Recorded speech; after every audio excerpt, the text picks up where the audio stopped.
In the vast depths of the cosmos, starlight ebbs and flows within the folds of space.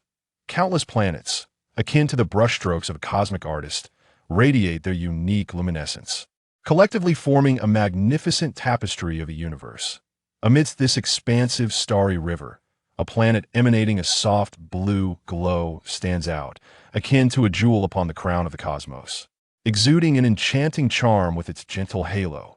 However, at this moment, this tranquil sphere is ensconced by layer upon layer of warships. These vessels are meticulously arranged, resembling an impenetrable steel cage. Each ship bears the prominent insignia of Frieza. Frieza, the cosmic monarch hailing from the frozen demon clan, reigns over vast territories of the universe. His name looms like a shadow of death, instilling terror in the hearts of all beings, rendering them hesitant to utter it lightly. The surface of planet Vegeta is dotted with towering technological edifices. At the heart of the city stands a peculiar structure, its closed doors boldly inscribed with the words breeding chamber. Here lies the hope for the rebirth of the Saiyan race, marking the inception of newborn Saiyans entering the universe. Li Yang, once an utterly ordinary youth in the realm of reality, awakens to find himself in this strange and overwhelming land. Glancing down at his form, he is astonished to discover that his once elongated limbs have transformed into diminutive, infantile hands and feet. Shock engulfs him like a tidal wave, and he cannot help but exclaim, "Ah, I have turned into a baby." Before he can fully comprehend this immense shock, he suddenly senses something stirring behind him. Turning around, he spots a furry little tail wagging uncontrollably. This tail, gazing at it, an epiphany strikes him like a lightning bolt, and he instantly realizes that he has traversed into the world of Dragon Ball. Amidst his astonishment, Li Yang attempts to concentrate, delving into the mysteries of his new form. In that moment, he perceives a powerful energy lying dormant within him. This energy resembles magma, slumbering deep within a volcano. Though it has yet to erupt, it harbors boundless potential and vitality, poised to awaken and reverberate throughout the universe. A.S. Li Yang immerses himself in contemplation. The sound of infant cries pierces the air. He turns to see a baby strikingly similar to Sun Wukong, instantly discerning the temporal phase in which he finds himself. Swiftly surveying his surroundings, he confirms that he is within a nursery. Not far away, a familiar figure quickens his heartbeat, none other than the legendary Saiyan Broly. The piercing wails of the infant cut through the dense atmosphere of the breeding chamber like a blade. The Saiyan soldiers stationed at the entrance, already on edge, are further agitated by the cries. With furrowed brows, one soldier presses the button on his battle power detector, his expression contorted with irritation. Beep, beep. The detector emits a shrill alarm.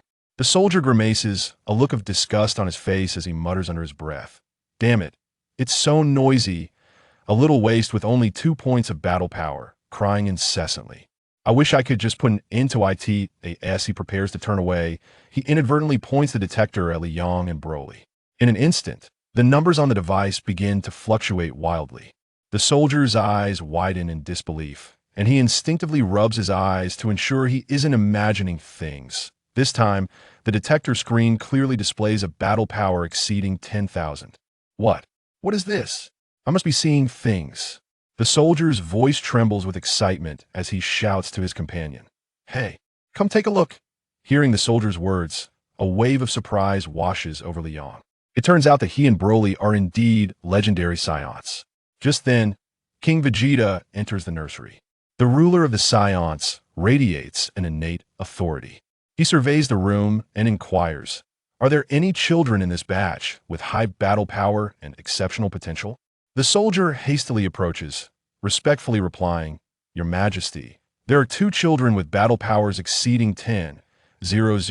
Following the soldier's indication, King Vegeta activates the detector, fixing his gaze on Li Yang and Broly. These are the 2 infants you mentioned with battle powers above 10,000? What are their names? The soldiers respond in unison, Broly, Broga, Li Yang. Broly, Broga, Li Yang? King Vegeta murmurs, lifting the 2 infants. A.S. Li Yang find himself in the king's grasp. A bold thought flashes through his mind. Could he kill King Vegeta with a ki blast? However, he quickly regains his composure, aware that they are in a critical period just before Frieza's impending annihilation of planet Vegeta. The priority is to escape this doomed planet. Liang, initially lost in thought, becomes momentarily stunned when the name Broga registers in his ears. His mind races since he now inhabits this world and bears the name Broga. Perhaps this is fate's design. After a brief moment of contemplation, a resolute glimmer appears in his eyes, and he quietly resolves, "From this moment forth, I shall be known as Broga." The soldier suddenly interjects, "Your Majesty." These two infants appear to be the children of Paragus. Upon hearing this, King Vegeta ponders for a moment before commanding that Paragus be summoned. Paragus arrives in haste, and upon seeing the children in King Vegeta's hands, he is instantly paralyzed with fear, kneeling before the king. King Vegeta regards him coldly, stating, "These two children possess extraordinary potential. Do you suggest I kill them or send them to a desolate planet?" Paragus, trembling in terror, repeatedly bows, "Your Majesty, I am willing to take them away from planet Vegeta and guarantee that I will never return." Broga quietly observes the unfolding scene, fully aware that King Vegeta would never tolerate the existence of anyone with greater potential than his own. King Vegeta snorts disdainfully, "Take them away from planet Vegeta." With that, he flings the infants toward Paragus, threateningly ordering, "Take your children and get off planet Vegeta." In Paragus' embrace, Broga and Broly board their circular spacecraft. The metallic walls of the ship glimmer coldly, and the narrow passageway barely accommodates one person. Once the three enter, the hatch slowly closes with a dull thud, followed by the ship erupting in a fiery blaze as it embarks toward the vast cosmos. The spacecraft navigates the boundless universe, solitary like a drifting vessel upon the sea. Broga leans against the small window, gazing through the glass into the profound darkness outside. Stars twinkle in the distance, appearing deceptively close, yet infinitely far away. His heart is a tumult of emotions. On one hand, he is grateful that he and Broly have successfully escaped planet Vegeta. Evading King Vegeta's threat, on the other hand, he feels a sense of elation, for soon planet Vegeta will be destroyed by Frieza. Chapter 2. The vanished Beta Star. Not long after Broga, Broly, and Paragus departed from planet Vegeta, their spacecraft sailed through the vastness of the cosmos. Their figures had yet to fully merge with the darkness of space when danger quietly descended upon them. Outside the realm of Beta Star, the elongated form of Frieza stood arrogantly. He slowly raised a finger, and a radiant energy sphere swiftly coalesced at his fingertip. This sphere, akin to a nascent sun, radiated brilliant light that banished the shadows, illuminating the surrounding floating meteors with startling clarity. A cold smirk curved Frieza's lips, his gaze filled with mockery and disdain, as if all life on planet Vegeta were nothing more than insignificant ants in his eyes. After a brief pause, Frieza abruptly swung his arm, hurling the amassed energy sphere towards planet Vegeta with tremendous force. In an instant, a blinding light sliced through the cosmic darkness, carrying cataclysmic energy as it raced towards its target. Ho ho ho! Look at this magnificent spectacle. It resembles a grand fireworks display, don't you think, Mr. Dodoria? Frieza's sharp, self-satisfied laughter echoed through the emptiness of space. Dodoria, grinning broadly, hastily replied with exaggerated flattery, "Your words ring true, my lord. The explosion of planet Vegeta is simply breathtaking. It is the utmost honor for planet Vegeta to present such a sight for Lord Frieza." While speaking, Dodoria covertly cast glances at Frieza's expression, fearful that his flattery might fall short. Ho ho ho! Frieza laughed with satisfaction, and after witnessing the destruction of the fireworks display, he clasped his hands behind his back and, with an air of nonchalance, inquired, "Mr. Dodoria, aside from Vegeta and his two little sidekicks, have the other Saiyans returned?" Dodoria promptly bowed his head and respectfully responded, "In answer to your Majesty, the other Saiyans have all returned. Those few who did not have been discreetly dealt with by Frieza's forces." With a soft clap of his hands, Frieza revealed a contented expression. "That is good, very good." Dodoria instinctively looked toward the former location of planet Vegeta, now reduced to a cloud of dust. Observing the desolate void, he felt a chill run down his spine, beads of cold sweat emerging on his forehead. He understood Frieza's methods all too well. The obliteration of planet Vegeta was merely another demonstration of Frieza's dominance over the universe. Soon, Frieza's colossal warship slowly activated, exhaling a plume of blue plasma flames, like an ancient beast quietly departing from the area recently ravaged by catastrophe. In the vibrant tapestry of the cosmos, 3 Saiyan vessels adorned with their iconic green and red colors sped through space.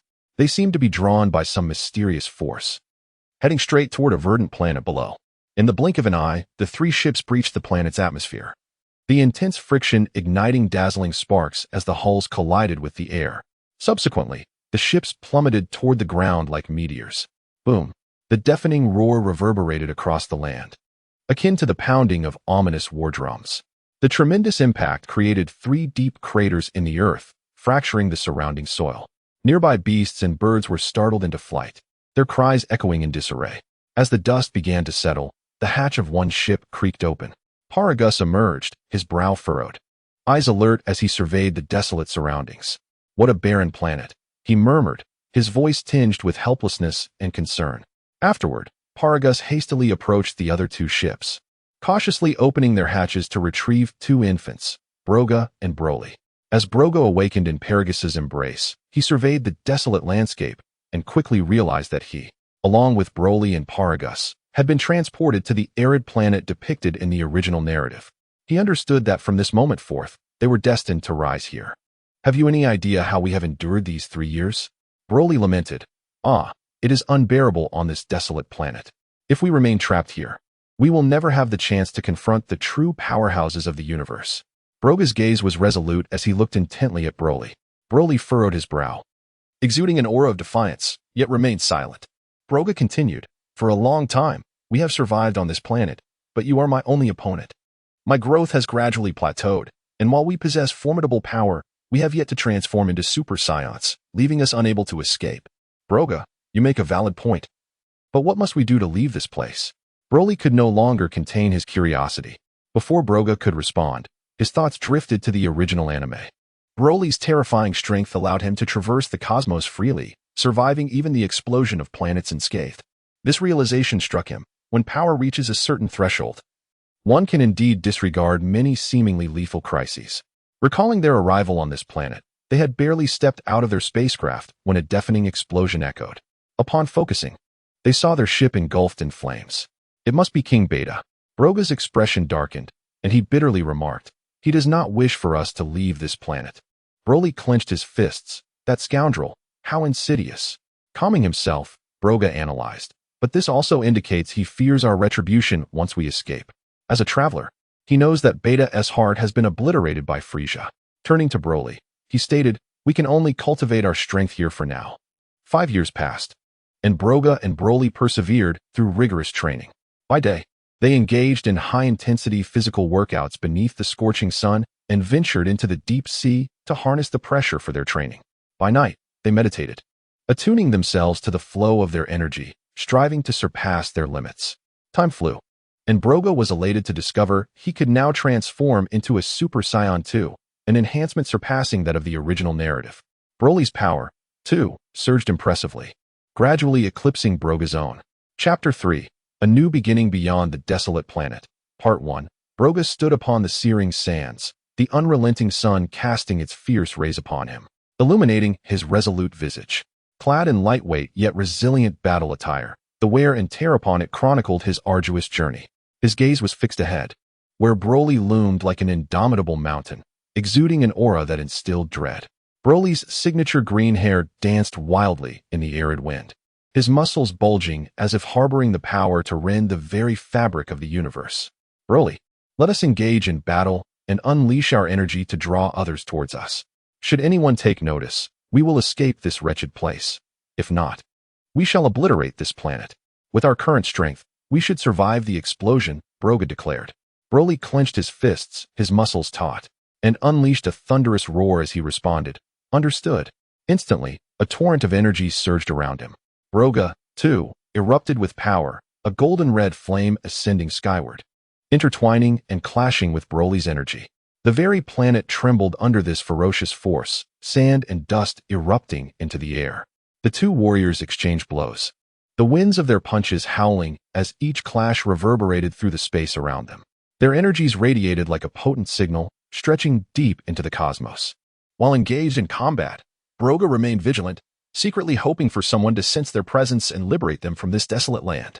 With a sudden intensity in his eyes, Broga swiftly evaded an incoming strike. Broly's fist grazed his clothing, carving a deep trench in the sand. Seizing the opportunity, Broga rolled behind Broly, gathering a sphere of energy and thrusting it forcefully towards Broly's back. Boom!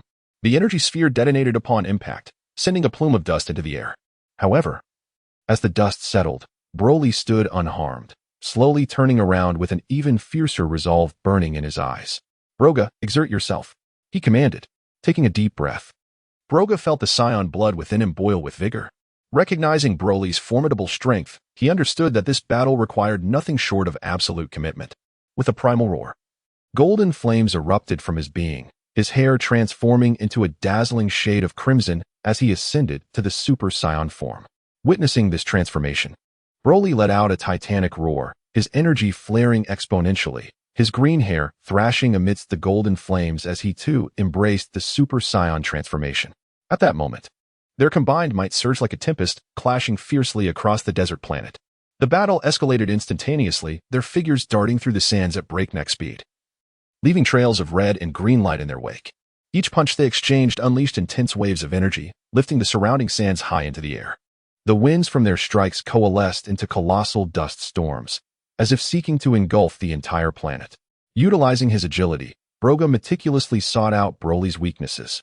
He employed the desert terrain to his advantage, launching surprise attacks from beneath the sands and leveraging the cover of swirling dust. In contrast, Broly absorbed each of Broga's assaults with his overwhelming strength, his fist striking with the ferocity of cannon fire, each blow resonating with earth-shattering power. As the battle raged on, their powers continued to rise, their energies growing stronger until they gradually transcended the planet's atmosphere, reaching out into the vastness of space. The intertwining red and green flames created a breathtaking spectacle in the cosmos, observable even from distant star systems, illuminating the void with their brilliance. At the fringes of the universe, a high-tech spaceship belonging to the Frieza Force glided through the stars. The crew aboard suddenly detected the extraordinary energy and blinding light, irresistibly drawn to the source. Intrigued by this astonishing phenomenon, the Frieza Force descended upon the desolate planet. Meanwhile, Broga and Broly's confrontation had reached a fever pitch. Both warriors, exhausted yet undeterred in their fighting spirit, prepared for their final blows. Broly unleashed his mightiest attack, a colossal green energy beam hurtling towards Broga. Not to be outdone, Broga summoned his full strength, countering with a golden red energy beam. The two beams collided in a cataclysmic explosion, sending shockwaves radiating outward, impacting everything in their vicinity. The desert planet began to fracture under the sheer force, teetering on the brink of destruction. In the midst of this fierce battle, Broga suddenly paused, keenly sensing a faint energy signature. Elated, he murmured to himself, "There's hope. A ship is about to land."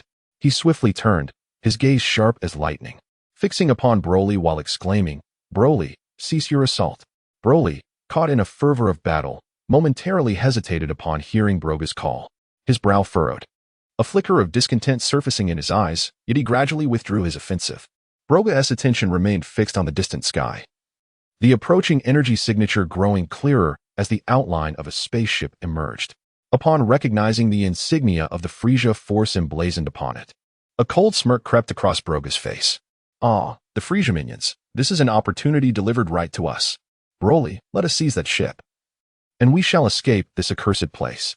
At this, a glimmer of bloodlust ignited in Broly's eyes. He clenched his fists, a low growl escaping his lips. "Very well. Let us ensure they do not return."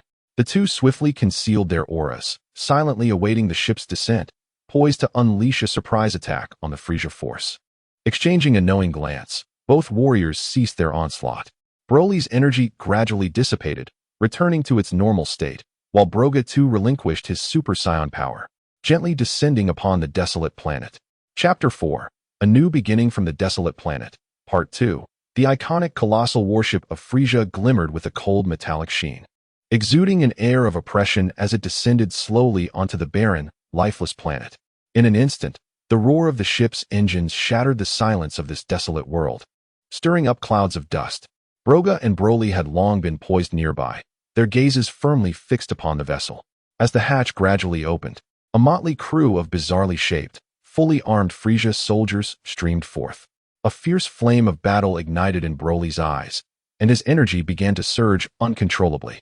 Just as Broly prepared to spring into action, Broga seized him, urgently imploring, "Not yet. We mustn't kill them all. We need one alive to pilot the ship. After all, its control systems are complex, and I'm utterly at a loss. We require their expertise to escape this place." Reluctantly, Broly turned to Broga, his face a mask of unwillingness. Yet he suppressed his fury and nodded. The two silently devised their next course of action, readying themselves for the impending conflict and negotiation. Frieza's warship sliced through the cosmos, hovering slowly above the desolate planet. The hatch opened with a mechanical hum, releasing a gust infused with metallic essence and unknown energies. The first to disembark was a tall, slender soldier adorned with curved antennae, whose vigilant gaze swept the surroundings, kicking up dust beneath his feet. Upon catching sight of Broga and Broly's tails in the distance, his eyes widened in disbelief, and he exclaimed, "How is this possible? I can't believe there are surviving Saiyans on this desolate planet." His voice acted as a signal, instantly prompting the soldiers pouring out of the ship to assume a combat stance. A group clad in black battle gear, emblazoned with Frieza's insignia, swiftly surrounded Broga and Broly, weapons glinting ominously, poised for attack. The soldiers' faces displayed a spectrum of emotions, some radiating hostility, others rife with confusion, as they warily regarded Broga and Broly. They also scanned their barren surroundings. Aside from the cracked earth and towering, peculiar rocks, nothing else existed. Yet, the readings on their scanners fluctuated wildly, indicating the presence of two overwhelmingly powerful forces. This revelation instilled unease within the soldiers. They could not fathom why such immense power would manifest on this lifeless planet. A short, stout soldier, beads of sweat forming on his brow, nervously licked his lips and muttered, "This place is too strange. How could these two Saiyans be here? And their power, how can it be so strong?" Another tall soldier tightened his grip on his weapon, attempting to bolster his courage. "Whatever happens, we must complete Lord Frieza's orders and not let these two escape." In the charged atmosphere, the encirclement tightened, and a fierce clash seemed imminent. Broga's unwavering gaze remained fixed on the encroaching soldiers, exuding determination and resolve. He turned slightly to Broly, speaking in a low yet commanding tone, "Broly, it's time. We can strike and eliminate them." At those words, Broly's battle aura erupted violently, a powerful wave radiating outward from him, causing the surrounding Frieza soldiers to stagger back. Broga continued, "But remember, we must leave one alive. We need him to pilot the ship. The control systems are a complete enigma to us. Only with their help can we hope to escape this wretched place." A bloodthirsty smirk curled at Broly's lips as he replied in a deep, resonant voice, "Rest assured. I know what to do. Not a single one of them will escape, but I will spare one to serve our needs." With that declaration, Broly launched himself at the Frieza soldiers, like a cannonball fired from its barrel, stirring up dust as he charged. In no time, most of them lay defeated. As the last soldier, trembling in terror, collapsed to the ground, Broga shouted to the still rampaging Broly, "That's enough. Stand down." Broly, caught in the fervor of battle, finally halted at Broga's command, his chest heaving as he gasped for breath, the crimson light in his eyes yet to fade. Broga unfurled his energy wings, darting like a flash of lightning to the last remaining survivor. He looked down upon the terrified soldier and coldly asserted, "If you wish to live, you will assist us in piloting the ship. As long as you comply, we guarantee your safety. Otherwise," Broga's eyes narrowed slightly, the overwhelming pressure emanating from him sending a shiver through the soldier, who hastily nodded, stammering, I will. I'll take you to the control room." The hatch of the ship slowly closed behind them, shutting out the wind and desolation of the barren planet. The surviving soldiers scrambled nervously at the control panel of the cockpit, activating the ship's systems in a flurry. Broga and Broly stood menacingly behind him, their formidable presence amplifying the tension in the cramped space. After completing a series of intricate procedures, the soldier cautiously turned to them, his voice trembling, "Masters, where are we heading?" Broly, having shifted his gaze from the viewport, turned to Broga, his eyes reflecting a mixture of inquiry and anticipation. Broga, standing in the cockpit, peered through the viewport into the vastness of space, deep in thought. He was acutely aware that Goku was still living a mundane life on Earth, with the storyline yet to unfold. In this universe, where strength reigned supreme, time was of the essence to enhance their abilities. Otherwise, they would stand no chance against the looming crisis. After a moment's contemplation, an idea struck Broga, planet Yardrat. The inhabitants possessed extraordinary instantaneous movement abilities. If they could learn this skill, it would undoubtedly provide them with a powerful means of survival and combat. With this thought, a glint of resolve sparkled in Broga's eyes as he turned to the awaiting soldier and commanded, "Change course. Set a heading for planet Yardrat." Though puzzled, the soldier dared not question further, swiftly adjusting the ship's trajectory toward the direction of planet Yardrat. Meanwhile, Broly observed Broga's determined profile, choosing to trust him unconditionally, despite the uncertainty of their destination. Chapter 5. Arrival at Adrat Star. Broga sat in the cockpit of the spacecraft, his gaze deep and focused, exuding a composure that transcended his years. Beside him, Broly stood quietly, his imposing figure resembling a gentle giant in contrast to Broga's presence. Broga let out a soft sigh, contemplating. With the current combat prowess of both Broly and myself, we are already comparable to the gods of science in the later chapters of the original tale. Yet, we are merely 8 years old. The journey has been truly extraordinary. Reflecting on the days spent training with Broly, a faint smile of satisfaction appeared on Broga's face. The once volatile Broly had, under his companionship and guidance, rarely succumbed to madness. He wondered if they could discover methods on Adrat Star to both suppress their powers and continue to grow stronger. Broga murmured softly, his eyes filled with anticipation and a thirst for exploration. Time flew by, and 3 months passed in the blink of an eye. One day, the pilot approached Broga cautiously, a barely perceptible tremor in his voice. "Master, we are about to reach Adrat Star. I am preparing for landing now." The pilot understood that these two seemingly youthful scions possessed terrifying strength, and he dared not show any sign of negligence. Upon hearing this, Broga nodded gently, rising to adjust his attire, while Broly instinctively straightened his posture, following closely behind Broga. As the spacecraft descended slowly, the roar of the engines gradually diminished until it landed smoothly on the surface of Adrat Star. Broga keenly sensed a shift in Broly's aura, a precursor to an impending surge of anger. He quickly raised a hand, signaling Broly to remain calm, his gaze conveying stability and reassurance. Broly's tightly clenched fists gradually relaxed as he forcibly suppressed the turmoil within. Taking a deep breath, Broga stepped forward and slowly pushed open the spacecraft door. Blinding light flooded the cabin, causing him to squint, and he called out loudly, "Citizens of Adrat, there is no need for alarm. We come in peace, with no ill intentions." His voice resonated across the vast plain, clear and powerful. From the crowd, a tall and imposing Adratian emerged, his demeanor commanding. His sharp eyes scrutinized Broga and Broly, and he coldly remarked, "Science? What purpose do you, warmongers, have in coming to our Adrat Star?" Broga maintained a gentle smile, calmly explaining, "We have heard of the remarkable abilities possessed by the Adratians. My companion and I have come solely to learn these abilities and improve ourselves. Though we are scions, we harbor no interest in warfare and solemnly pledge to inflict no harm upon your planet." The leader's expression softened slightly, yet doubt lingered in his eyes. At that moment, Broly stepped forward. His massive frame loomed like a small mountain, causing the surrounding Adratians to tense. And a murmur rippled through the crowd. Broly's deep voice resonated.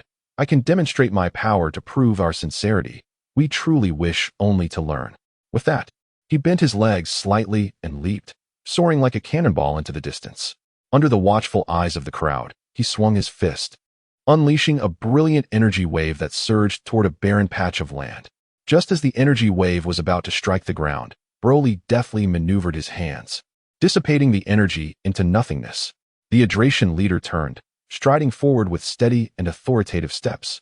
Broga and Broly followed closely, their eyes filled with curiosity and a yearning for discovery.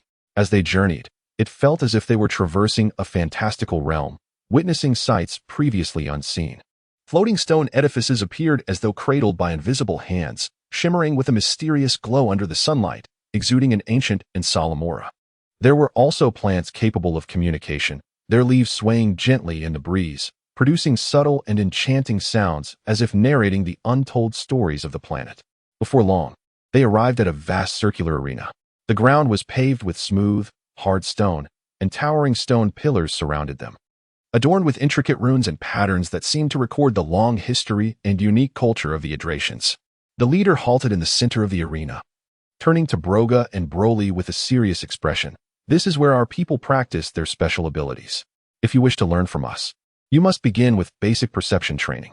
Broga and Broly exchanged glances, excitement and anticipation flickering in their eyes. However, when the training commenced, they realized that the challenges were far greater than anticipated. This method of perceiving subtle energy fluctuations through mental focus was entirely different from the instinctual fighting style that Saiyans had relied upon for so long. In combat, Saiyans depended more on raw strength and acute battle instincts, but now they needed to quiet their minds and sense the faint energies they typically overlooked. At first, Broga and Broly felt like lost souls in darkness, struggling to grasp the elusive energy fluctuations no matter how hard they tried. Days passed with no progress, and frustration began to surface on Broly's face. His brow furrowed, eyes filled with disappointment as he muttered, "This is too difficult. I feel like I can't learn it all."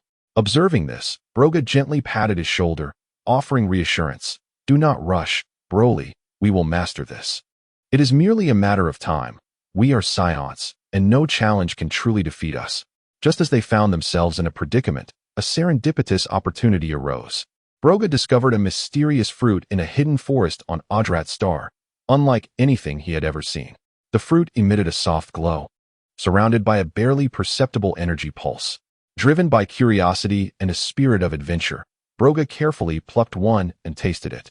Instantly, he felt his mental acuity ignite like a blazing flame, significantly enhancing his abilities. With this newfound mental strength, he effortlessly sensed the subtle energy fluctuations around him. Chapter 6. Achievements in Learning. Gogeta, overwhelmed with joy, hurried back to the training grounds to share this invaluable experience with Broly. Upon hearing the news, Broly too felt a surge of anticipation and ventured into the forest in search of the mysterious fruit. After his attempts, he too experienced a remarkable enhancement of mental strength. From that moment onward, both Gogeta and Broly, propelled by the brief boost in mental power granted by the enigmatic fruit and their relentless efforts, gradually mastered a portion of their abilities. Their rate of progress soared like a rocket, leaving the Adratans in sheer astonishment. The once doubtful Adratans now gazed at them with eyes full of admiration and respect. The leader of the Adratans observed Gogeta and Broly quietly. Noticing the unique mental energy radiating from them, stable and powerful, evidently reaching a level suitable for learning the special abilities of Yardrat, he nodded slightly, a glimmer of appreciation in his eyes, and inquired, "Your mental strength has met the requirements. Which ability from our planet do you wish to learn?" Gogeta, filled with excitement and anticipation, replied without hesitation, "If possible, please bestow upon us the ability of instantaneous movement." His voice was resolute and imbued with a fervent desire for this wondrous capability. After a brief pause, Gogeta earnestly looked at the leader and asked, "Might there be any abilities from your esteemed planet that can suppress combat power for us to learn?" The leader of the Adratans narrowed his eyes slightly, pondering for a moment before responding, "Given your circumstances, it appears your bloodline power is excessively potent. Here, we possess methods to suppress that bloodline strength, as well as techniques to simply curtail combat power, the latter allowing you to liberate your suppressed strength at any time." As he spoke, the leader's gaze swept over Gogeta and Broly's faces, seemingly assessing their reactions. "Should you wish to learn, I can arrange for an elder from our clan to instruct you." Upon hearing this, Gogeta's eyes flickered with contemplation, soon to be replaced by a radiant expression of joy as he replied without hesitation, "Then we shall learn the latter technique. Being able to liberate combat power at will certainly facilitate our responses to various situations." With that, he turned to Broly, who nodded in agreement, his face mirroring Gogeta's enthusiasm.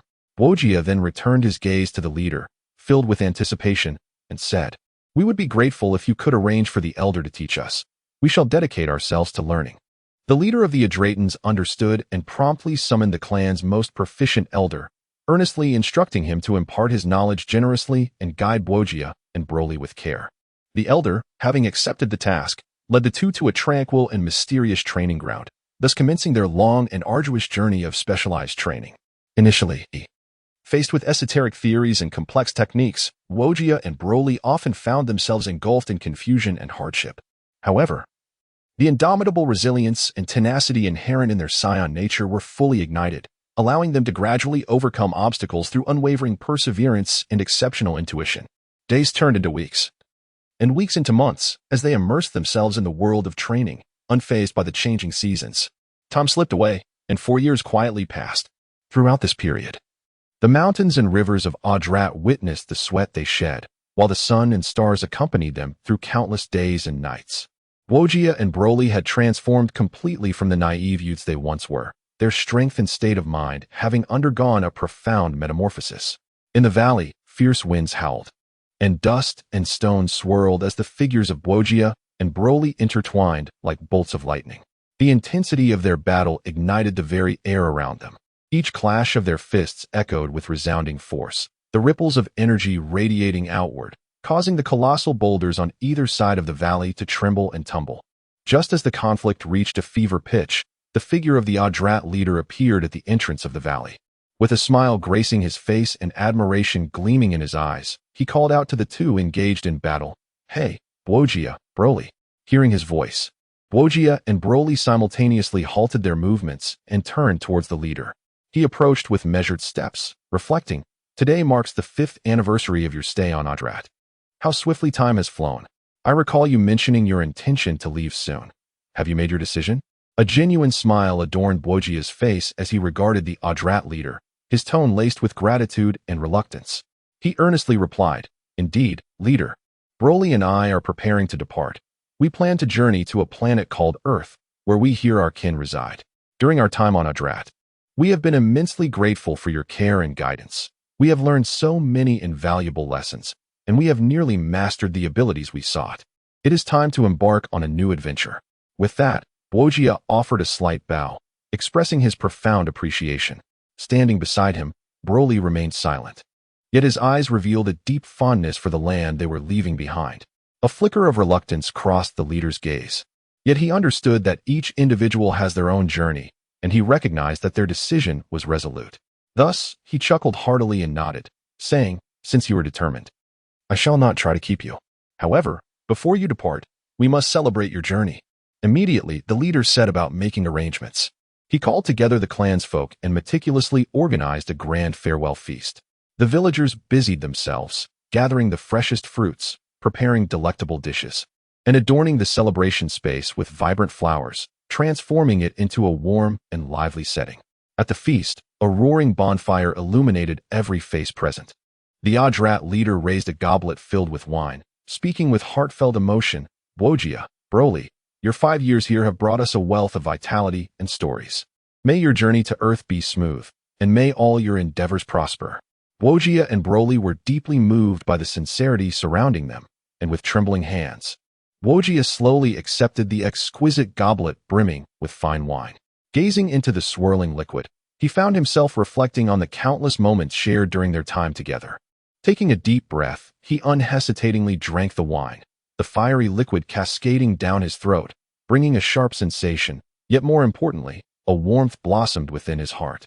In this joyous atmosphere, laughter rang out in waves, as though it could pierce the heavens. Heartfelt blessings resonated like a beautiful melody, lingering in the hearts of all present. They relished this rare final gathering, each moment shining brightly like the stars scattered across the night sky. And this profound bond of friendship from the Adratans enveloped them like an invisible force, tightly embracing their spirits.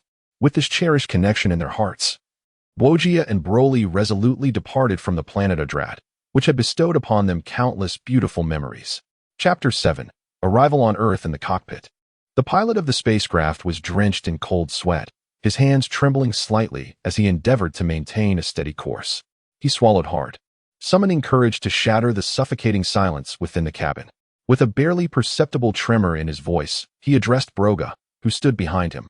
"My lord, the planet ahead, enveloped in blue oceans and white clouds, is Earth. I have followed your orders diligently, sparing no effort to ensure your swift arrival." He turned his head slightly, his eyes pleading, hoping that his diligence would elicit mercy and grant him a chance for survival. Broga stood with his hands clasped behind his back, his expression serene. Upon hearing the pilot's almost abject plea, he slowly turned, a subtle smile gracing his lips, an expression that appeared gentle yet carried an elusive quality, radiating the confidence of one in power. "Of course," Broga began, his voice deep and steady, each word articulated with clarity and strength, as though emanating from the depths of his chest, devoid of any emotional fluctuation. "As long as you ensure a smooth landing on Earth, this matter will be settled, and you may depart." As the spacecraft, gleaming with a metallic sheen, pierced through the atmosphere and descended onto the land of Earth. A sudden tension gripped the peaceful and tranquil Kame house by the sea.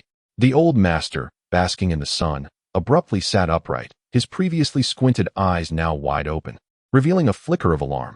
As a martial arts master who had endured countless battles and was acutely sensitive to energy, he sensed two immensely powerful auras surging towards him from the direction of the descending spacecraft.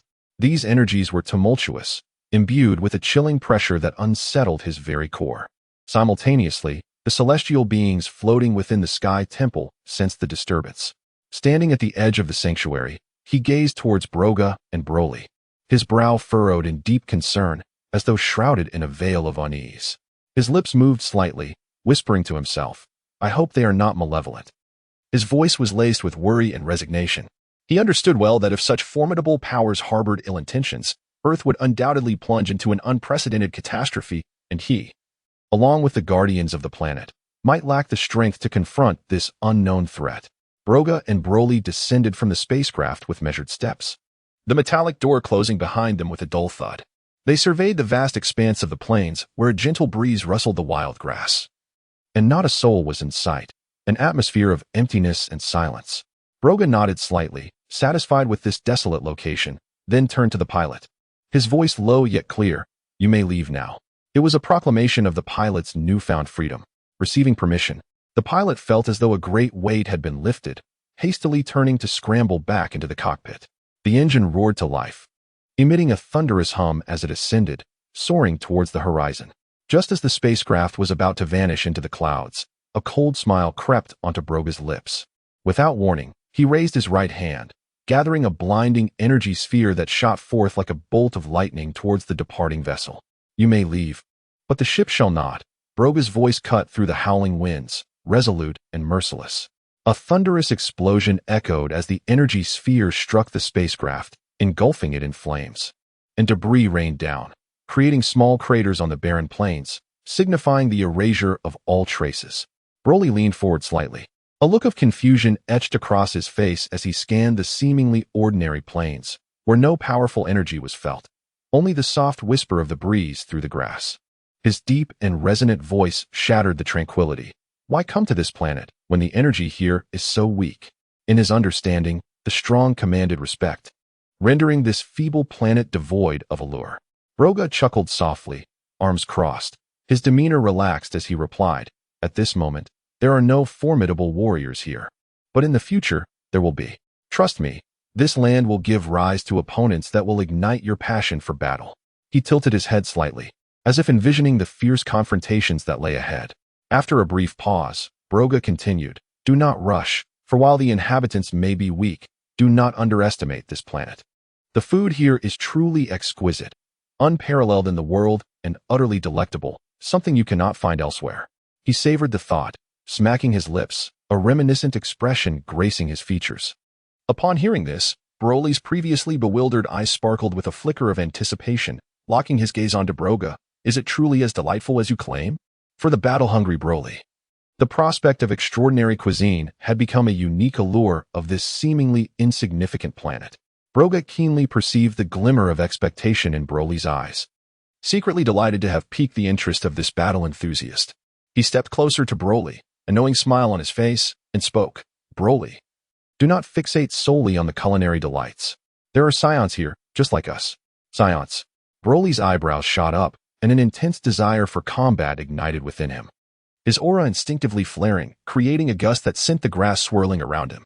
Broga nodded, continuing, "Indeed, although he is currently feeble and pales in comparison to us, he possesses boundless potential and an astonishing growth rate. Given time, once he becomes powerful, he will undoubtedly become the adversary you yearn for. Just imagine the exhilaration of battling a fellow Saiyan."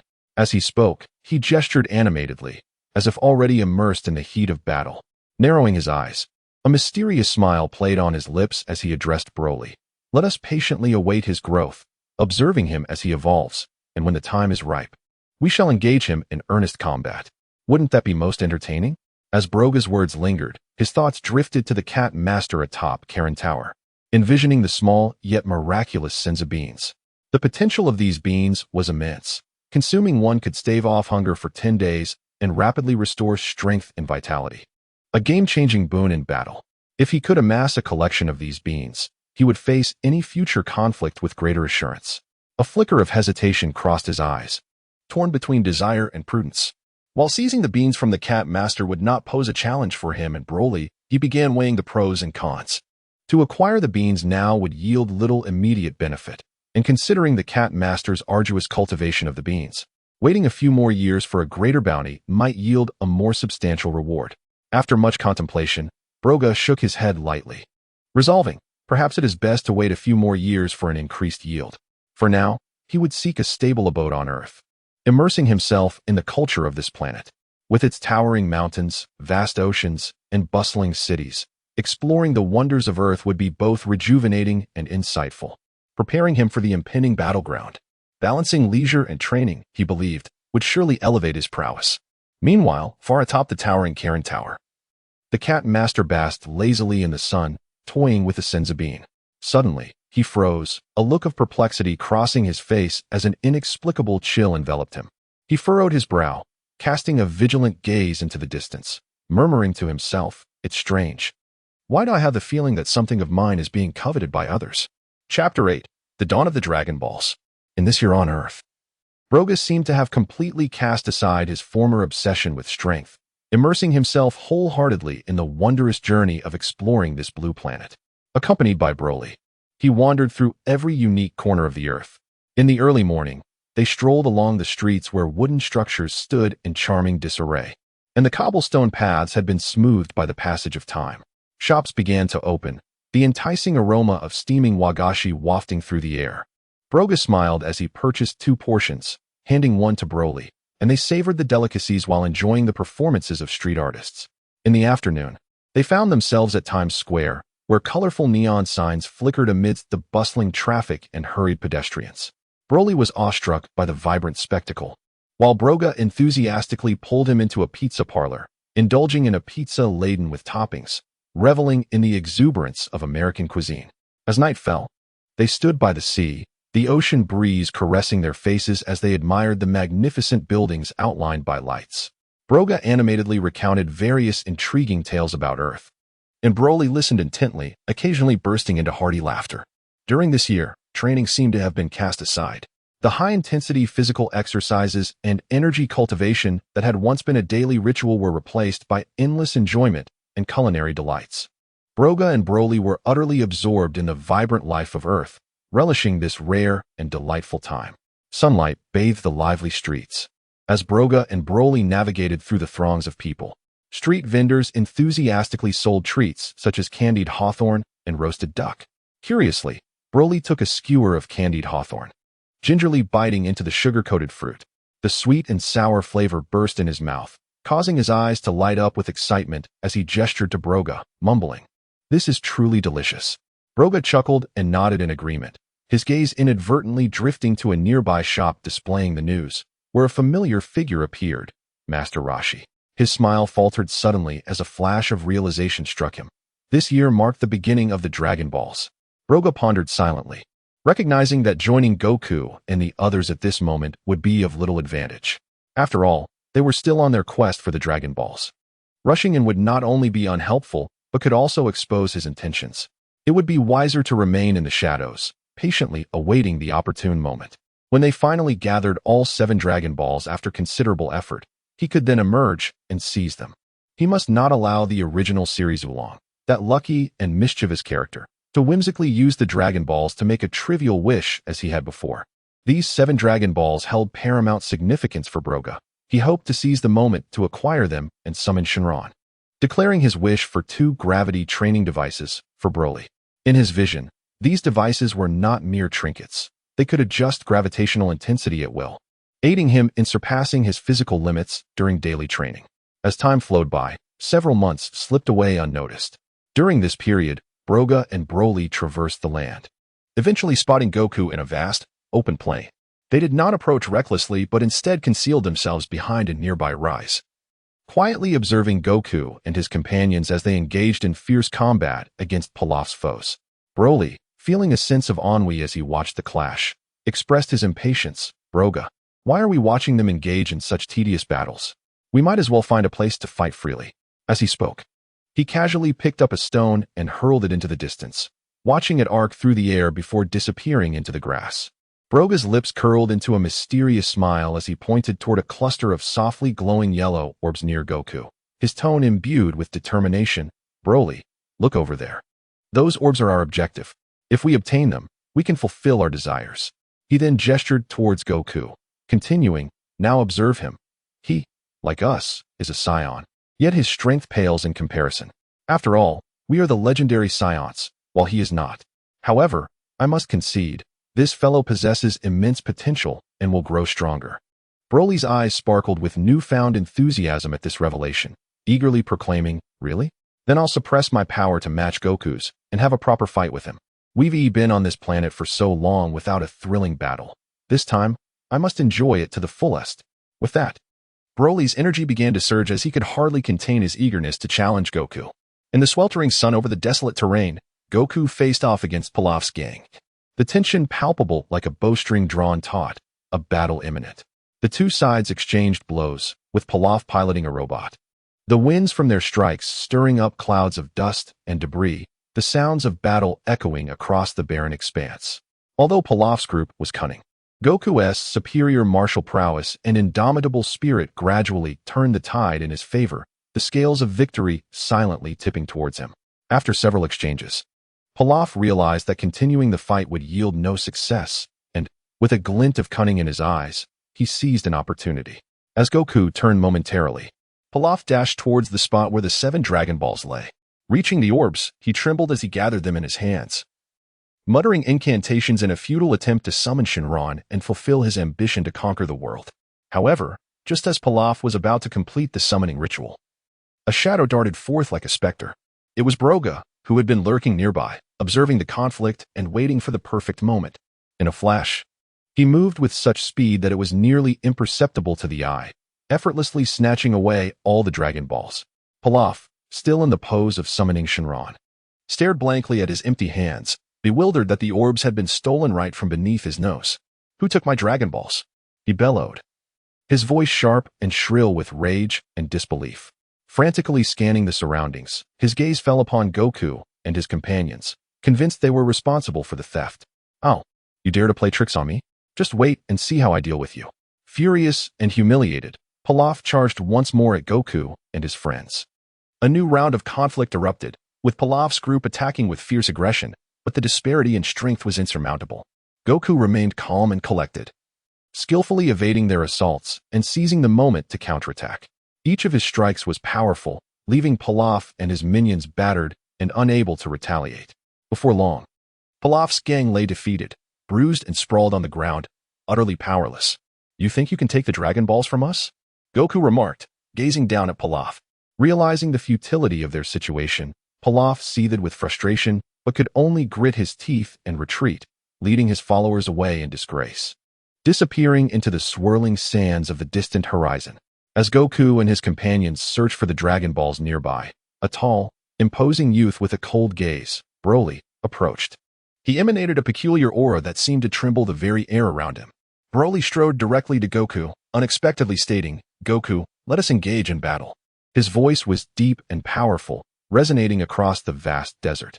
Sun Wukong momentarily paused, then excitement ignited in his eyes as a confident smile graced his lips. "Excellent. It seems you possess considerable confidence. I shall show no mercy." Meanwhile, Bulma and Yamcha were left in astonishment, exchanging bewildered glances, utterly perplexed by this unexpected challenge. Chapter 9. The fulfillment of wishes. Amidst the cacophony of fierce battle, Broga found himself at a critical juncture. Seizing the moment, he dashed forward, firmly grasping the 7 Dragon Balls in his hands, and without hesitation, activated his teleportation skill. In an instant, the surrounding scenery whirled like a phantasm, and when the dust settled, he stood upon a vast, boundless plain. Arranging the 7 Dragon Balls before him, Broga bellowed, "Come forth, Shenron. Grant my wish." No sooner had he spoken than the previously clear sky became shrouded by an enormous black curtain. The 7 Dragon Balls surged with formidable energy, erupting into a blinding radiance. Shortly thereafter, a thunderous roar of a dragon pierced the heavens, and a colossal dragon, its scales glimmering with an enigmatic sheen, gradually emerged from the brilliance. The dragon's eyes burned like two fiery orbs, gazing imperiously at Broga, its voice deep and resonant. "State your wish. Whatever it may be, I shall fulfill it." Taking a deep breath, Broga calmly replied, "I require 2 gravity rings." The dragon's eyes flickered with a barely perceptible gleam, and after a brief pause, it responded, "Your wish has been granted. However, the rings have limitations. The maximum gravity they can impose is 10,000 times. Without a moment's hesitation, Broga nodded eagerly, affirming, "That is acceptable." As he spoke, 2 streams of light shot forth from Shenron's mouth, accurately landing in the palms of Broga, transforming into 2 ancient-looking gravity rings. Broga eagerly donned one of the rings upon his wrist, and instantly, a powerful pressure coursed through him, causing his body to sink slightly. Yet a satisfied smile graced his face. Meanwhile, on another part of the battlefield, the clash between Son Goku and Broly intensified. Broly radiated a ferocious aura. Looking disdainfully at Son Goku with a smirk, he boomed, "Is that all the strength you possess?" Before the words could fully escape his lips, his energy surged dramatically. Akin to a supernova on the verge of explosion, powerful shockwaves radiating outward from him. Abruptly, Broly stomped his foot, causing the ground to shatter. And like a bolt of black lightning, he surged towards Son Goku. Caught off guard, Son Goku was struck down hard by Broly's full-force assault, sending dust flying. Struggling to rise from the rubble, a trickle of blood graced his lips, but his eyes shone with indomitable spirit and admiration. "What is your name? You are incredibly strong." At that moment, a familiar glow flickered, and Broga teleported onto the battlefield. Observing the 2 combatants, he declared loudly, "It's time to leave." Broly turned to Son Goku, coldly stating, "I am Broly." With a shared glance between Broga and Broly, the 2 transformed into streams of light, soaring into the distance, leaving Son Goku and his companions pondering their departure. As the smoke of battle slowly dissipated, sunlight once again poured unobstructed onto the scarred earth. Bulma stood beside Son Goku, her signature blue hair dancing gently in the breeze, her eyes still reflecting the shock of the recent breathtaking duel. She raised a hand to brush away the dust from her cheek, frowning slightly as she turned to Son Goku. "Goku, did you notice? Those 2 seem to have tails, just like yours." Upon hearing this, Son Goku paused momentarily, instinctively reaching for his own tail, which seemed to have a life of its own, gently swaying under his touch. He lifted his gaze, his eyes wide with curiosity, his brows furrowing slightly in thought as he recalled the battle with the 2, their agile forms, formidable power, and the tail that bore an uncanny resemblance to his own. The images flashed vividly in his mind, like scenes from a film. After a considerable time, the look of confusion on Son Goku's face gradually faded, replaced by his trademark radiant smile. His white teeth gleamed as his eyes curved into crescent moons, and with joy, he exclaimed, "Bulma, it doesn't matter. After all, you never know someone until you fight them. Perhaps they are just like me. Moreover, I have a feeling we shall meet them again." At this, Son Goku clenched his fists, his eyes sparkling with excitement and anticipation, as if already envisioning their next encounter. Bulma, observing his exuberance, shook her head helplessly but could not suppress a smile. She knew Son Goku all too well. This innocent, passionate individual was always brimming with enthusiasm and hope for life, maintaining an optimistic outlook regardless of the circumstances. "I knew you would say that." She lightly patted Son Goku on the shoulder. "But you're right. This world is vast, and who knows what intriguing events await us in the future." Son Goku leaped into the air, arms flailing joyfully, exclaiming, "Haha, Bulma, when we see them next, we might just become good friends. I want to spar with them and see who is stronger." He struck a fighting pose, his fists moving rapidly like raindrops, as though his anticipated opponent stood before him. Bulma, unable to contain her laughter at Son Goku's spirited antics, replied, all right, let's not get ahead of ourselves. We should think about what to do next." Only then did Son Goku halt his actions, scratching his head sheepishly. "You're right. Bulma, where do you think we should go next?" Bulma produced a universal capsule from her pocket, activating it to reveal a sleek vehicle that appeared instantaneously before them. She opened the door, settled into the driver's seat, and said to Son Goku, "Let us get in the car and think as we drive. We might discover something new and exciting along the way." Son Goku cheered with excitement, hopping into the passenger seat, fastening his seatbelt, and gazing expectantly ahead. As the engine roared to life, Bulma pressed the accelerator, and the car sped away like an arrow, kicking up a cloud of dust. They raced through the landscape, mountains and rivers blurring beneath them, the powerful winds howling fiercely against their bodies. Broly's green hair whipped wildly in the rush, and he laughed heartily, reveling in the exhilaration of their swift journey. Broga remained composed. Before long, a vast, uninhabited plain came into view. The terrain was flat and desolate, offering an ideal training ground. Broga and Broly descended gently, their feet firmly planted on the soft grass. Without delay, Broga retrieved the metallic glinting gravity ring from his pocket, slightly bending his arm back to gather strength. Then with a swift motion, he accurately tossed the gravity ring towards Broly, saying, "Put this on. It's a remarkable tool." Broly caught it with steady hands, his eyes sparkling with curiosity and anticipation, eager to experience the gravity imposed by the ring. Chapter 10. The Path to Prosperity. A fortnight slipped by in the blink of an eye. On the vast plains, the winds howled, and sand and stones were swept away. Broga and Broly were engaged in a breathtaking battle. Broly radiated an intense, ferocious energy. His emerald locks danced wildly in the tempest, and each punch he threw carried the might to cleave mountains and shatter stones, causing the air to vibrate with a resonant hum. Broga, undeterred, moved with the swiftness of lightning, deftly evading Broly's strikes while seizing opportunities to counterattack. The clash of fists and feet echoed like thunder, shaking the very ground beneath them. As the battle intensified, a thought suddenly flashed through Broga's mind. He realized that considerable time had passed. According to the original narrative, Goku must be locked in fierce combat with the Red Ribbon Army at that very moment. The mere mention of the Red Ribbon Army ignited a spark in Broga's eyes, for the treasures plundered by them were as enticing as mountains of gold. With such wealth, he could procure resources for training from Bulma or satisfy the enormous appetites of the two Saiyans. Once this notion took root in his mind, it became impossible to suppress. Broga swiftly resolved to halt the conflict. He leapt back, distancing himself from Broly, and raised his hand to signal a ceasefire. Broly, caught up in the heat of battle, was taken aback by Broga's sudden withdrawal and exclaimed in displeasure, "Hey, we just got warmed up. Why stop now?" His chest heaved with agitation, eyes ablaze with defiance, his energy still swirling, ready to charge forward again. "Broly, we can't keep robbing banks and targeting the wealthy. It's too much of a hassle.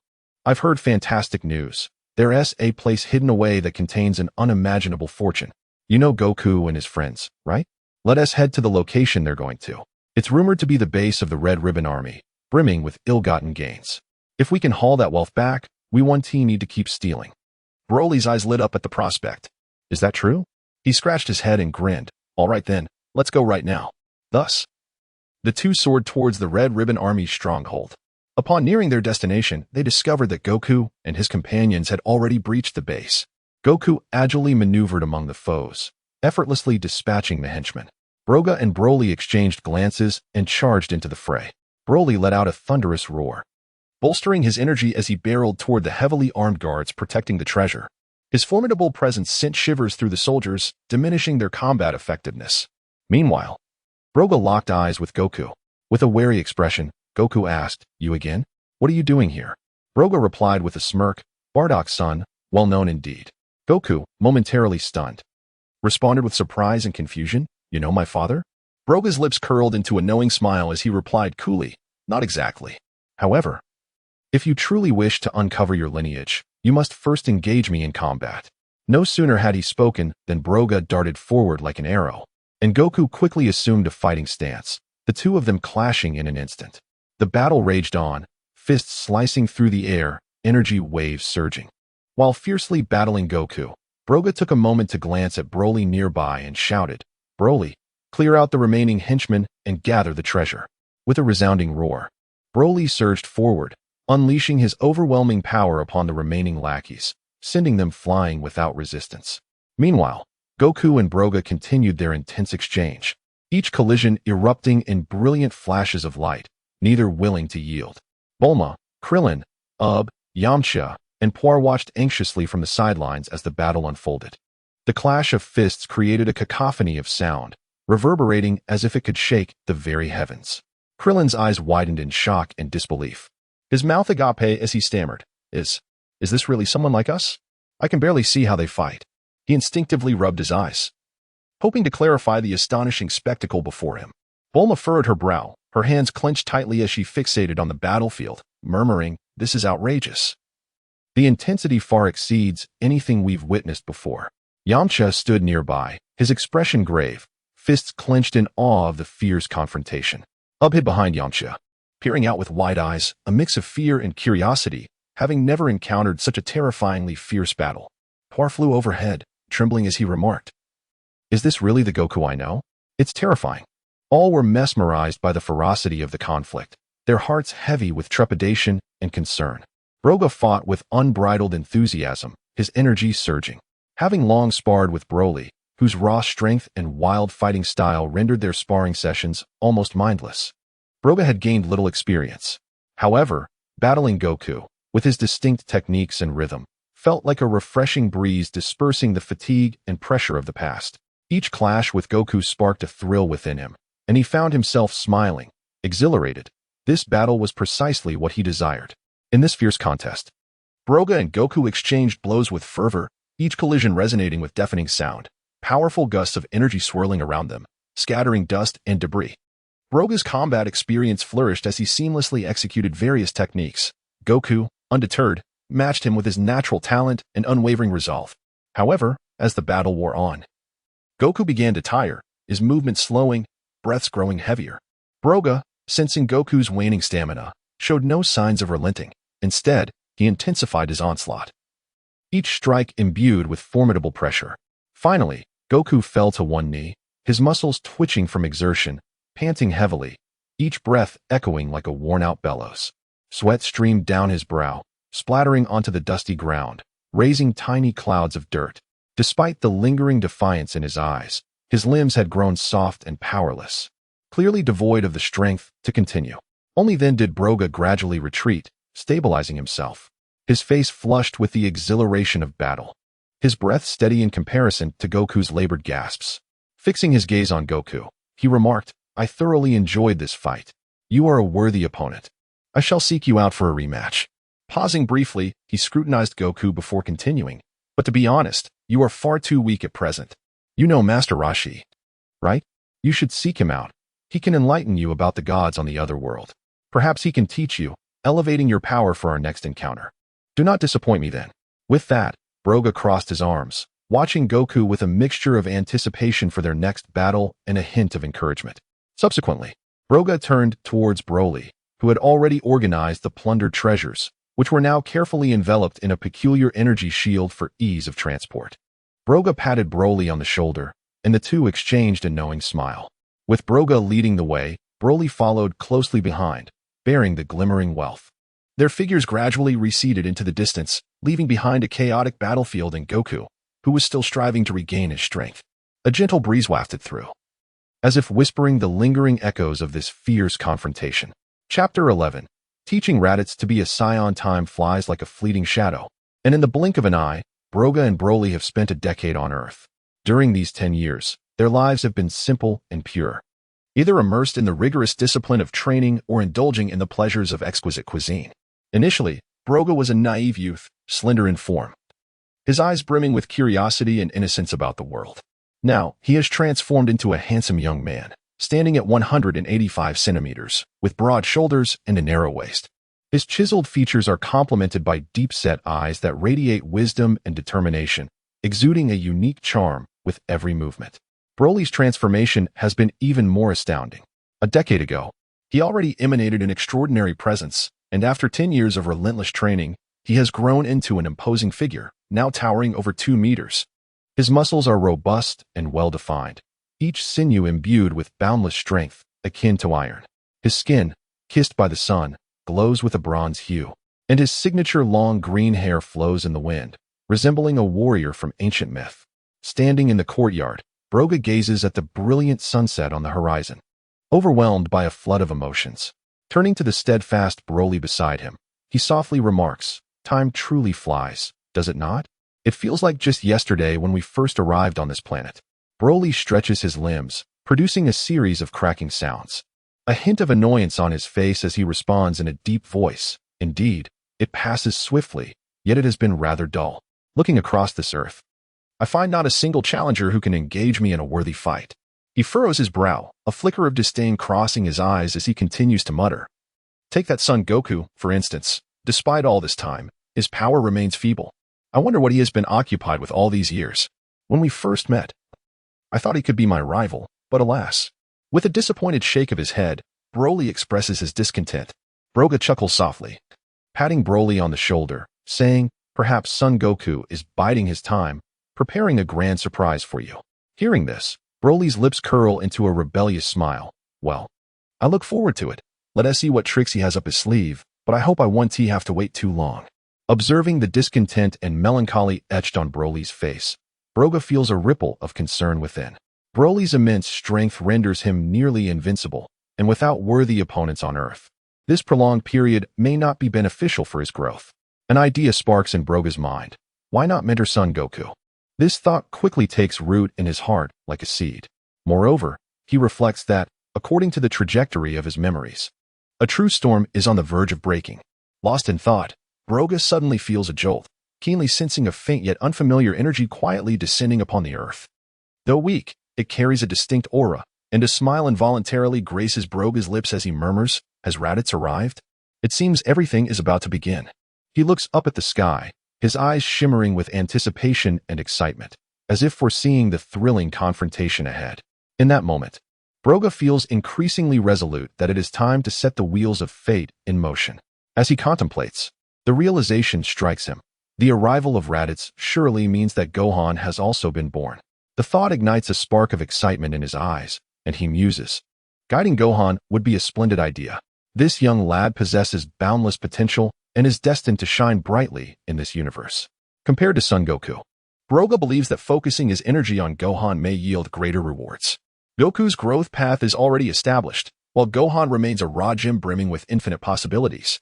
Images of young Gohan's adorable and innocent visage flood Broga's mind, igniting a fervor within him at the thought of playing a pivotal role in his development. Yes, that is settled then. He will start with Gohan. Once he lays a solid foundation for the child, he can later consider Son Goku. Clenching his fists, he envisions Gohan becoming even stronger under his guidance than in the original narrative. With a clear plan in place, a surge of motivation fills Broga, his eyes sparkling with determination. He turns to Broly and speaks rapidly. I'm stepping out for a bit. I'll be back shortly. No sooner has he finished speaking than his aura condenses dramatically, and in the next instant, he vanishes with a flash, leaving Broly looking bewildered, muttering, what is he up to now? In the blink of an eye, Broga finds himself hovering above an expansive grassland. A fierce wind howls past him, rustling his garments. He gazes down and, as expected, sees Raditz locked in a fierce battle with Son Goku and Piccolo. Raditz moves with agility, each punch accompanied by a rush of wind. Goku and Piccolo are equally determined, skillfully dodging Raditz's attacks while seeking opportunities to counterstrike. Broga watches the skirmish with keen interest, silently assessing the strengths of the three combatants. He understands that the moment to intervene has not yet arrived, so he remains suspended in the air like a hidden observer, waiting for the perfect instant to reshape the course of this battle. Just as Son Goku, with a fierce expression, restrains Raditz and shouts at Piccolo to unleash the devastating special beam cannon. A golden blur streaks across the sky like lightning. Broga instantaneously materializes before Raditz, emanating a powerful and enigmatic energy that causes the air around him to tremble. Goku, taken aback by this sudden appearance, instinctively tightens his grip on Raditz. But the surprise causes a slight loosening. Who are you? Where did you come from? Goku bellows, his voice a mix of astonishment and fury. In his understanding, there should not exist such a formidable and unfamiliar presence in this universe, especially not at this critical moment. Broga's lips curl into a confident and enigmatic smile as his gaze sweeps from Raditz to Goku's weary yet resolute face, nodding gently to reassure him. Then he speaks slowly, his voice clear and resonant as it reaches every ear present. Raditz, your reckless actions end here. Piccolo is equally taken aback by Broga's sudden appearance, the energy of his special beam cannon flickering uncertainly in his hands. He warily observes Broga, contemplating the intentions of this unexpected figure with immeasurable strength. Is he friend or foe? Yet, once the special beam cannon is unleashed, it cannot be retracted. Halting now would be counterproductive. Piccolo's gaze shifts between Broga and Goku, filled with hesitation. Sensing Piccolo's uncertainty, Broga calls out without looking back, Piccolo, don't hesitate to attack. I have it under control. His tone is steady and resolute, as if everything is within his grasp. Raditz blinks in surprise at the sight of Broga, his mind racing as he wonders why another Saiyan is present. Seizing the moment of distraction, he breaks free from Goku's grasp and, taking advantage of Goku's momentary surprise, swiftly flips over and escapes from his hold. Without a second thought, he lunges toward Broga, throwing a powerful punch that cuts through the air with a fierce whoosh, aimed directly at Broga's face. Unfazed, Broga slightly shifts his body, effortlessly evading the seemingly ferocious strike. His body resembled the delicate willow catkins swaying in the wind, light and agile, while Raditz's attacks seemed to slow down before him. In the blink Chapter 12, the commencement of special training, Raditz was hurled away by Broga's powerful strike, tracing a long arc through the air before crashing heavily onto the grass several dozen meters away, sending clouds of dust into the air. Before he could regain his composure, a flash of gold appeared before him as Broga materialized like a specter, swiftly grasping Raditz by the collar and lifting him off the ground. With his feet dangling in the air, Raditz struggled futilely, his hands clawing at Broga's iron-like grip, which remained unyielding. His throat was tightly constricted.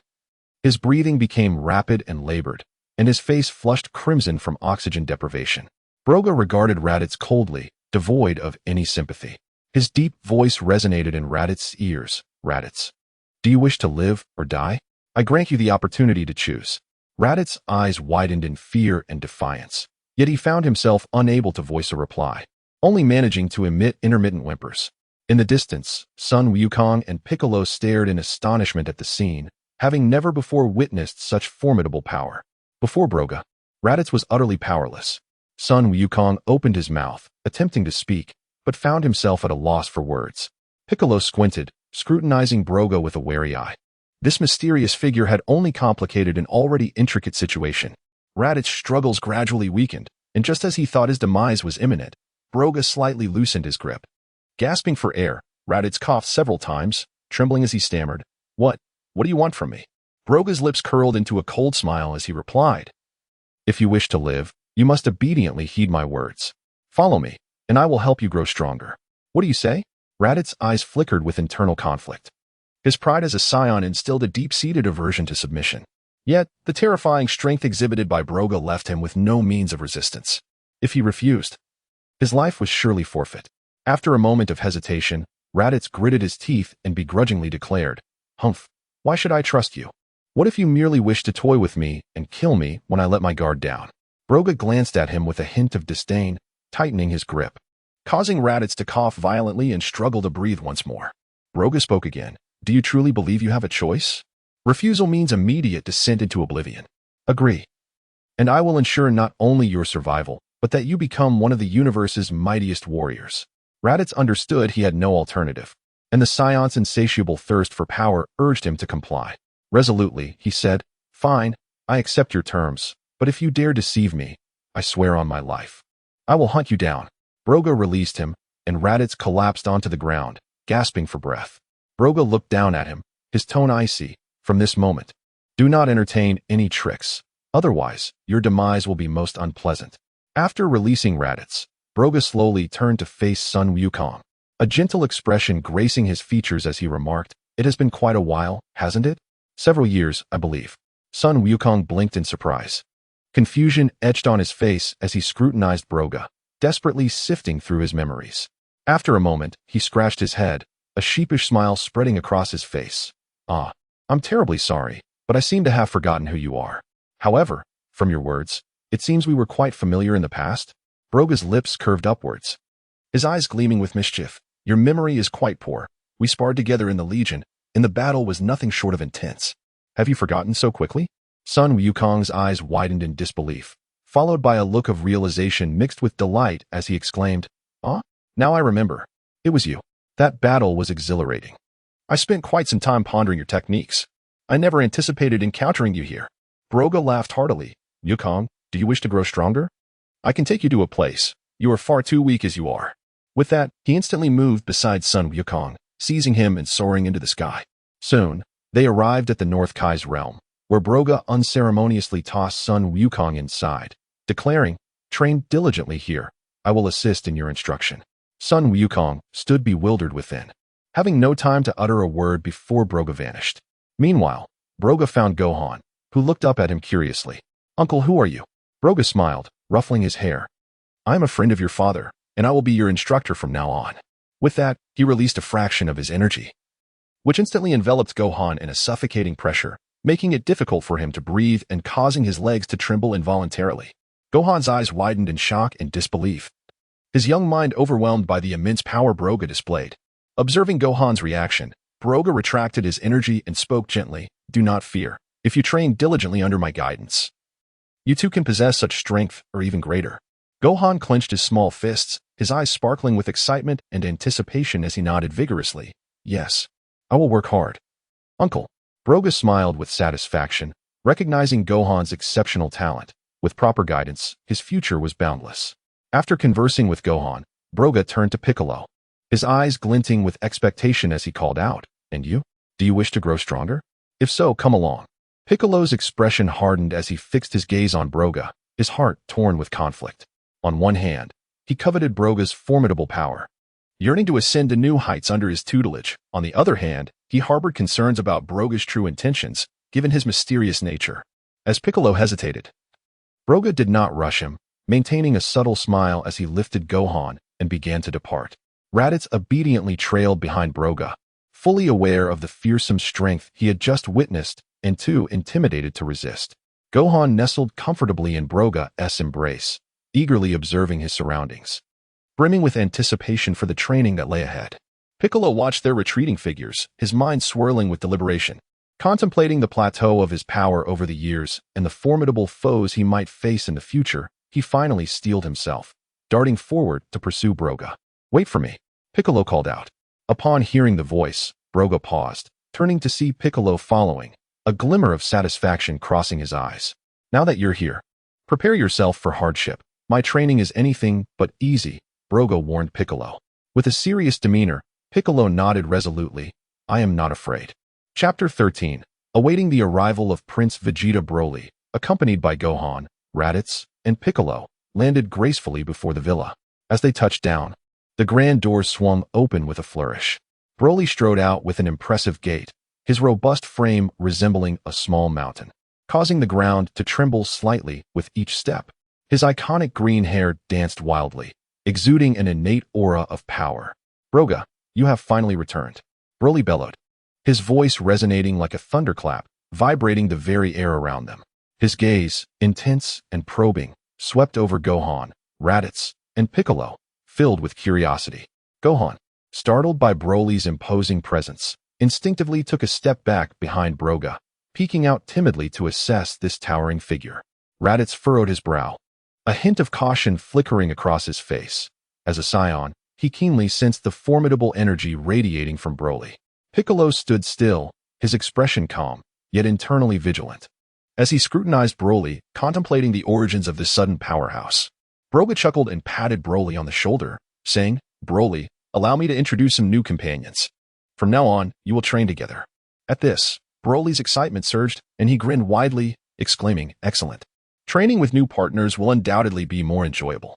I can't wait to see their strength." Broga continued, "Broly, this little fellow hiding behind me is Gohan, the son of Goku, with boundless potential.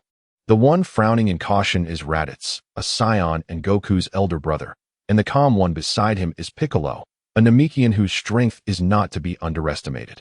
With that, Broga turned to Broly and instructed, "Please fetch the gravity training weights for Raditz to acclimate. I will provide this power ring to Gohan to assist in his training. Make sure to train them diligently. They are still rather weak. Do not hold back. Unleash their potential in your own way." Broly's eyes sparkled with enthusiasm as he proclaimed, "No problem. Leave it to me. I will ensure they are trained thoroughly and their strength will soar." He promptly turned and hurried into the villa, returning shortly with the gravity weights. Approaching Raditz, he handed them over with a smile, saying, "Put these on. Your training begins now." Broga then added, "Also, get in touch with Vegeta and inform him that I possess Dragon Balls that can grant wishes. Hasn't he always desired immense power? The Dragon Balls can help him achieve that. Urge him to come quickly, and after speaking with Vegeta, destroy the communicator." Raditz's eyes widened in surprise. He knew well the extent of Vegeta's insatiable thirst for power. If he learned of the Dragon Balls, he would undoubtedly rush over without hesitation. "All right, I'll contact him immediately," Raditz replied, pulling out his communicator and beginning to operate it, secretly anticipating the changes that Vegeta's arrival would bring. watching Raditz work the communicator. Broga's lips curled into a knowing smirk. He mused inwardly, Prince Vegeta, do hurry. I am aware that your lofty pride is but a fragile illusion in the face of true strength. When you arrive, I shall present you with a surprise. Watch as I shatter your arrogance. In the presence of absolute power, your princely status means nothing. Broga lifted his gaze to the sky, confidence radiating from him as he contemplated the allure of the Dragon Balls. Surely, you cannot resist their temptation. Once you arrive, amidst the trials and training, you will eventually understand that true strength is not derived from lineage or hollow titles. At that moment, you shall comply with my plan. Having pondered these thoughts, Broga turned to Broly, his expression lighthearted yet teasing. Broly, feel free to train these individuals as you wish, just do not kill them. For I have high hopes for their futures. Broly grinned broadly, brimming with excitement at the thought of the impending training. Suddenly, Broga's expression shifted as he recalled something important, his speech quickening. I must hurry to acquire some valuable items. I need to visit Master Roshi and gather all the Senzu beans. If I delay, that rotund Majin Buu might devour them all. Without waiting for Broly's response, he vanished in an instant, leaving only a faint ripple of energy in the air.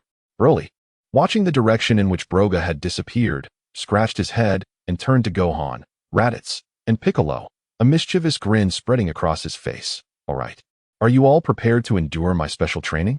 Gohan gulped and instinctively clenched his fists. Raditz huffed defiantly, adopting a posture of resistance, while Piccolo, with a grave demeanor, began to circulate his energy internally as the stage was set for an intense training session.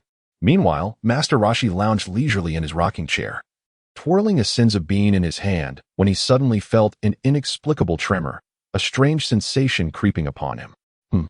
Why do I suddenly feel that something ominous is about to occur? He muttered to himself.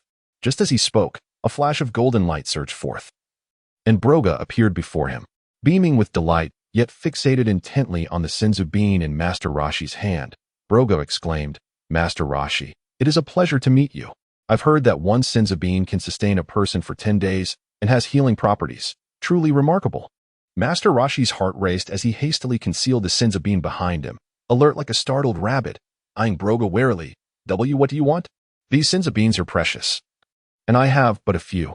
Broga flashed a wide grin, inching closer. Fear not, Master Roshi. I do not intend to take them without offering something in return. I have great plans for their use. Rest assured, you shall not be neglected. Simply hand over the Senzu beans. Seeing Broga's determined demeanor, Master Roshi internally lamented, realizing that today, his precious Senzu beans were likely doomed to be lost. Chapter 14. The arrival of Vegeta upon witnessing the anxious demeanor of the cat sage. Broga hastily interjected, I cannot take your magic beans without offering something in return. Therefore, I shall go fishing now and exchange the fish for your beans. Moreover, I assure you that I will send fish to you every month, ensuring you have fresh fish for every meal, provided you grant me all your magic beans. The cat sage, whose furrowed brow began to relax, widened his eyes, gleaming with a flicker of hope at the thought of fresh fish, especially with the promise of a monthly delivery. Realizing the formidable aura emanating from Broga, he understood that he had little leverage to refuse. Thus, the cat sage decisively replied, Very well, as long as you can truly bring me fish every month, I shall part with these magic beans without hesitation. A satisfied smile crept across Broga's face as he proclaimed, Excellent. It is settled then. Prepare yourself for an abundance of fish. With that, Broga vanished in a flash, soaring towards the seaside, eager to showcase his fishing prowess. Meanwhile, the cat sage, filled with anticipation, began to gather the magic beans in preparation for their forthcoming exchange. In a mere blink, Broga returned to Karin Tower, a hefty basket of fish in hand. Upon landing, he spotted the cat sage straining to maneuver a large jar brimming with the softly glowing magic beans. Upon seeing Broga's return, the cat sage exhaled a sigh of relief, straightening his back and brushing off the dust from his hands. At last, it's all ready. The jar of magic beans is right here. You better not go back on your word. The fish must be delivered on time. Broga approached the jar, his eyes sparkling with delight at the sight of the beans. Fear not, cat sage. I, Broga, am a man of my word. Look at these fish. They are plump and fresh. I guarantee that the monthly deliveries will only increase. As he spoke, Broga placed the basket of fish before the cat sage, who leaned in to inspect it, his eyes lighting up with joy. Wow, it's fish. Finally, I can eat fish. The cat sage then pushed the jar towards Broga, saying, "Here, take it. These magic beans are precious. Don't waste them." Broga carefully cradled the jar as if it were a treasure, beaming with happiness. "Rest assured, cat sage, I will cherish these magic beans."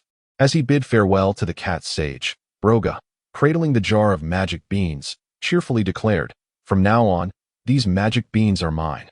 With a swift motion, he vanished from Karin Tower like a jubilant bird soaring towards his villa, envisioning the immense utility these magic beans would have in his forthcoming training and battles. On his flight back to the villa, Broga, filled with satisfaction, felt a smug smile spread across his face. With the magic beans in his possession, Broly would be able to train vigorously. After all, as long as they did not perish, a single magic bean could revive them. The more he contemplated this ingenious plan, the more he imagined the remarkable transformations and strength that would follow their grueling training, prompting him to hasten his flight. Upon arriving at the villa, the sounds of intense combat reached his ears. He beheld Broly, furiously unleashing punches like an enraged beast upon Gohan, Raditz, and Piccolo, who were already battered and bruised yet still persevering. "Stop!" Broga shouted loudly. Broly halted, turning to face Broga, while Gohan and the others seized the opportunity to collapse onto the ground, gasping for breath. Broga quickly approached Broly, placing a hand on his shoulder. "Broly, I have magic beans. As long as these three still draw breath, feeding them the beans will heal their wounds. You may continue your training without concern." Broly's eyes brightened with excitement, rubbing his hands together. "Fantastic. With the assurance of magic beans, I can train them even harder." He then glanced at the fallen trio, anticipation gleaming in his eyes. Broga approached the three and extracted 3 magic beans from the jar, feeding one each to Gohan, Raditz, and Piccolo. After consuming the beans, their pallid faces gradually regained color and their wounds healed at a visible pace. "Rise, take a moment to rest, then continue training," Broga instructed. The three slowly stood, their hearts filled with trepidation at the prospect of the even harsher training ahead. Yet, the thought of growing stronger ignited their fighting spirit. Listening to the trembling words of Gohan, Raditz, and Piccolo, Broly's initially furious gaze flickered with uncertainty. His brow furrowed as he scrutinized the three of them. Seeing Broly's lack of immediate outburst, Gohan hastily added, "Really, truly, Uncle Broly, we understand our mistake." He then gestured towards Raditz. "It was my uncle's suggestion. He said it would be entertaining." Piccolo, eager to escape the predicament, quickly nodded in agreement. Indeed, it was Raditz's idea. Raditz, hearing this, felt a wave of frustration wash over him. It was clearly Piccolo who suggested it. He said that Broly would be unresponsive while asleep, and it would surely be amusing. Broly's face flushed with rage, veins bulging on his forehead as he bellowed, "You dare conspire against me." His roar reverberated through the air, shaking the atmosphere around them. Gohan, Raditz, and Piccolo turned pale, their bodies trembling uncontrollably. Gohan, nearly in tears, rushed forward and grasped Broly's leg, pleading, "Uncle Broly, we truly understand our mistake. Please spare us this once. We promise we won't do it again." Raditz, though seething with anger, dared not confront Broly as before. Gritting his teeth, he forced a conciliatory smile. "Lord Broly, we were merely momentarily foolish. Please, show mercy and do not hold this against us." Meanwhile, Piccolo stood to the side, brow furrowed. Knowing that words were futile, he could only silently accept Broly's impending retribution. Observing their fearful expressions, Broly's fury did not wane. He shoved Gohan away from his leg, declaring, "Unless I teach you a proper lesson today, you will never learn your place. Listen closely. During the upcoming training, if anyone dares to slack off, do not expect me to show mercy." With that, Broly clenched his fists, his aura surging dramatically, causing the ground beneath to tremble. Gohan, Raditz, and Piccolo exchanged glances filled with despair, fully aware that a far more brutal training awaited them. Chapter 15. The bewildered Vegeta and Nappa Broly observed the scene before him, a faint smile of resignation gracing his lips. He shook his head, preparing to speak, when an unusual surge of energy caught his attention. Almost simultaneously, everyone else sensed the 2 new auras that had descended upon Earth. Broly furrowed his brow, his gaze alertly directed at the sky, muttering, "Humph, new arrivals."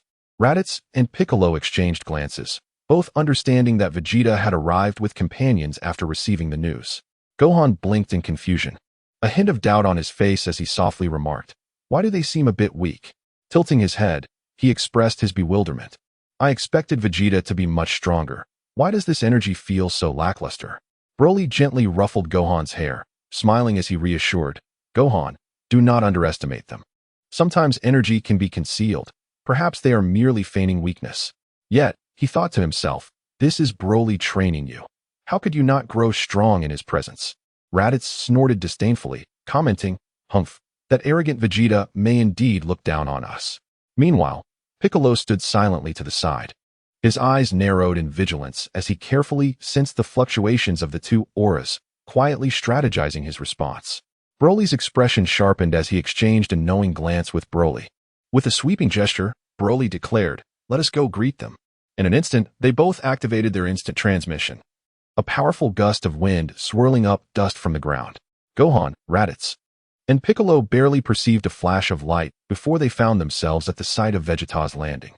On the barren ground, the dust had yet to settle, and Vegeta stood tall, flanked by a figure emanating an ominous aura.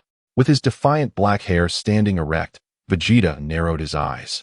A smirk of disdain playing on his lips, filled with contempt for those around him. Upon seeing Broly and the others appear, he raised an eyebrow, letting out a scoff. Humph, not bad for speed. With a smile, Broly stepped forward, his gaze sweeping over Vegeta and his companion. Speaking leisurely, Prince Vegeta, it is good to see you. I have been eagerly anticipating your arrival. Vegeta crossed his arms, scoffing, cut the chatter. I hear you possess Dragon Balls. Show them to me. Broly, observing Vegeta's arrogant demeanor, felt a flicker of annoyance. He glanced down at Gohan, who was visibly indignant, his small fists clenched in anger. Uncle Broly, he is too much. Teach him a lesson. Broly's lips curled into a meaningful smile as he patted Gohan's head, softly saying, patience, Gohan, a lesson shall come. As Vegeta's brazen words ignited Broly's fury, he vanished in a flash, appearing before Vegeta like a bolt of green lightning. Before Vegeta could react, Broly's fist, propelled by a fierce wind, struck his face with a resounding crash. With a loud bang, Vegeta was sent flying like a kite severed from its string, tumbling several times before barely regaining his footing. Dust billowed in his wake, scattering as he skidded across the ground. Broly approached the disheveled Vegeta, his expression unhurried as he coldly remarked, you are not so arrogant, Vegeta. In the face of absolute strength, your hubris is but a farce. Vegeta's eyes widened in shock and disbelief, his hand pressed against the spot where Broly had struck him. Fear and anger flashing in his gaze as he muttered, what just happened? I didn't even see him coming. He realized that this green-haired opponent was a force beyond his comprehension. After dispatching Vegeta, Broly's ire remained unquenched as his oppressive gaze shifted to Nappa, who had been momentarily stunned by Vegeta's sudden assault. Feeling a wave of intense unease wash over him, Nappa barely had time to react before Broly reappeared. A low growl escaping his lips as his fist, infused with potent energy, slammed into Nappa's chest. With a dull thud, Nappa was sent hurtling through the air like a cannonball, crashing to the ground and creating a cloud of dust, struggling to rise from the haze. Blood trickled from his mouth, his face a mask of pain and shock. He had not anticipated Broly's ruthless assault, nor the overwhelming speed and power that had accompanied it. Vegeta, having regained his composure, glared at Nappa's plight, his eyes flashing with anger and frustration. Clenching his fists, his body trembled slightly as he contemplated how to confront this formidable adversary. Broly stood nearby, a satisfied smile on his face. He glanced between Broly, Vegeta, and Nappa, and spoke, Vegeta, consider this a minor lesson. Now you understand that arrogance has no place here. Gohan, Raditz, and Piccolo watched Broly's overwhelming display with a mix of emotions. Gohan's eyes shone with excitement and admiration, while Raditz frowned, a tinge of fear creeping into his heart, hoping that after beating Vegeta, he would spare him. Piccolo, however, maintained his composure, quietly observing the situation unfold. As he noted Vegeta's astonished and furious expression, Broly's confidence grew, and he addressed Vegeta, if you desire the Dragon Balls, you may have them, provided you can defeat us. Choose any one of us. Should you triumph over one, the Dragon Balls shall be yours to command. Vegeta's eyes widened, a blaze of anger and desire igniting within him. Gritting his teeth, he surveyed Broly, Gohan, Raditz, and Piccolo, quickly assessing their strengths. The terrifying power Broly had displayed still haunted him. He would not dare challenge him. Broly appeared inscrutable and formidable. Gohan was merely a child. Though he sensed a potential within him, Raditz's strength was familiar to him, having once been his subordinate, and Piccolo's capabilities remained unknown. After a moment of contemplation, Vegeta scoffed. Pointing at Gohan, "I choose this little brat. I wish to see what he is truly capable of." Gohan felt a jolt of surprise at being chosen, but quickly clenched his fists, determination shining in his eyes. Stepping forward, he proclaimed, "Vegeta, I will not be afraid of you. I will give it my all." Broly furrowed his brow, displeased. "Vegeta, you chose a child. How cowardly." Broly waved dismissively. "Since Vegeta has chosen Gohan, let them have their chance. Gohan, remember to give it your all. Hold nothing back." Gohan nodded, inhaling deeply, leaning slightly forward in readiness for battle. Nappa clutched his chest, a smirk of disdain crossing his face as he thought to himself that Vegeta would surely have no trouble dispatching the boy. Meanwhile, Raditz and Piccolo stood to the side, their eyes wide with surprise, realizing that Vegeta had chosen the most formidable opponent among them, and they knew Vegeta would be pleased. Vegeta's eyes were filled with disdain as he bellowed and surged towards Gohan like a tempest. He thought to himself that dealing with this little brat would be a mere child's play. He unleashed a flurry of rapid punches, the sound of wind roaring as he targeted Gohan's vital points. Although Gohan felt a surge of tension within, he recalled Broly's words, gritted his teeth, and focused his mind to respond. With remarkable agility, he deftly evaded Vegeta's onslaught while searching for an opportunity to counterattack. Spotting a brief opening, Gohan struck fiercely, landing a blow to Vegeta's abdomen. The sudden impact caused Vegeta to emit a muffled grunt as he staggered backward, his eyes wide with astonishment. He had anticipated an effortless victory, only to discover that this seemingly insignificant child possessed such formidable strength. However, unwilling to concede defeat easily, he roared in fury, his aura swelling as he charged at Gohan with even greater speed. Gohan, undeterred, summoned all his strength to engage in a fierce exchange with Vegeta. The air crackled with the force of their clashing blows as their figures flickered through the atmosphere. In the throes of battle, Gohan seized upon a flaw in Vegeta's defense, channeling all his might into a powerful knee strike that collided forcefully with Vegeta's chest.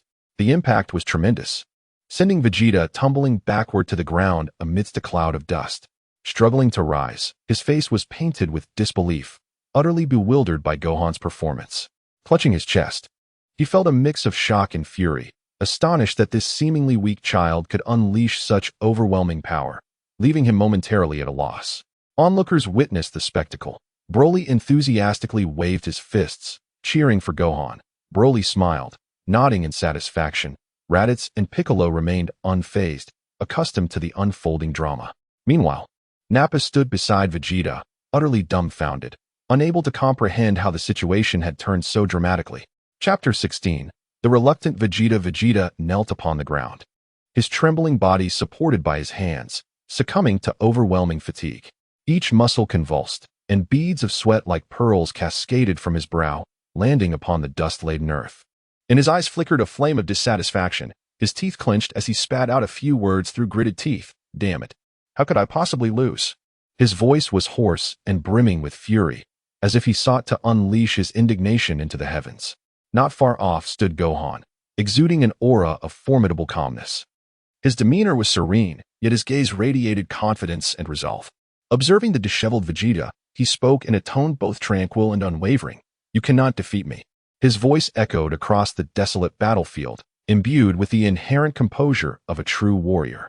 At that moment, Broly approached leisurely, arms crossed, a faint, enigmatic smile gracing his lips, his eyes brimming with mockery and arrogance. He regarded Vegeta, a smirk playing at the corners of his mouth, and taunted, "To be frank, you cannot defeat any of these three, let alone me and Broly." However, he deliberately elongated the last word, pausing as a glint of cunning flashed in his eyes. "I'll summon someone else to see if you can match him. His strength is comparable to yours." Broly's tone was laced with provocation, as if declaring that this confrontation was far from over and greater challenges lay ahead.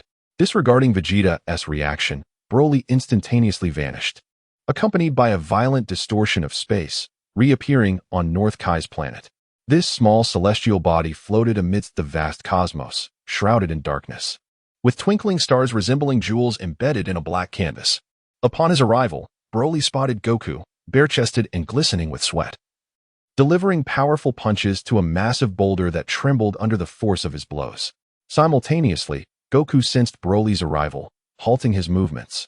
turning with a wide grin that revealed his pristine white teeth. He waved enthusiastically, exclaiming, "Hey, Broly, what brings you here?" His jovial voice resonated loudly in the stillness of North Kai's planet. Broly approached briskly, his expression tinged with mystery and anticipation, stating, "Old friend, I've found you an opponent. By now, you must have mastered the techniques from North Kai, including his King Kai fist." Goku scratched his head, beaming with innocence as he replied, "Yeah, I think I've got the hang of it." His cheerful demeanor suggested that all the world's hardships were mere fleeting shadows in his eyes. Upon hearing this, Broly's eyes sparkled with excitement as he clapped his hands and declared, "Excellent. Let us get going." Just then, North Kai's diminutive figure emerged, his small eyes wide with fury, pointing an accusatory finger at Broly and shouting, "It's you who sent Goku here? Do you have any idea what he's put me through during this time?" Broly quickly adopted a sheepish grin, clasping his hands in a gesture of apology. "I sincerely apologize. Lord Kai, please, calm down. When you have the time, I promise to take you and Goku to Earth for a delightful excursion, filled with exquisite food and sights."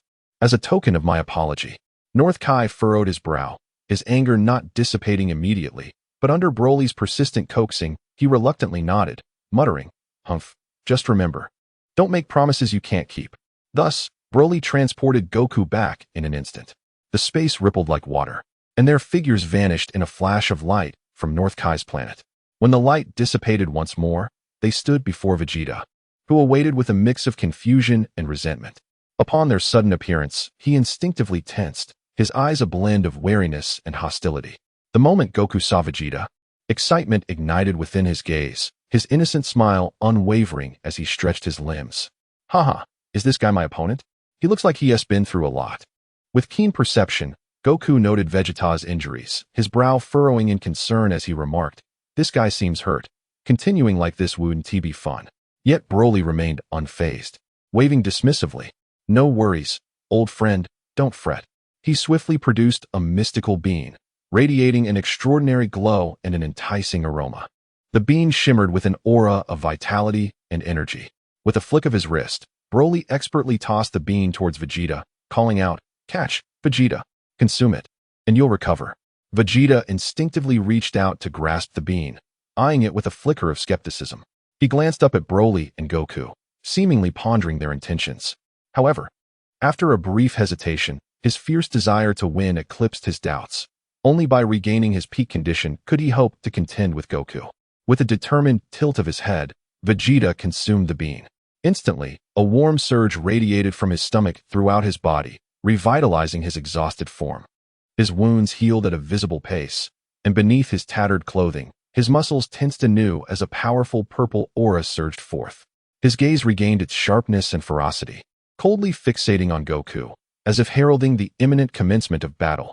Goku could hardly contain his eagerness, the flames of combat igniting in his eyes. With a powerful thrust, he propelled himself toward Vegeta like an arrow loosed from a bow. His speed conjured a fierce gust, sending debris swirling around them. Vegeta instantly adopted a defensive stance, and as Goku closed the distance, he unleashed a formidable punch, the force of which howled through the air. Goku deftly evaded the strike, retaliating with remarkable speed. The two engaged in a rapid exchange, their blows clashing in a symphony of combat, creating a cacophony of sound that reverberated through the terrain, splitting the ground beneath them. As the battle progressed, Vegeta, buoyed by his restored vigor and masterful skills, began to gain the upper hand. Goku, though feeling the strain and bearing a few scratches, remained resolute, his determination unyielding. Just as Vegeta savored a moment of triumph, believing victory was within reach, Goku suddenly bellowed, "KO Kin ×2." In an instant, his previously white aura was enveloped by a blazing red flame, roaring like a tempest, its overwhelming energy causing Vegeta to flinch. Goku's power surged dramatically as he charged once more at Vegeta, his speed and strength markedly amplified. Vegeta, refusing to underestimate his opponent, focused intently, summoning all his strength to counter. The intensity of their clash escalated, each collision unleashing powerful waves of energy that threatened to rend the very fabric of space around them. The intertwining red and white auras illuminated the battlefield, a dazzling spectacle that rendered it impossible to discern the outcome of this ferocious contest. Chapter 17. Persuading Vegeta's son Goku and Vegeta were locked in a fierce battle, their relentless exchanges igniting the very air around them. Their figures blurred into afterimages as they moved at breathtaking speeds, each collision unleashing violent energy shockwaves that carved deep gorges into the ground. Unable to gain the upper hand after a prolonged struggle, Vegeta's frustration flared like an inferno, prompting him to reveal his trump card. With swift hand seals, he gathered energy, summoning a colossal artificial moon that rose into the sky, radiating an eerie glow.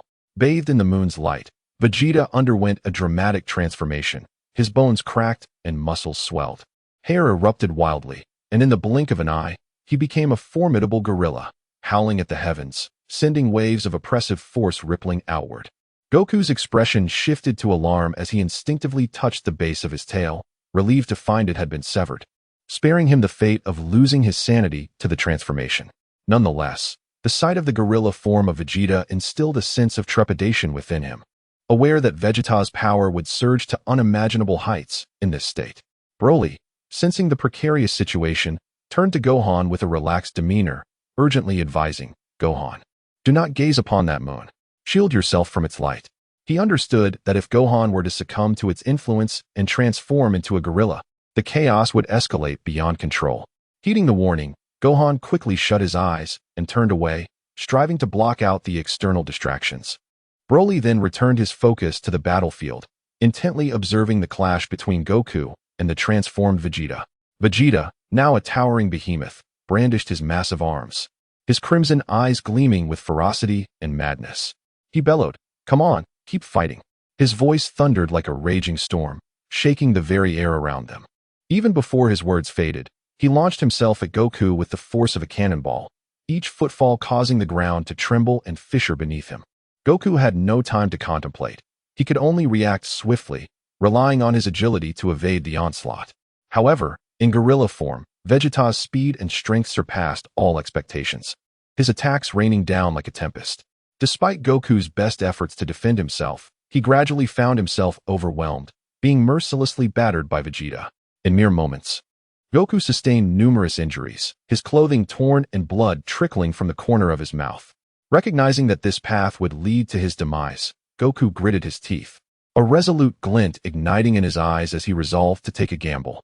Drawing a deep breath, he summoned every ounce of energy within him, unleashing a thunderous roar, tenfold Kaioken. Instantly, he was enveloped in a vibrant red aura, its intensity so palpable it seemed to threaten to incinerate the very fabric of reality. His already formidable presence surged exponentially, warping the surrounding space with the sheer weight of his energy. With the tenfold Kaioken activated, Goku engaged Vegeta in an even more frenzied counterattack. Energy erupted around them, debris swirling in the air as it seemed that only the two of them remained in this tempestuous battlefield. Vegeta, leveraging his massive physique and overwhelming power, struck with earth-shattering force, each blow resonating like cannon fire, causing shockwaves to ripple through the air. Goku, utilizing his nimble agility and surging energy, darted around, seeking openings amid the chaos. As the battle intensified, both warriors poured their all into the fight. Vegeta's strikes grew increasingly ferocious, while Goku grit his teeth, enduring the tremendous strain the Kaioken placed upon his body, repeatedly withstanding Vegeta's onslaught before retaliating fiercely. Time slipped by unnoticed, and though Vegeta's ferocity remained unyielding, signs of fatigue began to manifest in his speed and strength. Seizing the moment, Goku concentrated his energy, forming a powerful Super Kamehameha. With a mighty thrust of his arms, he propelled the Kamehameha, infused with world-shattering power, directly toward Vegeta. Unyielding, Vegeta gathered a formidable purple energy to counter. Yet, Goku's strike proved overwhelmingly potent, gradually breaching Vegeta's defenses. The energy wave collided with Vegeta, producing a cataclysmic explosion. As the dust settled, Vegeta reverted to his human form, collapsing to the ground, devoid of the will to continue fighting. Goku, battered and weary, stood with great difficulty, a fatigued but satisfied smile gracing his face. This arduous battle had culminated in a bittersweet victory for him. Observing the scene, Broly wasted no time, swiftly tossing two Senzu beans toward Goku and Vegeta. The beans arched gracefully through the air before landing before them. Instinctively, they accepted the beans, their exhausted faces reflecting a flicker of surprise. Broly glanced at the incapacitated Vegeta. a smirk playing on his lips as he quipped, "Look at you now, unable to defeat even the weakest Kakarot." Vegeta clenched his teeth, turning his head away, veins bulging on his forehead, his expression a tapestry of indignation, yet he refrained from responding.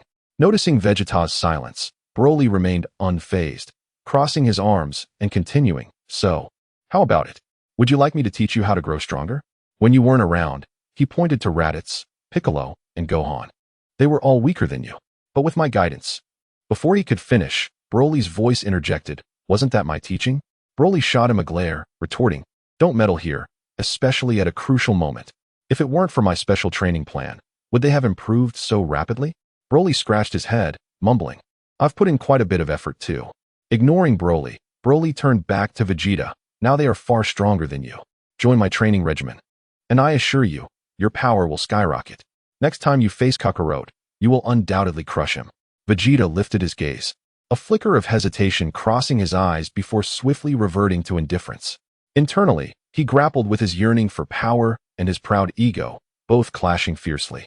After a moment, Vegeta slowly rose to his feet, his body trembling slightly from the remnants of battle, yet he stood tall, his eyes radiating defiance and determination.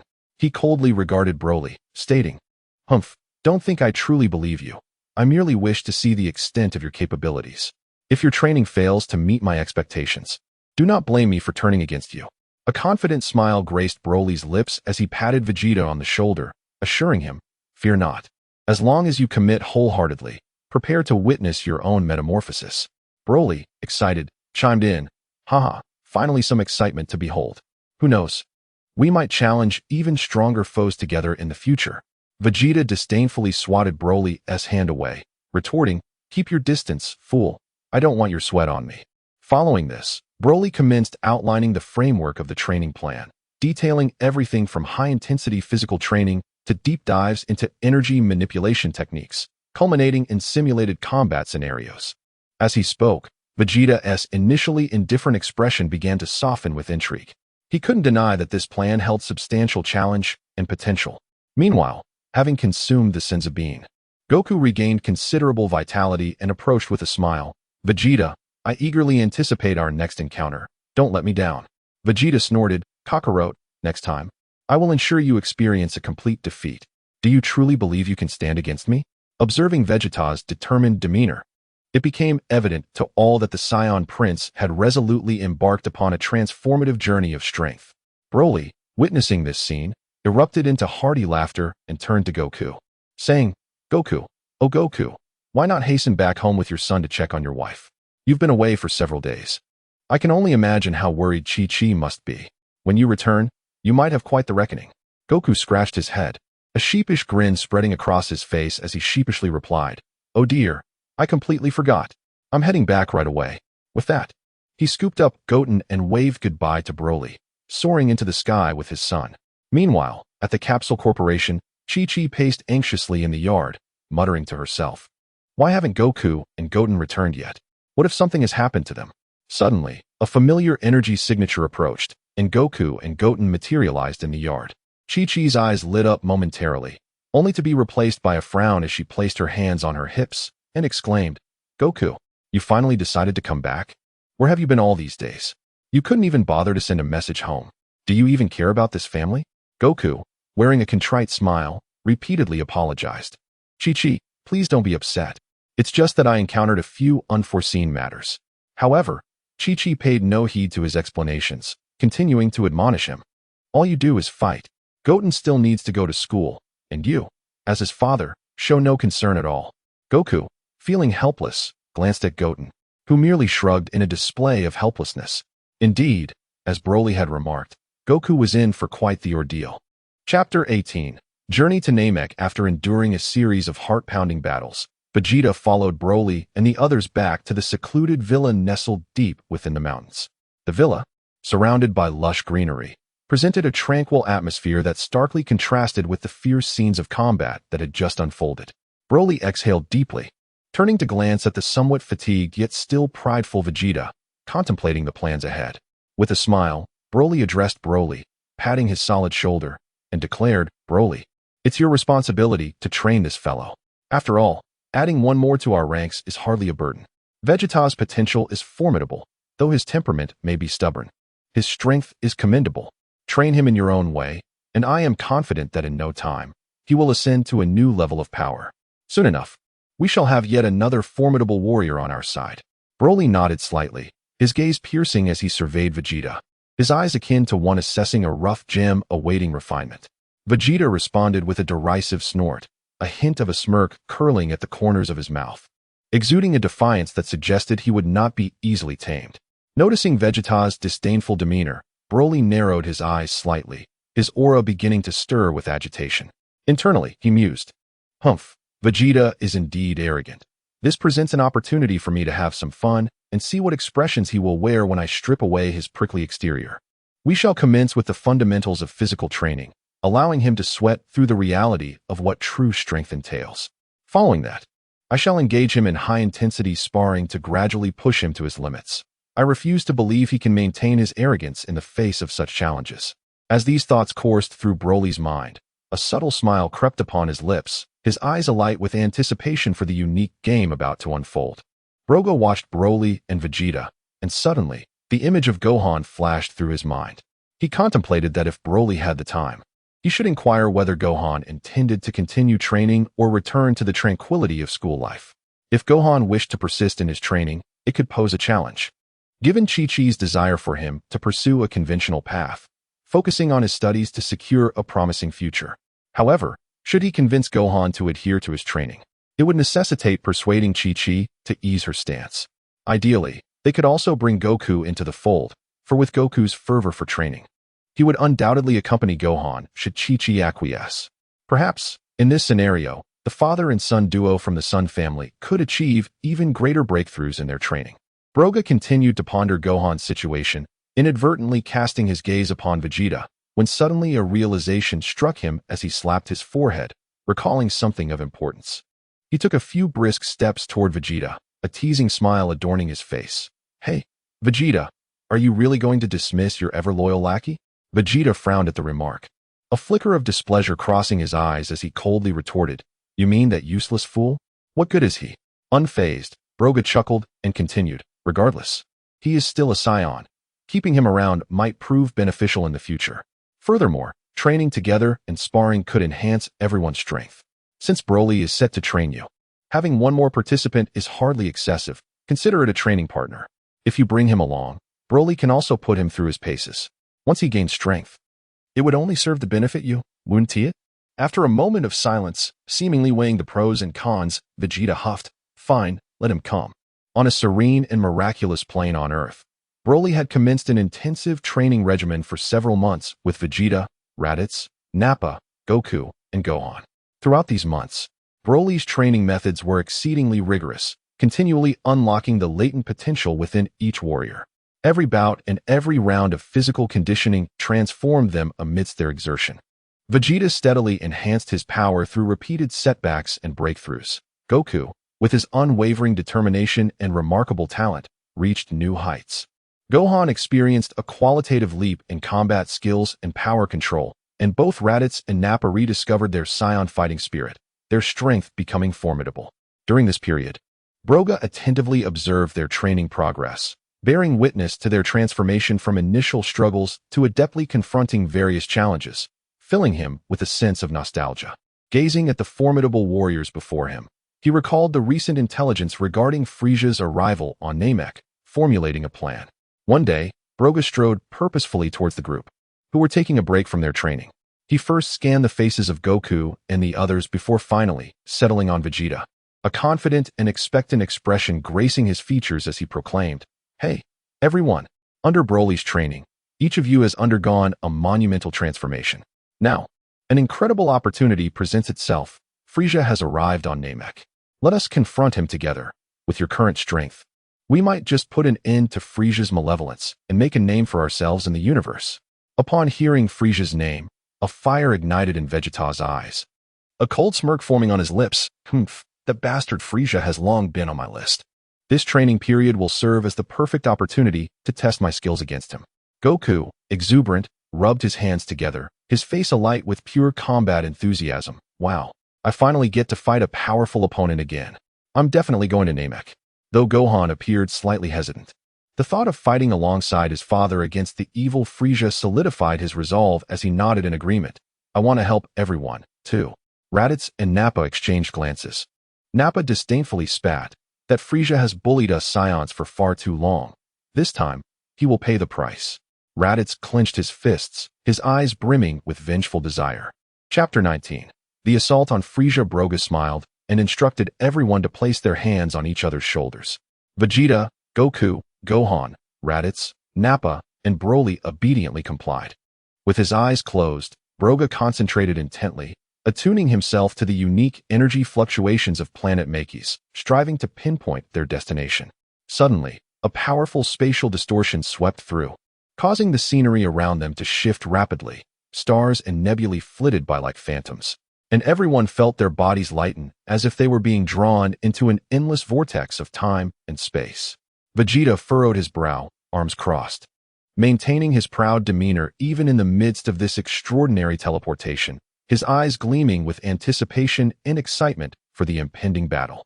Goku, with a face full of curiosity, gazed at the swiftly passing lights and shadows, occasionally exclaiming in wonder, as if embarking on a marvelous cosmic journey. Gohan anxiously clutched his clothing, striving to calm himself, silently rallying his spirit for the forthcoming confrontation. Raditz and Nappa stood side by side, their expressions serious, emanating the distinctive combat aura of Saiyans, seemingly ready to engage in battle at any moment. Broly loomed like a mountain among them, his immense physique and powerful presence causing the surrounding space to tremble. His golden eyes shimmering with a desire for combat. Broga was the first to open his eyes, scanning the surroundings with a sharp gaze, leaving no corner unexamined. He then lowered his voice, speaking steadily. Everyone, be cautious. We have arrived on Makis, and Frieza is likely nearby. They are searching for the Dragon Balls here. As soon as he finished speaking, Piccolo paused, a flicker of curiosity crossing his eyes as he stepped forward to inquire, are there Dragon Balls here as well? A gentle smile graced Broga's lips as he looked at Piccolo and replied, this is your homeland, Piccolo.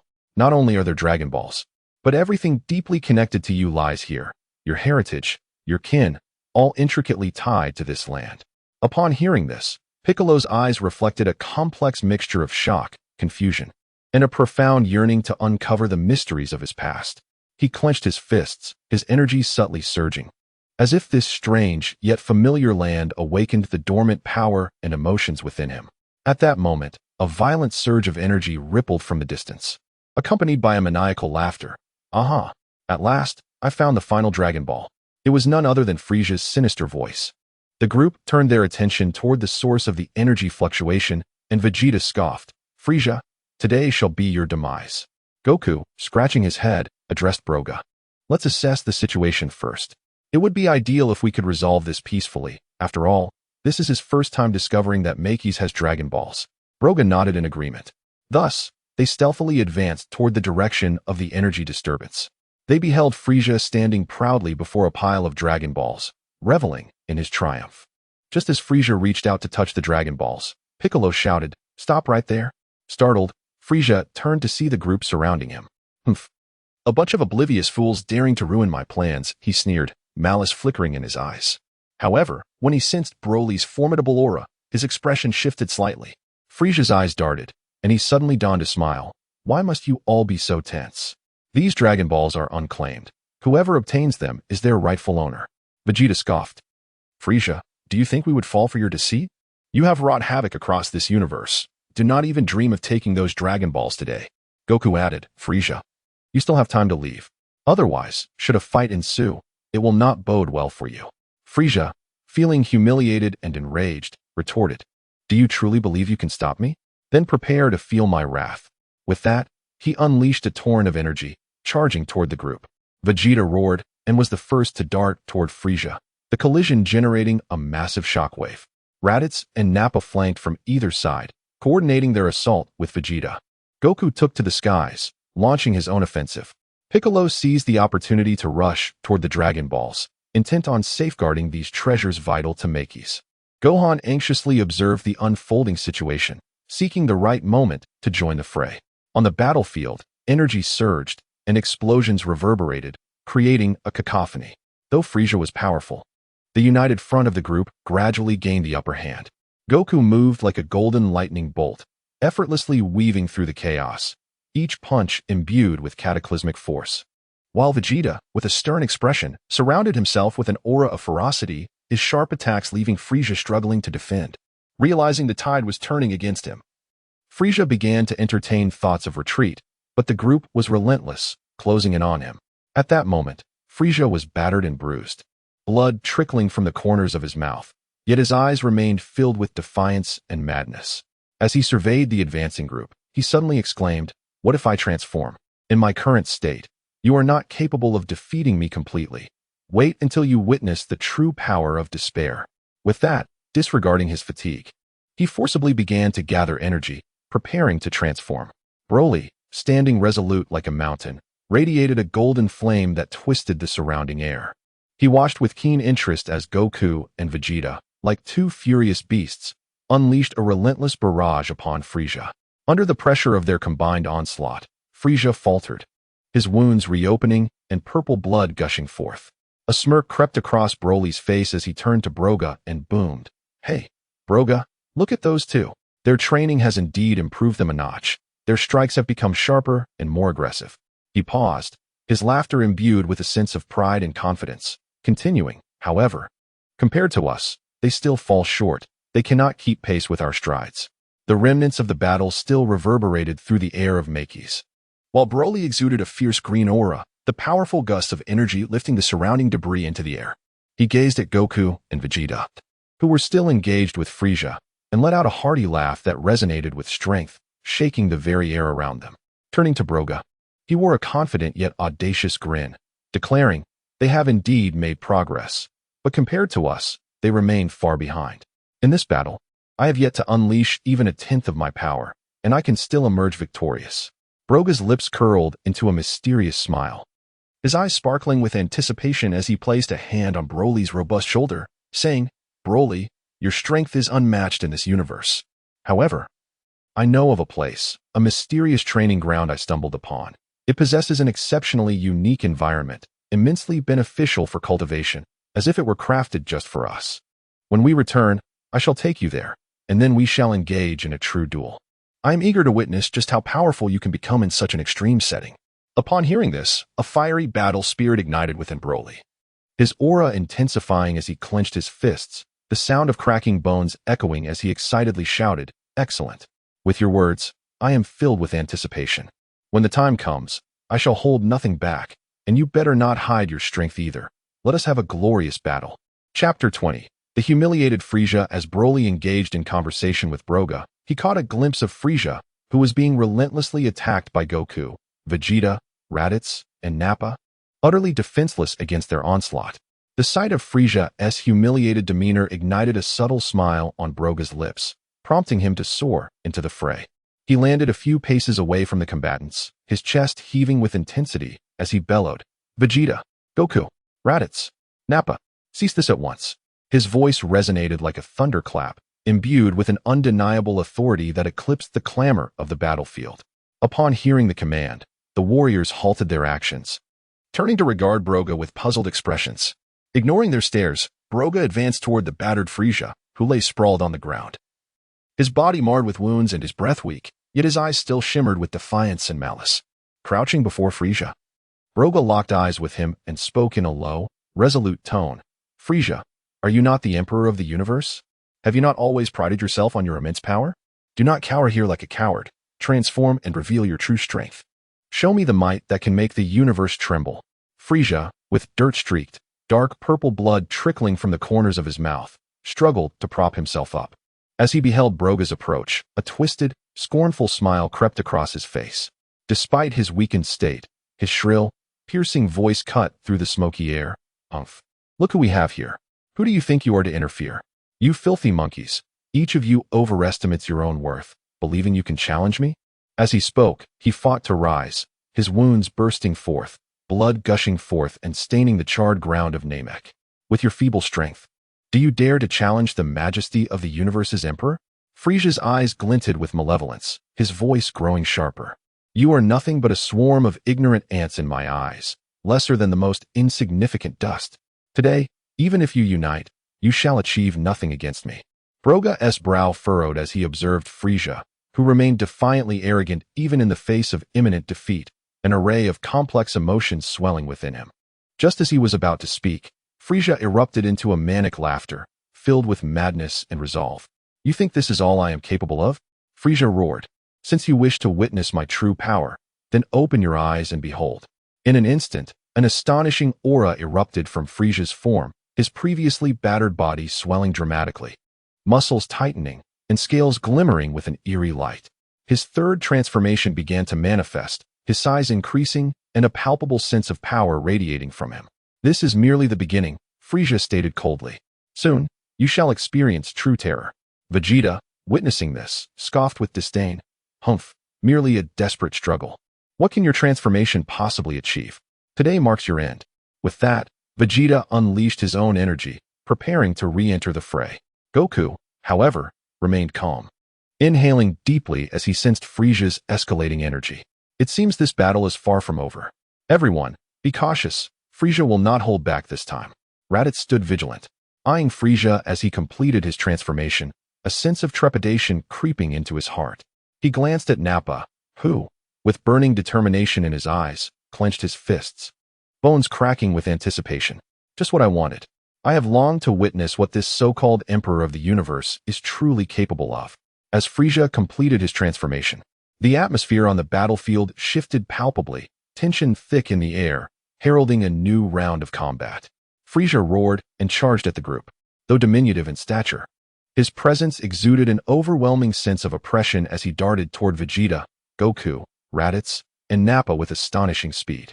His signature white armor glimmered coldly in the dim light, merging with the harsh environment, yet standing starkly apart.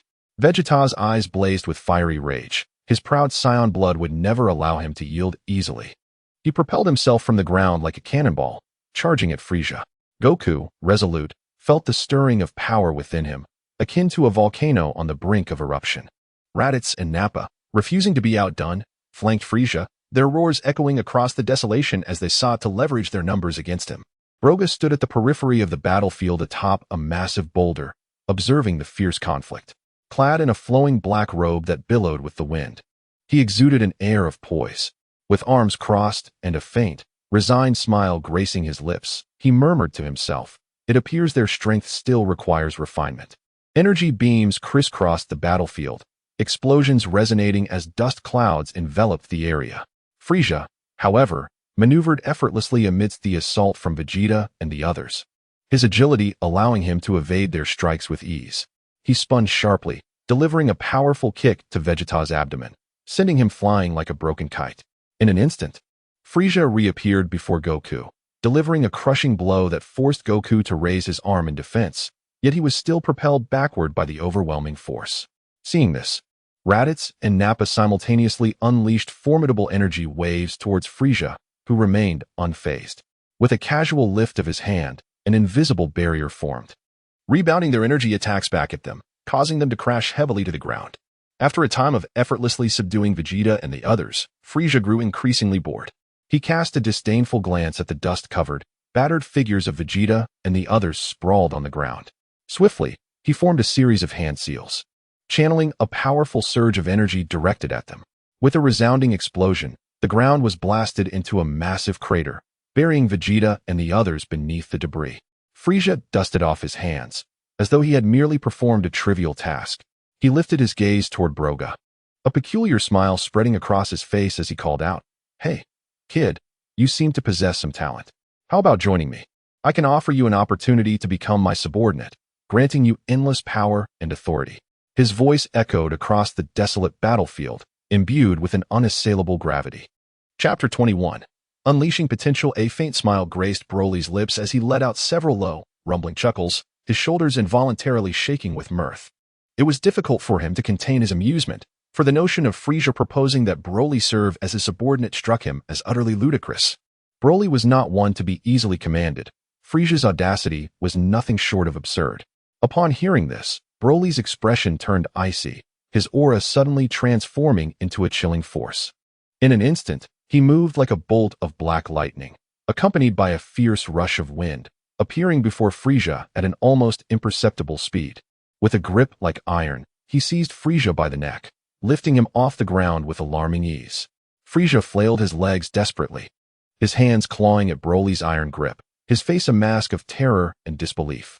Broly's eyes glinted with disdain as he coldly remarked, "Did you think a little sunlight would make you shine? Do you truly believe yourself powerful?" His voice was deep and frigid, akin to a whisper from the depths of the abyss, exuding an aura of intimidation that was palpable. Frieza's face flushed crimson, beads of sweat rolling down his forehead as he summoned every ounce of strength, his arms flailing madly, his legs thrashing like a drowning man. Every muscle strained under the exertion, creating small whirlwinds of energy around him. Yet even so, he could not budge Broly in the slightest. Broly's grip was akin to shackles forged from steel, constricting Frieza's neck and rendering each breath increasingly laborious. Observing Frieza's futile struggles, Broly's lips curled into a contemptuous smirk, and he scoffed, "You are merely a tool for me to gauge Goku and his companion's strength. Did you truly think yourself significant?" His voice dripped with derision, as if discussing an inconsequential object. As soon as he finished speaking, Broly's gaze hardened, and with a sudden surge of power, he twisted his arm with a resounding crack, fracturing Frieza's neck at an unnatural angle. Frieza's eyes widened in shock, his mouth agape, yet no sound emerged as his body went limp. But Broly was not done. He gathered a blinding sphere of energy in his palm, the blue-white light pulsating and crackling with destructive force. Without hesitation, he hurled the energy sphere towards Frieza's lifeless form. With a thunderous roar, a blinding brilliance illuminated the entire space, and Frieza was obliterated, reduced to naught but ashes. Goku and the others remained in stunned silence, unable to process the recent events. After a considerable pause, Goku scratched his head in awe, exclaiming, "Broly, you are astonishing. Frieza was like a mere insect in your hands." Vegeta, though silent, bore an expression of shock mixed with a hint of reluctance. He clenched his fists, silently vowing to become stronger. Broly then burst into hearty laughter. "Ha! That coward Frieza had the audacity to boast. His demise was well-deserved." Broly slowly released his grip, Frieza's remnants dissipating into the ether. He casually brushed off non-existent dust from his attire, his demeanor relaxed and nonchalant, as if he had merely shaken off a speck of dust rather than concluded a harrowing battle. With a calm expression, he surveyed his astonished companions and spoke softly yet clearly. Frieza was far too arrogant, always overestimating himself and causing trouble.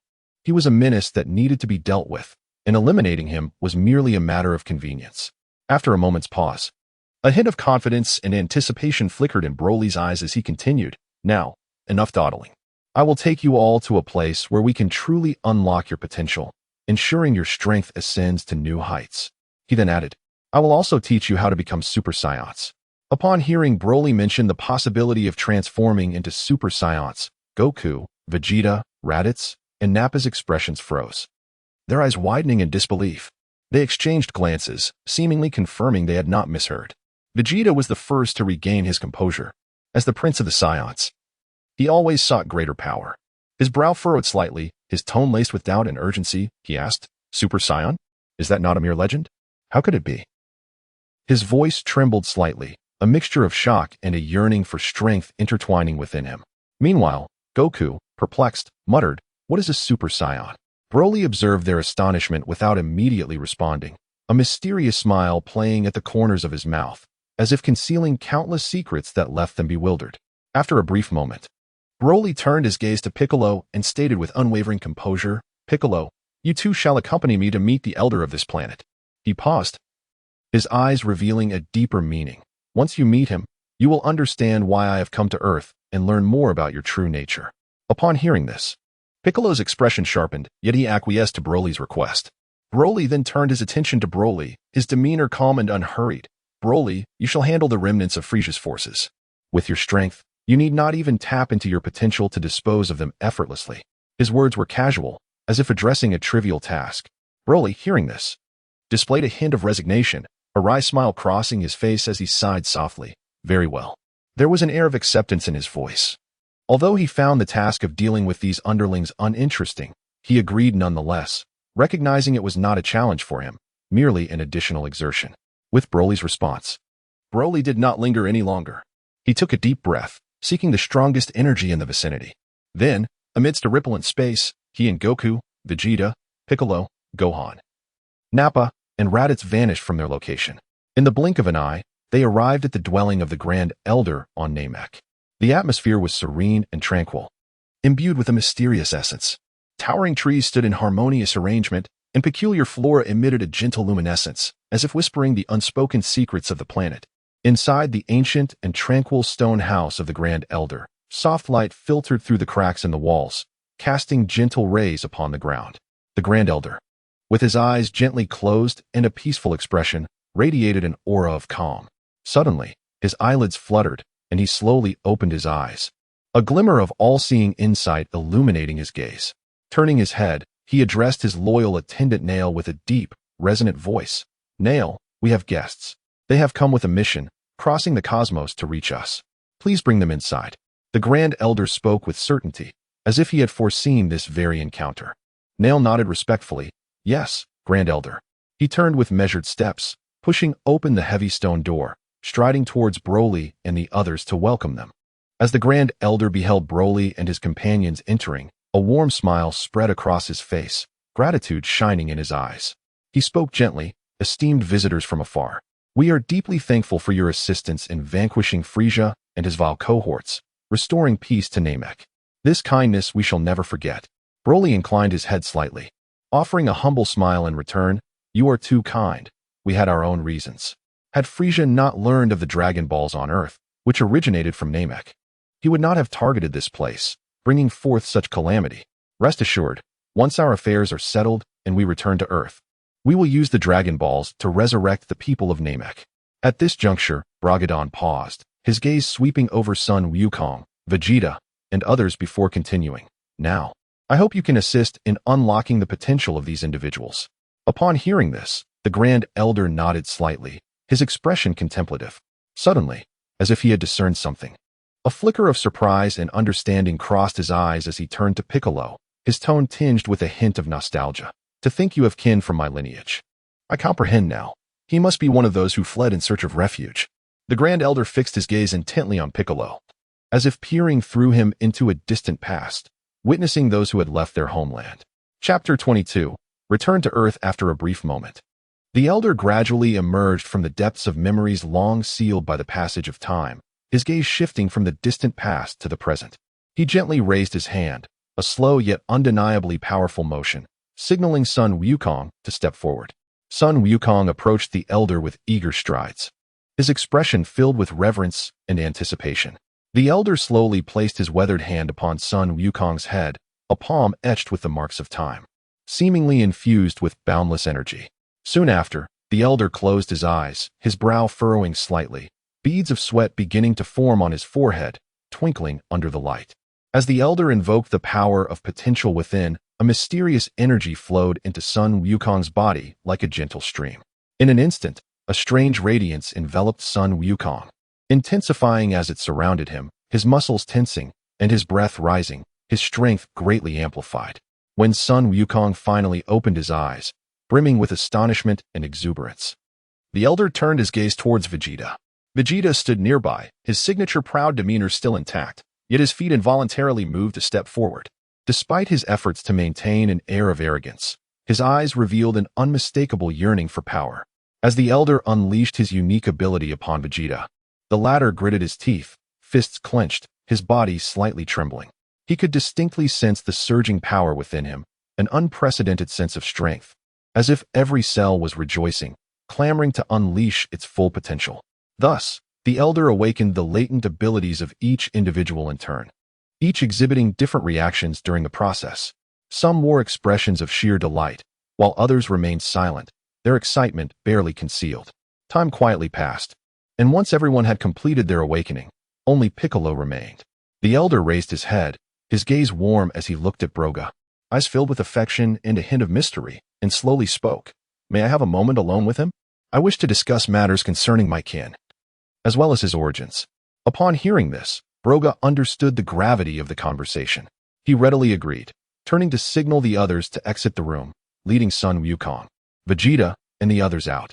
Outside the room, the group stood or sat, patiently awaiting Piccolo's emergence. After a while, the door creaked open, and Piccolo stepped out with a steady gait. His expression was tranquil, like a still pond, his deep-set eyes making it difficult to discern the content of the elder's private discussion. His impassive face suggested that any emotion had been deeply buried. Upon seeing Piccolo, Sun Wukong's impatience surged forth. He dashed forward, ready to inquire.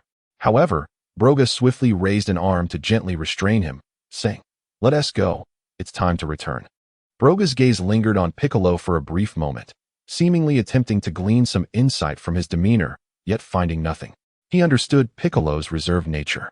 If he chose not to speak, pressing further would be futile. Hearing Broga's words, Sun Wukong swallowed the question that had formed on his lips. He scratched his head in confusion, glancing between Piccolo and Broga, ultimately choosing to remain silent. He recognized that Broga was always measured in his actions.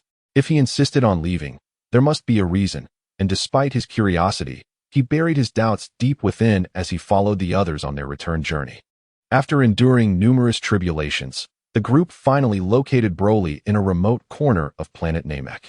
Broly sat quietly upon a massive rock, surrounded by desolation, the howling winds seemingly serenading the lonely expanse. His iconic green hair danced wildly in the breeze, and his robust physique emanated an innate aura of strength.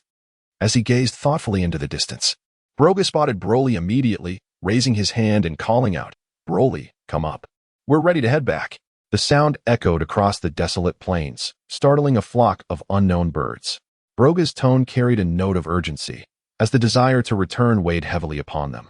With numerous matters awaiting their attention, Broly slowly turned his head, scanning the group, offering no words but a subtle nod. He stood, unleashing a wave of potent energy that sent the sand and stones scattering. With a slight bend of his legs, he propelled himself forward like a cannonball. Swiftly reaching Broga's side, Broga then activated his instantaneous movement, transporting the group near the villa on Earth. Upon returning to the villa, Broga wasted no time in gathering Vegeta, Sun Wukong, Nappa, Raditz, and Gohan. The group congregated in an open area, their expressions filled with anticipation as they looked towards Broga. With a serious demeanor, Broga cleared his throat, his gaze piercing as he surveyed each individual present.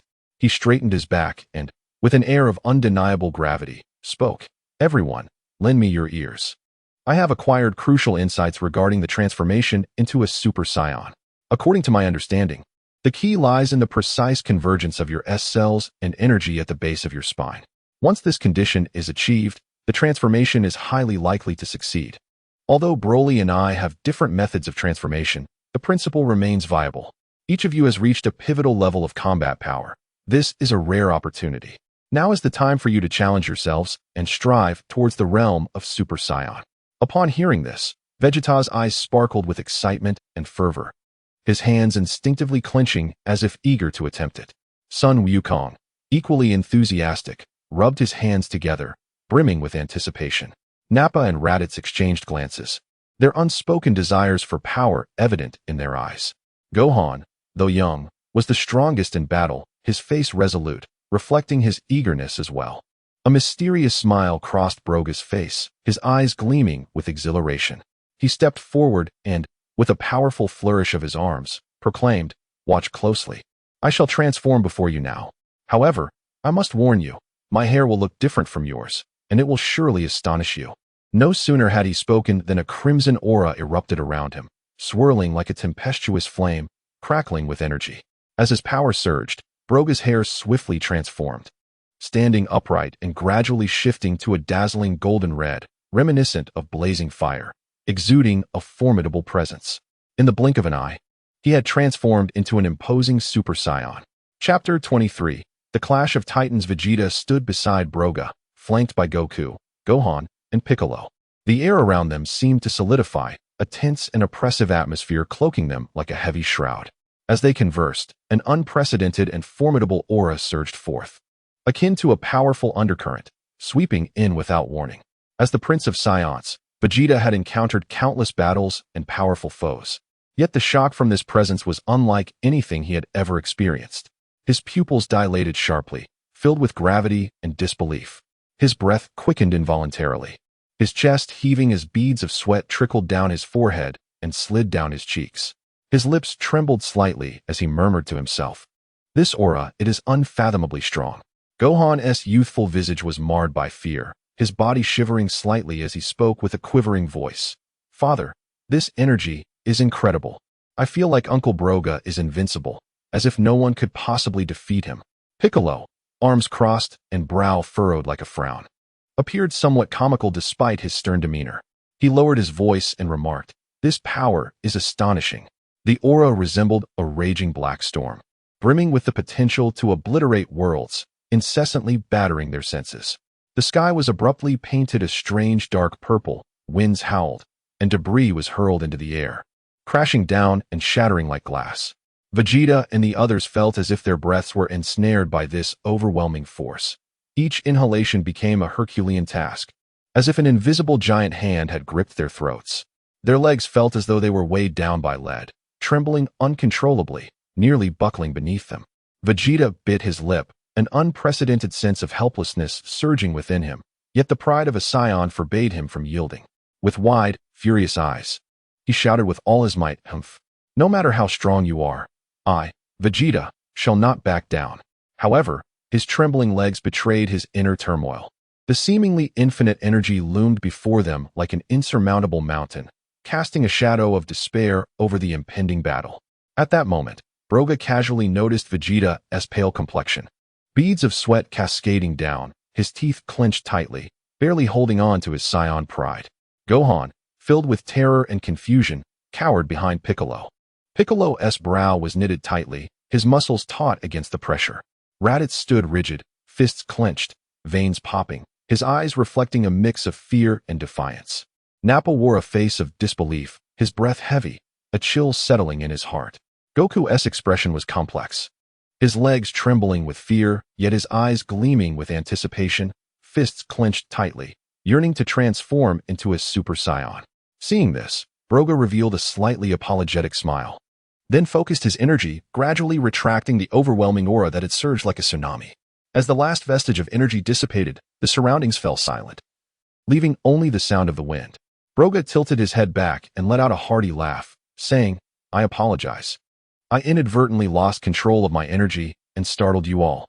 Once the laughter subsided, Broga's expression turned serious as he scanned the group and continued.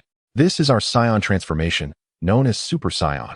This transformation unlocks the immense power dormant within us, exponentially increasing our strength. Since you are also Saiyans, why not attempt to transform yourselves? You may just awaken a strength you never knew you possessed."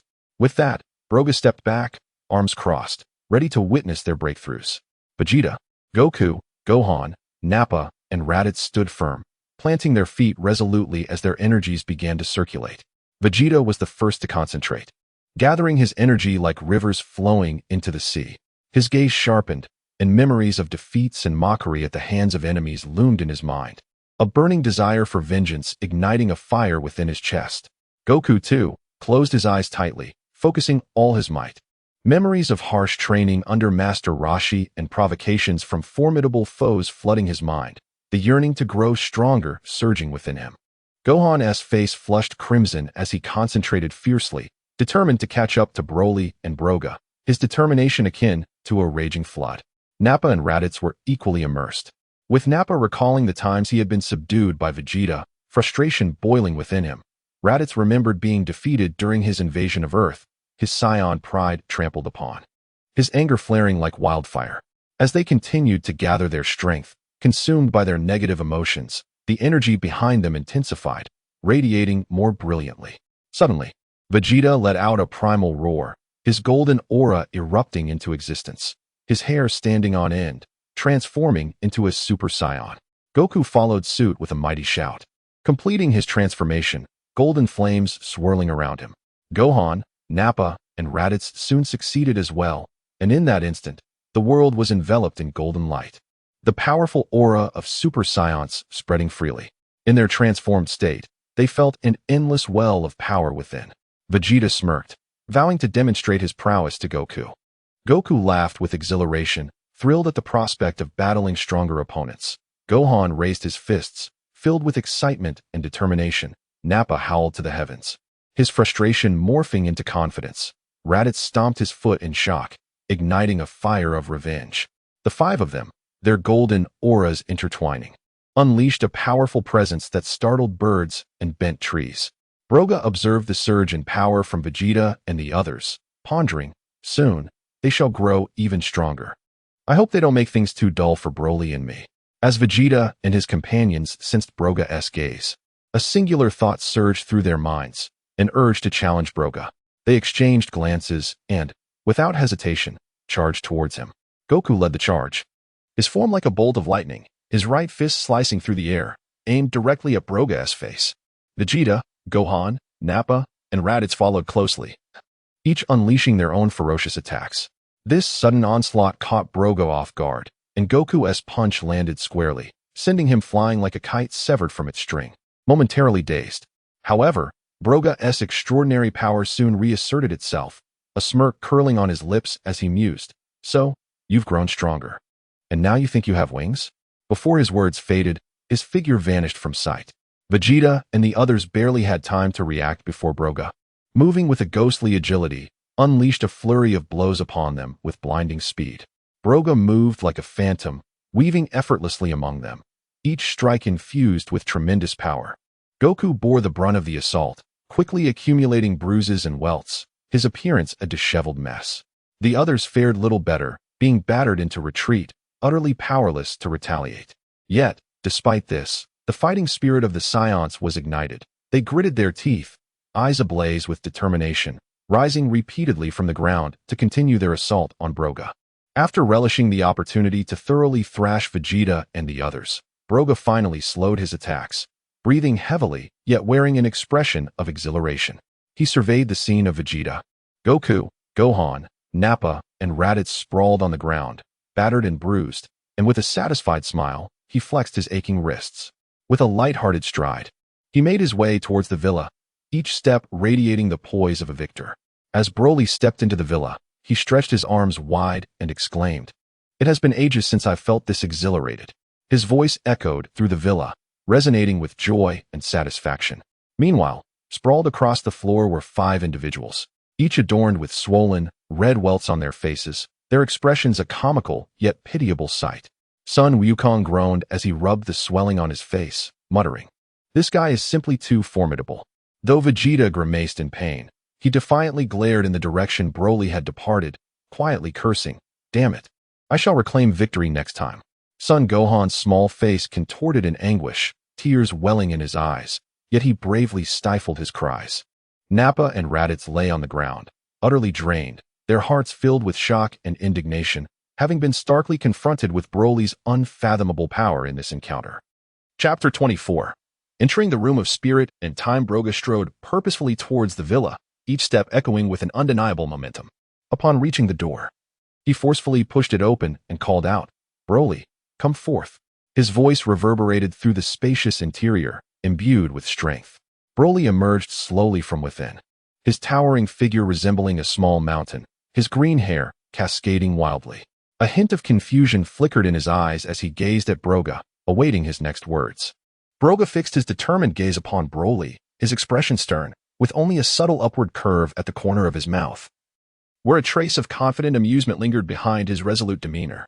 In a deep and steady voice, he articulated, "Let us embark on our journey to cultivate the formidable forms inherent in our Saiyan bloodline. Mastering such forms will undoubtedly propel our strength to unprecedented heights, multiplying our power exponentially." Upon hearing this, a spark of excitement ignited in Broly's eyes, and he vigorously nodded, emitting a low yet resonant roar from his chest as a sign of his agreement. The two then stood side by side, preparing to set forth. Just as Broga was about to stride ahead, an image of Vegeta and the others suddenly flashed in his mind. Realizing there were important matters yet to be addressed, he quickly approached the entrance, casting a steady gaze towards the 5 individuals sprawled on the lawn nearby. "Hey!" Broga raised his voice, calling out, "You 5, listen up." The 5, hearing his call, struggled to rise, their faces marked with confusion as they looked towards Broga. He produced 2 metallic gravity cuffs from his pocket, raising them as he continued, "Take these cuffs and go find Bulma. Tell her to create a few more. These are essential for your training, or you won't have enough." The group exchanged bewildered glances, one scratching his head as if to inquire. However, Broga hastily approached Vegeta, smiling as he asked, "Vegeta, I recall you once transformed into a giant ape using an artificial moon. Could you enlighten me on how to create one? What is the principle behind it? This is crucial for me. Vegeta frowned, his impatience evident, yet sensing the threat of Broga's smile, he succinctly replied. It involves using a specialized device to emit light waves of specific frequency and intensity, simulating the moon's light. Having received the answer, Broga turned to Goku, exclaiming, Goku, you take them. You're familiar with Bulma's place. With you guiding them, they can avoid unnecessary detours. Goku's eyes lit up at this, and he stood, dusting himself off with a toothy grin as he replied, Sure thing. Leave it to me. Come on, everyone, Bulma's the best. She'll definitely help us. With that, he strode over to the five and gestured for them to follow. Once the arrangements were concluded, Broga turned to the silent figure of Broly standing in the corner.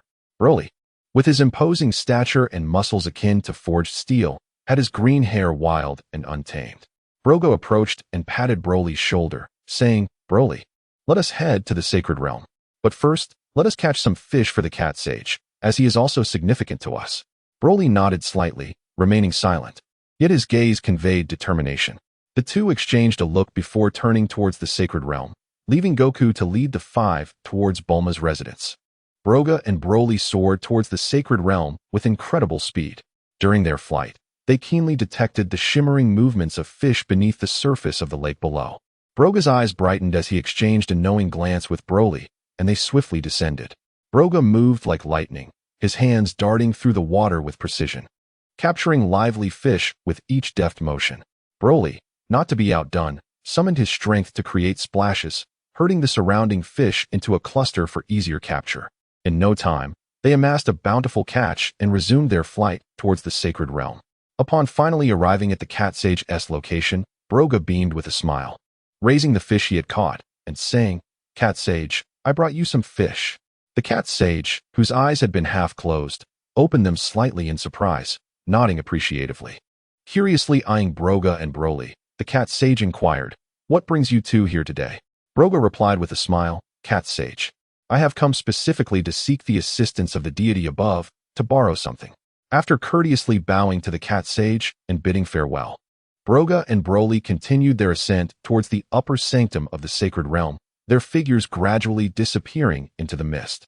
Enveloped in a formidable aura, Broga and Broly raced towards the sacred realm like two shooting stars. The fierce wind howled around them, whipping their garments, yet their expressions remained focused, intent upon the elusive, mysterious structure ahead. When they finally landed steadily on the platform of the sacred realm, they found the deity and Bu waiting expectantly. The deity, clad in a flowing robe, appeared calm and gentle. Bu, small in stature, stood beside the deity, his eyes reflecting curiosity. Broga offered a sincere smile and spoke first. Deity, Bu, I apologize for the intrusion. I wish to borrow your room of spirit and time. Upon hearing this, a flicker of surprise crossed the deity's eyes, and he furrowed his brow in confusion, asking, How did you come to know that the sacred realm possesses a room of spirit and time? This is a little-known secret. Broga smiled but did not respond. Although puzzled, the deity nodded slightly to Bu as a signal to proceed. As they made their way along the path to the room of spirit and time, Bu moved with a lively rhythm, his short legs quickly alternating, resembling a unique dance. He began to explain to Broga and Broly, the room of spirit and time has special rules. Each individual can only enter once in their lifetime. And there is food inside. Bu intended to elaborate further on the cuisine and dining etiquette within the time chamber. However, before he could finish, Broga eagerly interrupted. I understand, no need to elaborate. At that moment, he was consumed by anticipation, his mind racing with thoughts of the intense training awaiting him inside the room of spirit and time, yearning to commence his journey of strength enhancement. With that, he firmly tugged at Broly's side and strode purposefully toward the door leading into the room of spirit and time. Chapter 25, The Transformation into his Saiyan Part 4. Broga and Broly stepped into the time chamber, and in an instant, they were enveloped by an expanse of boundless white. As far as the eye could see, there was only an overwhelming brightness, as if they were adrift in an endless void, devoid of any discernible direction or endpoint. A fervent light flickered in Broga's eyes as he turned to Broly, his voice brimming with uncontainable anticipation. Broly, unleash your power. Let us engage in a fierce battle. Unrestrained and exhilarating. Broly, already filled with fervor, felt a rush of excitement flush his face at these words, and his aura surged wildly. He threw his head back and let out a thunderous roar, a chaotic wave of energy radiating from him, causing the very air around them to tremble under its immense pressure. Sensing this formidable force, Broga felt no fear. Rather, his own fighting spirit ignited. He too unleashed his energy, and the two powerful auras clashed violently within the confines of the time chamber, resonating with a series of explosive sounds. Moments later, they charged at each other like arrows released from a bow, instantly grappling in a fierce melee. Each clash of fists and feet erupted in dazzling bursts of light, the powerful energy fluctuations distorting the surrounding space. Their battle raged on for several days, with the sounds of their relentless combat echoing throughout the chamber. Broly, endowed with innate strength, unleashed attacks with overwhelming force. Meanwhile, Broga, utilizing his agility and extensive combat experience, adeptly countered Broly's every move, occasionally seeking opportunities to retaliate. They exchanged blows, neither yielding an inch, neither able to gain a decisive advantage. At last, after an intense bout, they both collapsed onto the ground, utterly exhausted. Sweat soaked their garments, and their chests heaved as they gasped for breath. A satisfied smile graced Broga's face as he spoke, since leaving that desolate planet. I have not fought with such fervor. It was truly exhilarating. Broly nodded in agreement, his eyes reflecting a similar sense of fulfillment. Suddenly, inspiration struck Broga, and he leaped to his feet, his eyes alight with excitement. Let me ponder the concept of an artificial moon. If I can succeed, it might grant us even greater strength. Upon hearing this, Broly struggled to rise, his eyes filled with anticipation, seemingly envisioning the scene of their united strength in battle. In that vast, wide expanse of the time chamber, Broga devoted himself to contemplation for several days. His brow furrowed tightly, beads of sweat forming on his forehead as he paced in deep thought, occasionally stopping to jot down ideas. The intensity of his research left a slight redness in his eyes. Finally, unable to contain his frustration, he exclaimed, "Damn it, I finally understand Vegeta's predicament. Why couldn't he articulate things more clearly? This is far too complicated." After calming himself, Broga turned to the quietly waiting Broly, his expression turning serious as he said earnestly, "Broly, I will create the artificial moon shortly. During this process, do not gaze at it. I must first test it myself. If I lose control, you must be quick to knock me out. Though the time chamber is extraordinary, it may not withstand the chaos of my uncontrolled state." Broly nodded gravely, replying, "Understood." Broga took a deep breath, his hands moving swiftly as he chanted incantations, gathering energy around him. As the energy coalesced, an artificial moon, emanating a gentle glow, gradually appeared within the time chamber. Instinctively, Broga glanced at the moon, and the moment his gaze locked onto it, his pupils dilated sharply, and his body began to transform uncontrollably. His muscles swelled, bones cracking, as he rapidly grew larger, eventually becoming a colossal ape. Broly stood nearby, his eyes fixed intently on Broga's transformation into the great ape, his muscles taut and ready for action. His gaze reflected both tension and vigilance, anxious that Broga might suddenly lose control. However, he soon breathed a sigh of relief as Broga adeptly mastered this newfound power. Although his movements exuded the might of the great ape, his consciousness remained clear and controlled, reminiscent of how Vegeta commanded his transformation. Broga gradually closed his eyes, immersing himself in the wild energy surging within him.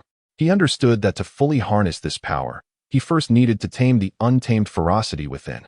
Thus, he cautiously began to release the primal energy, acutely aware of every ripple of power coursing through him. This was a battle against himself, a quest to explore the unknown strength. As time quietly passed in this tense yet focused endeavor, an entire day slipped away. Broga's forehead glistened with sweat, his clothes soaked. Yet a hint of contentment began to emerge on his face. After this long day, he had finally succeeded. He could now control the wild energy at will. Taking a deep breath, Broga unleashed the primal energy with all his might. In an instant, his body was enveloped in a radiant golden light, dazzlingly bright, illuminating the entire time chamber. His form expanded within this brilliance, each muscle bulging outward, showcasing an unparalleled sense of strength. In mere moments, his complexion transformed into a resplendent golden hue, resembling a war god descending upon the realm. Yet, this was not the culmination of his transformation. Broga was not content with merely this. He began to compress the energy within his form. This process proved equally challenging, akin to trying to contain a raging flood within a tiny vessel. However, through unwavering determination and formidable control, Broga succeeded. As the energy continued to condense, his form gradually reverted to a more humanoid shape, yet he was now adorned with a thick coat of red fur, which appeared particularly majestic in the golden light. When Broga slowly opened his eyes, what were once ordinary irises had transformed into a deep blue, seemingly brimming with boundless wisdom and power. He attempted to unleash his strength fully, and immediately, a suffocating aura emanated from him. Broga could distinctly feel the terrifying power contained within him. As if with a mere gesture, he could obliterate a mountain. Broly, having silently observed Broga's transformation, could no longer contain his excitement and quickly approached him.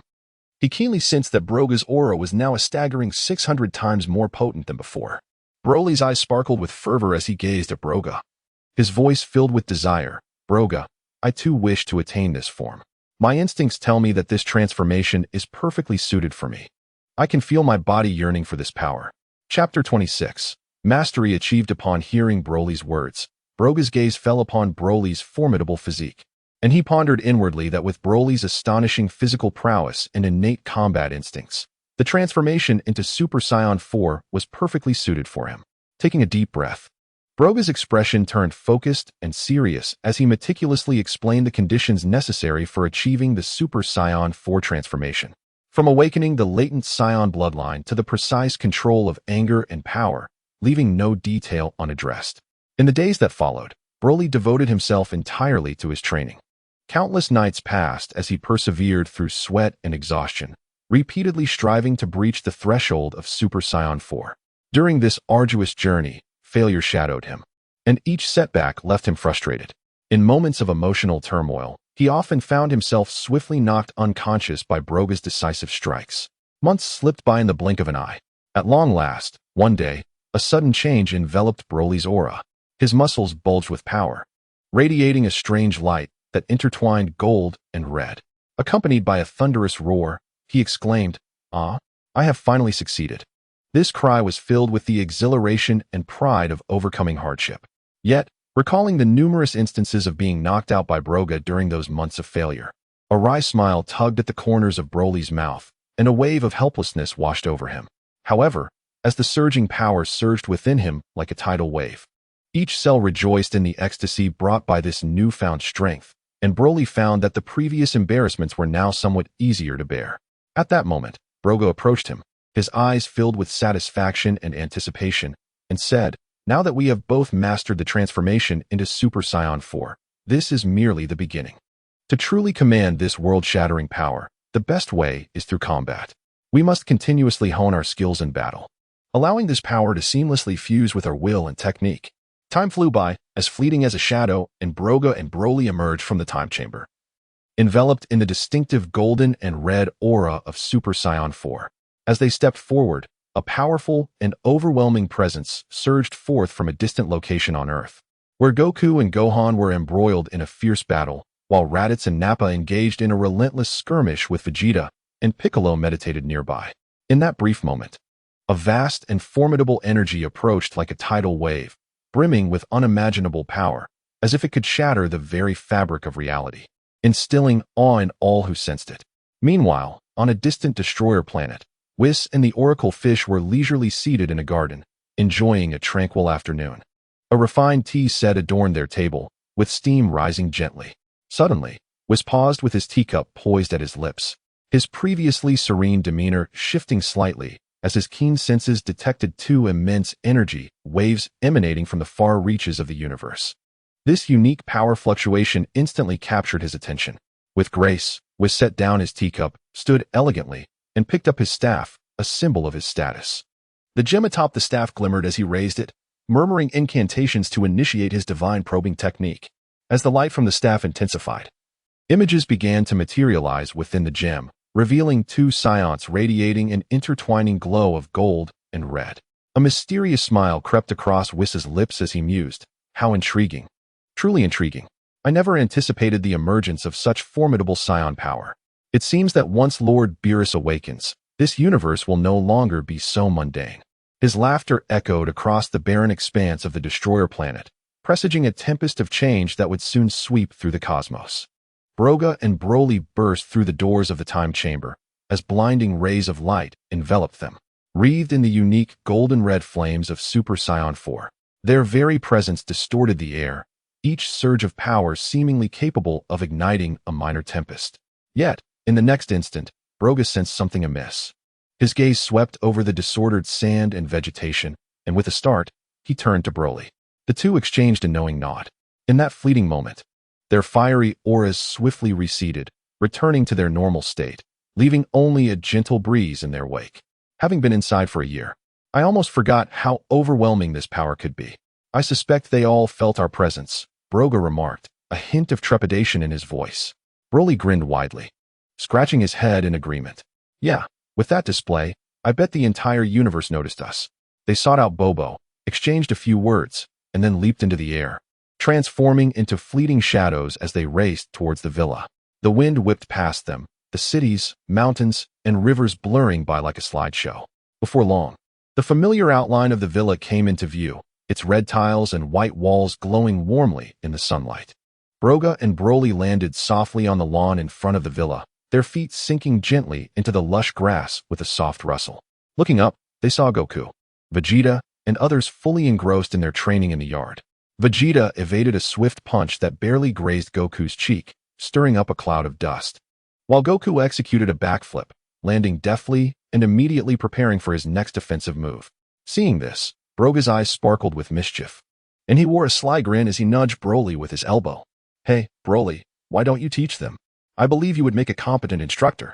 Broly's eyes widened in surprise, ready to protest, but Broga swiftly took off, disappearing in an instant.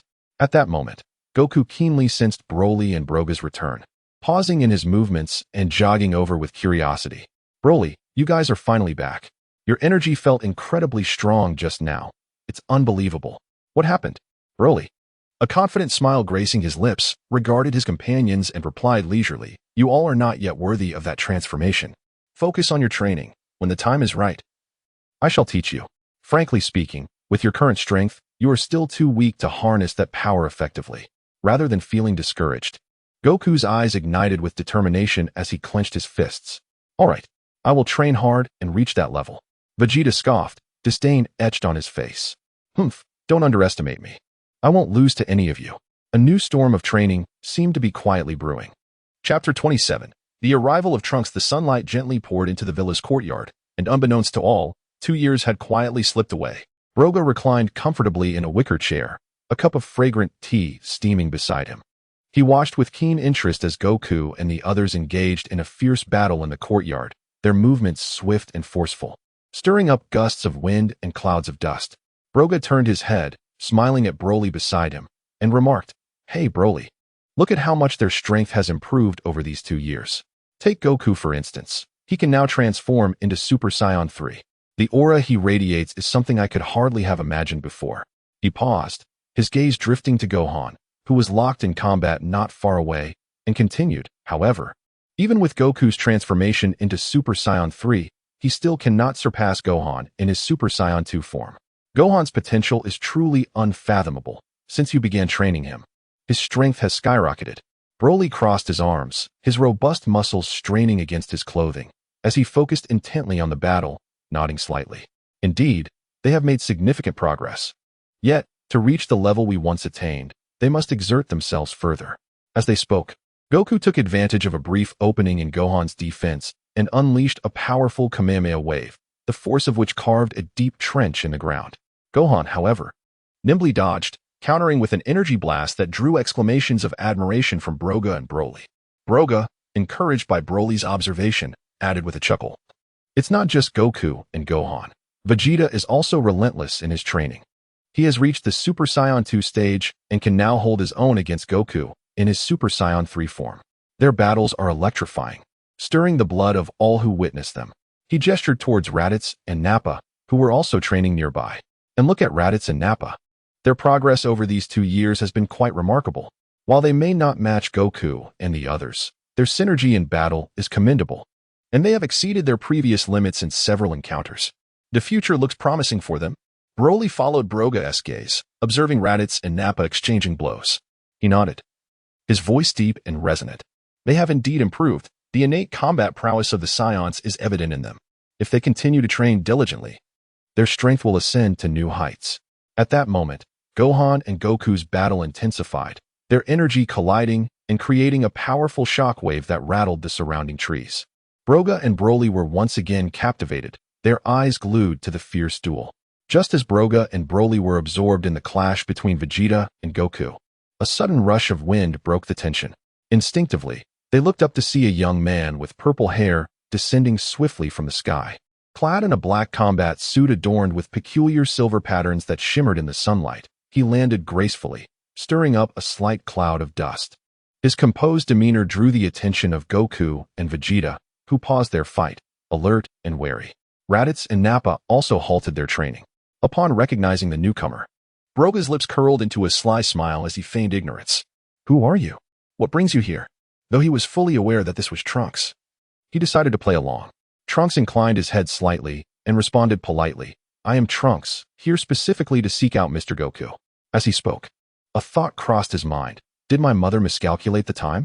I waited an entire day at that location without seeing Frieza or Mr. Goku. If it weren't for the intense energy from this battle, I might still be searching. Goku, scratching his head in confusion, stepped forward. "Looking for me, Trunks? I don't think I've heard that name before. What do you need?" Trunks looked at Goku, inhaled deeply, and with a serious expression, said, "Mr. Goku, could you come here for a moment?" With that, he soared into the sky, turning to ask Goku, "Can you transform into a Super Saiyan?" Though Goku was perplexed, his enthusiasm for battle was ignited, and without hesitation, he transformed into a Super Saiyan, golden flames surging around him with overwhelming intensity. Trunks closed his eyes, sensing Goku's energy. After a moment, he opened his eyes with a look of affirmation. "Could you spar with me?" Still in a daze, Goku's inherent fighting spirit flared up, and he nodded in agreement without a second thought. Trunks smiled, his aura glowing brilliantly as he transformed into a Super Saiyan as well. On the ground, the onlookers gazed up in bewilderment at Trunks in the sky. Vegeta furrowed his brow, suspicion etched on his face. Is he also a Saiyan? Raditz and Nappa exchanged wary glances, while Broga and Broly observed the impending clash with keen interest. Trunks had anticipated that his strength would be sufficient to spar with Goku. But to his astonishment, he was swiftly overpowered, barely having time to react before Goku defeated him. Stumbling midair, he managed to regain his balance, his expression a mix of shock and disbelief.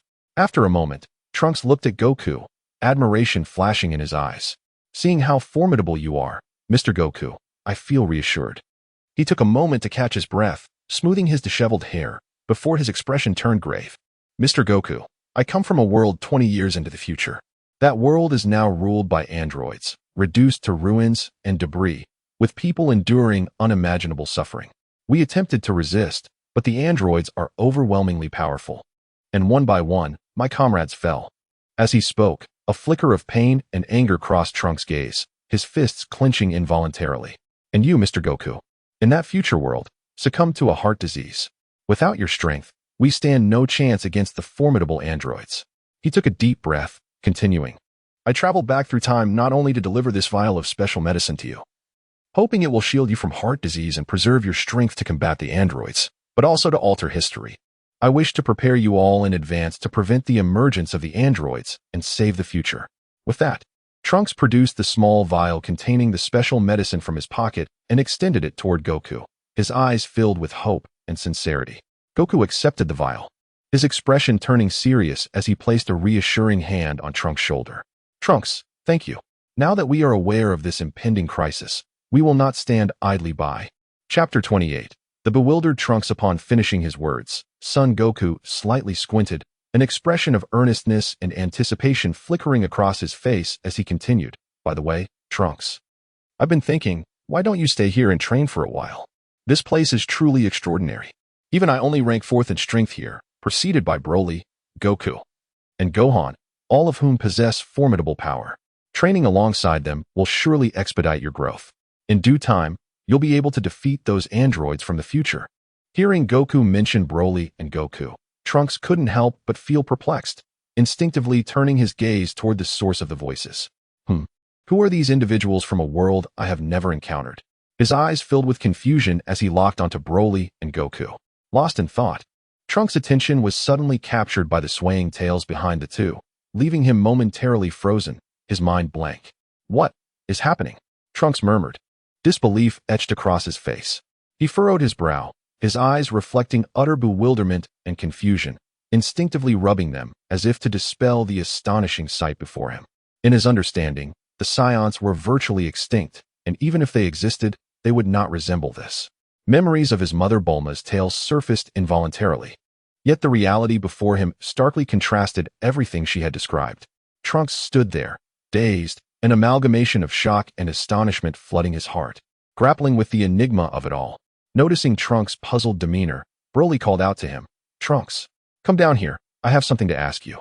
His resonant voice shattered the surrounding stillness, drawing the attention of those nearby. Initially taken aback by the unexpected acknowledgement of his name, Trunks turned toward Broly. After a brief moment of hesitation, he reasoned to himself, since he is with Mr. Goku, he must not be a villain. With that thought, Trunks inhaled deeply and gracefully descended to stand before Broly. He looked up cautiously, curiosity lacing his voice as he inquired, "How do you know my name? And what do you need from me?"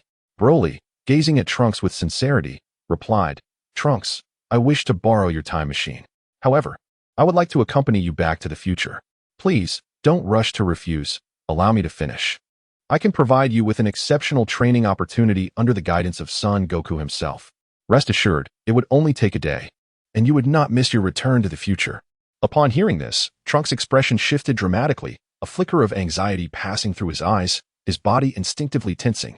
The time machine was crucial to the fate of the future world, leaving no room for recklessness.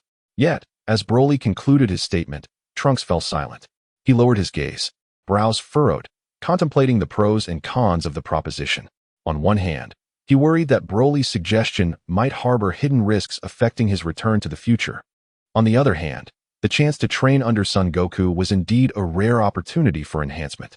After a prolonged moment, Trunks slowly raised his head, his gaze steady as he met Broly's eyes, solemnly nodding in agreement.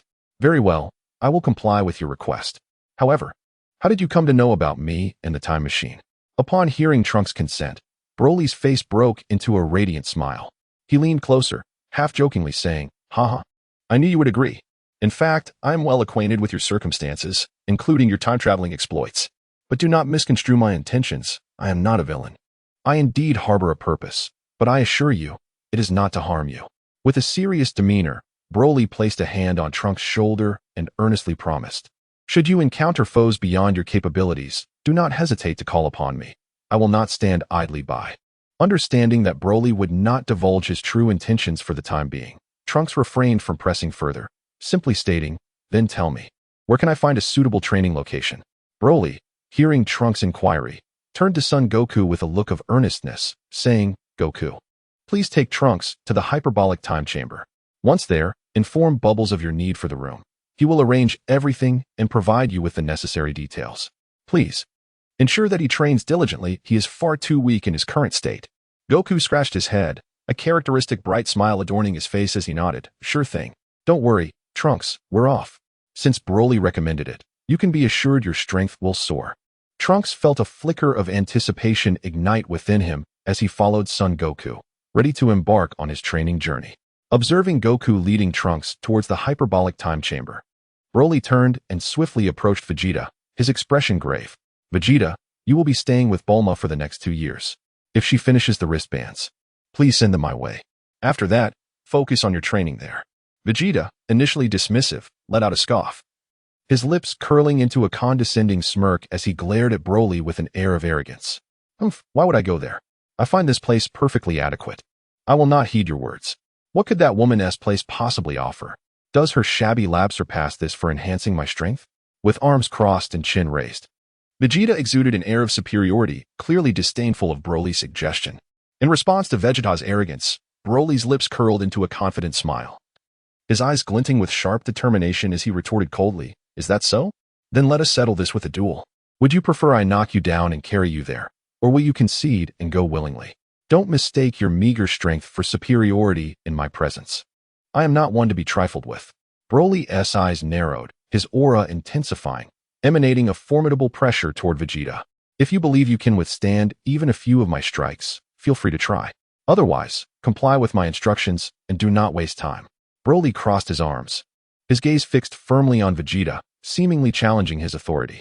I lack the patience to linger here. This matter must reach a conclusion today. In your presence, I wish to train as I please, in utmost freedom. Venturing to Bulma S, I might find myself subjected to her incessant chatter. Vegeta frowned slightly, a hint of irritation in his tone. How about I send that Bew fellow instead? Chapter 29. Returning to the future with Trunks. Vegeta's face was contorted with disdain and resistance, his body taut, clearly unmoved by Broly's proposal. A flicker of determination crossed Broly's eyes, and with a swift motion, he appeared before Vegeta like a wraith.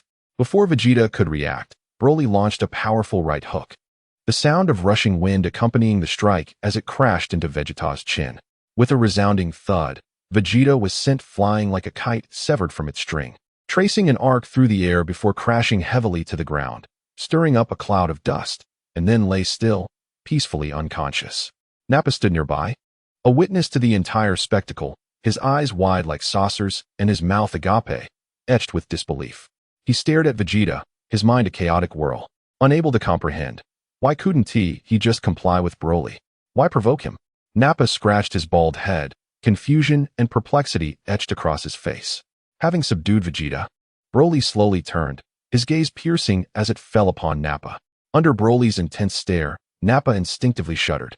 With arms crossed and an authoritative tone, Broly commanded, "You should go too. Take him over there without delay, hurry." Nappa swallowed hard, feeling reluctant but knowing he dared not defy Broly. Reluctantly, he made his way toward Vegeta, hoisting him up to head to Bulma's residence. Broly watched as Nappa carried the unconscious Vegeta into the distance, their figures shrinking into two small black dots until they vanished from sight, before slowly retracting his gaze. A subtle smile curled at the corners of his mouth, a knowing expression gracing his features as he murmured to himself, "Ah, Vegeta, if you don't visit Bulma, how will you ever conceive Trunks, right?" The following day, under a clear blue sky, two streams of energy streaked across the horizon. Goku and Trunks were returning. Broly sensed their presence from afar. Their powers surged intensely, a stark contrast to when they had departed. Goku, in particular, radiated a formidable aura that surpassed Gohan's. As Goku touched down, his face lit up with excitement. He bounded over to Broly, his eyes sparkling as he exclaimed, "Broly, that time chamber is incredible. Time feels different in there. Trunks and I pushed ourselves to the limit every moment. It's such a pity that each of us can only enter once. I wish we could train there again." Trunks nodded in agreement, a confident smile illuminating his face, his powerful aura palpable. "Indeed, training in the time chamber has given me a new grasp of my strength, a significant leap forward. I am truly grateful for this opportunity." Broly beamed with satisfaction as he observed the newfound strength of Trunks and Goku, his joy unmistakable. He patted Trunks on the shoulder and gently stated, "Let us go. It's time to return to the future. Your world awaits your protection." Turning to Broly, he added with a hint of mystery in his smile, "Broly, come with me to the future. I'll find you a worthy opponent for a good spar." Upon hearing this, Broly's previously dull eyes sparkled with enthusiasm, nodding vigorously and emitting a low growl of agreement. Then, Broly turned to face Goku, Gohan, Raditz, and Piccolo, adopting a half-joking, half-serious demeanor as he declared, "We are leaving. If you choose to remain here, you must keep an eye on my house. Should anything go awry, who knows, you might be in for a great surprise." He winked, emphasizing the phrase "great surprise" with mischievous intent. Goku scratched his head, laughing heartily. "Don't worry, Broly. We'll take care of your house, ensuring it remains intact." Gohan and Piccolo nodded in agreement, reassuring Broly that he need not worry. Content. Broly smiled and gestured for departure, ready to journey into the future. As the time machine jolted violently and radiated brilliant light, Broly, and Trunks finally arrived in the future. The hatch opened slowly, and a wave of charred and desolate air met them. Before them lay what was once a thriving metropolis, now reduced to ruins, streets littered with debris, and demolished buildings strewn about, devoid of any signs of life. Broly frowned slightly, taking in the desolate scene with mixed emotions. Yet he managed to muster a smile as he turned to Trunks, brimming with confidence. "With your current strength, Trunks, defeating those two androids will be a breeze. This land needs your protection. It's up to you now." Trunks clenched his fists, muscles taut, a low growl escaping him, his eyes ablaze with the thirst for battle. Then, Broly's demeanor shifted to seriousness as he cautioned Trunks, but be wary of hidden dangers lurking in the shadows. There's a cunning foe hiding like a sly worm. Trunks nodded gravely, determination radiating from him as he resolved to protect the future world. After imparting his instructions, Broly gazed up at the vast cosmos, took a deep breath, and shouted, "Broly, let us go. I'll take you to find an opponent." With that, the two propelled themselves forward, transforming into beams of light as they sped into the universe, leaving behind Trunks, solitary yet resolute. Preparing to face the impending battle amidst the ravaged Earth, Broly surged through the atmosphere, successfully exiting the Earth. The depths of space lay before them, cloaked in darkness, the stars twinkling with a cold, mysterious aura. Broly held his breath, closing his eyes to fully sense the unique energy of planet Namek. Beside him, Broly floated in the void, a bit impatient from the long wait, yet his energy remained stable as he awaited Broly's command. Moments later, Broly suddenly opened his eyes, filled with excitement and certainty. "I found it. Follow me." He swiftly grasped Broly's shoulder, a blue and white glow enveloping them as they initiated a teleportation. In an instant, everything around them blurred into a streak of light, leaving behind ripples of distorted space. In the blink of an eye, they found themselves on a peculiar planet. Beneath an orange-purple sky lay undulating mountains, their surfaces adorned with vibrant hues and bizarre vegetation flourishing freely. Towering mushroom-like plants reached for the clouds, emanating a faint glow. In the distance, a shimmering liquid metal lake glimmered under the planet's soft light, bubbling with activity. The unique energy of planet Namek permeated the surroundings, signifying that they had successfully arrived at their destination. Chapter 30. Journey to the God of Destruction Realm. Broga landed steadily upon the unfamiliar yet unique terrain of Namek, his gaze shifting to Broly, a glimmer of anticipation and mystery evident in his expression. "Let us proceed to the Grand Elder," he announced. Broly scratched his head in confusion, unable to grasp the significance of visiting a Namekian elder. However, he had always placed his trust in Broga and responded in a deep voice, "All right, let us go." With that, Broga and Broly soared into the sky, their energies pulsating as they streaked through the air like two shooting stars towards the location of the Grand Elder. The howling winds roared in their ears as the distinctive landscapes of Namek sped past beneath them. Vast circular valleys, steaming geysers, and mysterious mineral veins glistening with metallic luster were soon left far behind. Broly, filled with exhilaration, let out a mighty roar, his energy surging stronger and his speed increasing, nearly surpassing Broga on several occasions. Meanwhile, Broga remained focused, his keen perception guiding them ever closer to their destination. Before long, a colossal stone dwelling, shrouded in a vibrant aura and perched atop a lofty mountain, came into view. It was the abode of the Grand Elder, their goal now within reach. The Namekians, upon spotting the two rapidly approaching figures, grew vigilant and hurried to meet them. As Broga and Broly descended, a tall Namekian with gently quivering antennae stepped forward, his tone scrutinizing as he inquired, "Who are you? What brings you here?" Broga, wearing a gentle smile, replied calmly, "I am a friend of Goku and his companions. We have come to meet your elder." He slightly bowed as a sign of respect. Broly stood beside him, arms crossed, silent yet observing the Namekian with a mixture of curiosity and impatience. Upon hearing that Broga was a friend of Goku, the Namekian's wariness eased significantly. His antennae quivered lightly as he nodded, saying, "I see. Please wait a moment while I inform the elder." With that, he turned and entered the magnificent stone dwelling. Broga and Broly waited quietly outside. Broly, somewhat restless, paced back and forth, emitting low grunts occasionally, while Broga maintained a tranquil demeanor, his gaze fixed on the interior of the stone house, deep in thought. After a while, the Namekian re-emerged, looking at Broga and Broly as he announced, "The elder has requested your presence." Broga smiled appreciatively and beckoned to Broly, and together, they followed the Namekian into the stone dwelling. Inside, a soft glow enveloped the space, revealing various peculiar decorations and mysterious artifacts. Their footsteps made little sound upon the smooth floor, lending an air of solemnity to the atmosphere. The Grand Elder sat upon an ancient stone chair, his form slightly hunched, yet exuding a gentle aura. Upon their entrance, a hint of concern flickered in his eyes, and he spoke first, "Greetings. How have Goku and his companions been of late?" Broga sighed lightly, a complex expression crossing his face.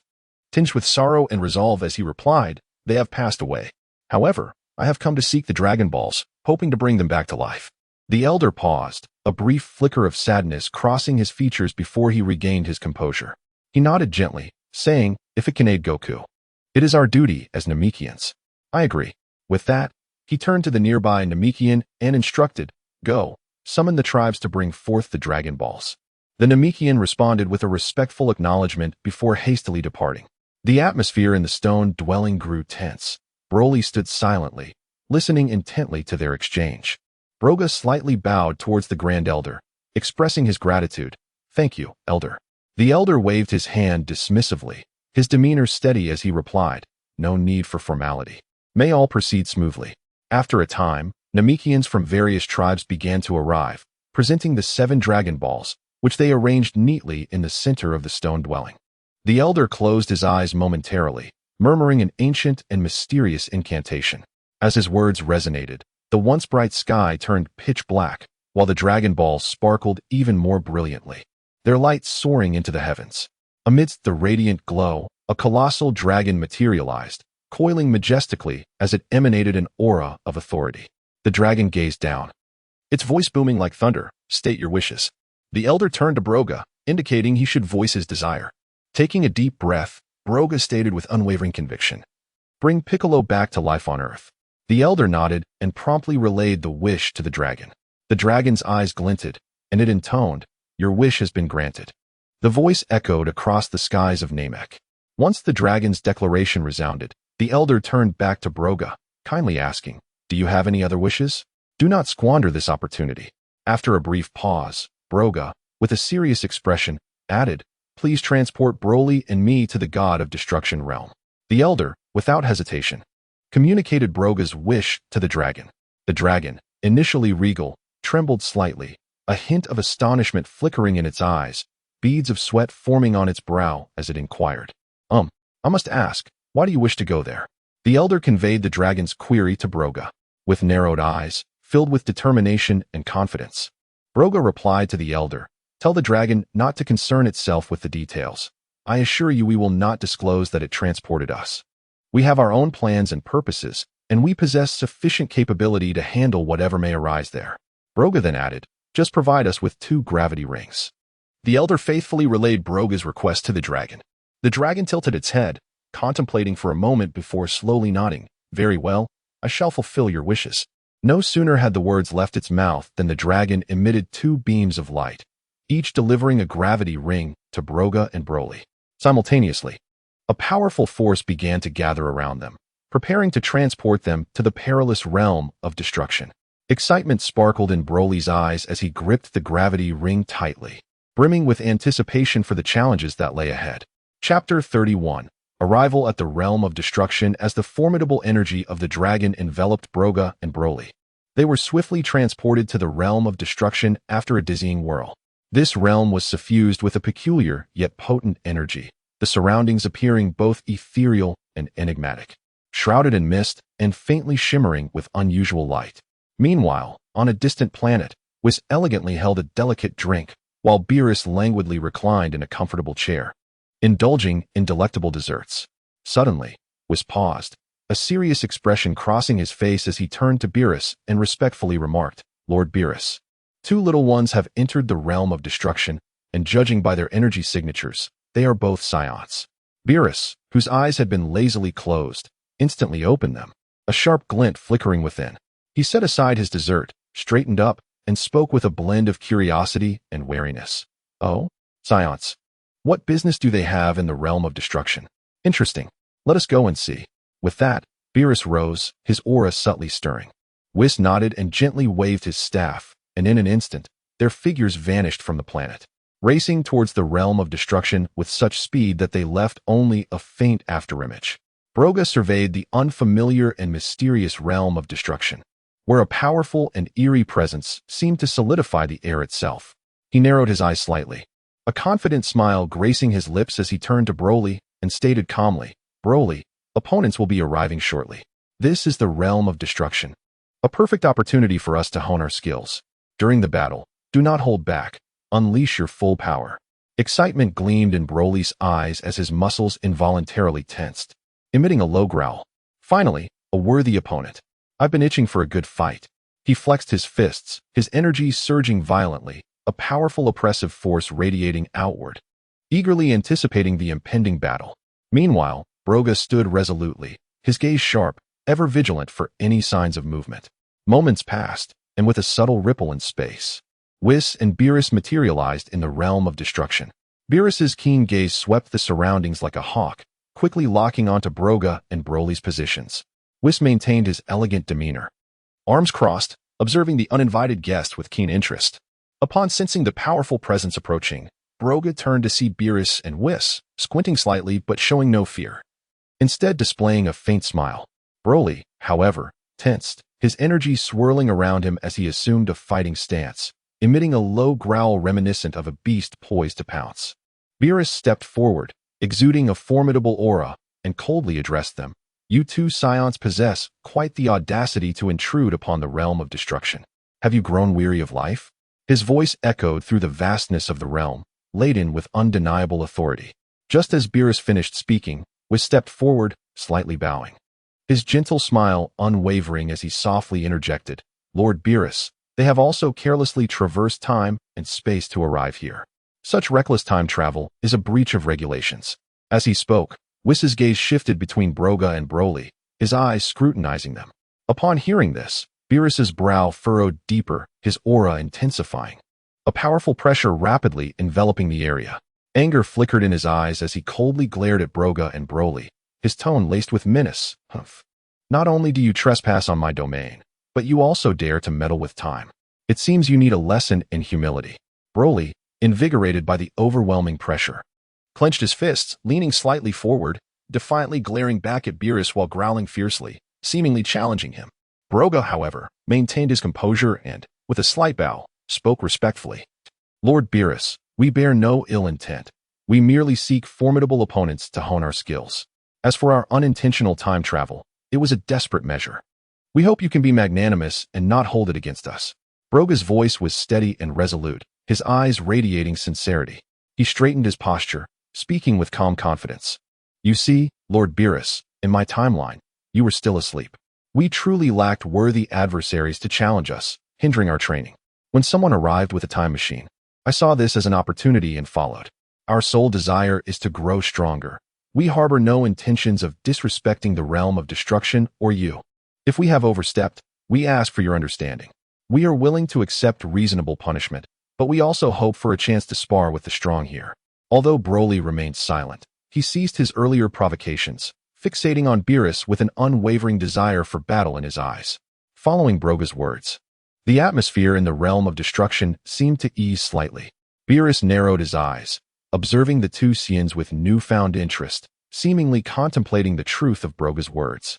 Whis gently shook his head, a subtle smile gracing his lips, as if admiring the boldness and candor of the two Saiyans. Sensing a slight shift in Beerus's demeanor, Broga felt a sense of relief wash over him, promptly donning an appropriately warm smile. Lord Beerus, once we conclude this battle, I will ensure to treat you to exquisite delicacies you've never tasted before. Be it exquisite desserts or uniquely flavored main courses, I guarantee your satisfaction. Beerus's previously furrowed brow gradually relaxed, and upon hearing the mention of food, his once sharp eyes sparkled with excitement. He licked his lips, a hint of anticipation lighting up his expression as he replied, Very well, but if your performance fails to amuse me, prepare for annihilation. Do not expect me to show mercy then. Broly tightened his fists, his muscles bulging as he emitted a deep growl. Beerus's threat only fueled his fighting spirit. He was eager to engage Beerus in combat, to demonstrate his formidable strength to the god of destruction. Broga respectfully nodded, expressing gratitude. Thank you, Lord Beerus, for granting us this opportunity. We shall give our all to ensure your enjoyment. With that, he urged Broly to prepare for battle against Beerus. Chapter 32. The fierce battle. Broly was filled with joy at Broga's decision to let him take the first turn in battle. His fervent desire for combat was instantly ignited. With eyes sharp as an eagle, he fixed his gaze on Beerus and proclaimed loudly, Lord Beerus, I'm up. As soon as he spoke, his energy surged violently, propelling him forward like a cannonball aimed at Beerus. He unleashed a rapid straight punch, the air whistling with the force of his attack. A slight smirk curved Beerus' lips as he effortlessly raised his hand to block Broly's strike. In the blink of an eye, he pivoted his body and delivered a swift kick towards Broly. Reacting quickly, Broly dodged to the side, evading the blow, and launched a fierce counterattack. A relentless flurry of punches and kicks battering against Beerus. The two combatants were soon engulfed in a fierce exchange, powerful shockwaves radiating around them, causing the very ground of the God Realm to tremble under the sheer force. Observing the intense battle, Broga understood that it would be a while before a victor emerged.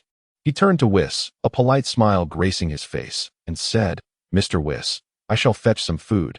Let us enjoy a meal while we watch," adding a touch of delight to this spectacular fight. Whis' calm demeanor brightened instantly, a gentle smile blooming on his face as he nodded. "That sounds splendid, Mr. Broga. I eagerly await your culinary offerings." Broga inclined his head slightly, and in a flash of radiant light, he activated his instant transmission, vanishing from sight to seek out delicacies on Earth. Whis, meanwhile, gracefully waved his staff, watching the fierce clash between Beerus and Broly with keen interest, a soft smile playing upon his lips as he seemed to anticipate the forthcoming feast. Before long, a brilliant light appeared, and Broga re-emerged beside Whis, carrying an array of mouth-watering dishes. The spread was diverse and colorful, each item eliciting salivation. There were exquisitely crafted pastries, golden and crispy fried chicken, aromatic grilled meats, and an assortment of fresh fruits and juices. Upon witnessing such a bountiful feast, Whis' eyes sparkled with delight. He snapped his fingers lightly, conjuring a magnificent table that materialized before them. Broga hurriedly arranged the delectable treats onto the table with swift precision. Once completed, he straightened up and smiled at Whis. "Mr. Whis, do sample these delights. I have meticulously selected them, and I hope they please your palate." Meanwhile, the battle between Broly and Beerus raged on, the sounds of their fierce energy collisions echoing around them, yet it did not disturb Broga and Whis. Whis elegantly approached the table, picked up a pastry, and took a delicate bite, revealing a look of satisfaction as he remarked, "Delicious. Mr. Broga, you truly have an eye for fine cuisine." He proceeded to savor the other offerings, nodding in appreciation as he sampled each dish. Watching Whis enjoy the meal brought immense joy to Broga, who also picked up a portion of food, joining Whis in relishing the fierce spectacle of Broly and Beerus' clash. As the battle intensified, Broly began to feel the weight of Beerus' formidable assault, gradually finding himself at a disadvantage. Gritting his teeth, veins bulging on his forehead, he flashed with a spark of defiance in his eyes. Suddenly, he let out a thunderous roar, his energy surging to unprecedented heights, his hair standing upright and turning green. Enveloped in crackling lightning, he had successfully transformed into a Super Saiyan. With this transformation, Broly's power skyrocketed, his previously beleaguered demeanor now replaced with fierce determination. He charged at Beerus like a bolt of green lightning, his speed so remarkable that it tore through the air with a sharp whistle. Beerus, caught off guard by Broly's sudden surge of strength, momentarily faltered. Broly's fist struck with thunderous force, relentlessly assaulting Beerus, who could only evade and occasionally raise his hand to block. The ferocity of Broly's onslaught was akin to a tempest, each punch carrying immense impact, warping the very space around them. Not far away, Broga and Whis were still enjoying their meal. Observing this turn of events, Broga put down his food, surprised. "I didn't expect Broly to endure for so long before transforming. It seems this battle is becoming increasingly thrilling." Whis nodded with a knowing smile. Elegantly setting down his utensils, his gaze fixed intently on the combatants. Indeed, Broly possesses considerable potential, but remember, Lord Beerus has yet to truly engage. As they conversed, they continued to watch the fierce confrontation with keen interest. After being pushed back by Broly's relentless strikes, a flicker of displeasure crossed Beerus' eyes. Suddenly, an overwhelming aura erupted from him, a terrifying energy that swept around like an invisible hurricane, causing the ground of the God Realm to crack beneath its force. With eyes sharp as a hawk, Beerus vanished from sight, reappearing before Broly, his fist slicing through the air with a menacing wind. Broly hastily raised his arm to block, the tremendous force sending a jolt through his limbs, forcing him to stagger back. The two soon re-engaged in close combat, their fists whistling through the air, energies clashing violently. During this fierce exchange, as Beerus attacked, he spoke with a hint of surprise and admiration. "You possess formidable strength. Truly, A Saiyan never ceases to astonish. Nevertheless, you are far from defeating me. With that, Beerus escalated the tempo of his assaults, his moves becoming increasingly fierce. Broly remained focused, his resolve unwavering, undeterred by Beerus's taunts. Rather, they ignited within him an even greater fighting spirit as he sought out any openings for a counterattack. Broga and Whis continued to enjoy their meal while closely observing the battle. Broga furrowed his brow, an expression of concern crossing his face as he recognized Beerus's immense power. Silently worrying for Broly. Whis, however, maintained a calm demeanor, a gentle smile lingering as he seemed to anticipate the unfolding events. Noticing Broga's tension, Whis, still wearing a warm smile, softly reassured him, "Do not fret, Mr. Broga. Lord Beerus is quite amiable, after all. He hasn't encountered anyone capable of providing him with such a thrilling battle in quite some time." After a brief pause, Whis turned his gaze back to the fierce duel between Beerus and Broly, and then glanced at Broga with a contemplative look. "I perceive that you and Broly possess ancestral traits. Long ago, there were many formidable figures on your Saiyan homeworld, each possessing extraordinary power and renown throughout the universe. It is unfortunate that those mighty beings have vanished for reasons unknown. Witnessing your display of strength today evokes memories of that glorious past." Broga paused, pondering Whis's words, reflecting on Broly's powerful and mysterious abilities and the enigmatic strengths within himself. He nodded slightly. "Your words resonate with me, and I recall some legends of the Saiyan past. It is remarkable to think that our powers might be intertwined with that ancient history. I hope to learn more about it in the future." With that, Broga shifted his gaze back to the battlefield, silently contemplating the reasons for the disappearance of those ancient warriors, realizing that regardless of the past, the present is what matters. And he continued to watch the fierce battle between Broly and Beerus. Chapter 33. The thrilling encounter with Beerus. In this passage, Li Yang is notably absent. Yet one might conjecture that you wish to orient the narrative around the overarching premise, substituting any potential perspective from Li Yang with that of Broga. Thus, I shall present this exhilarating battle from Broga's vantage point. Broga's gaze was fixated on the fierce clash between Broly and Beerus.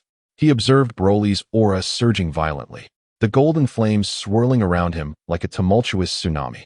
Despite Broly's transformation into a Super Saiyan, he gradually found himself at a disadvantage under the overwhelming and awe-inspiring pressure exerted by Beerus. Unwilling to be subdued, Broly let out a furious roar that resonated through the heavens, as if he intended to shatter the very sky. With that cry, Broly's body underwent a remarkable transformation. The green flames enveloping him began to emit a more dazzling radiance. His muscles tensed, exuding an even more ferocious aura as he ascended to Super Saiyan 2. This new form caused Beerus to narrow his eyes, a glimmer of intrigue flickering across his face. In this moment, Broly's speed and strength surged exponentially. Resembling a green meteor hurtling towards Beerus, his right fist imbued with cataclysmic power aimed directly at his opponent. Yet, Beerus remained unperturbed, effortlessly evading the onslaught with a graceful sidestep, countering with an energy wave directed at Broly. Broly executed a deft somersault in midair, evading the attack with ease, before channeling immense energy into a colossal energy sphere, which he launched at Beerus with all his might, the air rippling in its wake. Despite the frenzied dance of flames surrounding him in his Super Saiyan 2 state, Broly was still unable to gain the upper hand in his confrontation with Beerus. A profound sense of defiance surged within him, and his gaze sharpened like that of a hawk. He unleashed a deafening roar, reminiscent of an ancient beast, causing the entire realm of destruction to quake. With this roar, Broly's body underwent an astonishing metamorphosis. His hair elongated rapidly, shifting from gold to a deep black, enveloped in a layer of crimson flames interspersed with flickering green lightning, crackling ominously as if to rend the very fabric of space itself. In the blink of an eye, Broly achieved the form of Super Saiyan 4. This formidable energy radiated outward like a tidal wave, enveloping the entire realm of destruction in an instant. Beerus, who had previously maintained a demeanor of calm composure, now displayed a hint of surprise, narrowing his eyes as he scrutinized Broly anew, seemingly reassessing this formidable adversary. Beside Broga, Whis, who had been poised to indulge in a confection, froze mid-action, his gaze riveted on Broly, a rare expression of astonishment gracing his features. This power, truly unexpected.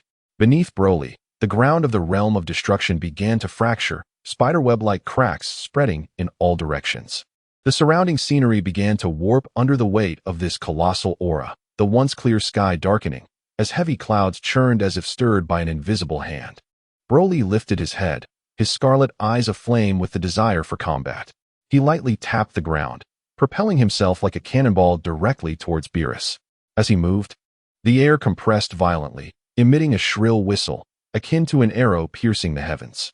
After a brief moment of astonishment, Beerus swiftly regained his composure, a smile of excitement curling at the corners of his mouth. He raised his arm, gathering purple destructive energy around him. As Broly, like a dart, closed in, Beerus did not hesitate to unleash a punch, the collision of their powers creating a cataclysmic explosion that resonated throughout the realm of destruction. With a resounding boom, the very fabric of space seemed on the verge of collapse. The massive shockwave sent Broly hurtling backward, akin to a kite severed from its string, crashing forcefully to the ground and raising a cloud of dust. Yet, before the dust could settle, Beerus transformed into a purple blur, darting into the haze, engaging in a fierce struggle with the recovering Broly. Their silhouettes darted through the dust, the sounds of their fists and feet colliding echoing ceaselessly. Each impact released brilliant sparks as the purple destructive energy intertwined with Broly's crimson flames, creating an atmosphere of chaotic turbulence. Though Broly had just been hurled away, his power as a Super Saiyan 4 was far from negligible. He swiftly pivoted, driving his elbow forcefully into Beerus. Beerus sidestepped effortlessly, retaliating with a kick aimed at Broly's side. Broly reacted with remarkable speed, crossing his arms in defense. Yet the force of the blow still sent him staggering back several steps. Seizing the opportunity while Broly regained his footing, Beerus advanced, unleashing a flurry of punches imbued with destructive force, leaving Broly with little choice but to parry. With a primal roar, Broly withstood Beerus's assault, then mustered his strength to push Beerus back several meters. Taking advantage of the moment, he inhaled deeply, gathering his energy to unleash a more formidable attack. Meanwhile, Beerus stabilized his stance, his eyes burning with battle fervor. The purple destructive energy whirled around him, coalescing into a massive sphere of destructive energy, its terrifying pressure emanating around him.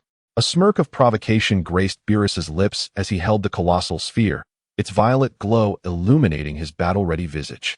His eyes glinted with intensity as he fixed his gaze upon Broly, his voice low and filled with power. "Let us see whose strength prevails, yours or my destructive might." Broly offered no reply, responding only with a low, guttural roar. His crimson flames intensified, green lightning crackling wildly within. He swiftly formed hand seals before thrusting forward, conjuring a massive green energy sphere in his palm. The sphere radiated brilliance, as if it contained the very essence of the sun, warping the air around it under its scorching heat. With a fierce shout, Broly hurled the green energy sphere towards Beerus. In that same moment, Beerus released his own sphere of destructive energy. The two titanic energy spheres hurtled through the air, hurtling towards one another like colliding celestial bodies. The surrounding space fractured under the strain of their immense power, as time itself seemed to momentarily halt. With a thunderous roar, the two energy spheres collided with a catastrophic impact. Blinding light illuminated the entire realm of destruction, and the shockwaves surged outward like a hurricane, uprooting massive boulders and tearing the air asunder with gaping black fissures. Both Broly and Beerus were compelled to retreat under the force of this overwhelming impact, each channeling their energy to steady themselves. Amidst the swirling dust, Broly's resolve intensified.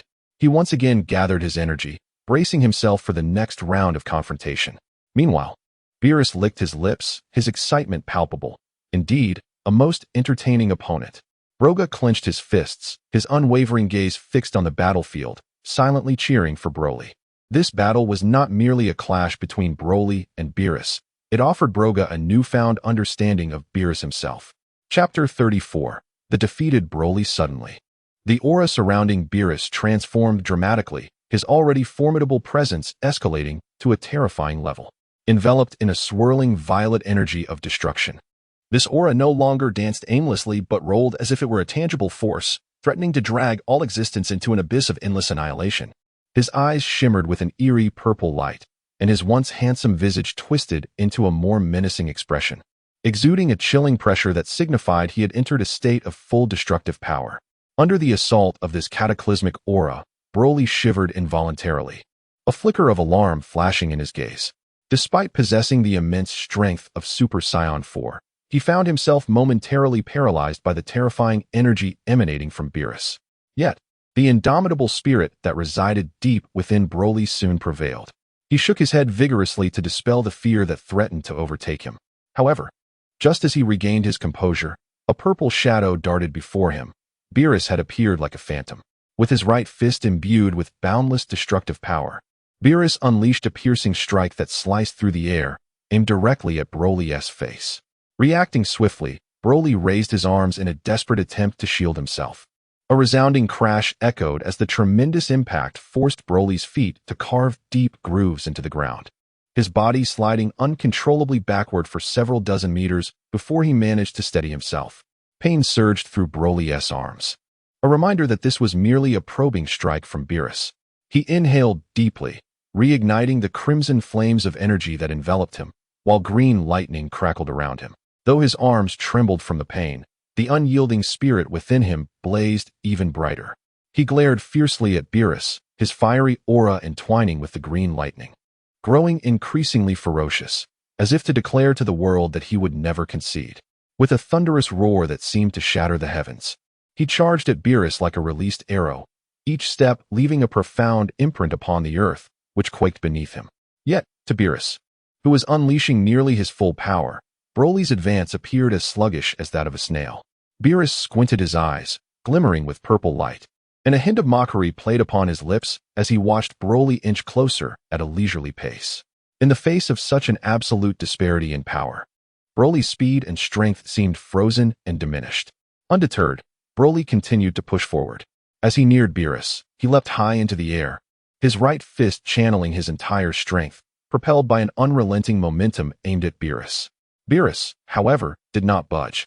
He merely lifted his left hand and extended a single finger, effortlessly countering Broly's all-out assault. Broly's fist felt as though it were ensnared by an invisible force, unable to advance even a fraction further, no matter how he strained. "Is this all you can muster?" Beerus remarked with a sardonic smile, his voice soft yet resonating like a thunderclap in Broly's ears. Veins bulged on Broly's forehead, sweat pouring down like rain. Refusing to be subdued, he exerted all his might in a desperate attempt to escape the grip of Beerus's finger, but all was in vain. Observing Broly's futile struggle, Beerus's eyes flickered with a complex emotion, an appreciation for Broly's indomitable while mingled with a sense of resignation that this battle was nearing its end. He shook his head slightly, the faintest smile lingering at the corners of his mouth, and spoke again. "The strength you exhibit now is indeed noteworthy, but this battle must come to a close." As the words left his lips, Beerus's left hand was instantly enveloped in a dense violet energy of destruction. This energy writhed as if alive, roaring and emitting a chilling hiss. With a swift motion of his arm, he launched this orb of annihilation, trailing a violet comet-like tail, directly toward Broly. Broly's eyes widened in horror, instinctively trying to evade, yet his body was already exhausted from the previous confrontation, and the speed of Beerus's strike was simply too swift for him to react. In the next instant, the destructive energy struck him squarely in the chest. A tremendous explosion erupted, propelling Broly's body like a cannonball into the distance. His form traced a long arc through the air, compressing the air around him with a deafening shriek. The ground beneath was upheaved by the sheer force, creating a spectacular cloud of dust. Broly's body tumbled until it crashed heavily to the ground, sending up a massive plume of dust. As the dust began to settle, Broly lay motionless on the ground. The crimson flames and green lightning that once surrounded him now vanished, and he returned to his normal state, eyes tightly shut, succumbed to unconsciousness. The breathtaking battle had finally concluded, and before Beerus's overwhelming might, Broly had been utterly defeated. Beerus then landed gracefully before Whis and Broly, his brow furrowed in irritation, prepared to unleash his wrath. However, Whis remained unfazed, wearing his signature gentle smile as he presented a delectable treat to Beerus, cheerfully exclaiming, "Lord Beerus, these delicacies are truly a taste of heaven. Do indulge." Beerus's words were caught in his throat as his gaze fell upon the array of exquisite dishes and snacks spread across the table. Golden, crispy fried items exuded an enticing aroma, while soft pastries were adorned with glistening fruit preserves. His initial fury was momentarily eclipsed by the allure of the food, and after casting a sharp glare at Whis, he seized a treat and stuffed it into his mouth. As the flavors burst upon his palate, Beerus's expression softened gradually from one of sternness to satisfaction, letting out a low hum of contentment after a few chews. Yet he feigned indifference, muttering, "Humph, it's just mediocre. If it isn't good, be prepared for punishment." However, as he spoke, his hand reached for another plate of delicacies, devouring them with unrestrained delight, the fatigue and anger from his earlier bout dissipating with each bite. With a broad smile, Broly's father, Brolyga, observed Beerus enjoying the food and respectfully remarked, "Lord Beerus, it seems you truly relish these dishes. I knew they would suit your palate." Beerus, mouth full, replied indistinctly, "It's passable, barely edible," yet his hands were relentless, darting between plates, swiftly grabbing a piece of roasted meat here and a helping of vegetable salad there, consuming the food with the voracity of a famished creature. Whis stifled a laugh, teasing, "Lord Beerus, your assessment of passable hardly aligns with your enthusiastic consumption." Beerus shot a glare at Whis, swallowing his mouthful, and snapped, "What? Do I need your permission to eat? With all this spare time, I might as well find more delicious food." Despite his words, his hands continued their relentless motion, feasting with abandon, and soon the table was left with little more than remnants of the once bountiful feast. Chapter 35. Negotiation. Beerus devoured the mountain of exquisite delicacies before him with ravenous enthusiasm, letting out a satisfied belch. His golden vertical pupils turned sharply towards Broga, exuding an air of sharp scrutiny as if he could pierce through all FAAs. "Your strength should not be underestimated.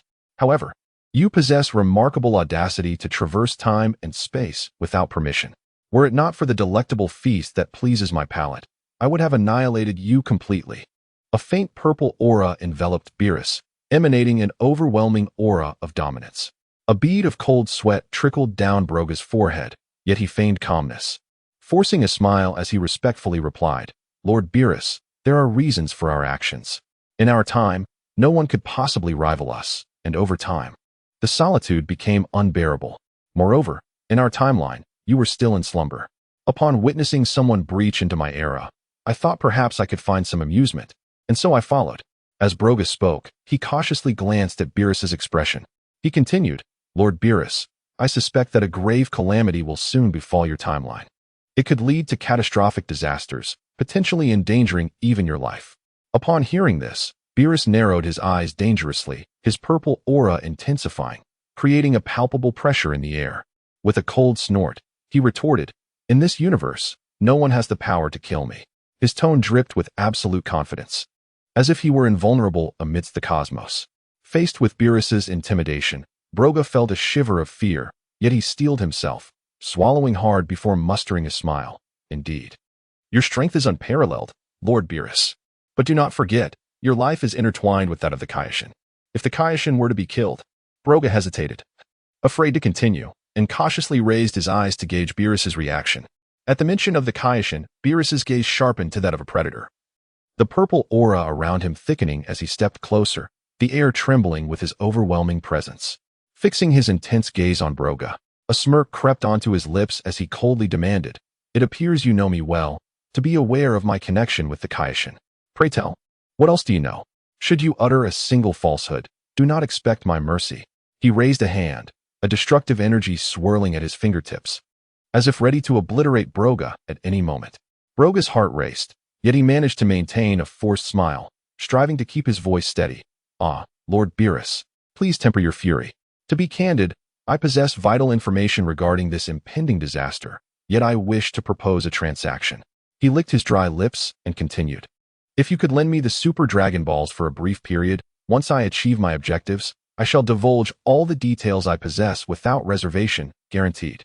As he spoke, Broga subtly stepped back, his gaze never straying from Beerus's hand, fearful that the destructive energy might strike at any moment. Weiss, holding a delicate teacup, took a gentle sip, a faint smile playing on his lips as he observed the tense standoff with keen interest. His signature blue hair swayed slightly with his movements as he leisurely remarked, "Oh dear, how intriguing. I hadn't anticipated such a turn of events. Broga, you are quite audacious to negotiate with Lord Beerus. However, the Super Dragon Balls are no ordinary item. Lord Beerus, how do you intend to respond to him?" As Weiss elegantly sipped his tea, seemingly unfazed by the tension surrounding them, Broly gradually stirred from the ground. His formidable physique rose steadily, crimson eyes scanning the vicinity until they landed on Broga, engaged in fervent discussion with Beerus. With powerful strides, he approached, exuding an intimidating aura. Upon reaching them, Broly lowered his head slightly, addressing Broga in a deep, gravelly voice. As if echoing from a distant valley, "Broga, hand me a Senzu bean." I expended too much energy in my encounter with Lord Beerus. His gaze briefly lingered on Beerus, devoid of fear, igniting a flicker of competitive spirit, as if ready to challenge the god of destruction once more. Beerus raised an eyebrow, surprise flashing across his features as he appraised Broly with interest, a wry smile forming at the corners of his mouth. "Humph, fascinating. Recovering so swiftly. With your strength and instinct for battle, you would make an excellent god of destruction." As he spoke, the purple aura surrounding him swirled with a hint of provocation. "With your power and fighting spirit, you could wreak havoc across the universe. The spectacle would be magnificent. Perhaps you could become a god of destruction that all would fear." Beerus crossed his arms, his gaze fixed on Broly as if he were assessing a rare treasure. "What do you say? Are you interested in taking my place and experiencing the thrill of destruction?" The moment his words left his lips, the surrounding atmosphere thickened with tension. Weiss continued to smile, gently swirling his teacup, eagerly anticipating Broly's response. Broga chuckled, shaking his head in exasperation. "Lord Beerus, you are quite brazen in your intentions." He rolled his eyes, then shifted his tone. "Perhaps we should wait until I return to my own timeline and consult our Lord Beerus there. What do you think? After all, each timeline presents unique circumstances." Pausing for a moment, a glimmer of cunning sparkled in Broga's eyes as he intentionally left a cliffhanger. "However, if you would be willing to lend me the Super Dragon Balls, I assure you that I will divulge every detail about this timeline, including the origins of the delightful feast you just enjoyed." As he spoke, Broga discreetly observed Beerus's reaction, silently hoping to ensnare the god of destruction with his bait. With arms crossed, Beerus appeared contemplative, the purple aura around him receding slightly. After a pause, he nodded slowly, letting out a cold snort. "Humph. I suppose I could entertain the notion. But you had better not attempt any tricks. Should you dare deceive me, you will regret it." With that, he fixed Broga with a piercing gaze, filled with warnings, contemplating the delectable dishes that had tantalized his palate. His curiosity about their origins prompted him to take a risk and acquiesce to Broga's request. "The Super Dragon Balls are of great significance. What do you intend to achieve with them? It is best to clarify now rather than later, lest you bring me a host of troubles." Beerus's tone was stern, yet his words hinted at a burgeoning eagerness to uncover the secrets behind the culinary delights and the future that lay ahead. Meanwhile, Weiss continued to smile, gently swirling his teacup, watching the unfolding drama with keen interest, prepared for the spectacle that was about to ensue. Chapter 36. Successful negotiation. As Broga noticed a slight softening in Beerus's demeanor, a wave of joy washed over him. He hastily patted his chest, assuring, "Lord Beerus, your wisdom is unparalleled. I merely desire the ability to traverse other dimensions. Rest assured, I have no intention of causing trouble." As he spoke, he gestured earnestly, his sincerity evident. "I simply wish to engage with the formidable beings across various realms to refine my own abilities. You are aware, of course, that interactions among the powerful can spark wondrous insights." Pausing momentarily, Broga adopted a more serious expression. "If I were to encounter a crisis in any dimension, I would not stand idly by. With my strength, I might be able to offer substantial assistance, thus alleviating some burdens from your universe. Would you not agree?" Upon finishing, Broga cautiously scrutinized Beerus's expression, hopeful that the god of destruction would relent entirely. Meanwhile, Weiss maintained his poised demeanor, a subtle smile playing at the corners of his mouth as he sipped his tea, as if he found the unfolding negotiation increasingly intriguing. Beerus's gaze sharpened, and his purple aura surged once more as he stepped forward, an overwhelming pressure cascading toward Broga. "The act of dimension hopping is strictly forbidden, and you dare to seek such an ability?" His voice was low and frigid, laden with intimidation. Should the fabric of temporal order be disrupted, the consequences would be catastrophic. Chaos would engulf the universe, endangering countless lives. "Do you truly believe that mere words can assure me that you can convince me to lend you the Super Dragon Balls to pursue such a perilous ambition?" Beerus narrowed his eyes, his piercing gaze scrutinizing Broga as if attempting to penetrate his very thoughts. "Do not presume I am oblivious to your intentions. Your so-called exchanges with the powerful and assistance to realms in peril are but veils for your own selfish desires. Should I grant this precedent today, who knows what chaos may ensue in the universe thereafter?" With a cold snort, Beerus crossed his arms, his resolve unyielding. Whis, maintaining his elegant posture, gently swirled his tea, his smile unwavering. Indeed, Lord Beerus, you raise valid points. Broga, you must contemplate how to assuage Lord Beerus's concerns. His calm interjection added a touch of levity to the tense dialogue. Though somewhat overwhelmed by Beerus's formidable presence, Broga gritted his teeth, summoning his courage. Lord Beerus, please, do not be hasty in your rejection. Consider this. If we could avert the impending catastrophe, there would also be the tournament of power organized by the Omni King. Surely, you wish to hear more about the details? Broga licked his parched lips, his eyes brimming with earnestness. The tournament, hosted by the Omni King, would undoubtedly gather the finest warriors from across the multiverse, offering secrets and spectacles beyond imagination. As he spoke, Broga discreetly observed Beerus' reaction, noting a slight softening in his expression. I have gleaned some insider information through special channels. If you lend me the Super Dragon Balls, I will divulge all I know about the Omni King's tournament, enabling you to prepare in advance and shine brilliantly, establishing yourself as the unparalleled strongest in the universe. Broga gestured eagerly, attempting to entice Beerus with this alluring information. Whis continued to swirl his tea, a more pronounced smile gracing his lips. This sounds rather intriguing. Broga's mention of the tournament could indeed be captivating. Lord Beerus, perhaps you should hear him out? His voice, tinged with amusement, broke the stalemate and elicited a slight relaxation in Beerus's demeanor. With an expression of urgency, Broga leaned forward, his eyes sparkling with anticipation.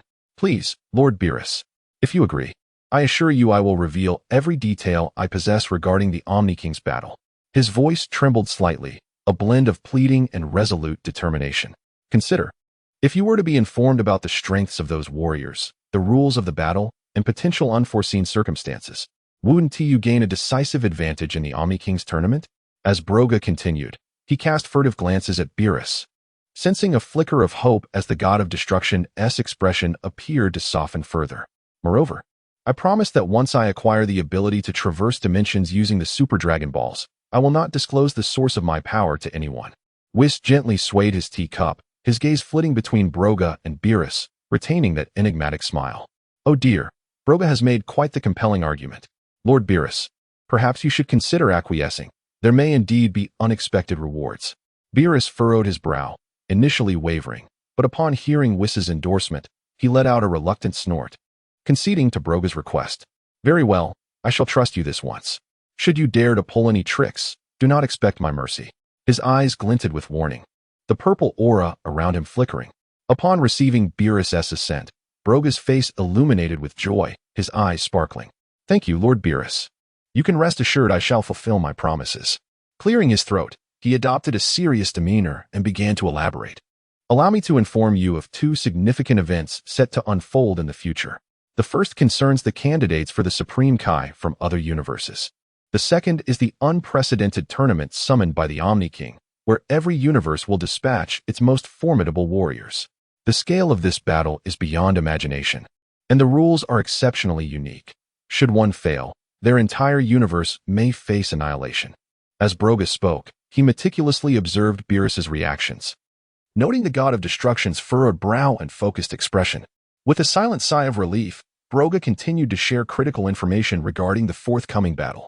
Whis listened quietly, occasionally swirling his tea, his expression contemplative, clearly intrigued by Broga's revelations. Beerus squinted slightly, his purple aura shimmering ominously, fingers tapping absently against his arm. The first matter seems manageable, but this tournament of power. He suddenly turned to Broga. Since you possess foresight, you won't leave me in the dark. Will you? Speak. Who are the capable contenders? Upon hearing Beerus' inquiry, Broga responded earnestly. You could seek out the remaining Saiyans on Earth, such as Goku and Vegeta. Their potential is immense, and under your tutelage, their strength will undoubtedly soar. Furthermore, on a certain planet in the universe, Broly resides. He possesses extraordinary power. You could recruit him as well, allowing him to join in the training and prepare for the tournament of power. With their strengths combined, along with your guidance, I am confident that you will excel in the tournament. Chapter 37. The creation of the Super Dragon Ball radar. Listening to Broga's analysis, Beerus narrowed his luminous purple eyes slightly, contemplating for a moment before gently nodding in approval of the proposal. However, Beerus suddenly shifted the conversation, directing a question at Broga. How do you intend to locate the Super Dragon Balls? A confident smile spread across Broga's face as he replied calmly, My lord, I have friends who can construct a device to detect the Super Dragon Balls, but it will take some time. Beerus furrowed his brow, crossing his arms, an involuntary aura emanating from him, causing the surrounding air to become oppressive. How long will it take? If your device delays your own search for the Dragon Balls, I will not be pleased when my mood sours. Broga felt a tightening in his chest, beads of sweat forming on his forehead, yet he responded with composure, Fear not. My lord, it will take no more than half a month. At that moment, Wish gently waved his staff, speaking in a soothing tone, Lord Beerus, there is no need for such haste. You have already consented to his use of the Super Dragon Balls. A respected god of destruction must not go back on his word. Upon hearing this, Beerus's expression softened slightly, and he huffed, Very well. I shall grant you half a month. Relieved, Broga bowed respectfully. Rest assured, my lord, I will expedite the process. With that, Broga instantaneously vanished from sight.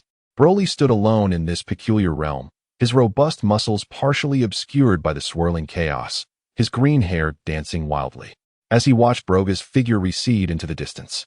Ultimately disappearing at the end of the space-time portal, a look of utter disbelief washed over his previously resolute face, his wild yet clear eyes widening in shock, mouth agape, as if struggling to comprehend being abandoned by Broga. Just as Broly stood there, bewildered and at a loss, a deep and authoritative voice resonated from behind. Broly. Since Broga has departed, Beerus approached with steady strides, emanating a formidable pressure that caused the mist around him to part instinctively. With arms crossed, a cunning glimmer flickered in his purple eyes. Would you like me to teach you the methods of harnessing destruction energy? This could lead to a qualitative leap in your power.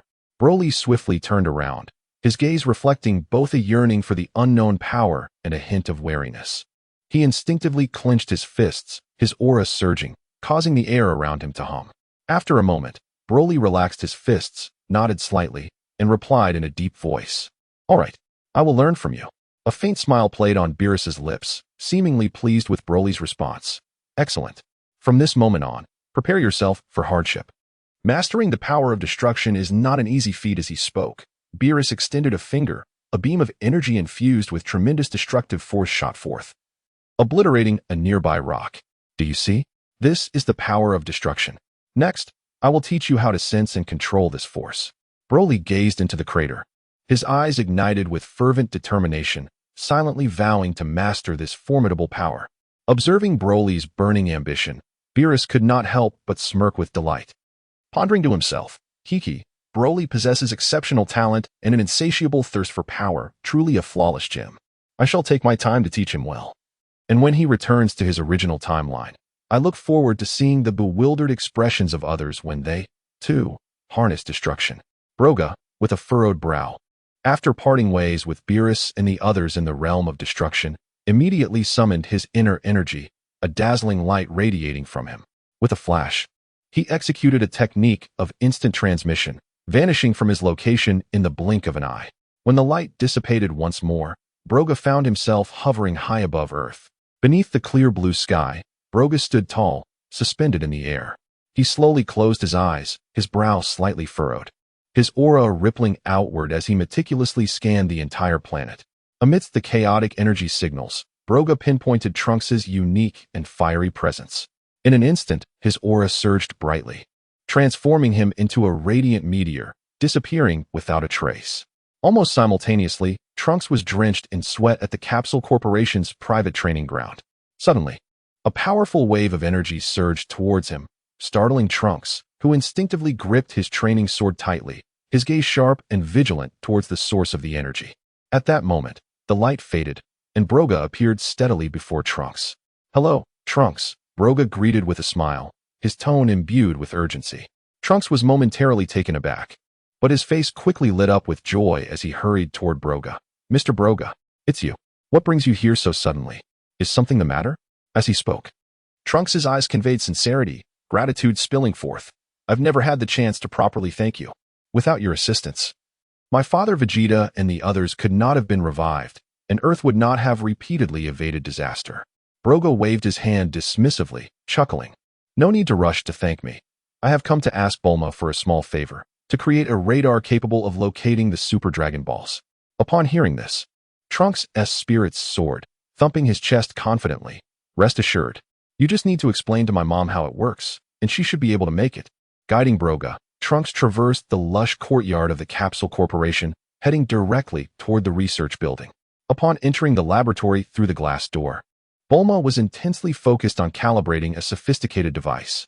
Hearing footsteps, she looked up, her signature blue hair swaying. Upon spotting Broga beside Trunks, Bulma's face broke into a warm smile. You must be Broga, the one Trunks spoke of? Meanwhile, she wondered to herself, I've never seen this person before. But Trunks mentioned he has helped us significantly. He must be extraordinary. Broga regarded Bulma with a smile and explained, in this timeline, I am not present. Each timeline has its nuances, and I have traveled a great distance to request your assistance in crafting the Super Dragon Ball radar. Bulma raised an intrigued eyebrow. That sounds interesting. Please explain how this Super Dragon Ball radar should be constructed and if there are any special requirements. Clearing his throat, Broga began to elaborate on the characteristics of the Super Dragon Balls and the functionalities required for the radar. Bulma listened attentively, swiftly jotting down notes on her electronic tablet, occasionally posing professional questions. Trunks remained quiet, listening intently and interjecting a word or two when appropriate. After Broga finished his description, Bulma crossed her arms, exuding confidence. No problem. Though it may be challenging, with my skills, I can definitely have it ready within half a month. Broga sighed in relief, expressing his gratitude. Thank you, Bulma. Bulma smiled reassuringly. Don't worry, I will do my utmost. Just wait for the good news. With that, she returned to her design work. Broga and Trunks exchanged a glance and smiled, patiently awaiting Bulma's completion of this significant invention. Chapter 38. The search for the Super Dragon Ball's sunlight streamed through the floor-to-ceiling windows of Capsule Corporation, casting a golden hue upon the floor. Broly paced restlessly in the reception area, having waited a full fortnight. Today, his impatience was palpable as he frequently glanced out the window, yearning for Bulma's prompt arrival. Just then, the laboratory door swung open, and Bulma entered with a lively step, clutching a silver device, the Super Dragon Ball radar. The sleek lines of the radar glimmered with a metallic sheen under the lights, and the screen displayed a pulsating blue cursor, exuding a sense of advanced technology. Apologies for the wait, Broly. Bulma smiled, presenting the radar to him. As per your request, the Super Dragon Ball radar has been successfully manufactured. Although it has yet to undergo practical testing, all data suggests it should function properly. With both hands, Broly accepted the radar, his eyes reflecting a blend of surprise and gratitude. Thank you so much, Bulma. I truly don't know what I would have done without your assistance. If we manage to collect the Super Dragon Balls this time, you will be the unsung hero. He carefully stored the radar and added, by the way, please convey my regards to Trunks. I will not be able to bid him farewell in person. Bulma nodded in agreement. Rest assured, I will relay your message. Be cautious on your journey back. Should the radar malfunction, contact me immediately. Broly expressed his thanks once more, and in an instant, a brilliant light enveloped him. Utilizing his instant transmission technique, he vanished in the blink of an eye. As the radiance faded, Bulma remained in the reception area, gazing at the spot where Broly had disappeared, softly murmuring, I hope everything goes smoothly. Meanwhile, amidst the swirling mists of the God of Destruction's realm, Beerus and Broly were engaged in training. Suddenly, Broly's figure materialized, shattering the tranquility of the space. Beerus paused his activities, a flicker of anticipation igniting in his purple eyes. Broly, is it complete? Broly hurried forward, respectfully stating, Yes, Lord Beerus. He then produced the Super Dragon Ball radar. In the chaotic fog of the training ground, where mysterious energies roamed freely, Beerus was surrounded by an almost imperceptible yet formidable aura. His gaze, initially fixed on Broly's training, shifted to Broly with the arrival of Broly. Now that you have the radar, proceed with Whis to search for the Super Dragon Balls. I will remain here to continue guiding Broly's training. Beerus crossed his arms, his voice deep and imbued with inherent authority, his purple eyes glinting with an undeniable firmness. Whis waved his staff, adorned with a mysterious gem, emitting a gentle glow. With his trademark smile, he floated gracefully to Broly's side. Let us embark, Mr. Broly. Broly bowed respectfully to Beerus.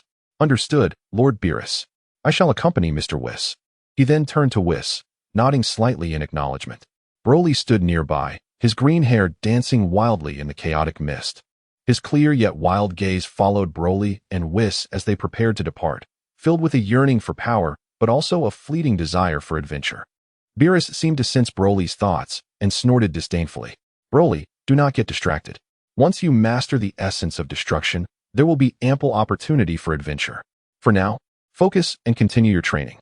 With that, Beerus swiftly formed hand seals, unleashing a powerful wave of energy that rippled outward, stirring the surrounding mist into a more tumultuous frenzy. Broly refocused his attention, taking a deep breath, his muscles taut as he summoned his inner energy, readying himself for Beerus's next grueling training session. Broly pondered, recalling his earlier thoughts of forgetting something. He had indeed forgotten to bring Broly along. However, with Beerus overseeing the training, he doubted there would be any ire. Resolutely, he joined Whis in stepping towards the space-time portal. Inside the portal, light and space twisted and intertwined, producing a sharp whistling sound. Soon, the two figures vanished deep within the passage, embarking on their quest to locate the Super Dragon Balls. In the vast expanse of the God of Destruction's realm, Beerus was instructing Broly in his training. Suddenly, a spatial disturbance signaled Whis' arrival with Broly. Beerus halted his movements, striding towards the two, curiosity flashing in his purple eyes. Broly, have you gathered the Super Dragon Balls? Broly's expression turned serious. We have not yet found them all. We have secured the ones from our universe. But 3 remain in the 6th universe. Upon hearing this, Beerus's brow furrowed, his aura radiating displeasure. That 6th universe, with its miserly character, is difficult to negotiate with. Whis gently waved his staff, the light swirling as he maintained his characteristic smile. My lord, while Lord Campa's nature may be somewhat obstinate, presenting our reasoning may lead to collaboration. After all, if the Super Dragon Balls are not gathered, they serve no purpose. Broly lifted his gaze, determination shining in his eyes. Lord Beerus, Mr. Whis is correct. We could initiate communication with Lord Champa to express our intentions. Perhaps we can join forces in the hunt for the remaining Super Dragon Balls. Furthermore, during our tracking efforts, we detected unusual energy fluctuations in certain areas of the 6th universe, which may be connected to the Super Dragon Balls. Beerus pondered for a moment before nodding. Very well. Let us make the journey. Broly, you shall accompany us. Consider this an opportunity for training. Should we encounter difficulties, it will serve to test your progress. Broly clenched his fists, energy surging around him, his green hair billowing as excitement filled his gaze. Yes, Lord Beerus. Whis smiled at the group. Then we must not delay. Let us open the portal to the 6th universe. With a flourish of his staff, a radiant passageway slowly materialized, the cosmos' stars twinkling as if heralding their journey. The group stepped into the space-time portal, where light and shadow flickered and the fabric of space warped. Before long, they arrived in the realm of destruction of the 6th universe.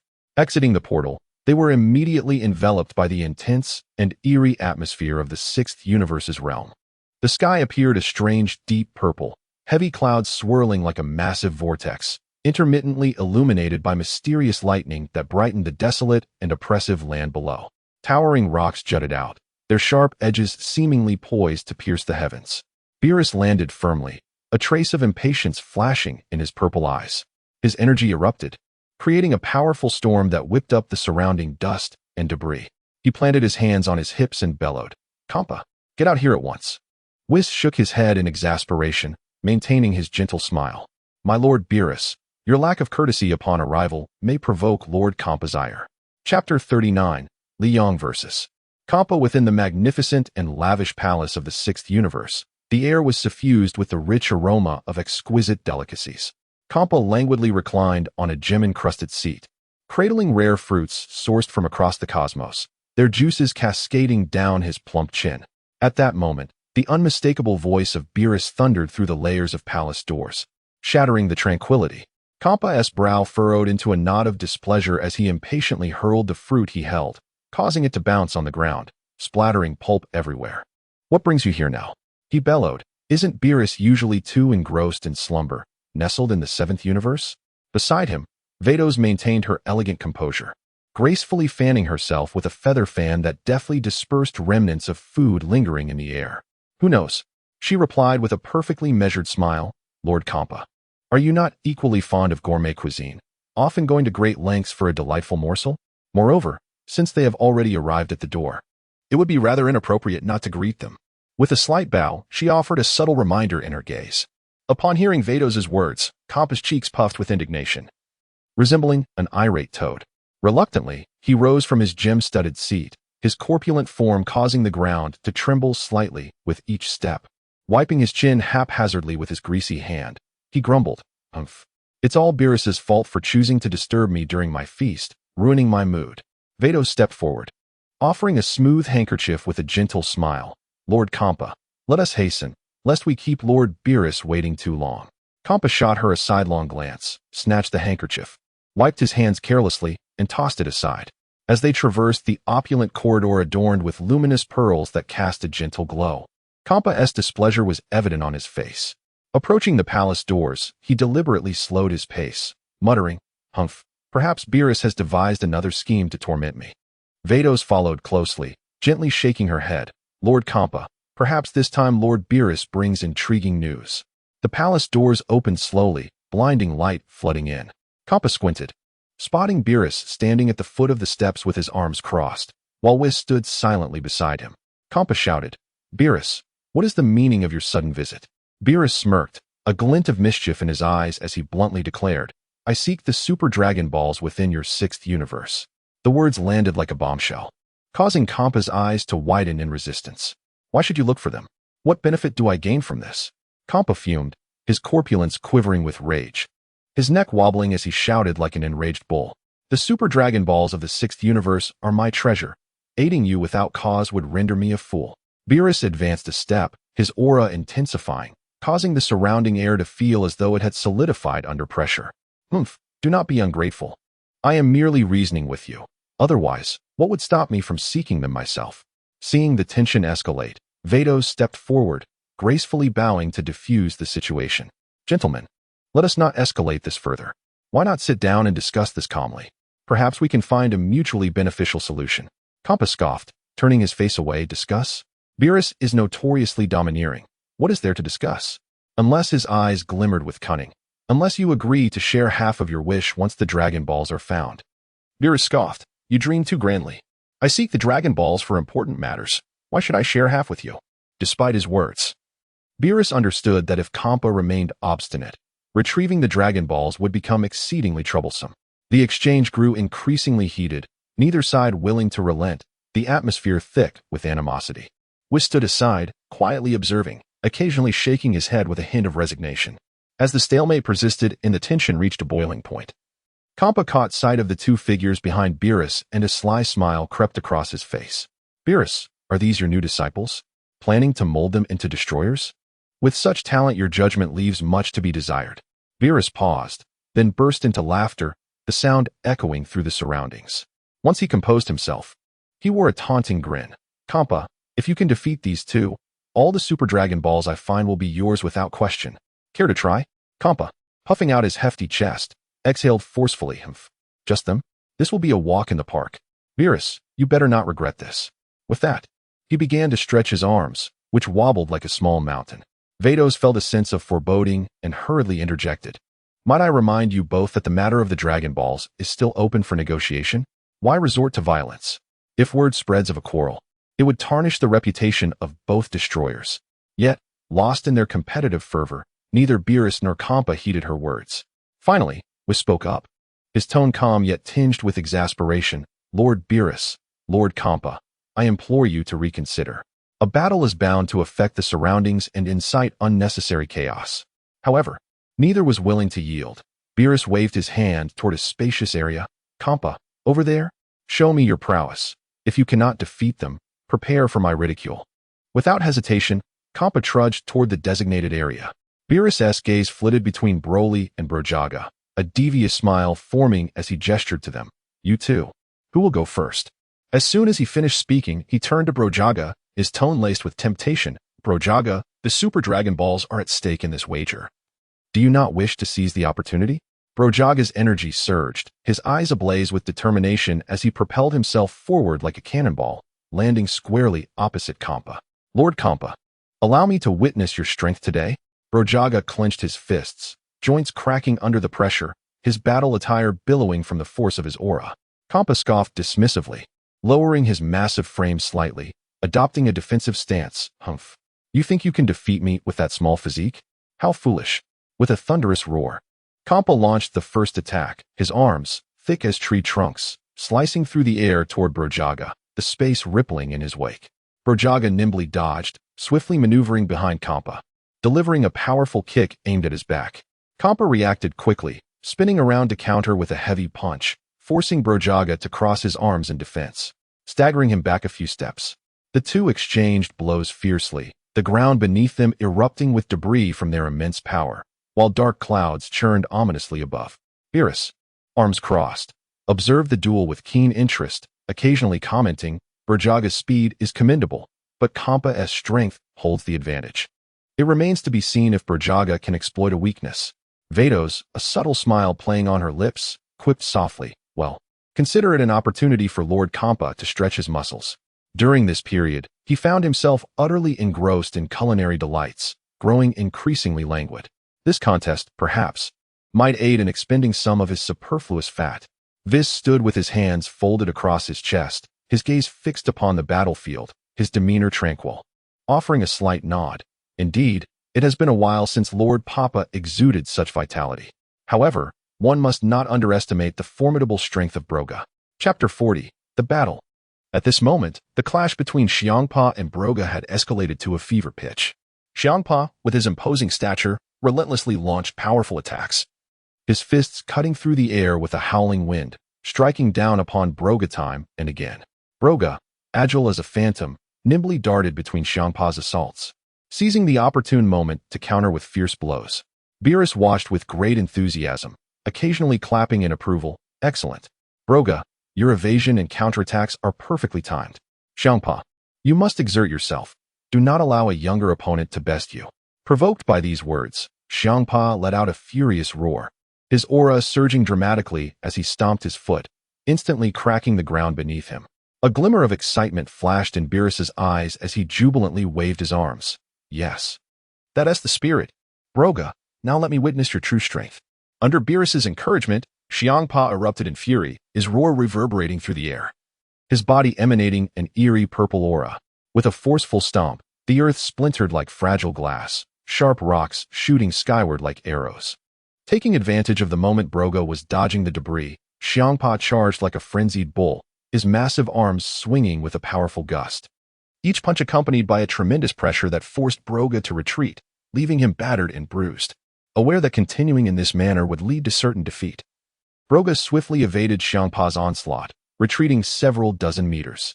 With a thunderous roar, Broga's muscles tensed, and a pale red aura erupted from him like a surging volcano, transforming him into a Super Saiyan in the blink of an eye.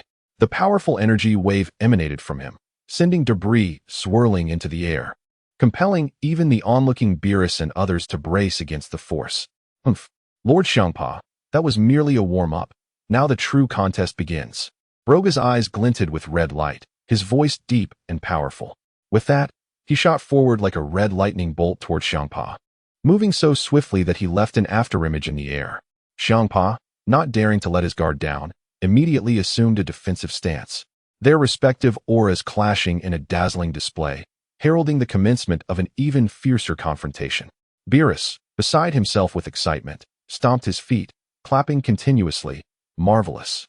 This is the battle I long to witness. Champa, do not lose, retaliate fiercely. And you too, Broga. As Beerus's near-manic cheers filled the air, the energies surrounding Champa and Broga intensified, their auras colliding violently, distorting the very space around them. Champa made the first move, bringing his hands crashing down upon the ground, causing an unfathomable crack to extend towards Broga at an astonishing speed. Simultaneously, numerous sharp rock spikes erupted from beneath the surface, shooting towards Broga like a barrage of javelins. With a sharp gaze, Broga pushed off with his feet, launching himself skyward like a red meteor. Pausing momentarily in the air, he dove down with the force of a thunderbolt, his right fist enveloped in radiant golden light, aiming directly for Champa. Champa snorted disdainfully, unperturbed as he raised his arms to block. In an instant, their fists collided, producing a deafening roar as the powerful energy waves emanated from their clash, sending nearby boulders flying and causing distant mountains to tremble under the might of the impact. Beerus was beside himself with exhilaration, jumping up and down while shouting, "Fantastic! Absolutely thrilling! Keep going, do not stop!" He waved his arms frantically, as if he himself were part of the battlefield. Seizing the brief moment of Xiangpa's retreat, Broga moved like a specter, unleashing a series of rapid attacks around Champa. Every punch and kick whistled through the air, pressing Champa back. However, as the god of destruction, Champa suddenly roared, his purple aura swelling exponentially, forcing Broga back several meters. "Humph, is that all you can do?" Champa gasped for breath, disdain evident in his voice. "I shall show you that the authority of a god of destruction is not to be trifled with." With that, he swiftly formed a hand sign, conjuring a massive purple energy sphere in his palms. The sphere absorbed energy from the surroundings, emitting a chilling hum as the space around it fractured under the weight of its power. Unfazed, Broga inhaled deeply, his red aura glowing even more brilliantly. He quickly formed a golden energy sphere in response, mirroring Xiangpa's purple orb. Beerus, nearly beside himself with excitement, clenched his fists and bellowed, "Quickly, let the two energy spheres collide. I want to see just how powerful they truly are." As the onlookers held their breath, Broga and Xiangpa simultaneously thrust their energy spheres forward. The two orbs collided midair like two meteors, erupting in a blinding flash of light that illuminated the heavens. The intense energy fluctuations triggered a violent explosion, generating waves of power that devoured everything in their vicinity. Seeing this, Beerus and Whis quickly used their powers to erect a sturdy barrier around the spectators to withstand the tremendous impact. As the light faded and the smoke cleared, Broga and Xiangpa remained steadfast, albeit slightly fatigued, their eyes blazing with an indomitable spirit. Xiangpa panted heavily, his plump chest heaving, beads of sweat trickling down his forehead. The competitive spirit ignited by Broga filled him with rage, and his eyes glowed with a blood-red light. "Humph, you little brat. I shall show you no mercy from this point on. Prepare to witness the true terror of a god of destruction." No sooner had he spoken than an eerie black aura enveloped him, transforming his form dramatically. His once round physique grew tall and formidable, mysterious golden patterns appearing on his skin, and a pair of sharp black horns sprouting from his head. A chilling aura of destruction emanated from him, warping the space around him in agony, causing nearby flora to wither and the ground to collapse into massive pits. Broga gazed at the transformed Xiangpa, feeling no fear, but rather an exhilarating fire igniting within him. His red aura surged even more fiercely, like a lion ready to roar. "Come on, Lord Xiangpa, let me experience the true power of a god of destruction." Trembling with excitement, he stomped his feet heavily on the ground, propelling himself like a red lightning bolt towards Xiangpa. Xiangpa snorted, raising his massive hand to press lightly towards Broga from a distance. An invisible but formidable force enveloped Broga instantly, making him feel as though he were pinned beneath a mountain, immobilized and struggling to breathe. Yet, gritting his teeth, he summoned his indomitable will, slowly breaking free from the constraint as he continued to charge towards Xiangpa. Chapter 41. The conclusion of the battle. A flicker of astonishment suddenly pierced through the depths of Xiangpa's enigmatic gaze, akin to a shooting star streaking across the darkened sky, vanishing in an instant. Following this, his hands began to move with an almost imperceptible speed, resembling two agile serpents in a frenzied dance. With each motion, the void was rent asunder, leaving behind eerie trails of deep purple and black, replete with a chilling aura, as destructive orbs pulsating with otherworldly brilliance took shape. In a heartbeat, a multitude of energies, imbued with the essence of annihilation, surged forth as if unleashed from the abyss of hell, appearing without warning. They descended like a torrential downpour, accompanied by a fierce howling, raining down upon Broga with relentless ferocity. The dense barrage of assaults threatened to consume the very fabric of space itself, as the air lamented under the immense pressure of the unleashed power. Broga's expression sharpened, his eyes glinting with a frigid light. In the face of this tidal wave of peril, he transformed into a fleeting specter, spinning rapidly. Amidst the onslaught of razor-like destructive orbs, he deftly evaded left and right, akin to a nimble swallow, leveraging his extraordinary reflexes and exquisite footwork. Xiangpa's crimson pupils locked onto the evasive Broga, a mocking smirk curling upon his lips as he elongated his tone. "Humph, if that is all the strength you possess, this farce is nearly at its conclusion." No sooner had the words left his mouth than he surged forward like a bolt of violet lightning, propelled by a tempestuous force toward Broga. The space around him vibrated with a deafening hum, as if it were on the brink of tearing apart under the weight of his might. In the blink of an eye, Champa was upon Broga, his right fist channeling the force of a cataclysm, striking with lightning speed. This blow, steeped in the essence of destruction, compressed the air, forming a visible shockwave. Broga, caught off guard, was sent hurtling backward like a kite severed from its string. Without hesitation, Champa quickly formed seals with his hands, conjuring a colossal destructive orb in his palms. The surface of this orb writhed with sinister black patterns, as if alive, consuming the surrounding light and exuding an unsettling aura. With resolute determination, Champa hurled the orb toward Broga, and with a thunderous crash, it struck him squarely, sending him crashing violently into the ground. The earth was instantly gouged, creating a vast pit, as dust billowed and debris scattered. Champa clapped his hands, a triumphant grin illuminating his face as he turned to Beerus, who stood watching. Huh? Did you see that? I have one. However, before his laughter could fade, a tremendous surge of energy erupted from the dust, akin to a roaring tsunami. Swiftly dispersing the haze, Broga emerged from the smoke, enveloped in a deep crimson radiance, his form cloaked in a dense layer of fur. His eyes gleaming with indomitable spirit, not yet finished. Champa's triumph was abruptly frozen in disbelief as he beheld Broga's radiant crimson aura intensifying, a formidable presence that seemed to eclipse his own. His eyes widened in shock, veins bulging on his forehead, his face contorted with incredulity. The once confident smirk twisted grotesquely, as if he had swallowed a fly. Is this ever going to end? Champa bellowed, his voice sharp as metal scraping against metal, brimming with unrestrained fury. If you're going to fight, then fight with all your might. Am I to exhaust myself for your amusement? With that, he began to move with frantic vigor, stirring the atmosphere into a tempest, the ground beneath him fracturing under the sheer force of his energy as stones flew like bullets. In a desperate bid to salvage his pride, Champa charged toward Broga once more, his body resembling a blazing black meteor. The very space trembled violently in his wake, fissures appearing like fleeting shadows. As he approached Broga, he concentrated all his strength, unleashing a devastating punch. The air around his fist vacated in an instant, creating a brief void. Hearing Xiampa's frantic roar, Broga's lips curled into a self-assured smile, effortlessly dodging the onslaught while retorting, Xiampa, I merely wished to test the waters. That earlier skirmish was merely a warm-up. Now, the real battle begins. His voice resonated with calm authority, piercing through the chaos of Champa's wrath. As Broga's declaration hung in the air, his energy erupted like a volcanic eruption, visibly surging.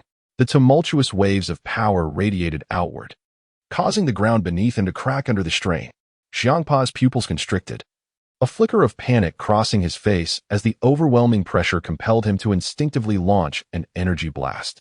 The orb, suffused with a purple-black hue, tore through the air like a small meteor, emitting a shrill whistle.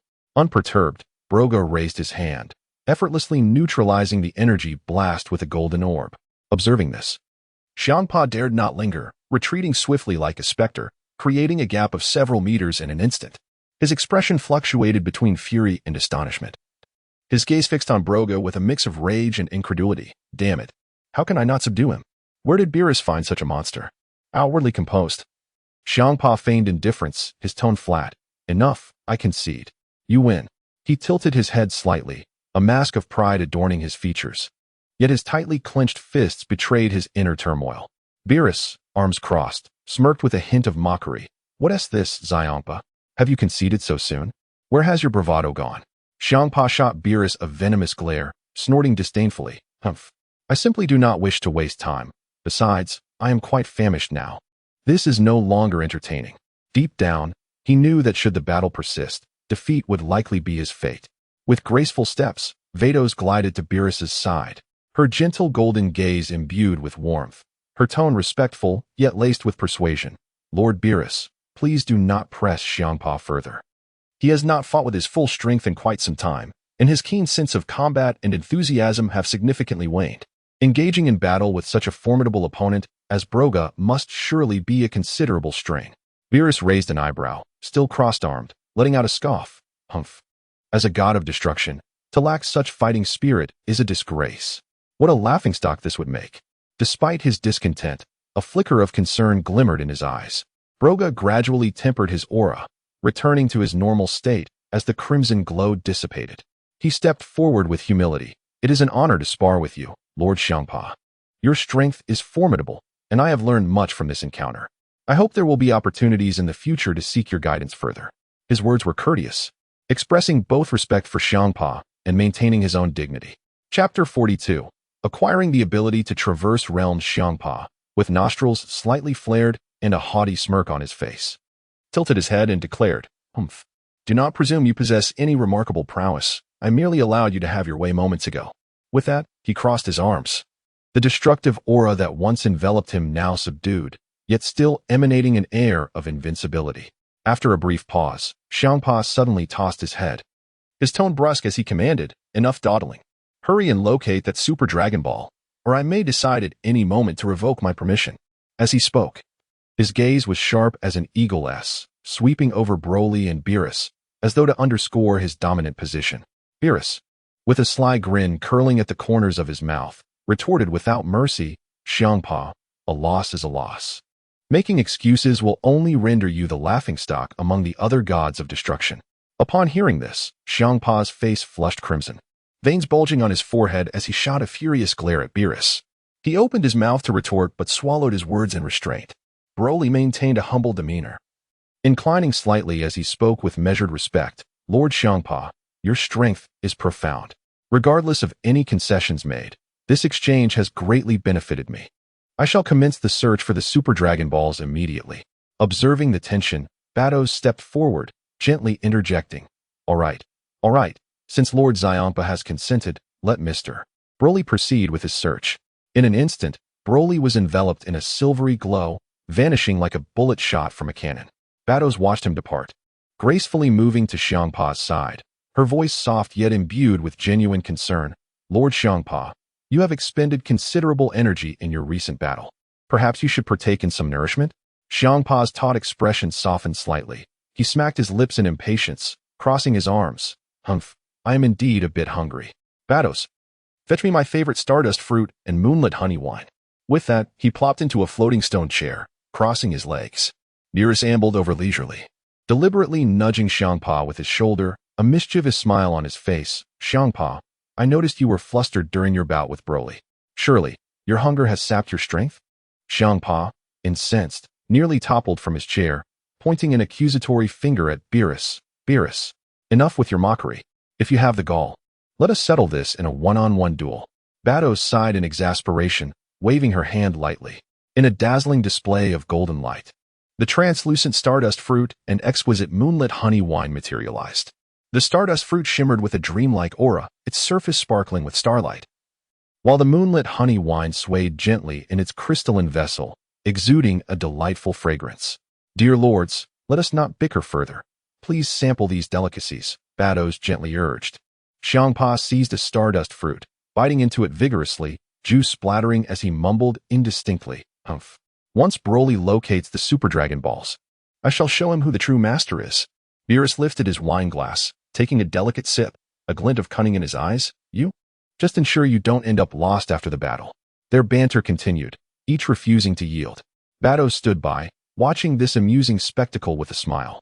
Sunlight languidly bathed Champa's palace, the golden radiance casting a halo over the glass walls. Beerus, Whis, and Broly had been residing there for a full 3 days.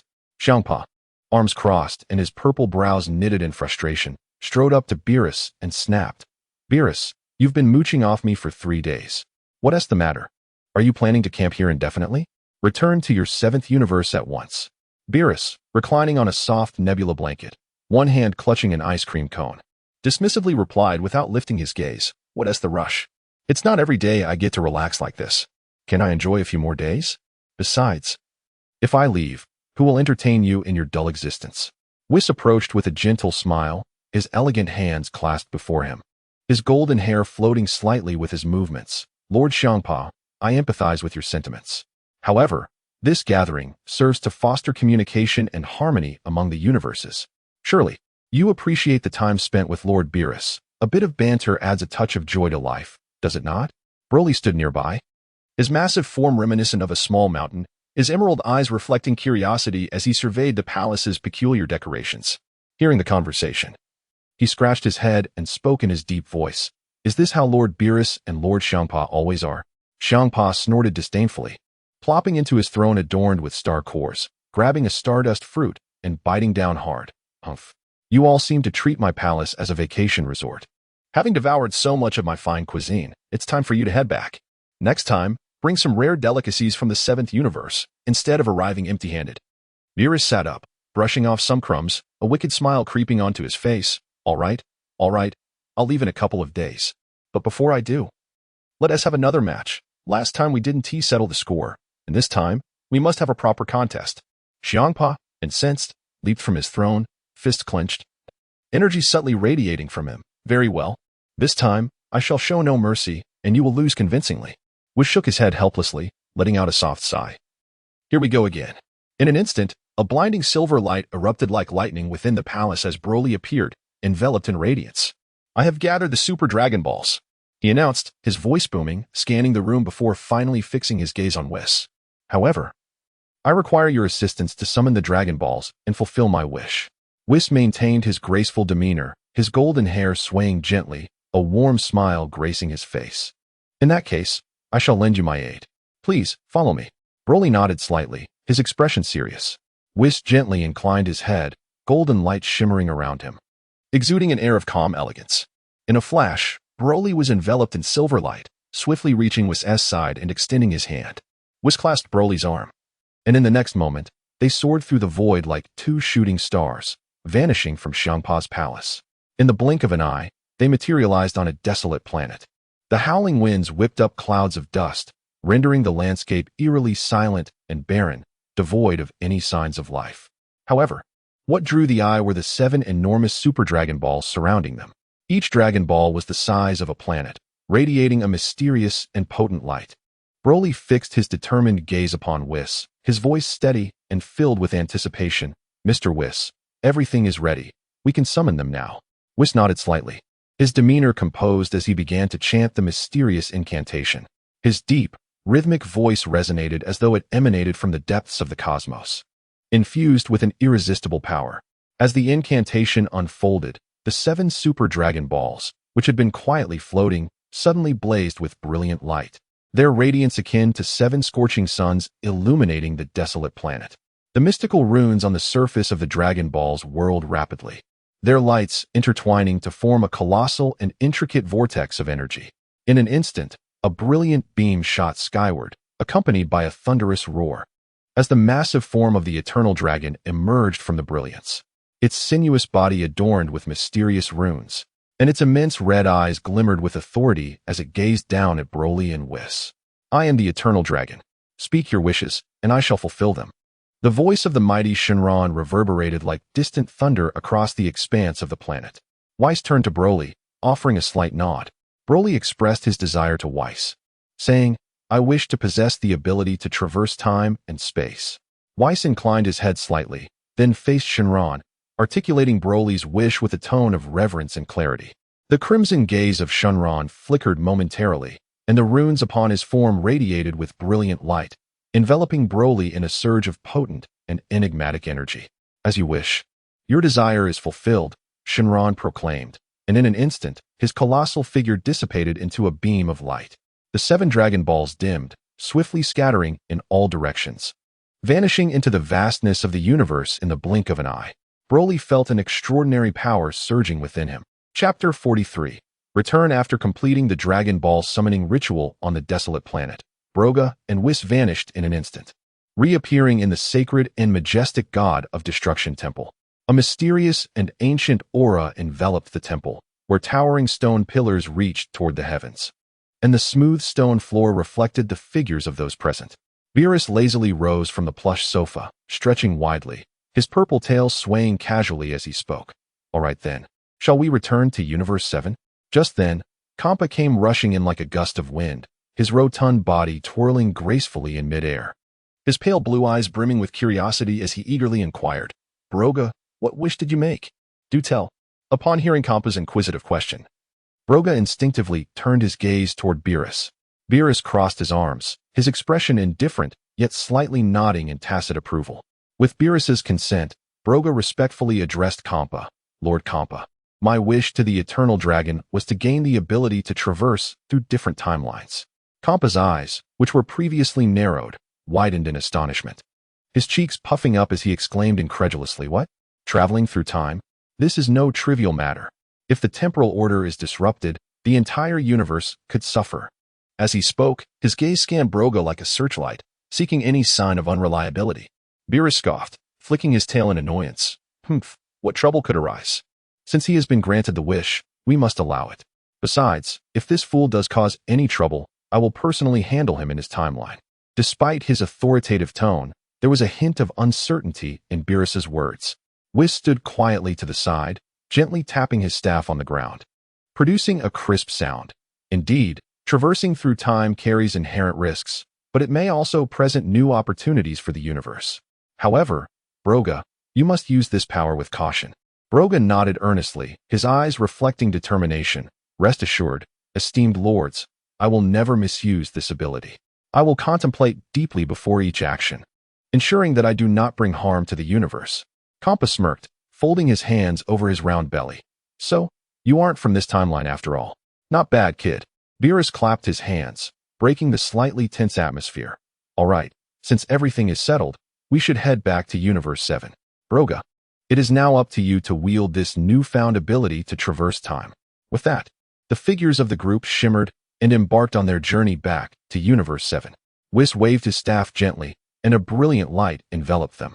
In the blink of an eye, they returned from the vast expanse of space to the grand and solemn God of Destruction temple in Universe 7. The temple's dome towered into the clouds, mysterious runes flickering on the walls, and strands of cosmic energy filled the air, evoking a sense of awe. Beerus lazily stretched again, plopping back onto his iconic luxurious sofa, his purple tail swaying freely.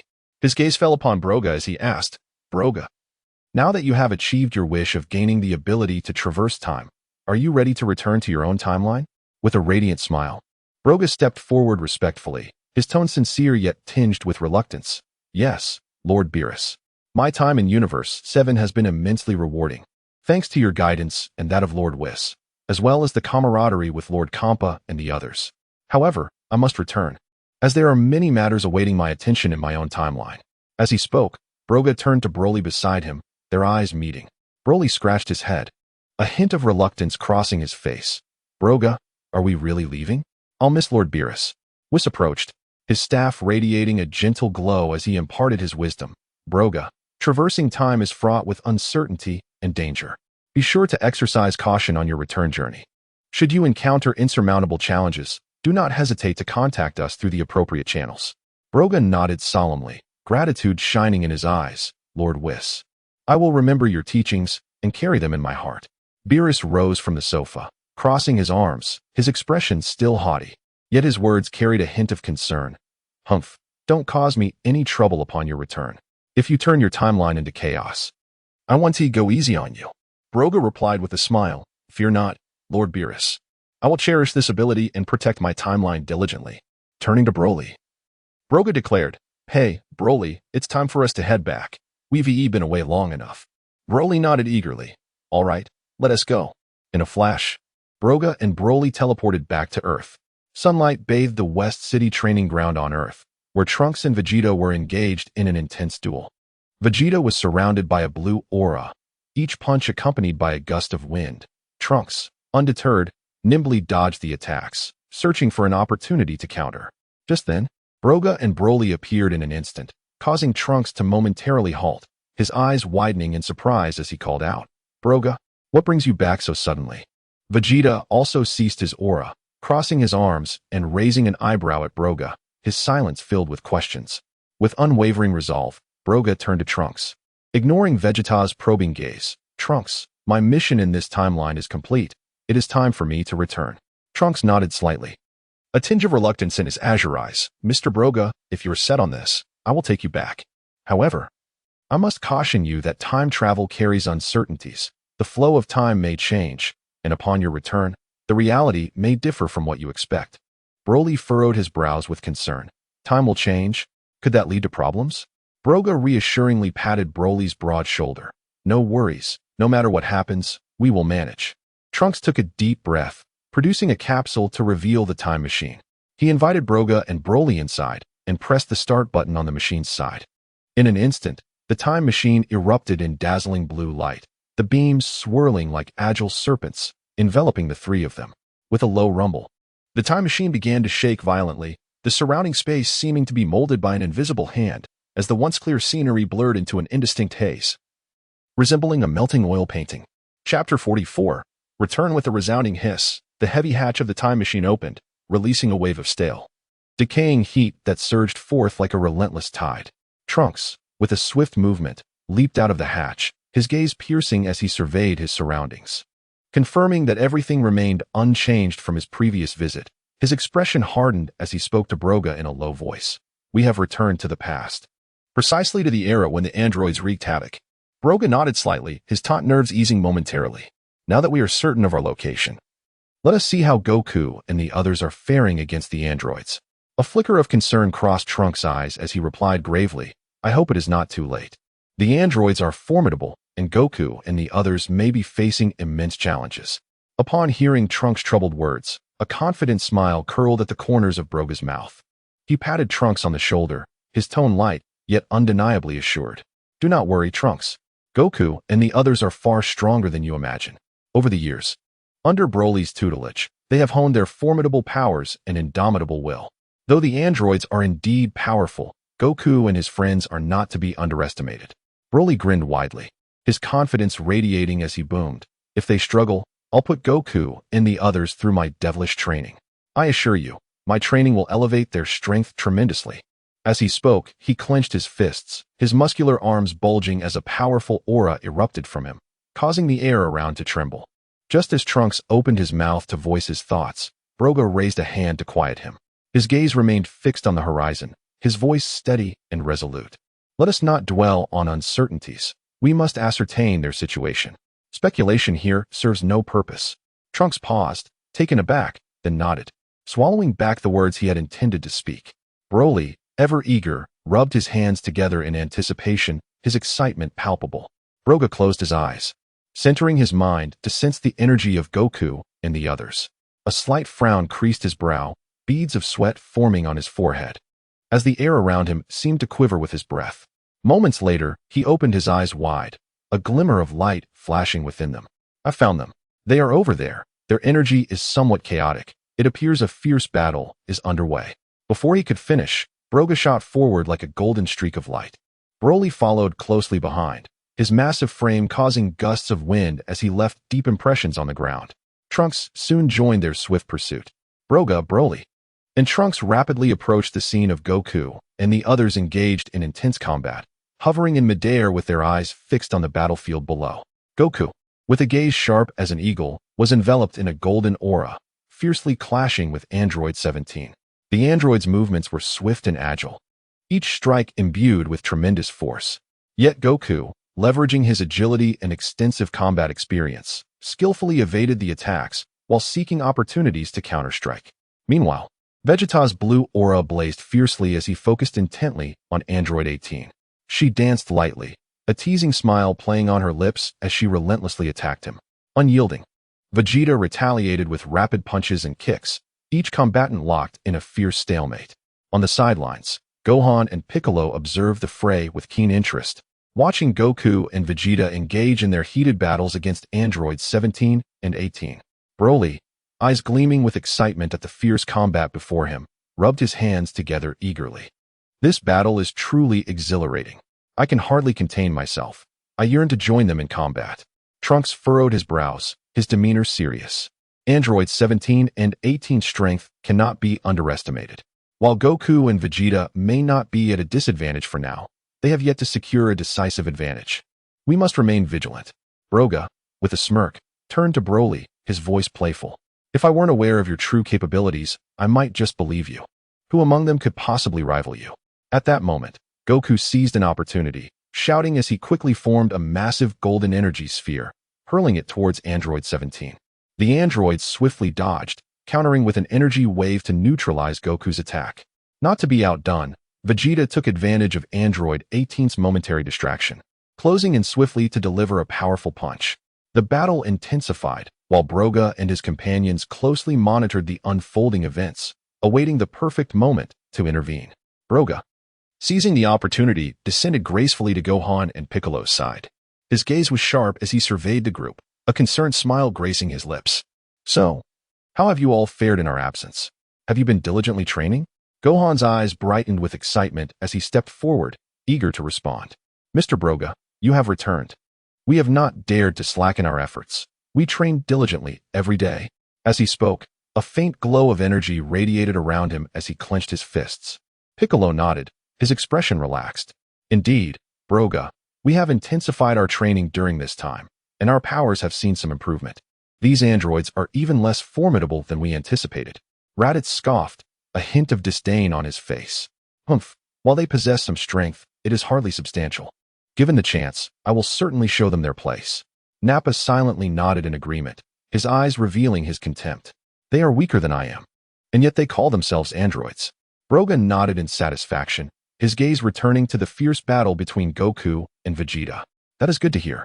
Goku and Vegeta should be able to hold their own against them in their Super Saiyan forms, but their strength still falls short." Broly landed beside them, clapping Gohan on the shoulder with a hearty laugh. "Not bad. It seems you have made some progress. Once this battle concludes, I shall take it upon myself to train you further." Ha. The faces of Gohan and the others turned sour at his words. Just then, the dynamics of the battlefield shifted abruptly. Androids 17 and 18 seemed to sense Broga and the others' arrival, intensifying their attacks. Goku and Vegeta's expressions revealed the mounting pressure they faced. Chapter 45. Confession. As Broly gazed at the fierce clash between Son Goku, Vegeta, and Androids 17 and 18, he felt an overwhelming sense of tedium. In an instant, he moved like lightning, seizing both Son Goku and Vegeta and hurling them toward where Son Gohan stood.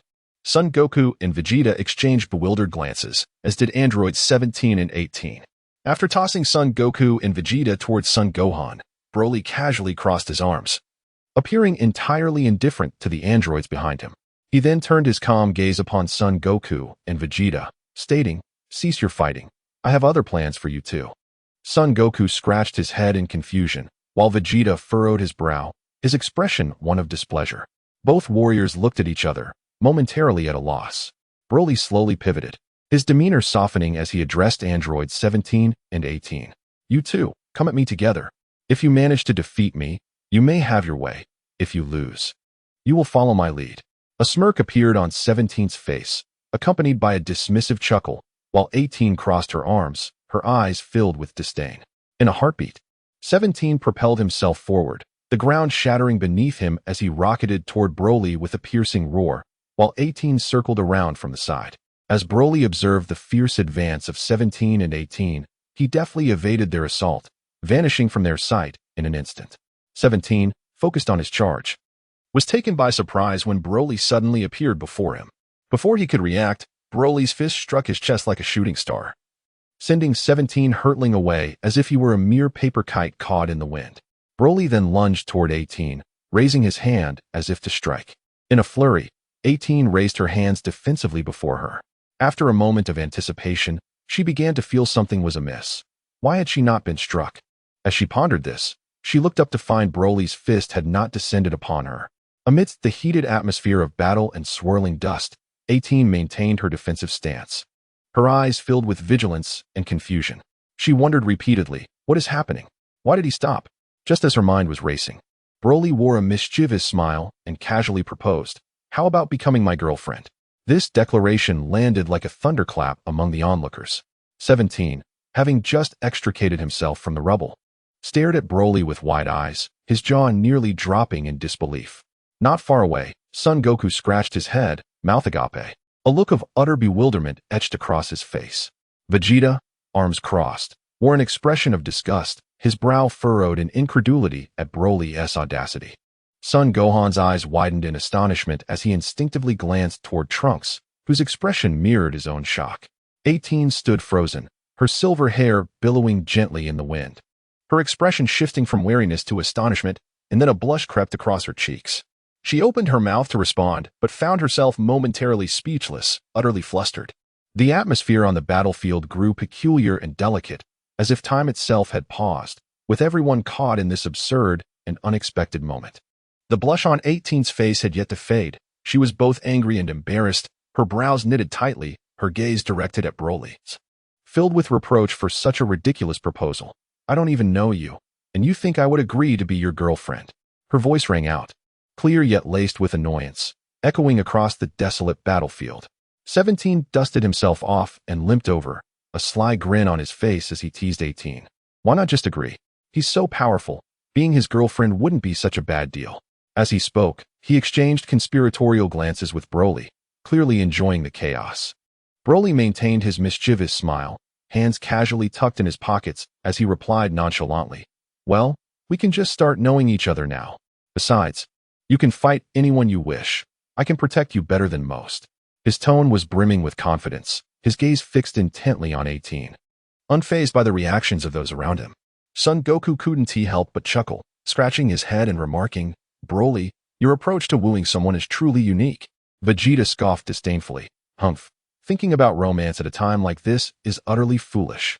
Son Gohan and Trunks exchanged knowing glances, barely suppressing their laughter, as Son Gohan murmured, "This battle has taken quite the unexpected turn. It's becoming increasingly baffling." 18, feeling a mix of embarrassment and anger, stomped her foot, retorting, "With your slick tongue, I am even less inclined to agree." Yet, despite her words, her gaze inadvertently flickered toward Broly, as if a ripple of curiosity stirred within her. Broly, unperturbed, shrugged and replied with a grin, "No worries, time is on my side, and I possess plenty of patience." This unforeseen interlude infused the once tense battlefield with an unusual atmosphere. As Broly finished speaking, he shifted his gaze from 18 to Vegeta, a teasing glint in his eye. "It seems you're quite brave to speak to me that way," he remarked, crossing his arms and amplifying his mockery. "You aren't still with Bulma, are you? If you are, you should be thanking me. After all, even without this incident, I've been helping you grow stronger, haven't I? Or have you forgotten how easily I defeated you?" Vegeta's chest heaved with anger, his blue and white aura swirling chaotically around him, beads of sweat rolling down his face. Faced with Broly's relentless taunts and provocations, he opened his mouth to retort but found himself at a loss for words. Memories of how effortlessly Broly had bested him flooded his mind, leaving him feeling utterly powerless.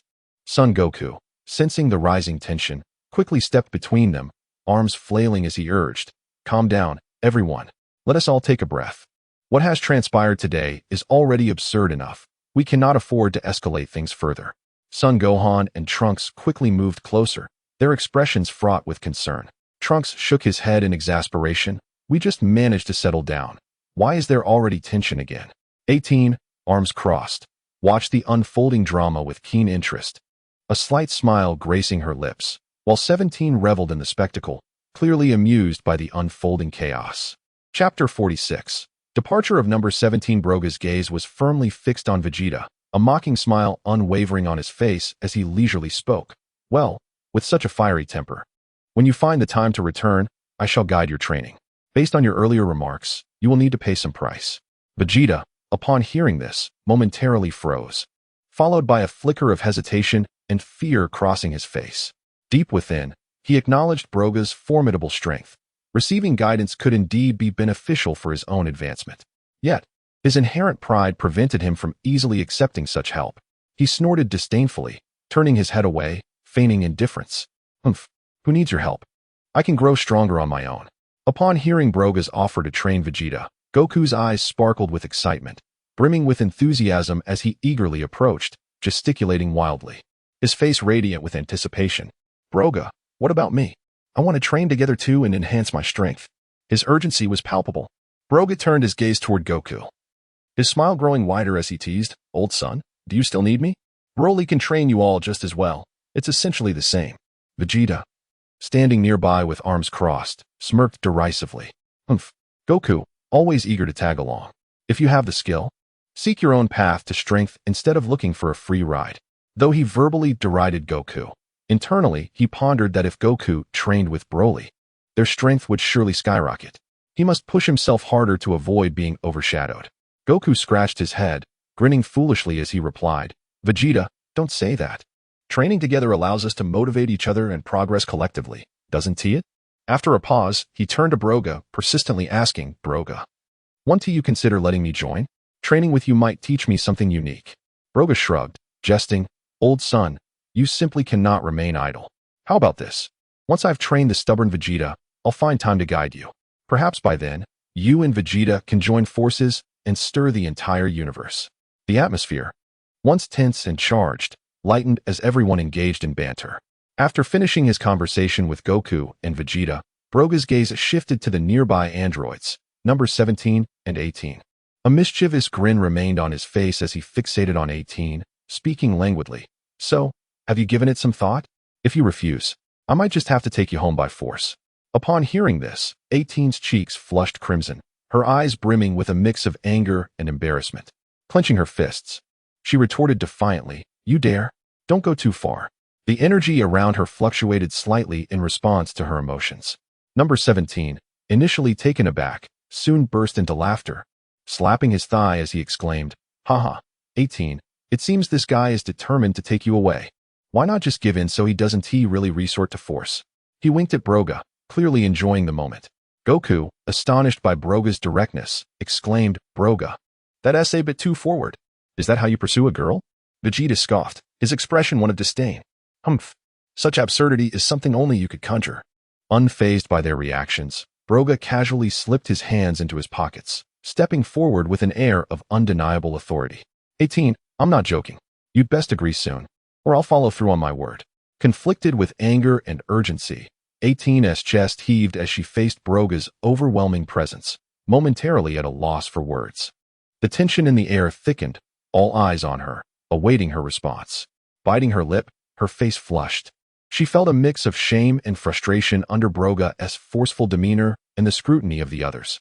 Ultimately, with great reluctance, she nodded, Fine. I'll go back with you. A radiant smile instantly illuminated Broga's face, just as he was about to respond. An imposing figure, akin to a mountain, descended from the sky, enveloped in a powerful aura. It was Broly. Exuding a wild energy, his green hair danced wildly as he fixed a piercing gaze on Broga. His voice deep and thunderous. Why are you thinking about dating? Didn't we agree to grow stronger together? At his words, all attention turned to Broga. Goku scratched his head, a hint of embarrassment on his face, while Vegeta crossed his arms, his expression saying, I knew it would come to this. Number 17 stifled a laugh, his shoulders quaking. Broga remained unperturbed, grinning as he patted Broly's sturdy shoulder. Broly, this isn't contradictory. Bringing 18 along might actually enhance our training. Besides, having more companions makes life more interesting and invigorates our training. Broly frowned, his eyes filled with confusion, clearly unsatisfied with Broga's explanation. He muttered, I don't want anything to interfere with our progress in becoming stronger. Broga waved his hand dismissively. That won't happen. Once we return, we will start training immediately. I assure you, we won't lag behind. Standing aside, 18 listened to their exchange, her heart a tumult of emotions. On one hand, she felt helpless regarding Broga's insistence. On the other, she was vaguely anxious about the unknown life that lay ahead. With Broga's reassurance, they flew back to the villa. Upon their return, Broga organized everyone to rest and prepare for training the following day. As night fell, the moonlight poured like water over the courtyard. Broga, deep in thought about their training regimen, suddenly heard a faint rustling of footsteps. Turning to look, he found 18 standing there, her gaze evasive as she softly stated, I just want to clarify that I'm only temporarily going back with you. Don't think I've agreed to be your girlfriend. Broga's smile widened as he teased, Don't worry, I'm not forcing you. Take your time to get to know me. Morning light filtered through the sheer curtains, casting a warm golden hue over the villa. Broga and the others gathered around the dining table, indulging in a sumptuous breakfast, laughter and joy resonating throughout the room. After the meal, they gradually rose, each attending to their own tasks. Before long, number 17 approached Broga with a light-hearted step, an uncharacteristic seriousness etched on his face as he spoke earnestly. Broga, I entrust 18 to your care. Although she possesses considerable strength, her straightforward nature can sometimes lead her into trouble. He then glanced toward the second floor where 18's room was located, concern evident in his eyes. Stopping momentarily, 17 turned with a sly smile and playfully added, If 18 agrees to be with you, Remember to have a child soon. Who knows, I might come back one day and help you babysit. Laughter echoed in the air. And before the sound could fade, he leapt away, kicking up dust as he vanished in an instant, leaving only a ripple in the air to attest to his recent presence. Chapter 47. Liang vs. Vegeta. Broga stood frozen in place, his face oscillating between pale and flushed, his expression a mixture of laughter and tears. After a considerable moment, he shook his head in resignation, attempting to dispel the inexplicable embarrassment that lingered within him. At that moment, a crisp sound of footsteps approached from behind, rhythmic and lively, akin to dancing notes. Without needing to glance back, Broga knew it was Android 18. With a rosy complexion and biting her lower lip in irritation, Android 18 exclaimed, 17 always loves to ramble. Don't take it to heart. Broga turned to see the slight tremor of her anger in her endearing countenance, and he couldn't help but chuckle softly. Rest assured, I understand he is merely jesting. However, perhaps in the future.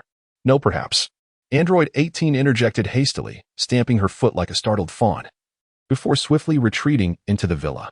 Watching her retreating figure, a smile crept onto Broga's lips as the morning breeze caressed him, carrying a hint of sweetness. Having dispelled the emotions that had stirred within him, Broga stepped out of the villa. In the courtyard, a powerful current of air surged like tumultuous waves, sweeping stones and dust into a swirling dance. Broly was engaged in a breathtaking duel with Goku, Gohan, and Raditz. Despite Goku's numerical advantage, Broly dominated the fight as effortlessly as autumn winds scatter fallen leaves. With each punch, Broly unleashed a tremendous force capable of shattering mountains, causing the air to shriek under the pressure of his blows. Goku, demonstrating remarkable agility, darted and dodged, his martial arts uniform already marred by several gashes.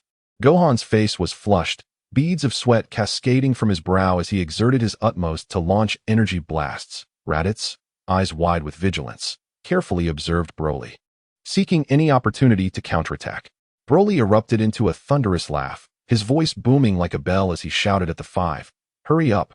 Is this all the strength you possess? Did you skip breakfast, or are you intentionally holding back? With such feeble prowess, you are wasting my time. He suddenly lunged forward, the ground fracturing beneath his feet, spiderweb-like cracks rapidly spreading outward. In an instant, he charged at Goku, his arm resembling a stout iron pillar, poised to strike down upon Goku's head. Goku's pupils dilated in shock. With no time to think, he crossed his arms to shield himself. Broly's fist collided heavily with Goku's arms, the tremendous impact driving Goku's feet deep into the ground, dust erupting around him. Seeing this, Gohan's heart raced, and he shouted, Dad.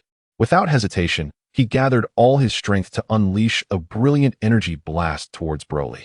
Broly scoffed dismissively and swatted the energy blast aside as if it were mere foam. Taking advantage of Broly's momentary distraction, Raditz launched a side attack. Sensing the imminent danger, Broly did not look back but swiftly sidestepped, delivering a rapid kick. The speed was so swift that Raditz barely had time to react before being struck in the chest, sent sprawling to the ground like a kite severed from its string. Though cornered, Goku showed no signs of retreat. He inhaled deeply, his aura surging dramatically, determination etched in his gaze. Broga, observing Goku and his companion's fighting spirit, couldn't help but smile, the sunlight illuminating his rugged features. He then turned to face Vegeta, who stood with crossed arms, a proud expression as he watched the battle unfold. Vegeta, let us begin, Broga said, his gaze piercing as he met Vegeta's eyes. I must say, with your current strength, you still have much room for improvement. I shall guide you well. Upon hearing this, Vegeta's brows knitted tightly, a flicker of displeasure flashing in his eyes. Clenching his teeth, he felt the weight of Goku and Gohan's images in his mind, acutely aware that he lacked the certainty to face either of them, let alone the unfathomable powers of Broga and Broly. With a huff, Vegeta raised his chin defiantly, exhaling through his nostrils. Humph. If you're so confident, then bring it on. Broga paid no mind to Vegeta's attitude. Instead, he chuckled lightly, teasing, I am known for my pettiness. I remember your mockery from yesterday. We shall settle this score now. With a swift motion, Broga cracked his knuckles, his aura steadily intensifying, an overwhelming pressure palpable in the air. Vegeta sensed this energy, his pupils narrowing, though he maintained a defiant front. Humph. Let us see just how capable you truly are. Upon hearing Vegeta's taunting words, Broga's eyes ignited with fervor. He stomped forcefully, causing the ground to explode, dust swirling as he launched himself toward Vegeta like a black lightning bolt. Vegeta's pupils constricted, with no time to ponder. He unleashed a golden aura, his ebony hair transforming into a radiant gold, the waves of energy around him surging like a raging tsunami, completing his transformation into a Super Saiyan in an instant. With a fierce roar, Vegeta charged at Broga. The collision of their powers erupted like a bomb in the air, producing a deafening roar, uprooting trees in their vicinity as their figures intertwined amidst the chaos. Yet, after a fierce exchange, Vegeta found himself gradually at a disadvantage. Broga's relentless assault bore down upon him, each punch infused with the might to cleave mountains, leaving Vegeta with merely the ability to defend himself. Gritting his teeth, Vegeta felt an overwhelming sense of frustration as the veins on his forehead throbbed. In a surge of power, he erupted, his aura expanding once more as he successfully transformed into Super Saiyan 2. This time, his attacks were swifter than lightning. However, Broga remained unfazed, effortlessly nullifying all of Vegeta's strikes while launching a fierce counterattack. Vegeta found himself on the defensive, his body marred with wounds. Anguish and fury surged within him as he thought, how infuriating. I can't even best his base form. Despite his frustration, Vegeta refused to surrender, his eyes ablaze with fervent determination.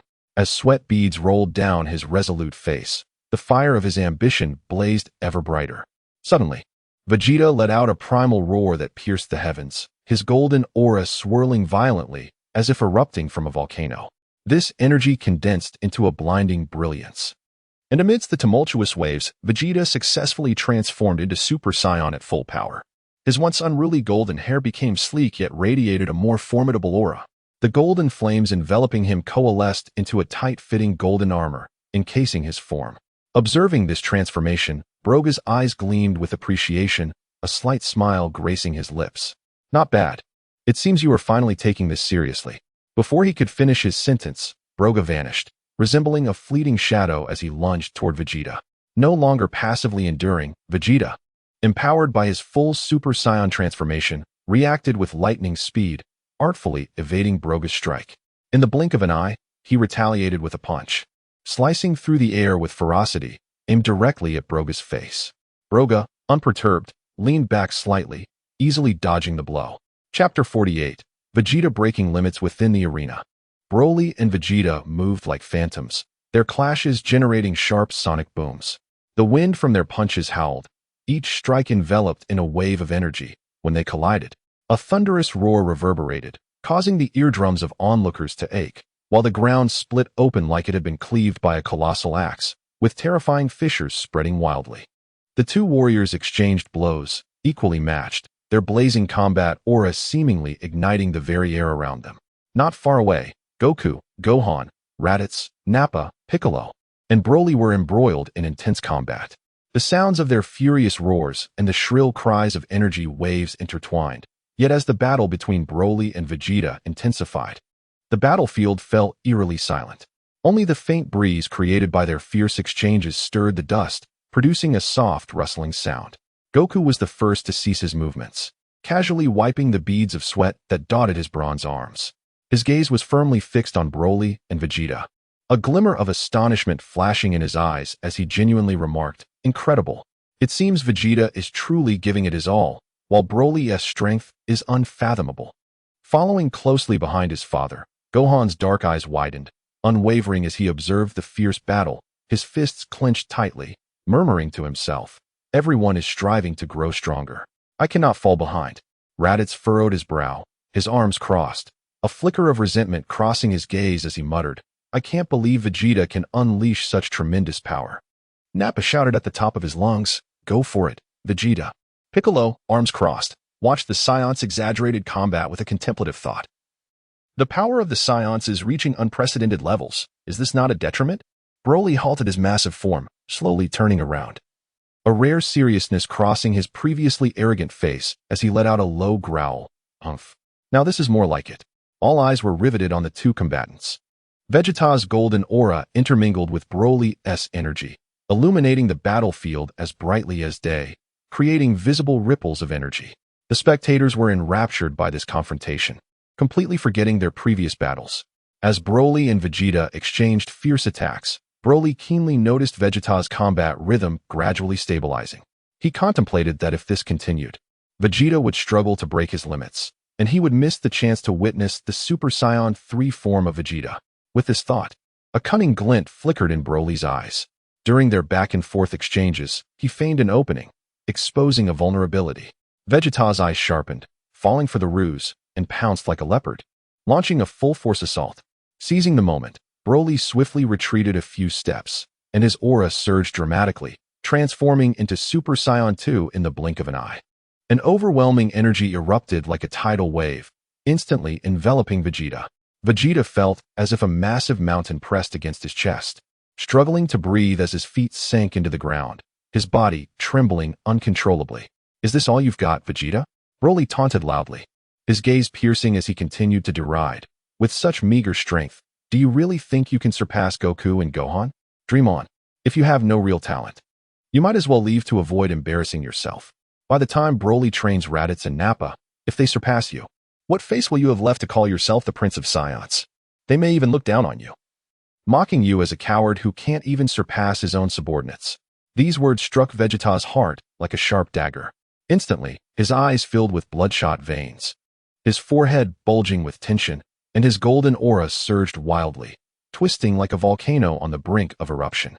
"Do not underestimate me," Vegeta roared thunderously. "I am Prince Vegeta, and I will not concede." With this furious cry, Vegeta threw his head back and unleashed a deafening roar. The sound waves surged like a tempest, radiating outward from his center. The surrounding trees were uprooted by the sheer force of his aura, soaring through the air like kites with severed strings. The ground beneath him cracked under the immense pressure, forming enormous fissures that spread in all directions like grotesque scars.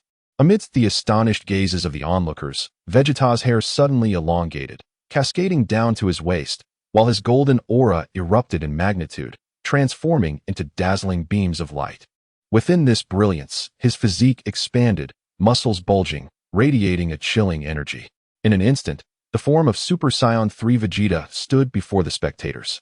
The crowd watching from a distance erupted into a cacophony of astonishment at Vegeta's transformation into Super Saiyan 3. Broly gazed at the newly transformed Vegeta, a satisfied smile gracing his lips, his eyes sparkling with eager anticipation. "Now this is the Vegeta I was hoping for. Come, let me witness the power of your Super Saiyan 3. Broly's smile widened, and the Super Saiyan 2 aura surrounding him receded like a retreating tide. In a heartbeat, he reverted to Super Saiyan 1. His energy, though somewhat subdued, radiated the latent power of a poised predator, exuding an imposing presence. "Vegeta, come!" Broly bellowed, his foot crashing down, shattering the ground beneath him, sending debris flying like bullets. He shot towards Vegeta like a bolt of golden lightning, leaving a blurred afterimage in the air. As Broly, now resembling a streak of golden lightning, charged at Vegeta, the aura of Super Saiyan 3 surged violently around Vegeta, akin to an enraged ancient beast boldly meeting Broly's onslaught. Their fists, imbued with cataclysmic power, collided with tremendous force, instantly erupting in a blinding golden light, as if the air had ignited with searing energy, emitting a sizzling sound and forming a massive vortex of energy. The powerful shockwaves radiated from the two combatants, uprooting the ground, sending rocks flying, and tearing trees from their roots. The distant spectators were knocked off balance by the force of the energy waves, stumbling backward. Utilizing the agility of Super Saiyan 1, Broly moved with ghostly finesse, seeking out Vegeta's weaknesses. He swiftly maneuvered behind Vegeta, launching a rapid kick. Vegeta reacted instinctively, blocking the attack with both hands, then pivoting to unleash a straight punch. Broly raised his arm to block, the impact sending shockwaves through his arm, as his feet carved two deep gouges into the earth. Chapter 49. Success. Broga stared at his arm, feeling a slight numbness, and shook his hand before locking eyes with Vegeta. In a low voice, he remarked, "I never imagined your transformation into Super Saiyan 3 would yield such a remarkable enhancement." With that, he instantly transformed into Super Saiyan 2, unleashing a tremendous aura that bore down upon his opponent. Under Broga's relentless assault, Vegeta struggled to hold his ground for a moment. Sensing the opportune moment, Broga swiftly gathered an energy sphere and propelled himself towards Vegeta with the speed of a tempest. In an instant, Vegeta was sent crashing to the ground. As Broga surveyed his surroundings, the once beautifully arranged villas had vanished, replaced by a desolate wasteland. The ground was pockmarked and uneven, resembling the craters of the moon, while massive fissures snaked through the terrain like menacing serpents extending into the distance. The once lush trees now stood bare, their trunks swaying precariously in the wind, as remnants of leaves danced through the air. The atmosphere was thick with the acrid scent of smoke and dust, each breath seemingly echoing the harrowing battle that had just transpired. Broga's gaze swept across the ruins, where a once cozy villa lay in shambles. The energy waves unleashed during the fight had torn it to pieces, scattering bricks and timber across the ground. Not far away, Android 18 stood with her arms crossed, her posture still elegant, her blue eyes quietly observing Broga. A complex emotion flickered in her gaze, perhaps a mix of awe at the ferocity of the battle and concern for Broga's well-being. Meeting 18's gaze, Broga felt a whirlwind of emotions, his feet heavy as if weighed down by lead as he slowly approached her. The crunch of debris beneath his shoes sounded particularly jarring in the eerie silence of the ruins. Coming to a halt before 18, Broga opened his mouth but found his throat parched, unable to produce a sound. He instinctively scratched his head, his eyes darting away, unable to meet 18's gaze. Guilt washing over him like a tide. 18. I truly apologize. While battling with Vegeta, I lost control of my power, not only destroying this neighborhood, but also our home. With a gentle sigh, 18's complex emotions deepened as she reproached him. The moment you clashed with Vegeta, it was as if you went mad, disregarding everything around you. Now look, our home is gone. As she spoke, she raised her hand to brush the dust off Broga's shoulder, her actions brimming with concern. Broga scratched his head sheepishly, a goofy smile spreading across his face as he gazed tenderly at 18. Suddenly, he pivoted sharply and strode purposefully towards Vegeta, each step radiating undeniable determination. Vegeta, Broga bellowed, his voice echoing across the ruins. This battle has obliterated both the area and our home. You must take responsibility. Go find the Dragon Balls and restore everything to its former glory. Vegeta, wiping blood from the corner of his mouth, furrowed his brow at Broga's words. He flung the cloth in his hand with irritation, retorting, "Why should I be the one to search for them? You share the blame for this chaos." A smirk crept across Broga's lips as he raised an eyebrow at Vegeta, a glint of mischief in his eyes. "Oh, Vegeta, if you assist in retrieving the Dragon Balls, not only will I help you find formidable opponents, but I will also teach you how to transform into an even mightier form." This proposition ignited a flame of ambition in Vegeta's eyes. Before Vegeta could respond, Goku dashed over, brimming with excitement, his cheeks flushed as he exclaimed, "I'm in. Count me in, Broga. Finding the Dragon Balls will be a breeze. And you better keep your promise." Gohan stepped forward, resolute. "I'll join as well. The more, the merrier. We can find the Dragon Balls faster and perhaps lend a hand." Nappa and Raditz, fists clenched and spirits high, echoed, "I've longed to encounter stronger foes. Joining you all will surely be enlightening." Vegeta's expression shifted between pale and flushed, huffing disdainfully as he crossed his arms. "Humph, you think you can seize my opportunity? I will seek the Dragon Balls myself. Broga, you had better not renege on your word. If you dare deceive me, you'll face the consequences." Broga laughed heartily, patting Vegeta on the shoulder. "Rest assured, my word is my bond. There is no time to waste. Let us depart immediately." As Broga watched Vegeta, Goku, and the others disappear into the horizon, he turned to face 18. A gentle breeze tousled his golden hair, and the setting sun bathed him in a warm glow, with a slight blush on his cheeks. His voice trembled with anticipation as he said, 18, once they retrieve the Dragon Balls, this place will be restored to its former glory. At that time, would you consider becoming the mistress of this abode?" 18's eyes widened slightly, a blush gracing her cheeks, just as a loud, teasing voice interrupted, "Oh, is this a confession? Have you forgotten about your dear brother while seeking opponents for Vegeta and the others?" Broly, striding over with his wild green hair billowing, wore a smirk of amusement. Broga shot Broly a glare, irritation evident in his tone. "Stop being ridiculous. Are you also in need of a girlfriend?"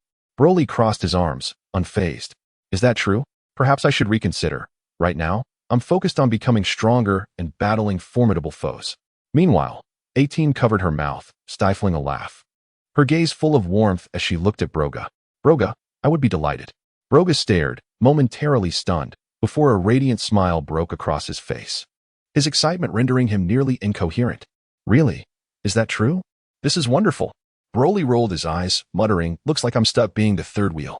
Hours later, several beams of white light streaked across the sky like shooting stars, hurtling towards them. Broga stood up and gazed into the heavens.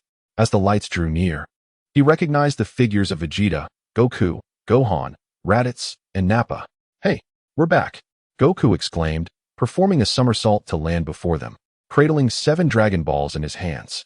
The orbs shimmered under the moonlight, resembling 7 radiant gems. Vegeta, arms crossed, scoffed. "Humph. It took a considerable effort to locate these Dragon Balls. If not for a few minor inconveniences along the way, we would have returned sooner." Gohan, Raditz, and Nappa followed closely behind, their faces alight with excitement. Broga approached quickly, his eyes fixed on the Dragon Balls, brimming with joy. "Excellent. Now we can restore this place." 18 also approached, her expression one of contentment as she gazed at the Dragon Balls. Broly leaned in, addressing the group. "Then let South get this place restored quickly." Upon hearing Broly, Goku placed the Dragon Balls on the ground and shouted, "Dragon, come forth." A brilliant flash of light erupted, and a colossal dragon sword from the Dragon Balls, emanating a mysterious aura, its massive form coiling gracefully through the night sky, its scales shimmering in a kaleidoscope of colors. "Speak your wishes." The dragon's voice resonated like thunder across the night sky. Broga, gazing at the dragon, spoke earnestly, "Dragon, please restore this area and reinforce the defenses of our home and the surrounding land so that they can withstand formidable attacks." The dragon nodded, its mighty tail sweeping through the air, casting a magical light that enveloped the entire region. Under this radiant glow, the debris began to gather, the damaged houses swiftly returning to their original state, even sturdier than before. The once barren land became remarkably resilient, and soon, tender green leaves sprouted from the formerly bare trees, while flowers swayed gracefully in the gentle breeze. As the light dissipated, the group beheld a vibrant new neighborhood. The freshly restored houses were arranged harmoniously, the streets clean and orderly, radiating vitality and energy. Vegeta nodded in satisfaction. "Humph. With this, even the fiercest battle won't easily lead to destruction." Goku, brimming with excitement, dashed through the revitalized streets, reveling in the transformed environment. Broly turned to face number 18, his eyes brimming with affection. "Number 18, this is our new home." Number 18 smiled and nodded in agreement. The subsequent timeline needs to be adjusted, otherwise, it will take several more years until the arrival of Majin Buu. Chapter 50, The Rise of Naba as the sun hung high in the sky. Broga and 18 engaged in light-hearted conversation within the pristine courtyard, a gentle breeze carrying the fragrant essence of blooming flowers. With a smile gracing her face, 18 was animatedly recounting a story when suddenly, Broga's pupils dilated, his smile vanishing in an instant as a grave expression overtook him, his gaze fixed intently on the horizon. Noticing the change, 18 followed his line of sight, uncertain of what thoughts plagued Broga's mind. "What is it, Broga?" 18 inquired with concern. Before Broga could respond, Vegeta strode in from outside, his countenance dark enough to cast shadows. "Broga, can you feel that energy? Though not overwhelmingly strong, it carries a blend of my essence and that of Goku and others." Goku leapt in from the side, scratching his head, his expression shifting to one of seriousness. "Indeed, this aura feels off, tainted with a malevolent presence. Could it be Cell?" Broga exclaimed, connecting the dots to his previous alterations of this timeline's history, which may have led to another version of Cell arriving through a time machine. The group exchanged puzzled glances, clearly unfamiliar with the name Cell. Goku furrowed his brow in confusion, asking, "Cell? What is that? Is it strong?" Vegeta's eyes narrowed in disdain. "How strong could it be? No matter its power, it cannot rival me." Drawing a deep breath, Broga composed his thoughts and began to explain. Cell is the ultimate android, created by Dr. Gero using the cells of numerous formidable beings, including Saiyans, Namekians, Earthlings, and even the Frieza family. It possesses immense combat capabilities and can evolve by absorbing others. Upon hearing Broga's elucidation, the group grasped the origins of Cell. Broga then turned to 18, his gaze filled with tenderness and concern. 18, you should stay here while we confront this battle. Trust us, we will eliminate Cell. 18 frowned slightly, a hint of displeasure flickering in her eyes. I possess combat abilities too. Why must I remain behind? I can aid you. Broga gently grasped 18's hand, sincerity in his tone. I know you are strong, but Cell is grotesque. I do not wish for you to witness such ugliness. Moreover, This place requires protection. Rest assured, we will return safely. 18 met Broga's steadfast gaze, her discontent gradually dissipating, and she nodded softly. Very well, but you must be cautious. Releasing her hand, Broga turned to face Vegeta, Goku, and the others, proclaiming loudly, "Let us meet this cell. We cannot allow it to run rampant among us." With a unified nod, their auras surged, a powerful energy enveloping them as they surged forth like a white torrent towards the source of Cell's presence. Upon arriving at the desolate terrain, they found Cell standing at the center, exuding a sinister aura. He regarded them with a cruel smile. "Ha ha, you finally arrived. It seems we can have some fun." Caught off guard by Broly's sudden punch, Cell was sent flying, his massive form carving a deep trench into the barren ground. As dust settled, Cell regained his footing, his previously arrogant demeanor replaced with shock, soon eclipsed by unbridled fury. Broly cracked his knuckles, the sound echoing like a warning, and coldly addressed Cell. "Humph. With your meager skill, you dare to act so brazenly before us? Naba, go. Show this creature what we are capable of." At the command, Naba transformed into a Super Saiyan, leaping forth like a swift leopard. In response, Cell unleashed a furious roar, green flames swirling around him, forming sharp energy blades aimed at Naba. Naba deftly evaded the blades, seizing the opportunity amid Cell's onslaught to launch a powerful kick towards Cell's chest. Anticipating the attack, Cell crossed his arms to block, yet the force of the blow pushed him back several steps, cracking the earth beneath him. With a murderous glint in his eyes, Cell retaliated with a heavy punch, driving it towards Naba. Caught off guard, Naba was struck in the abdomen, sent hurtling backward. Vegeta, arms crossed, shouted at Naba, "If you cannot defeat this monster, do not return to planet Vegeta." Meanwhile, Goku, Gohan, and Raditz cheered on Naba. "Naba, you can do it." Leaning against a nearby boulder, Broga leisurely snacked on seeds, observing the battlefield. He smiled at Vegeta. "Hey, Vegeta, it seems Naba has quite the challenge ahead.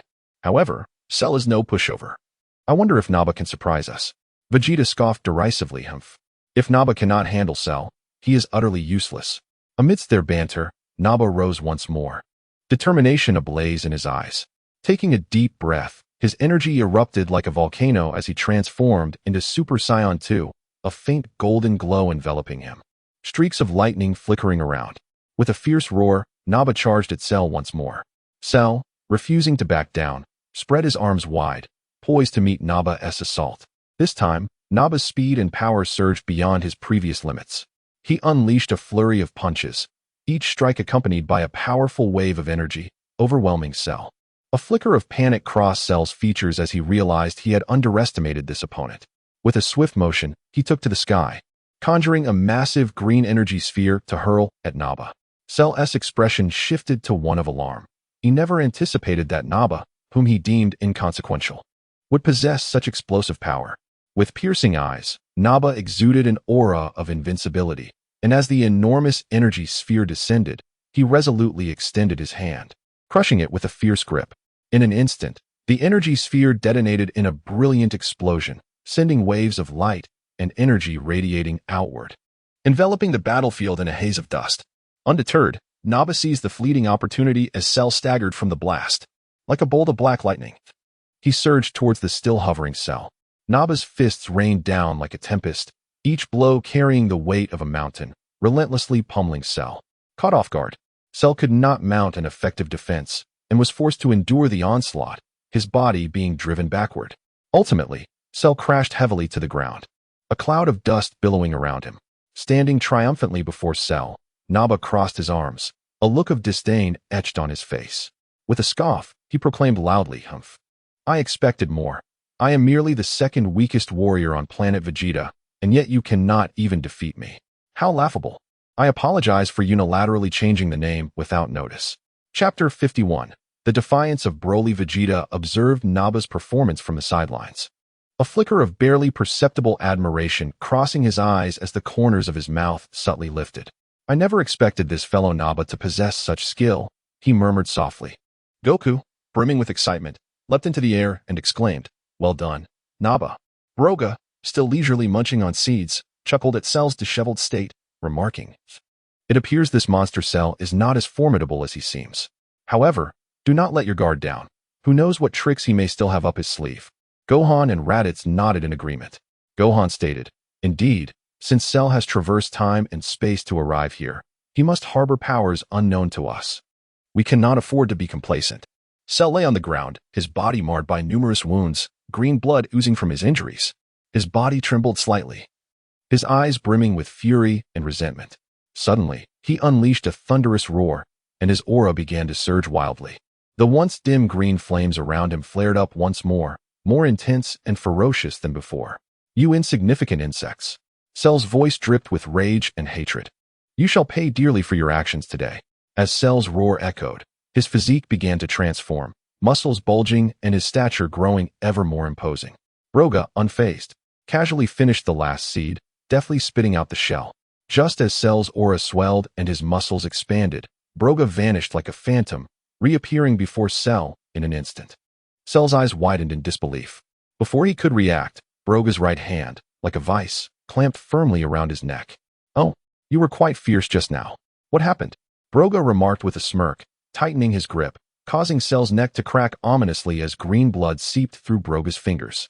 Simultaneously, Broga's left hand rose swiftly, golden energy swirling intensely in his palm. Cell struggled desperately, limbs flailing, but Broga's grip remained unyielding. "Go back to hell and continue your arrogance," Broga bellowed, thrusting his left hand forward. A golden energy wave, as thick as a bowl, surged forth with cataclysmic force, resembling an enraged golden dragon as it barreled towards Cell. Upon contact, a blinding light erupted, far more radiant than the sun. The violent shockwave radiated outward, uprooting trees and sending debris flying, as the earth itself trembled beneath the onslaught. With a resounding boom, Cell's form was obliterated, disintegrating into countless green specks, leaving no trace behind. Broga clapped his hands, elegantly turning away to stride towards his companions, leaving behind a landscape still trembling from the explosive force. As Broga walked, the dust suspended in the air seemed to quiver in response to his motion. The ground, once solid beneath him, now bore spiderweb-like cracks from the recent shockwave. "Let us depart," Broga said casually, hands in his pockets, his voice resonating clearly in everyone's ears. He tilted his head slightly, a hint of mockery gracing his smile. "I thought Cell might have some merit, yet this is all he is capable of." Goku scratched his head, his eyes sparkling with awe and a touch of longing. "Broga, your decisiveness is remarkable. However, had Cell lasted a few more rounds, it might have been more entertaining." Vegeta, arms crossed and maintaining his usual arrogance, allowed a glimmer of recognition to flicker in his eyes. "Humph, he possesses some skill. At least he did not waste our time." Gohan stepped forward, his gaze lingering on Broga with admiration. "Uncle Broga, you are truly powerful." Broga ruffled Gohan's hair with a smile, replying, "I am not that strong. With more training, you too shall grow powerful." He had initially sought amusement from this outing, yet found Cell to be a rather feeble opponent. His hand was warm and reassuring, instilling a sense of comfort in Gohan. Raditz surveyed the still trembling ground, muttering, "Indeed. I did not even get a chance to enter the fray before Naba finished him off." A furrow creased his brow, a flicker of regret passing through his eyes, his clenched fists betraying his discontent. Naba chuckled heartily, scratching his head. "What can I say? Broly insisted I participate." His face radiated with the joy of victory, still lost in the thrill of battle. Hearing Naba's words, Broly's expression darkened as he replied slowly, so weak yet so proud. "Upon our return, I shall intensify your training." The group then flew back to the villa, and as Broga entered, he addressed Broly. "You will be responsible for their training during this period. Soon they will face opponents, so do not allow them to become too complacent." Broly's brows furrowed in displeasure, his face a mask of dissatisfaction. He stepped forward, arms crossed, his tone laced with complaint. "Why must I always be in charge of training? I am not a professional coach. You never teach them." The more he spoke, the more agitated he became, his eyes reflecting deep frustration. Broga, lifting his gaze with piercing intensity, met Broly's eyes and replied calmly, "After this concludes, you will no longer need to bear this burden. A new training plan is in place, and there will be opponents for them." His expression bore a hint of reassurance, attempting to quell Broly's agitation. At this, Broly's tense demeanor gradually relaxed, his dissatisfaction fading. He sighed softly, shrugging in resignation. "Fine, but this is the last time." Broly watched as Broga walked away, exhaling heavily, before turning his attention to the others. "All right, stop dawdling and follow me outside." His voice held an authority that brooked no dissent. The others, sensing the urgency, quickly followed him out of the living room. Meanwhile, Broga traversed a beautifully adorned corridor, its walls adorned with paintings depicting cosmic wonders. Soft wall sconces casting a warm yellow glow. Soon, he entered a cozy tea room where Android 18 sat elegantly at a vintage tea table, savoring her tea. Sunlight streamed through the floor-to-ceiling windows, accentuating her graceful silhouette. 18, I did not expect to find you here, Broga remarked with a smile, his tone relaxed. 18 looked up, a flicker of surprise crossing her features before she set down her cup and replied politely, Broga, what brings you here? Has the battle concluded? Broga, wearing a casual smile, pulled up a chair beside her and took a sip from the cup she had just set down. The flavor has changed, he noted, setting the cup down with a slight smirk, mischief glinting in his eyes. 18's expression momentarily froze, a blush creeping onto her fair cheeks, extending to her ears. She bit her lip, feigning annoyance as she retorted, how can you be so inconsiderate? You cannot simply drink someone else's tea. Chapter 52. The release of Majin Buu. Broga observed the shy demeanor of Android 18, unable to suppress a hearty laugh that echoed throughout the tea room. My apologies. My apologies, he chuckled. I couldn't resist picking up your teacup. Perhaps it is the touch of your lips that has imparted a unique flavor to the tea. With that, he reached for the teapot, filling both their cups to the brim, the steam mingling with the fragrant aroma wafting upwards. Android 18 turned her face away, striving to calm the tumult within her heart, yet her lips betrayed her, curling into a subtle smile. You really do have a way with words, she murmured softly, her fingers unconsciously tracing the rim of her cup. A gentle breeze wafted through the window, causing the curtains to sway lightly, disrupting the delicate atmosphere of the tea room. Broga's gaze fell upon the flush of color on Android 18's ears and the involuntary lift of her lips, stirring within him an irresistible tenderness. He no longer hesitated, extending his long arms to gently draw her into his embrace. Android 18's body stiffened momentarily, her hands instinctively pressing against Broga's chest, when she met his intense, smoldering gaze. The depth of emotion swirling within it rendered her cheeks aflame, and her heart raced uncontrollably. You've already opened your heart to me, so I shall claim you as mine. Broga's voice was deep and resolute, his warm breath brushing against 18's ear, igniting a tingling sensation along her neck. Why are you being so sudden? She stammered, averting her gaze, her lashes fluttering as she attempted to mask her inner turmoil. Her fingers clutched the fabric of Broga's shirt, trembling slightly. Broga tightened his embrace, resting his chin upon the crown of her head, inhaling deeply as if to absorb her essence into his very being. From the moment I laid eyes on you, I knew you were the one. As she listened to the steady cadence of Broga's heartbeat, Android 18 gradually relaxed, her cheek nestled against his chest. If you offer your true heart, then I shall reciprocate, she whispered, her voice barely audible. This declaration sent a shiver through Broga's heart. He slowly cradled Android 18's face, his gaze tender and profound, his thumb gently caressing her cheek. She lifted her chin slightly, her eyes brimming with a blend of shyness and anticipation. Without further hesitation, Broga leaned down, pressing a soft kiss upon her lips. The kiss was tender and lingering, as if pouring all the affection between them into that singular moment. Android 18 closed her eyes, her hands instinctively encircling Broga's neck, responding to the depth of his kiss. The tea room fell into a serene silence, punctuated only by the occasional rustle of the breeze outside. After what felt like an eternity, Broga finally released her, resting his forehead against hers, their breaths now slightly quickened. This is what I have long awaited, he murmured, a radiant smile gracing his lips. Android 18 bit her lip, her eyes shimmering with sweetness. Broga's smile deepened, and with a gentle but firm embrace, he lifted Android 18 effortlessly and began to carry her towards the room. What are you doing? She exclaimed, her voice a mere whisper yet tinged with playful reproach, her gaze betraying an undeniable sweetness and anticipation.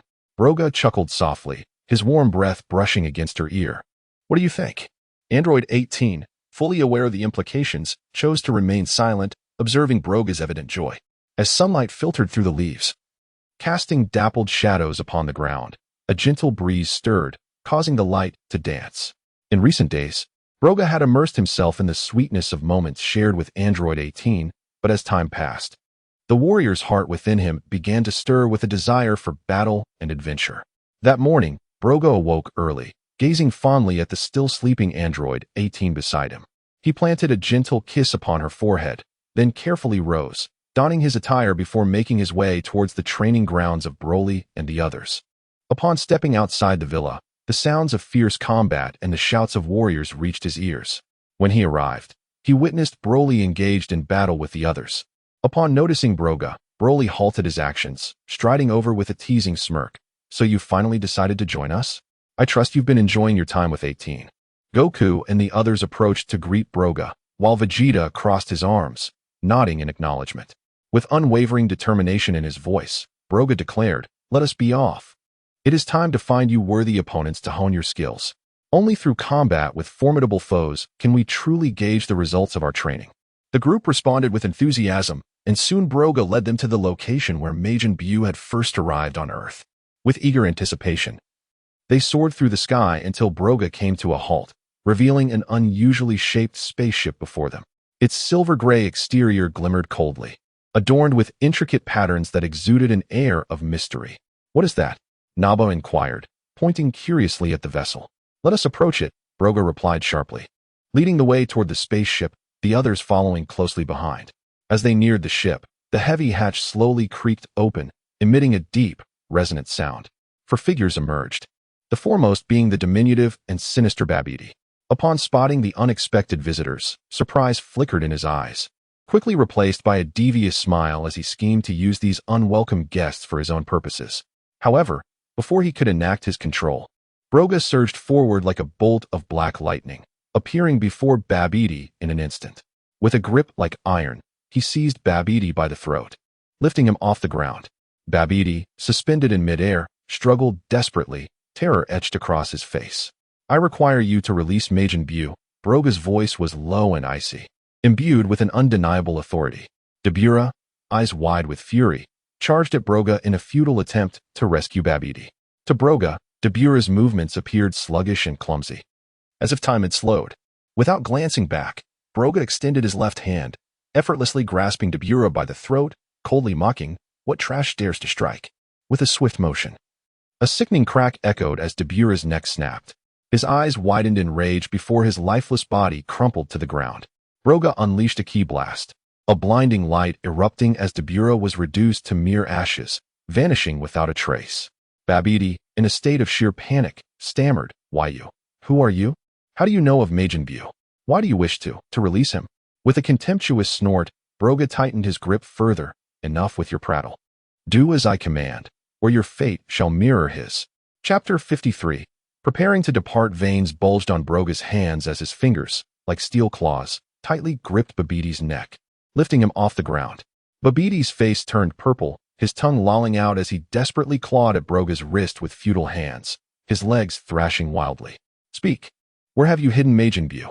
Broga's voice rang like thunder, a chilling aura emanating from him that made the very air around them hum ominously. Babidi trembled in fear, managing to squeeze out a few words from his throat. In the secret chamber at the bottom of the ship." Broga scoffed, unceremoniously tossing Babidi towards the meat mass that lay in the center of the dim chamber, causing Babidi to stumble nearly to the ground. "Now, tell me how to release Majin Buu." Broga stepped closer, the overwhelming force of his energy almost suffocating Babidi. Cowering on the floor, Babidi's voice trembled with a whimper. This meat mass contains Majin Buu. To release him, you need to infuse him with a powerful energy." Broga's gaze fixated on the meat mass. He called out to Goku behind him without looking back. "Goku, infuse your energy into it." Goku, understanding the gravity of the situation, walked over to the meat mass with determination. He inhaled deeply, his aura surging, and slowly raised his hands, palms facing the mass, as an unceasing stream of energy flowed from him into the mass.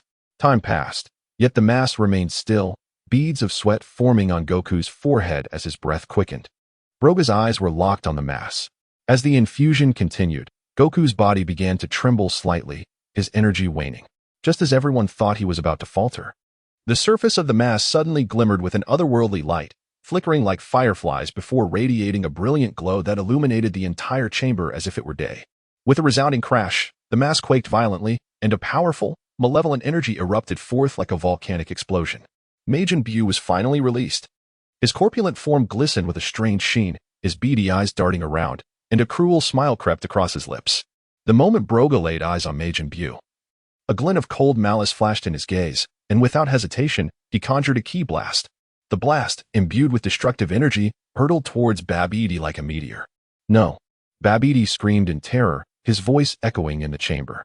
In an instant, light flashed, and before Babidi could even utter a cry, he was obliterated by the ki blast, dissipating into a wisp of smoke. Having dealt with Babidi, Broga slowly turned around, his gaze now fixed firmly on Majin Buu. Majin Buu's rotund body swayed slightly, his beady eyes fixed intently on Broga, his voice sharp and tinged with mockery. "You were the one who released me, weren't you?" As soon as the words left his lips, an eerie grin spread across his face. "Then let me treat you to some chocolate." Before he could finish, the antennae atop his head began to emit a blinding light, warping the air around him. Goku and the others instinctively took defensive stances, their hearts racing. Just as Majin Buu was about to unleash his bizarre ability, Broga lunged forward, his aura surging, and the powerful wave of energy scattered the floating dust in an instant. "Buu, stop!" Broga's voice thundered like rolling thunder, reverberating through the chamber. "You assist me as a worthy opponent, and I promise to provide you with far more delectable treats than mere chocolate." Majin Buu froze, the light from his antennae dimming. He tilted his head, a look of confusion crossing his face as his chubby fingers absent-mindedly picked at his nose, mumbling, "Really? What can you give me that's tastier than chocolate?" Seeing this, Broga smiled gently, speaking calmly. "How about I ensure that all your future meals are taken care of?" Majin Buu's eyes widened in excitement, his mouth watering uncontrollably, his plump body trembling with glee. "All right, I'll help you," he eagerly agreed, completely shedding the menacing demeanor he had moments before. "But you better keep your word. Or else." Majin Buu threatened ambiguously, waving his chubby fists. Broga nodded slightly, a glimmer of cunning flickering in his eyes. Then, a smile crept across Broga's face as he turned his gaze from Majin Buu to the others nearby. "Since you've agreed to help, you will face them one by one. Defeat one, and they will bring you delicious food." His voice was steady and clear, resonating in Buu's ears. Buu's eyes sparkled with excitement, his chubby face beaming as he eagerly exclaimed, "Yes, yes." He began to bounce with anticipation, causing the air around him to ripple. With the agreement made, Broga turned to face Goku and Vegeta's group. The dim light of the chamber cast intricate shadows on their faces, revealing their distinct expressions. "I've found you a worthy opponent. Fight as you will. I must take Broly to another dimension in search of stronger foes. This battle is entrusted to you." Goku's eyes gleamed with excitement, his lips curling into a smile as he clenched his fists. Vegeta snorted disdainfully, crossing his arms with a slight tremor in his fingertips. Raditz glared fiercely at Buu. Nappa swallowed nervously, trying to stand tall. Gohan took a deep breath, his gaze resolute and energy contained. Piccolo stood quietly, his expression calm yet filled with caution and anticipation. Broga waved his hand, urging everyone to gather close. Then, with a swift motion, he transported them back to the villa. The villa's courtyard was spacious and adorned with vibrant flowers, their fragrant aroma wafting through the air. Broga turned to Goku and the others, calmly instructing, "You shall fight Buu right here in the courtyard. Do not disturb the inside. Remember, once the battle concludes, fulfill your promise and bring Buu something delicious." Goku nodded with a smile, his fist itching with eagerness, his gaze already fixated on Majin Buu. After giving his instructions, Broga turned and strode into the house. At that moment, Android 18 was leisurely seated on the living room sofa. Hearing his footsteps, she looked up at Broga. He approached her, his tone soft yet somewhat conciliatory. 18, Broly and I plan to leave this dimension to seek out stronger opponents. I will take care of everything here, so there is no need for concern." 18 frowned slightly, a flicker of worry crossing her eyes, but she quickly regained her composure and nodded gently. "Be careful." Broga stepped out of the house and walked over to Broly, patting him on the shoulder. "Are you ready? Let us set off." Broly's lips curled into a smile, excitement glimmering in his eyes as his aura began to swell, overflowing with eagerness. Meanwhile, outside in the courtyard, Goku and Majin Buu had already assumed their stances, the stage set for an intense battle to commence. Chapter 54. Anomalous space-time. Broga's gaze, sharp and intense, fixed upon the open ground before him. With a flourish, his hand extended, a shimmer emanating from it. In response, the space above the clearing contorted, emitting an ear-splitting resonance.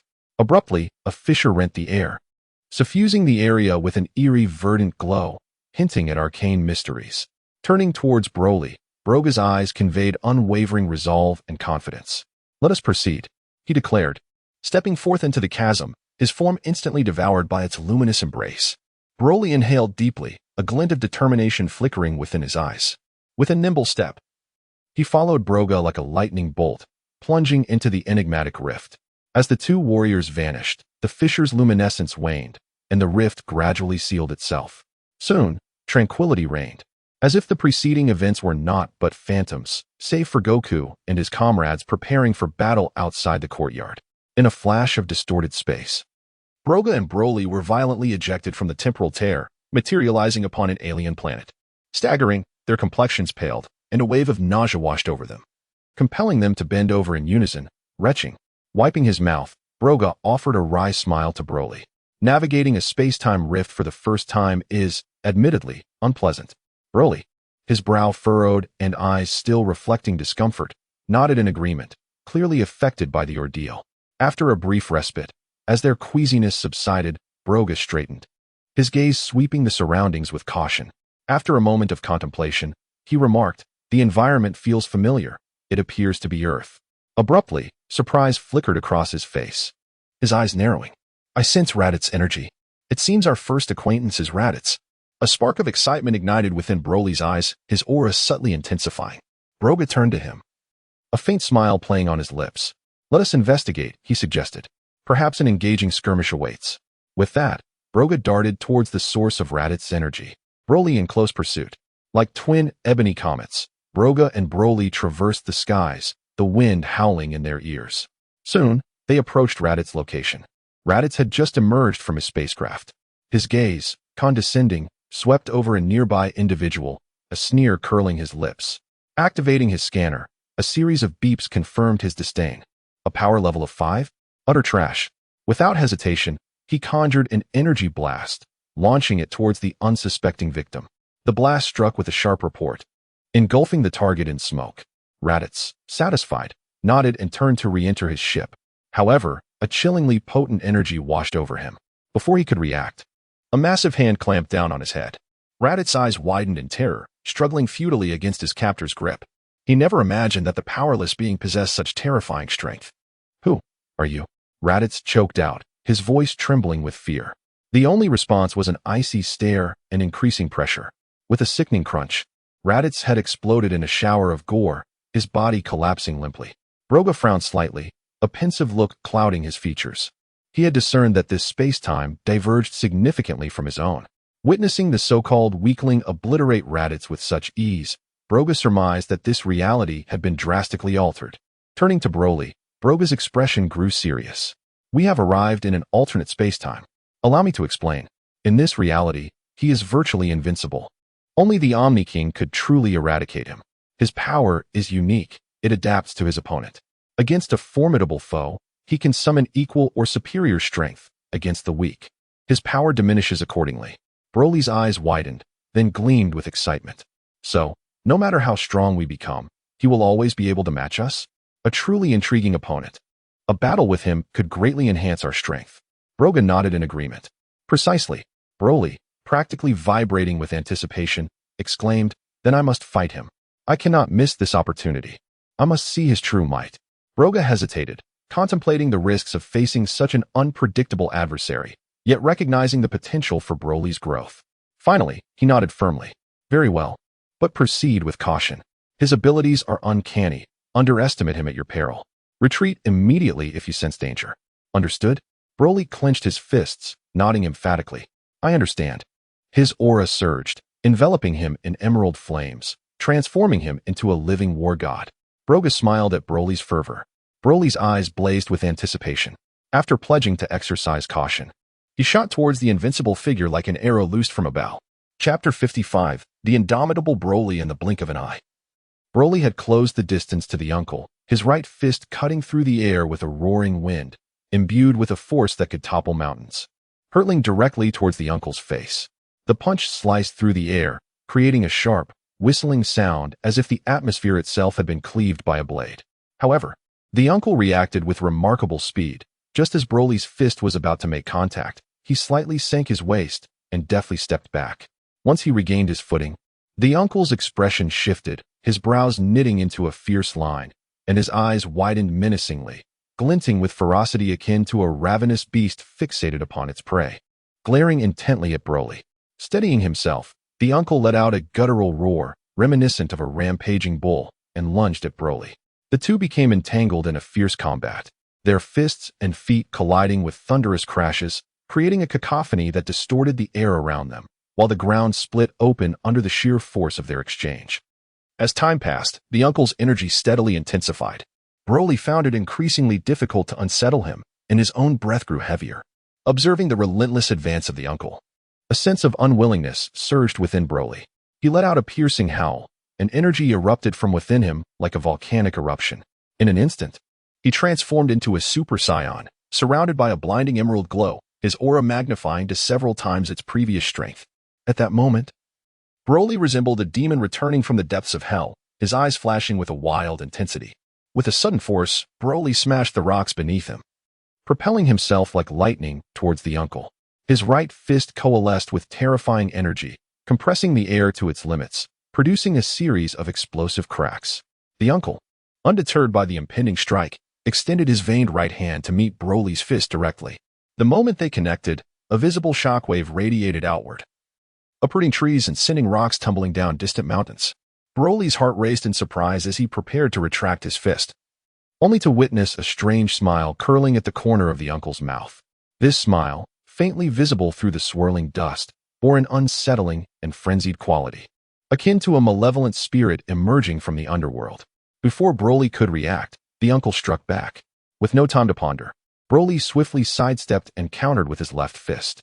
Their fists collided once more, generating a deafening roar that carved a massive crater into the ground, spiderweb-like cracks radiating outward. Both combatants were propelled backward by the force, yet they quickly regained their footing, resembling two enraged beasts charging at each other again. In that moment, the battlefield became a whirlwind of fists and energy. The uncle, leveraging his physical prowess, relentlessly assaulted Broly, each punch resonating with a chilling power.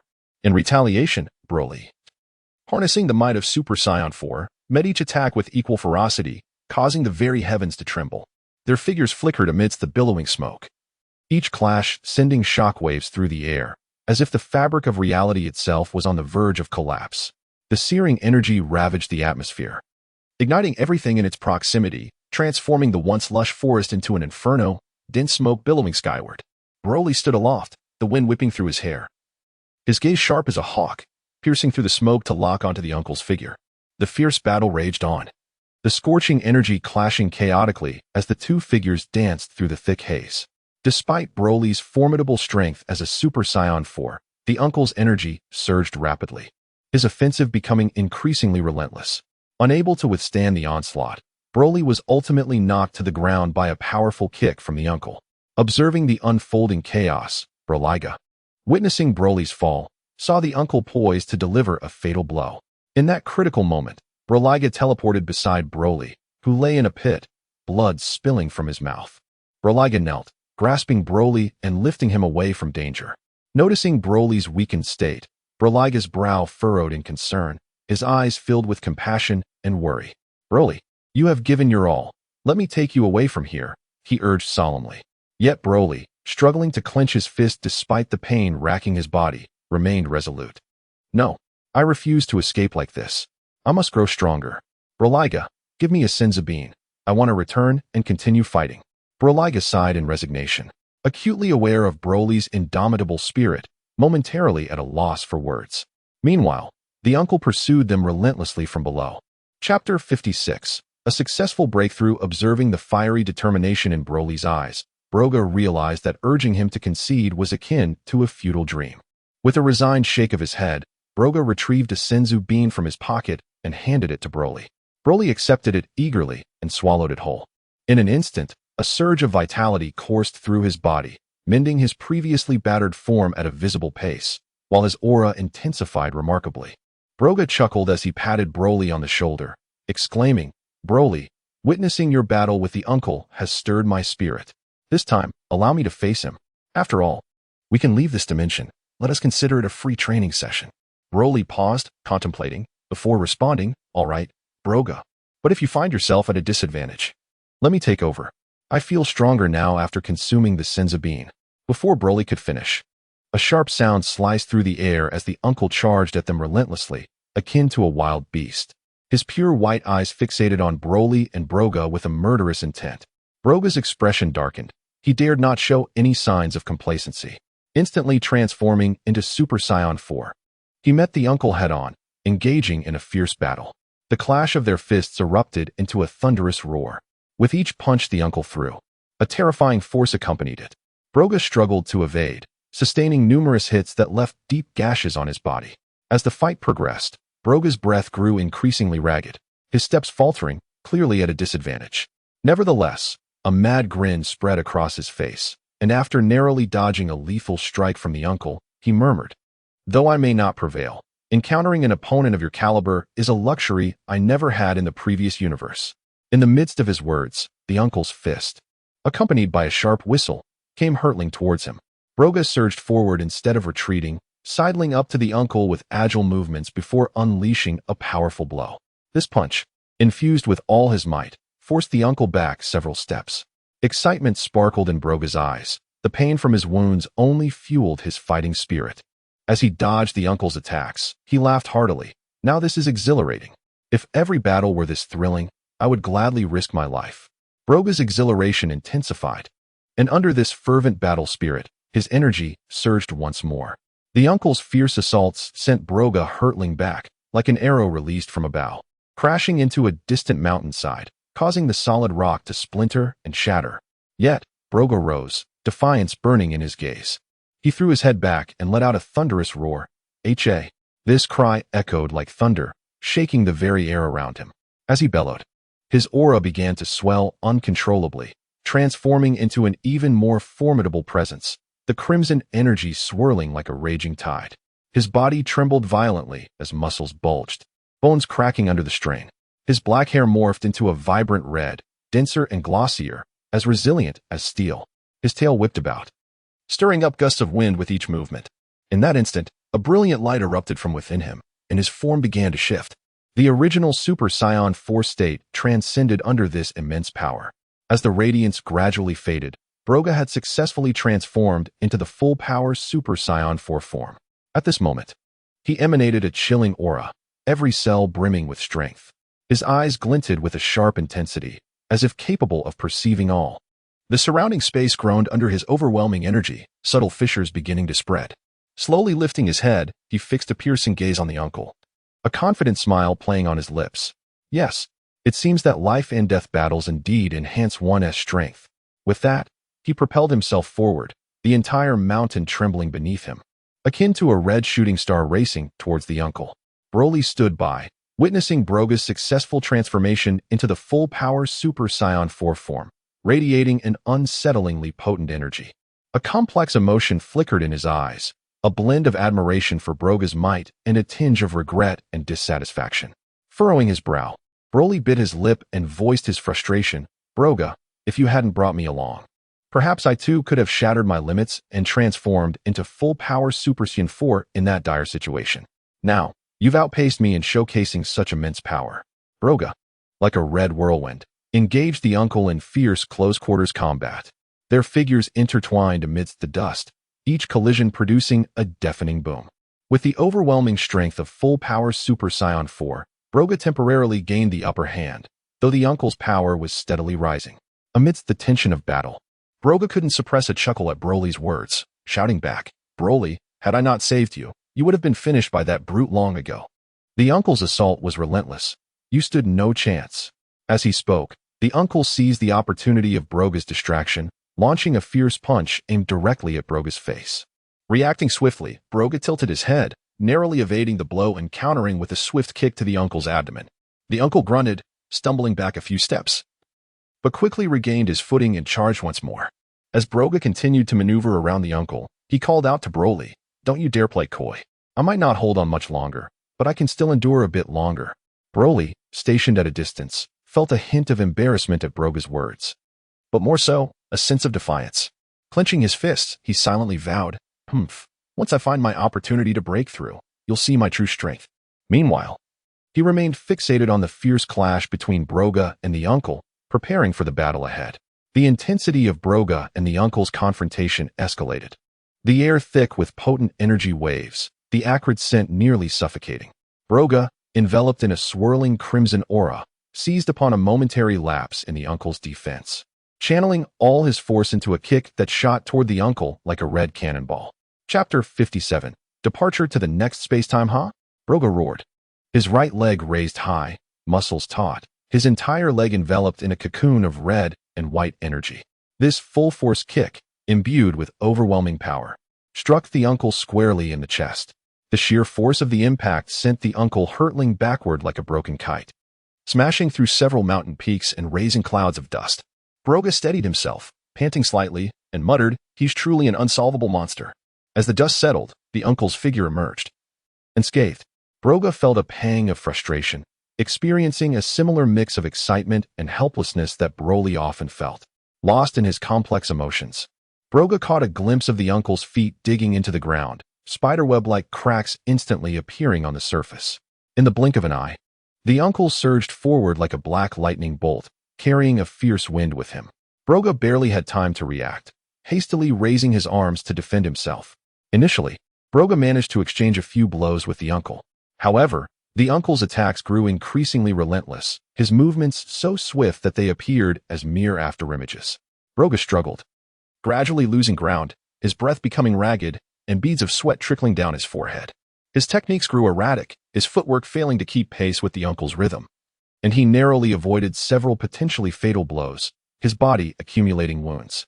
With each block, Broga felt as if his arms were being hammered, the ache spreading rapidly throughout his body.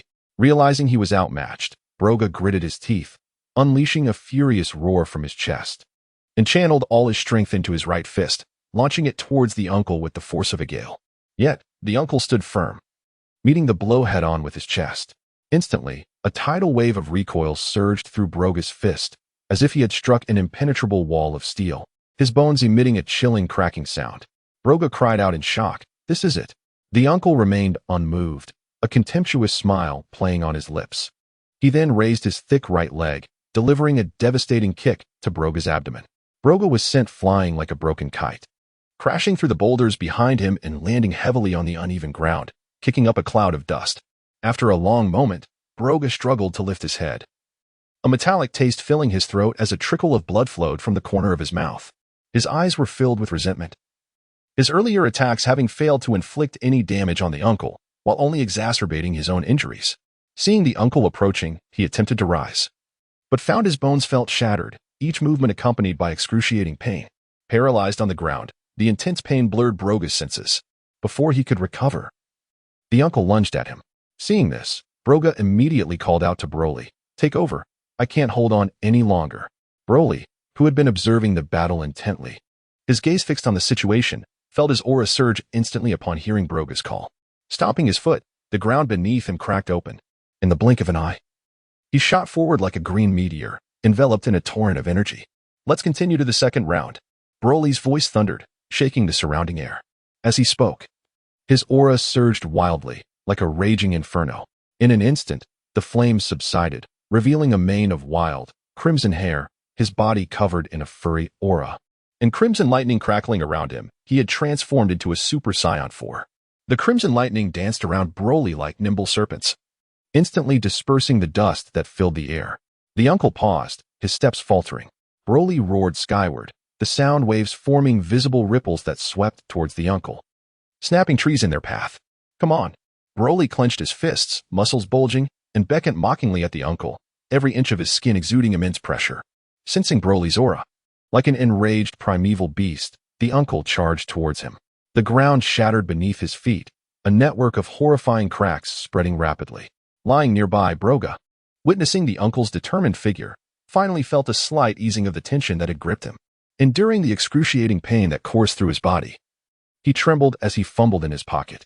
When his fingers brushed against a Senzu bean, he seized it like a lifeline, unhesitatingly placing it in his mouth. As the Senzu bean passed his throat, a surge of warm, boundless energy flooded through his body. His fractured bones emitted crisp cracking sounds as they healed at an astonishing rate. Deep wounds on his body rapidly scabbed over, sloughed off, and new skin regenerated. Broga felt power surging into his body, fatigue, and pain vanishing. Broga slowly stood up, stretching his limbs, his gaze refocusing on the fierce battle raging between Broly and the uncle.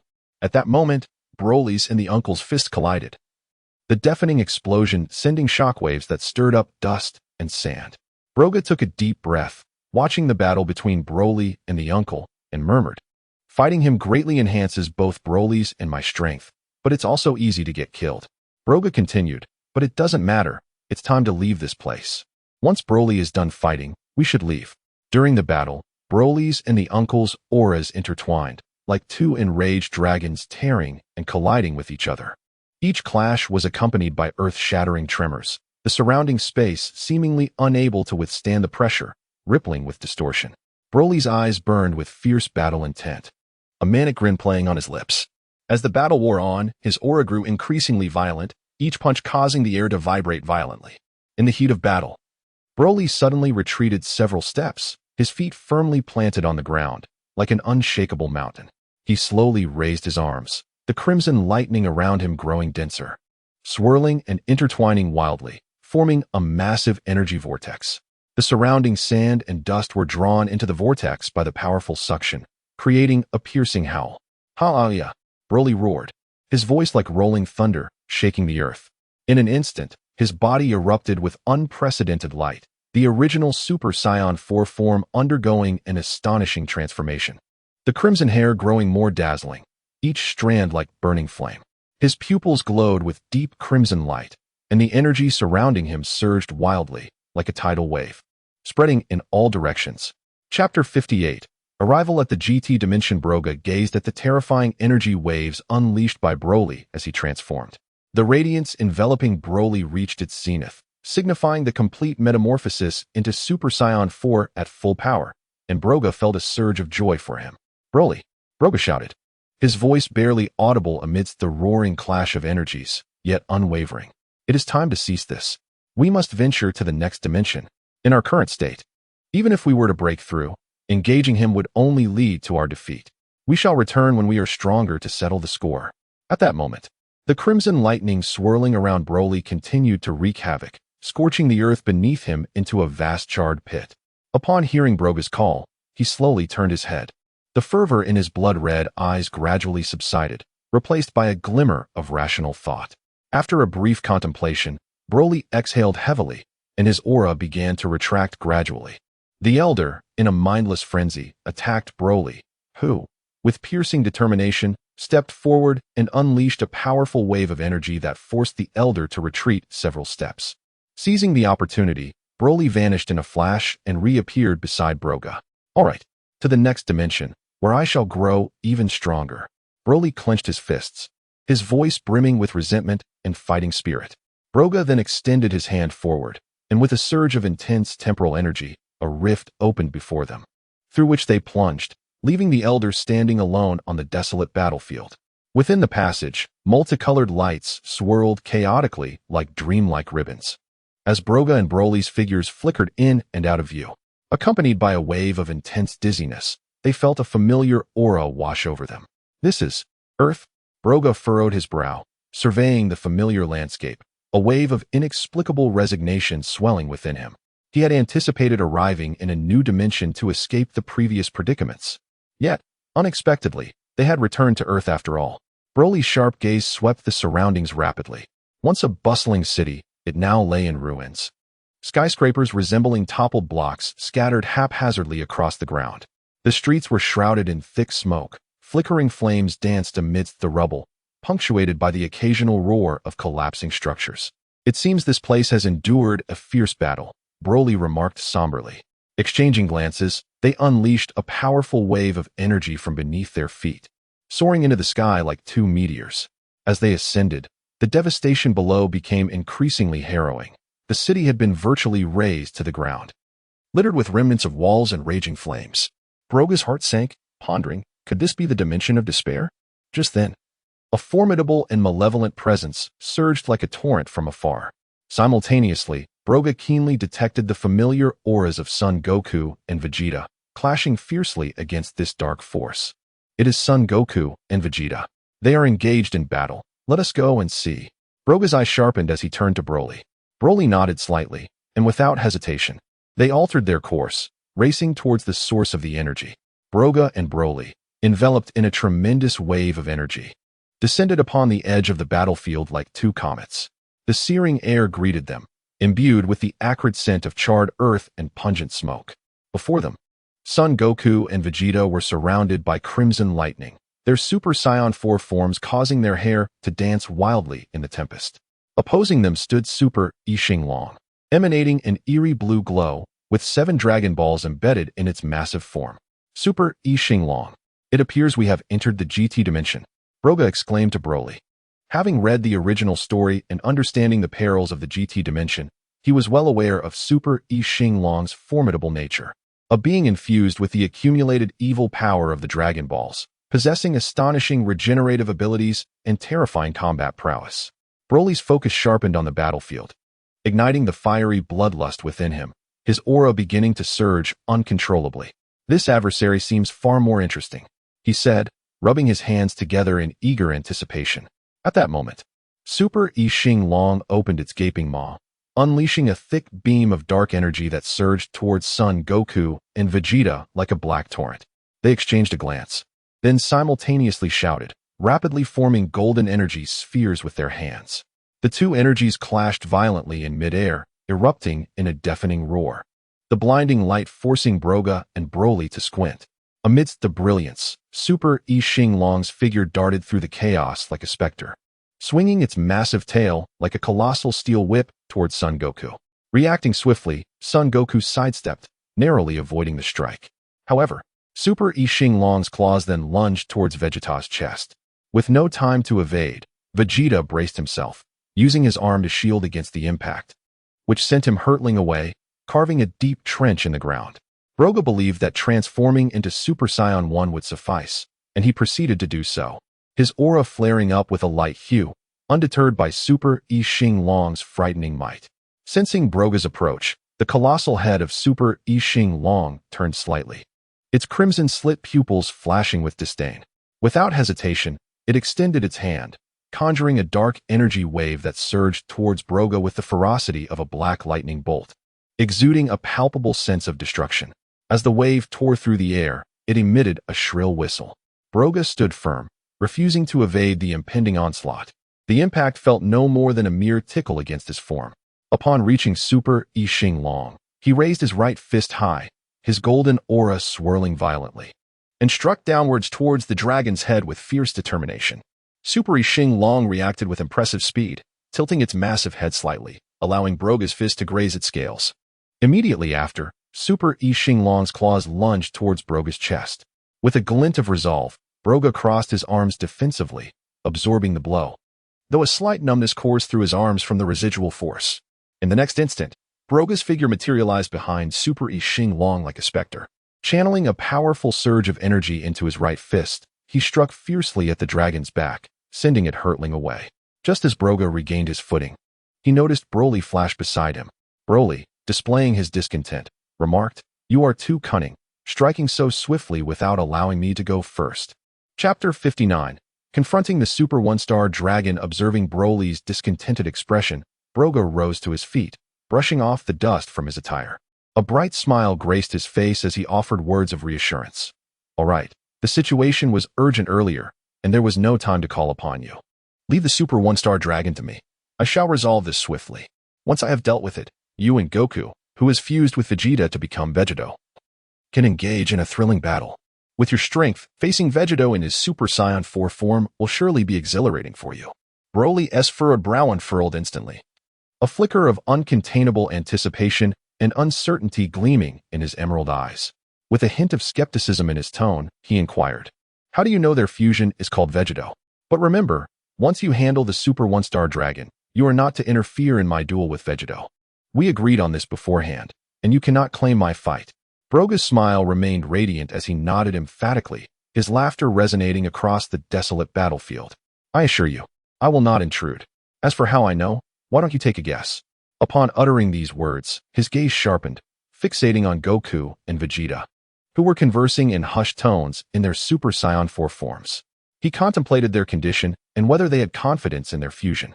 If not, he would provide them with 2 Senzu beans. He swiftly retrieved the beans from his pocket and handed them to Broly. Broga paused momentarily, his jovial expression vanishing, replaced by a stern and serious demeanor. He abruptly turned to face the Super One-Star Dragon. At this moment, the dragon sensed their scrutinizing gazes and unleashed a thunderous roar. Its black, malevolent aura surged chaotically, causing the ground beneath it to fracture, with massive cracks spreading like grotesque scars. Taking a deep breath, Broga tensed his muscles, and a crimson aura flared around him, illuminating the dim sky. With a fierce roar, he surged forth like a red cannonball, propelled towards the Super One-Star Dragon with a piercing whistle. The violent shockwaves radiated outward from him, sending Broly's green locks flying back and lifting debris into the air, forming a colossal vortex. Broly stood still, his gaze fixed on Broga's figure. As Broga charged like a red projectile towards the Super One-Star Dragon, the air between them ignited, producing a series of explosive crackles. Broga's right fist, enveloped in a crimson aura, collided forcefully with the dragon's claw, which was shrouded in black flames. In an instant, a circular wave of energy emanated from the point of impact, rippling outward, distorting the space as if a stone had been cast into a tranquil lake. With a confident smile gracing his lips, Broga declared, "If you continue to hold back and refuse to unleash your full potential, I won't hesitate to end this farce early and obliterate you completely." His deep, resonant voice cut through the cacophony of energy collisions, reaching the ears of the One-Star Dragon. The dragon's crimson slit pupils flickered with rage as it emitted a sharp, mocking cackle. Its black flames intensified, twisting and writhing like a living entity. "Humph! You dare to be so arrogant after merely matching me? Since you seek defeat, I shall grant your wish and show you true power before utterly crushing you." With that proclamation, the malevolent aura surrounding the dragon surged violently, causing the already fractured ground to tremble anew. Countless massive rocks were thrust into the air. A fierce wind swept across the battlefield, scattering the dragon's escalating evil aura. Not far away, Goku's pupils dilated in alarm as he fixated on the swirling black tempest surrounding the One-Star Dragon. His voice involuntarily rose. "Vegeta, look. That One-Star Dragon's power is simply outrageous. Do you think that Saiyan over there can withstand it?" Goku's hair danced wildly in the wind, his golden aura flickering with emotion. Vegeta crossed his arms, a serious expression clouding his deep-set eyes as he scrutinized the unfolding battle. Emotionlessly, he replied, "What's the hurry? Just keep watching. This is only the beginning." Despite his calm tone, tension hung in the air. Meanwhile, Broga keenly sensed that the Super One-Star Dragon was exerting its full power, rivaling his own Super Saiyan 3 form. Without hesitation, his golden red aura erupted, casting a blinding light that dispelled the surrounding darkness. In an instant, Broga transformed into his Super Saiyan 3 full power state, his flowing hair whipping wildly, crackling with energy. Like a bolt of golden red lightning, Broga appeared before the Super One-Star Dragon. His movements were spectral, with fists that wove the very fabric of destruction. The dragon scrambled to defend itself, sustaining numerous wounds as Broga's punches landed, shattering its black flames. Broga taunted as he launched his assault. "Is this all you've got? It seems resolving this will not take long." Swiftly, Broga distanced himself, crossing his arms before his chest as immense energy coalesced in his palms. A dazzling light, akin to a newly born sun, dispelled the surrounding darkness. With a fierce shout, he unleashed the amassed energy wave. The blast tore through the air, emitting a deafening shriek, distorting space with cracks in its wake. Sensing the imminent threat, the Super One-Star Dragon attempted to concentrate its energy for defense. However, Broga's wave was far too potent, engulfing the dragon in an overwhelming torrent. The resulting explosion illuminated the vicinity, unleashing a powerful shockwave akin to a surging tsunami, propelling everything in its path away.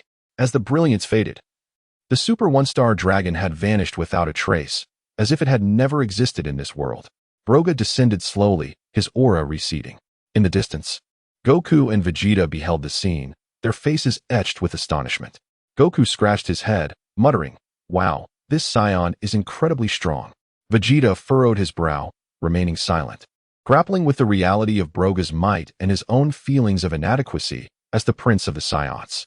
Just then, a yellow-green light streaked across like lightning, and Broly materialized beside them, his green hair billowing in the energy waves, fierce determination blazing in his emerald eyes. "Goku, Vegeta, stop dawdling and fuse already." As Broly spoke, his fists clenched tightly, his aura surging uncontrollably, scattering the debris around him. I can hardly wait to engage in a thrilling battle with the two of you. Only by clashing with formidable opponents can I feel truly alive. Chapter 60. Broly vs. Son Goku, and Vegeta's son Goku scratched his head, questioning, "How do you know us? Why do you want us to fuse?" Vegeta snorted dismissively, "Humph. Who would want to fuse with Kakarot? I refuse." Instantly, Broly's expression darkened. His yellow-green aura flaring like a furious beast, roaring and swirling, the air thick with a stinging, scorching scent. He stepped forward, and the ground erupted beneath his feet. Debris flying like bullets. "Vegeta." Broly's voice was low and oppressive, reminiscent of thunder rumbling in the ears. "Today, you must fuse. Only the merged you will barely qualify as my opponent. Besides, if it weren't for Brolyga shielding you from that so-called Super One-Star Dragon, you wouldn't stand a chance without fusion." Broly calmed the tempestuous energy surrounding him, a glimmer of eager anticipation gracing his features as he continued. "I heard from Brolyga that your fused power surpasses imagination. In my realm, I have yet to teach Son Goku and Vegeta the art of fusion." His gaze burned with intensity, as though envisioning the fierce battle to come, and he resolved to impart this fusion technique to Son Goku and Vegeta upon his return. Vegeta fell silent at Broly's words, while Son Goku, addressing Broly, inquired, "Aren't you from this timeline?" Just as Broly was about to respond, a flash of white light appeared, and Brolyga materialized beside them, a smile gracing his face, his energy dissipating. He patted Broly's shoulder and turned to Son Goku and Vegeta, speaking gently, "Indeed, Son Goku, Vegeta. Broly and I hail from alternate timelines. In our realm, we have scarcely encountered worthy adversaries. Thus, we seek stronger opponents across different timelines to enhance our own strength." Son Goku scratched his head, a look of realization dawning upon him. "I see. That sounds quite interesting. But if you're here to find opponents, how do you know I can fuse with Vegeta?"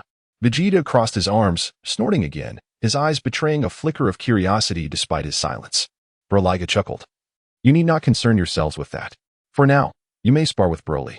If you cannot defeat him, you may fuse and take him on. As a favor from me for your encounter with the Super One-Star Dragon." Son Goku warmed up, his golden aura gently rising, excitement illuminating his face. "All right, Broly. Let me test your prowess." Broly's eyes sparkled with anticipation as he nodded, his yellow-green aura exploding forth, transforming him in an instant into Super Saiyan 2 full power. His green hair slightly swaying, muscles bulging, and flashes of lightning dancing around him. In an instant, they vanished, leaving only afterimages behind. The next moment, they were locked in fierce combat at the opposite end of the battlefield. Broly unleashed a powerful straight punch towards Son Goku, the wind howling, producing a sharp sonic boom. Son Goku sidestepped effortlessly, countering with a punch of his own. Broly swiftly raised his arm to block, their fists colliding with a dull thud that reverberated through the air, the force sending ripples through the atmosphere. As Broly pressed the attack, he remarked, "Son Goku, you are far stronger than the Son Goku from my timeline. No wonder Brolyga wanted me to fuse with you." Son Goku laughed heartily, darting behind Broly and delivering a kick. "Is that so? You'd better be careful. I want to hold back." Broly quickly pivoted, seizing Son Goku's leg and flinging him away with tremendous force. Son Goku flipped midair, landing deftly before charging at Broly like a bolt from the blue. Their battle intensified, fists clashing, energy waves surging, the ground beneath them fracturing. Massive stones launched into the air by their overwhelming power. Vegeta stood aside, arms crossed, his gaze fixed on the two fighters, his expression inscrutable. Yet his slightly raised eyebrows revealed his keen interest in the skirmish.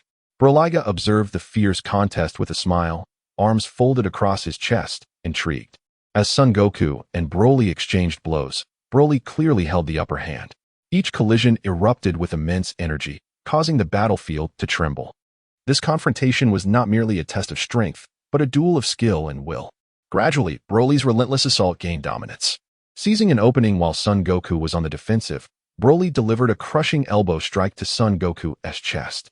Son Goku gasped, propelled like a marionette with cut strings, crashing to the ground and kicking up a cloud of dust.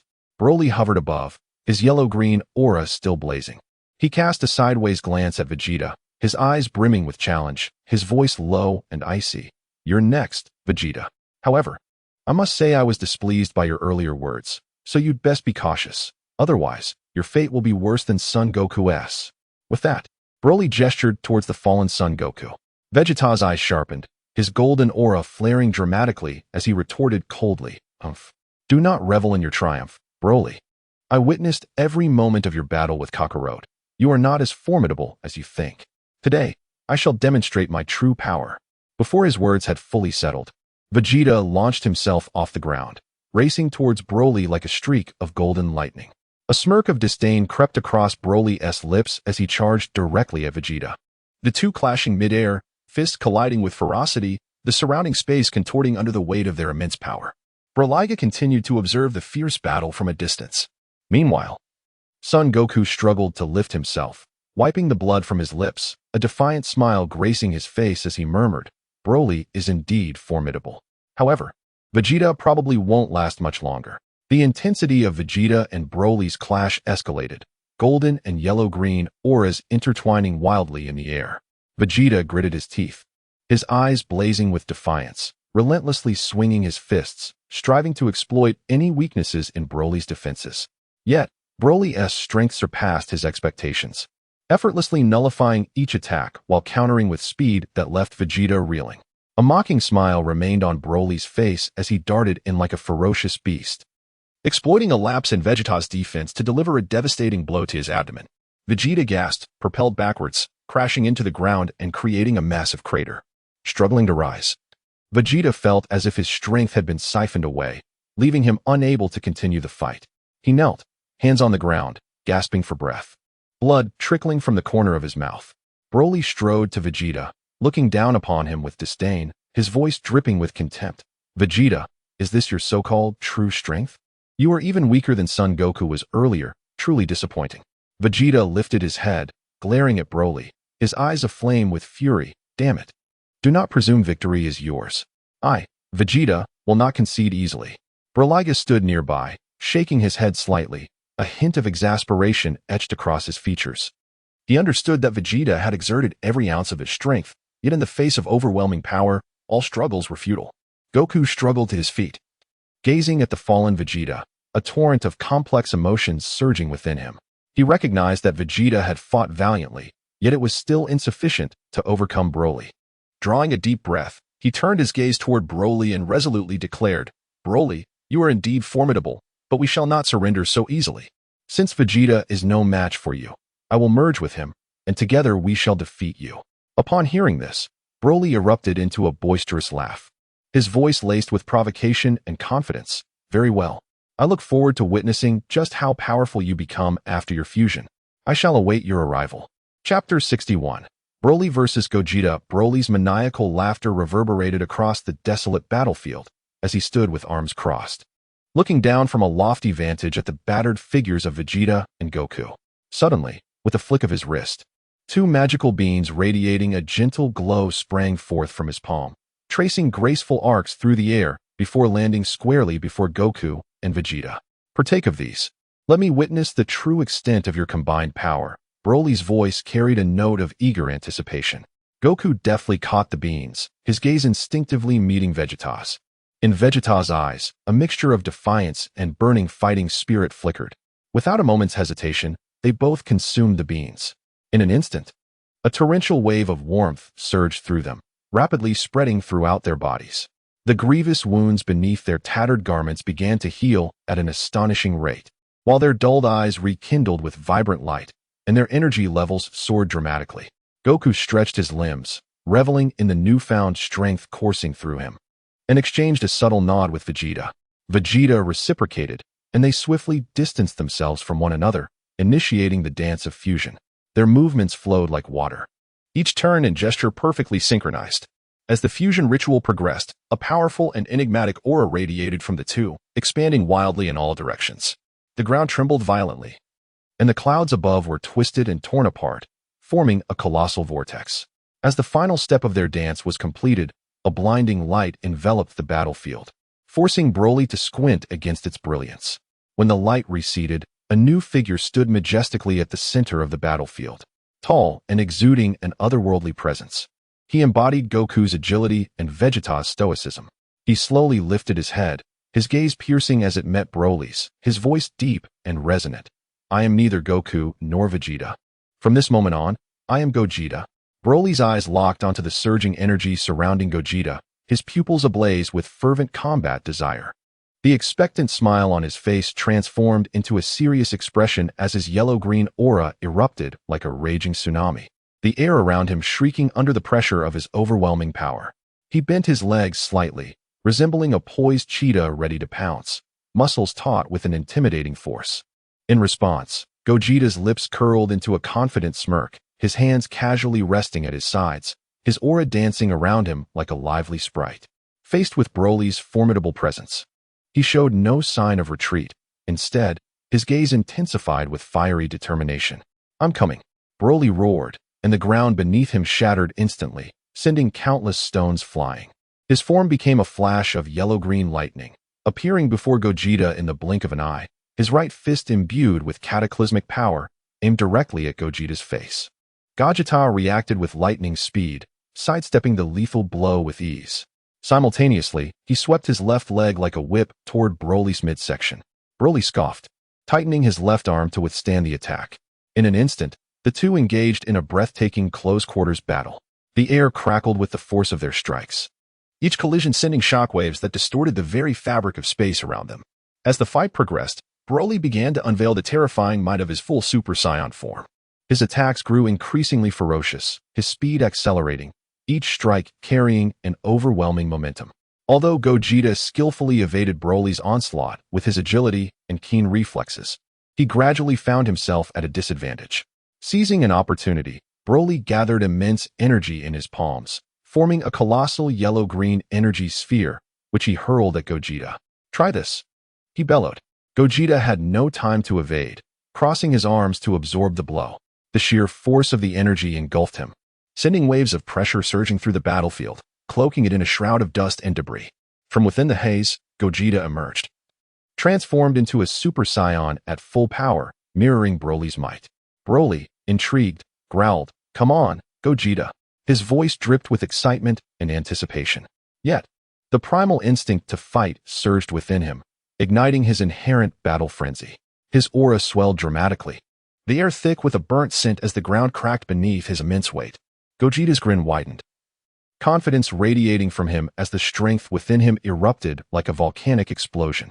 In an instant, his hair stood on end, enveloped in a dazzling golden aura, arcs of electricity dancing amidst it, swiftly clearing the surrounding haze, his full power on display. "Broly, you are formidable, but I am even stronger," Gogeta's voice boomed, echoing with undeniable authority across the barren battlefield. No sooner had he spoken than Gogeta vanished from sight. Broly, relying on instinct, spun around just in time to see Gogeta, a streak of yellow lightning, charging toward him with colossal energy. Gogeta unleashed a straight punch, so swift it was nearly invisible to the naked eye. Broly barely managed to raise his arm in defense. Boom. The collision resonated like a nuclear explosion, sending shockwaves rippling outward, leveling the surrounding mountains, and shaking the very earth as if the apocalypse had arrived. Feeling the searing pain radiating from his arm, Broly was momentarily taken aback. Yet, he would not yield easily. With a roar, his yellow-green aura surged wildly, coalescing into a powerful wave directed at Gogeta. Gogeta, agile as ever, spun in midair, gracefully evading the barrage of energy waves. Without pause, he amassed blue energy in his palms, forming a massive energy vortex aimed squarely at Broly. Unyielding, Broly mirrored the action, channeling all his energy into his palms, meeting Gogeta's vortex head-on. In an instant, yellow and green energies entangled in a frenzy, their brilliance blinding, as if the very heavens were being torn asunder.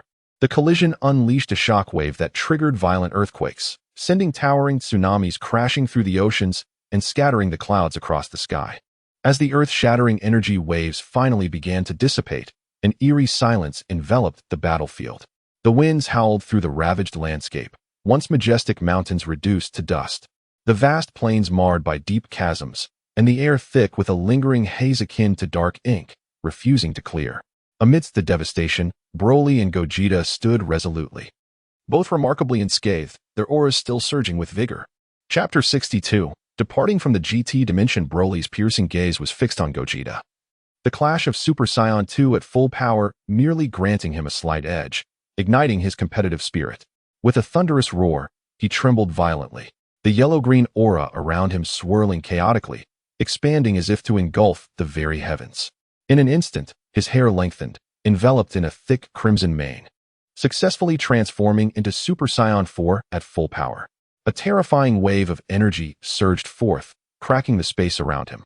Gogeta, stop holding back and unleash your full strength. This sluggishness is utterly pointless. Broly's voice boomed like thunder, arms outstretched in provocation, muscles rippling with formidable might. Gogeta's lips curled into an excited smile, his blood surging with exhilaration, just as I desire. With a fierce shout, his yellow aura surged multiple times, arcs of electricity dancing around him. He then transformed into Super Saiyan 4 at full power to meet Broly's energy. In a split second, both figures vanished. Moments later, the air was filled with the sound of whistling fists and intertwining legs, each collision sending shockwaves through the space, igniting the air in dazzling brilliance. Broly's attacks were fierce and overwhelming, exuding a cataclysmic force. Gogeta's techniques, however, were agile and varied, deftly parrying while searching for counterattack opportunities. From a distance, Broga stood amidst the howling winds and turbulent energy of the battlefield, his clothes billowing wildly. He observed the fierce battle between Broly and Gogeta, their auras swirling violently. Sensing that the outcome of this duel was drawing near, in the sky, Broly's crimson hair glimmered with a chilling luster, his thunderous roars heralding a black storm of Super Saiyan 4 energy surging towards Gogeta. His offensive grew increasingly relentless, each punch and kick imbued with tremendous power. Spotting an opening, Broly launched a kick like a cannonball towards Gogeta's chest, who was unable to evade and was sent flying backward.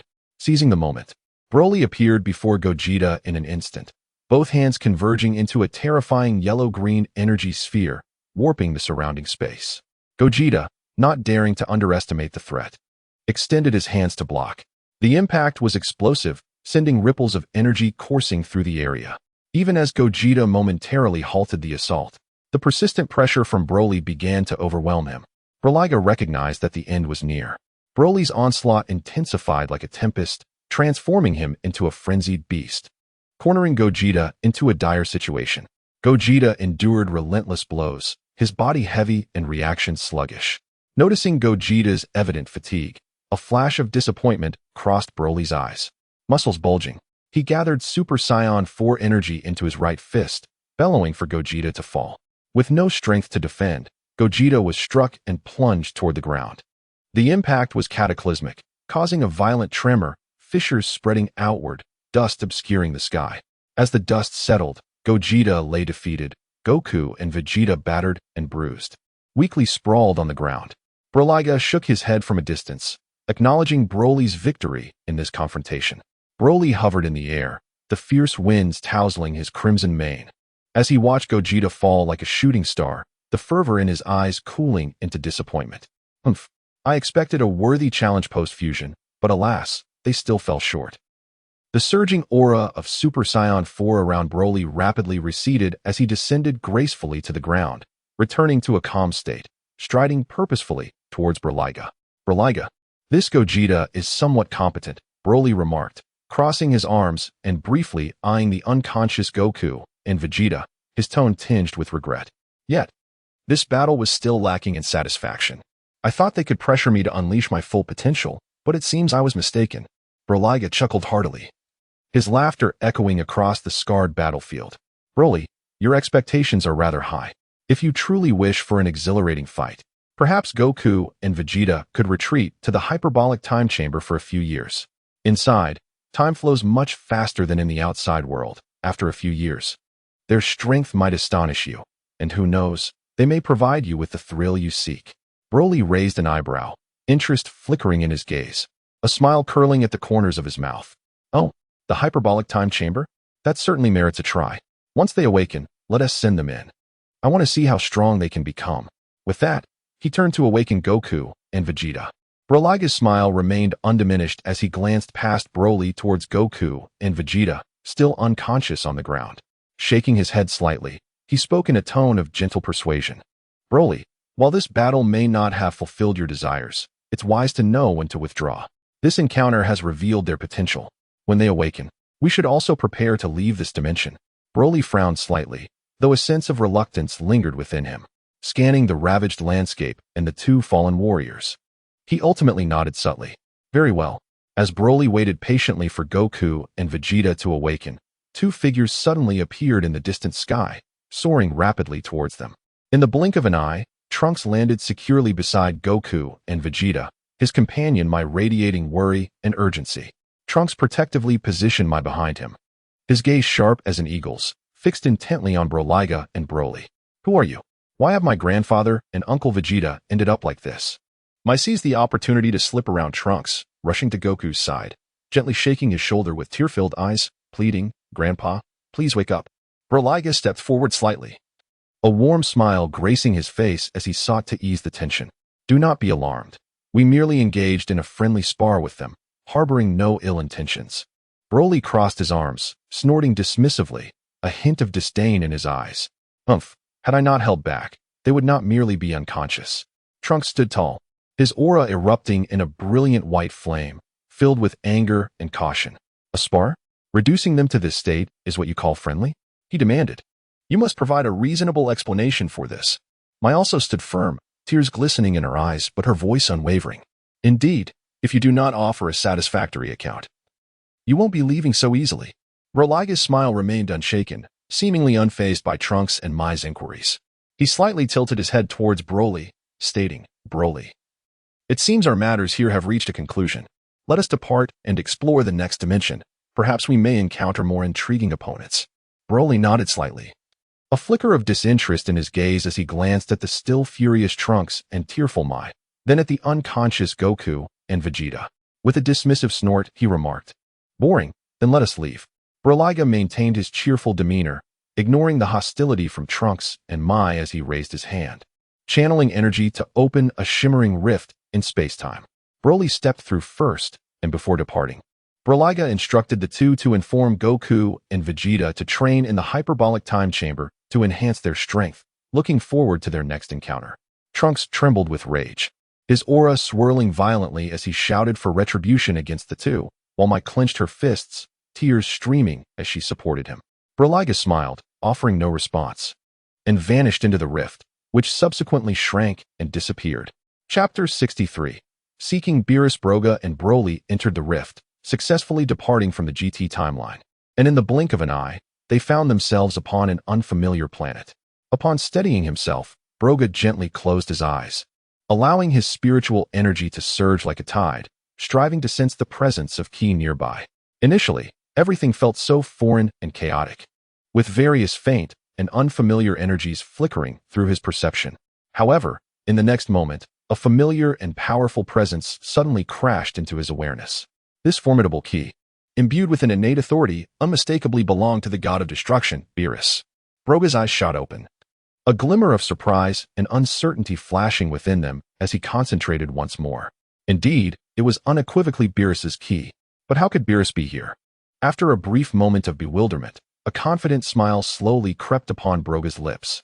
He turned to Broly, excitement gleaming in his eyes, and exclaimed, Broly, I can hardly believe we can sense Lord Beerus's Ki here. Let us seek him out. With that, Broga's aura swirled around him as he swiftly propelled himself towards the source of Beerus's energy, closely followed by Broly, their figures streaking across the sky of this alien world like shooting stars, vanishing in an instant. Broga and Broly soared towards the origin of Beerus's Ki with astonishing speed. The howling winds lashed against their forms, and Broga, honing his perception of that overwhelming energy, continuously adjusted their course. Broly remained silent behind him, yet the tension in his muscles and the resolve in his gaze revealed his anticipation and vigilance towards the impending unknown. As they drew nearer, a magnificent castle gradually came into view. This grand edifice stood resolutely upon a desolate plain, shrouded in a subtle, mysterious mist that starkly contrasted with the surrounding dereliction. This is it. Lord Beerus's presence emanates from within this castle, Broga remarked, slowing his flight and descending gently, his gaze fixed intently on the structure before him. At that moment, he recognized that this was the very moment in the original tale when Lord Beerus had just awakened, seeking delicacies. Broly landed beside him, gazing up at the castle, clenching his fists as his muscles tensed subtly, questioning Broga. Broga, is Lord Beerus truly inside? Broga chuckled softly, patting Broly's shoulder, reassuring him. Fear not, Lord Beerus is reasonable. Moreover, This is precisely the time when he has just awakened in search of food. Let us share a meal with him. With that, Broga strode directly towards the castle. Inside, a lengthy corridor awaited, its walls adorned with gemstones radiating a faint blue light, lending a touch of illumination to the dimly lit space. The floor was paved with massive stone slabs, each step echoing a clear, thunderous resonance through the vast corridor. Broly followed closely behind, matching Broga's pace, his green hair swaying gently with his movements. At this moment, within the depths of the castle, in a spacious grand hall, opulent crystal chandeliers cast bright light upon a long table laden with exquisite delicacies. Beerus sat comfortably in a gem-encrusted chair, delicately wielding elegant utensils as he savored the planet's most delectable dishes. The juice burst between his teeth, the delightful flavor causing him to squint in pleasure just as he was about to converse with the individual beside him. Suddenly, Whis approached with graceful strides. Slightly bowing as he respectfully informed Beerus, "Lord Beerus, 2 guests are making their way here. By their appearance, it seems they have come specifically to seek you." Beerus paused, his actions ceasing as he slowly opened his golden slit-like eyes, a flicker of displeasure crossing his features. "Oh, to disturb me whilst I enjoy my meal. They possess quite the audacity." He set his utensils down, straightened his posture, and an oppressive aura began to emanate from him as he awaited Broga and Broly's arrival. Broga and Broly proceeded along the corridor, finally arriving at the expansive hall. The moment they stepped into the chamber, the dazzling lights and the sumptuous feast greeted their eyes. With Beerus's imposing figure seated at the head of the table, Broga and Broly approached Beerus with steady steps, eventually sitting down across from him. Broga wore a polite smile as he addressed Beerus. "It appears that Lord Beerus has awakened." With that, he reached for a piece of food from the table, chewing it a few times before wrinkling his brow and candidly commenting, "Not particularly impressive." He then locked eyes with Beerus, earnestly stating, "Lord Beerus, this fare is rather unpalatable. How about I take you somewhere to enjoy something truly delightful?" Broly remained silent beside him, merely observing Beerus intently. Upon hearing Broga's words, Beerus initially froze, his expression shifting to one of complexity, mingling surprise with a hint of annoyance. He fixed his gaze upon Broga, his slit pupils glinting with a dangerous light as he growled, "You, bold little one, have quite the nerve to critique my food before me, and yet you wish to take me elsewhere for a meal? Do you even comprehend whom you are addressing?" A subtle purple aura began to emanate from Beerus, the overwhelming pressure palpable, causing the temperature in the hall to drop perceptibly.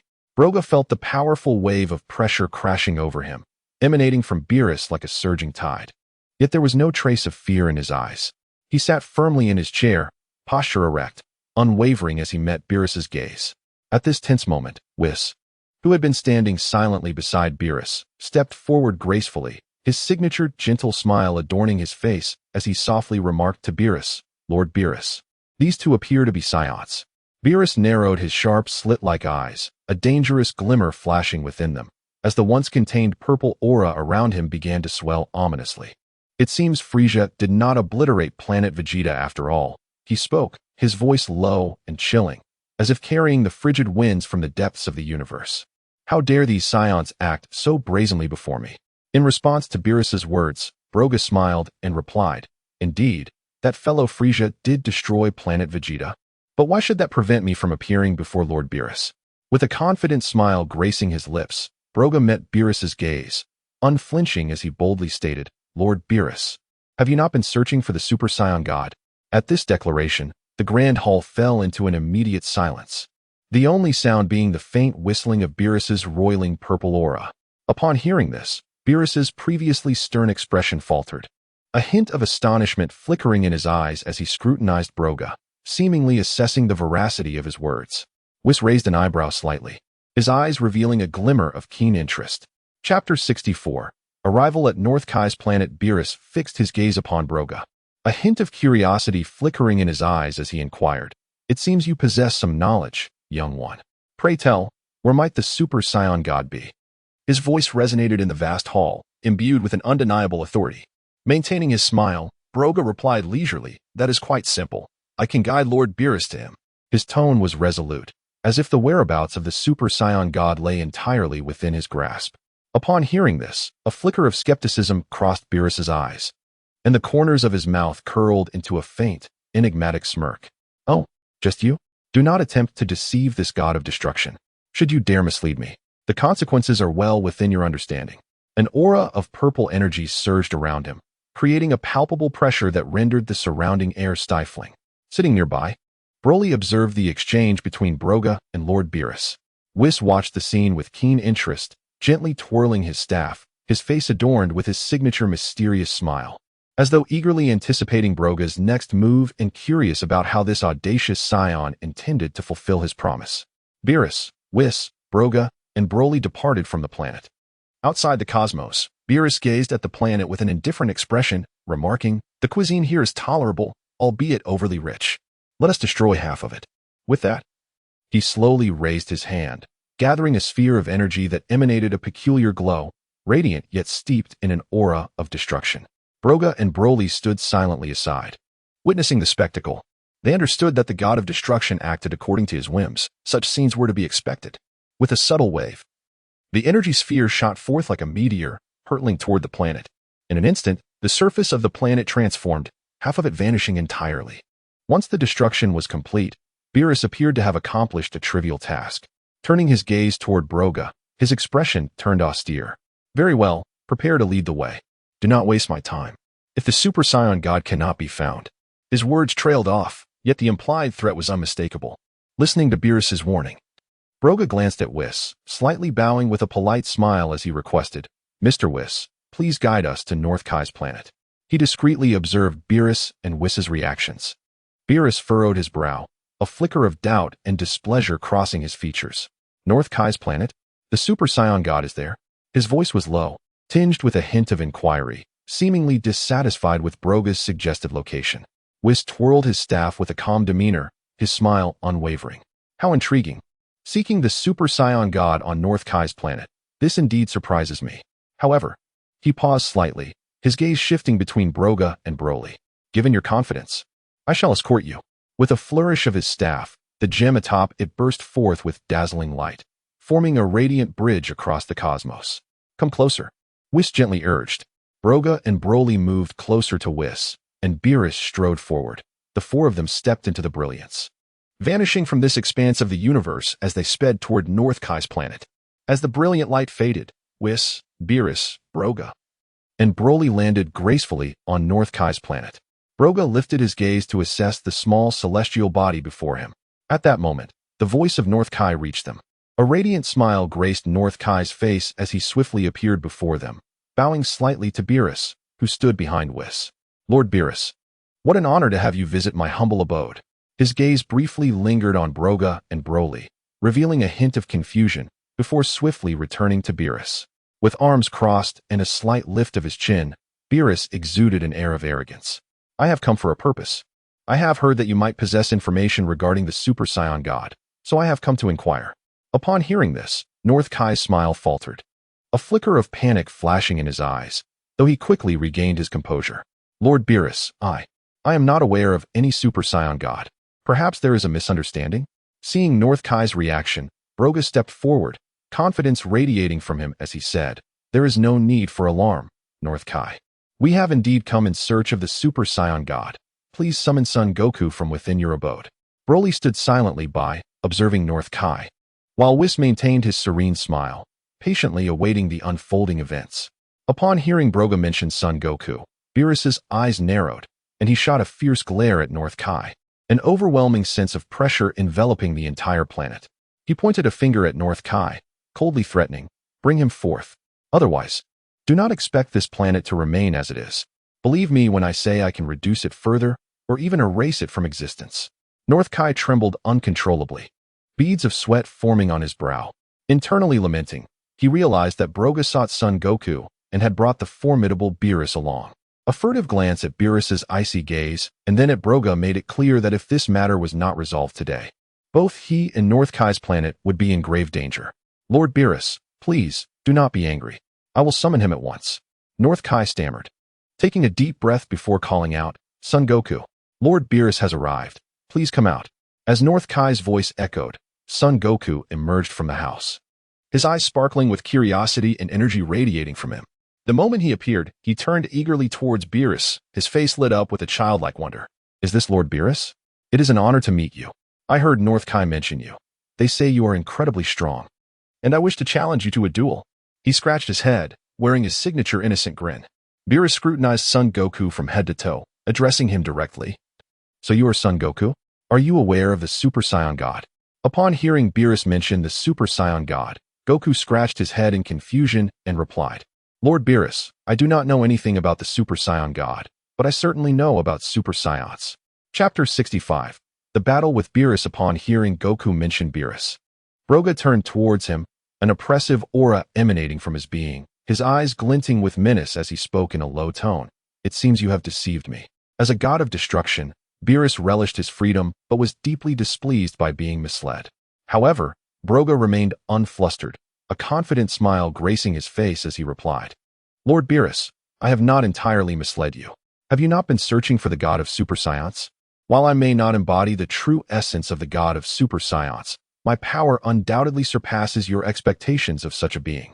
As Broga spoke, an energy radiated from him as he gazed intently at Beerus.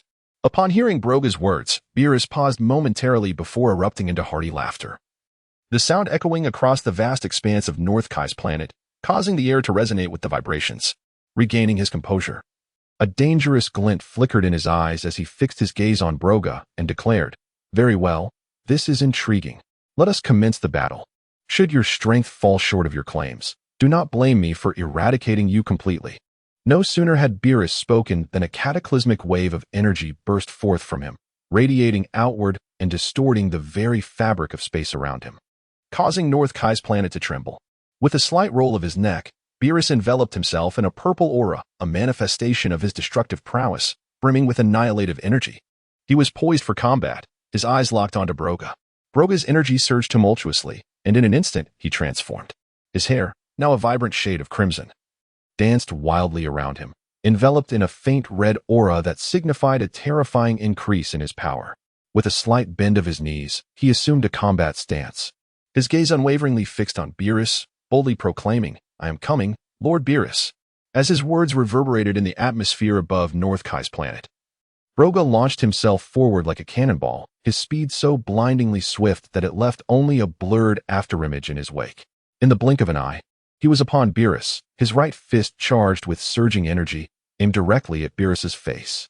Beerus intercepted Broga's powerful punch with ease, yet the force of the blow made him stagger back a few steps. A spark of interest flickered in his eyes as he remarked, "Impressive strength. This is quite amusing." His words conveyed both admiration for Broga and a thrill for the impending battle. Before his words could settle, Beerus darted forward like a bolt of purple lightning, closing the distance between them with an uncanny swiftness that left a trail of distorted light in his wake. In an instant, he was before Broga, delivering a swift kick aimed at Broga's neck. Broga reacted with remarkable speed, swiftly sidestepping the attack. Seizing the moment when Beerus's momentum waned, he struck with an elbow to Beerus's side. Yet Beerus, unfazed, leaned back slightly to evade the blow, countering with a powerful punch aimed squarely at Broga's chest. Broga quickly crossed his arms to absorb the force of the strike. The two warriors exchanged blows in rapid succession, their fierce combat escalating to an intense climax. Each attack resonated with violent energy fluctuations. Goku watched from his perch on North Kai's planet, his eyes alight with excitement as he observed the fierce clash between Beerus and Broga. "Incredible!" he exclaimed. "Watching them fight makes me itch for a challenge." As he spoke, he instinctively clenched his fists, feeling energy begin to surge within him. His gaze then shifted to Broly, who had remained silent beside him, his eyes filled with anticipation and martial spirit, contemplating what it would be like to engage Broly in battle. Meanwhile, North Kai watched in terror, his face pale as he sensed the tremors caused by the ferocious clash above. He waved his hands frantically, his voice trembling. "If this continues, my planet may not survive." The fear in North Kai's voice was palpable, as the tiny North Kai's planet felt like a fragile boat in a raging storm amidst the aftermath of Beerus and Broga's confrontation. Whis maintained his serene demeanor, a gentle smile gracing his lips as he spoke calmly. "Do not worry, North Kai. Once they finish, I shall assist in restoring your planet should there be any damage." His tone suggested that the monumental battle before him was merely a trivial affair in his eyes. With a sigh of relief, North Kai managed a weak smile. Throughout the encounter, Broly remained silent, his deep-set eyes fixed intently on the battle between Broga and Beerus. As Beerus engaged Broga, laughter erupted from him, his purple energy intensifying with each strike. He observed Broga with a sense of ease, but suddenly, without warning, his energy surged exponentially.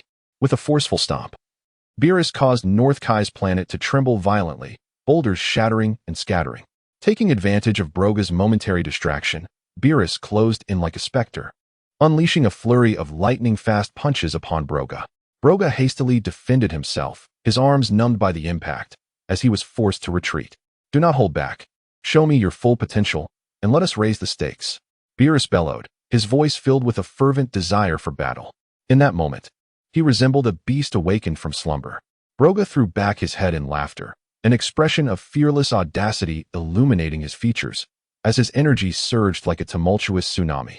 In an instant, his power escalated once more, his crimson hair lengthening dramatically, and the red aura surrounding him radiated a powerful pressure that engulfed the surroundings, fully manifesting his Super Saiyan transformation.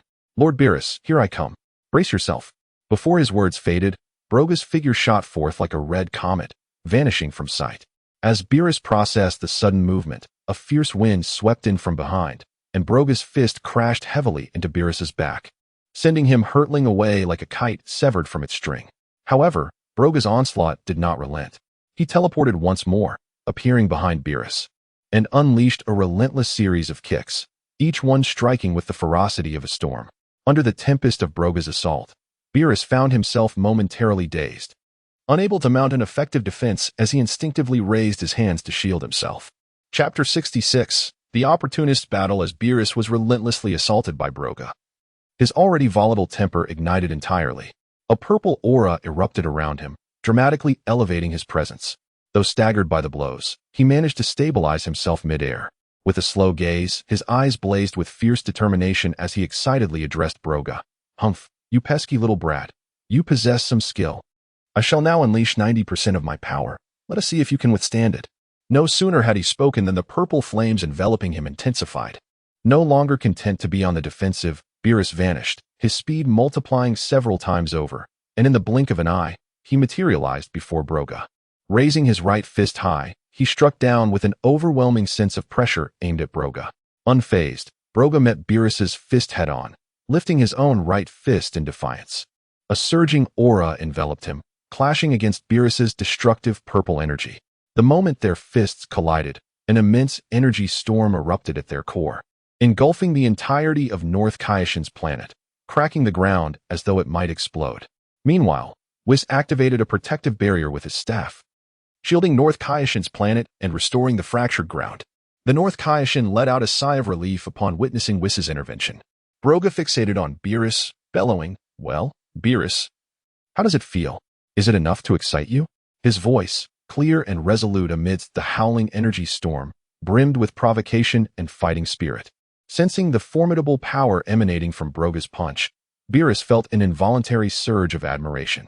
A grin spread across his face, filled with exhilaration as he replied, "Not bad, kid. It seems we are finally set for a thrilling fight today."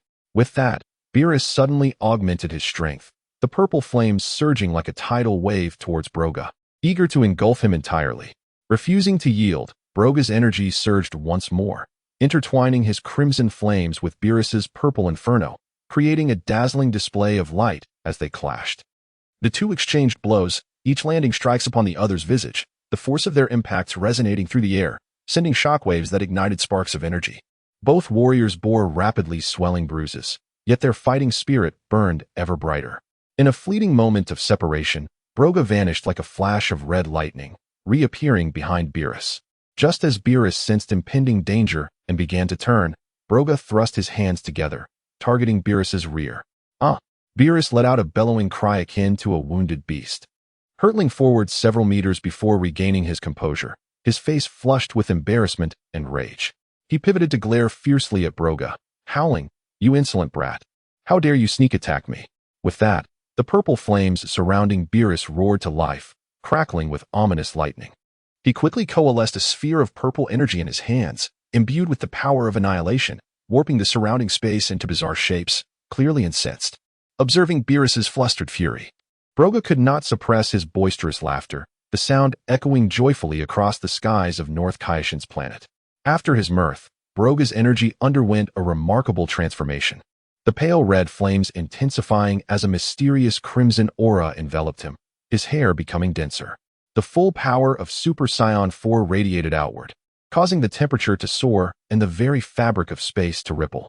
Beerus, fervently concentrating on the swirling orb of destructive energy in his grasp, momentarily faltered as he detected Broga's new and terrifying presence.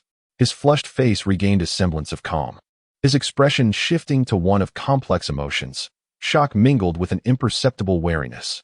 He slowly lowered his hands, watching as the energy sphere dissipated into sparkling purple motes. With a disdainful glance at Broga, Beerus declared, "Enough. After all this time fighting you, I find myself utterly famished."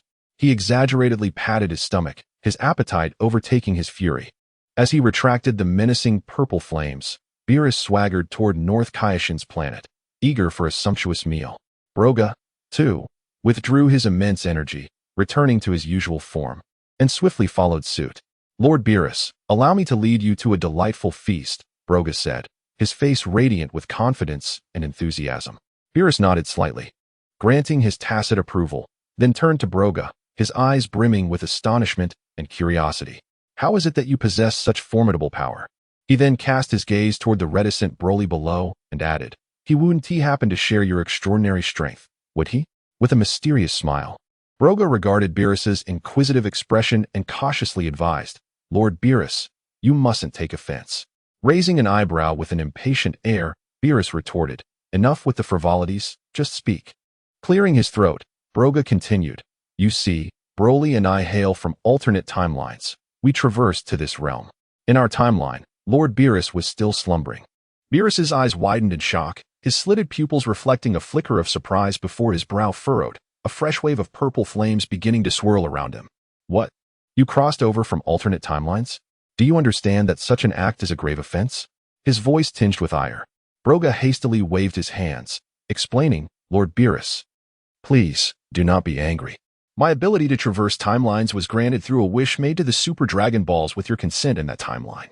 Taking a deep breath to suppress his rising fury, Beerus scrutinized Broga with lingering skepticism, coolly remarking, "That version of me must have been exceedingly foolish, unaware that time travel is a serious crime." With a chuckle, Broga replied, "Lord Beerus, I exchanged information with that timeline's version of you, and he consented to my use of the Super Dragon Balls." As they descended toward the surface of North Kaishin's planet, a cloud of dust billowed around them. Beerus brushed off non-existent dirt and impatiently urged, "All right, enough chit-chat. Lead me to the culinary delights you promised."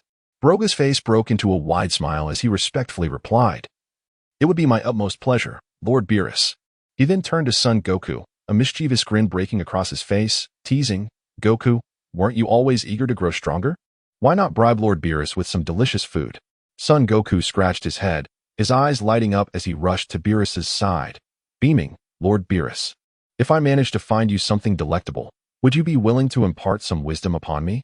Beerus cast a sidelong glance at Son Goku, a smirk playing at the corners of his mouth, his expression a blend of amusement and skepticism. "Humph, we shall see if your culinary offerings meet my standards. Should they satisfy me, I might just consider offering you a few pointers." Chapter 67, The Eating Contest. With a burst of excitement, Sun Wukong clenched his fists and declared loudly, "All right, Lord Beerus, just wait. I will definitely find a culinary delight that will satisfy you." Broga, observing the scene, chuckled and shook his head, saying, "Then let us set off, Lord Beerus. Delicious food awaits you." Suddenly, as if recalling something important, Broga turned to Sun Wukong, his expression serious as he reminded, "Wukong, in a few days, it will be Bulma's birthday. Do not forget. This time, you must not mess it up. Bulma is looking forward to your presence." Scratching his head sheepishly, Sun Wukong replied with a grin, "How did you know? But don't worry. I'll remember this time for sure." Satisfied, Broga nodded and then turned to Beerus and Whis. "Broly, come closer. I will teleport us," he instructed. Broly searched for Vegeta's energy, and then Broga led the group as they teleported back to Earth.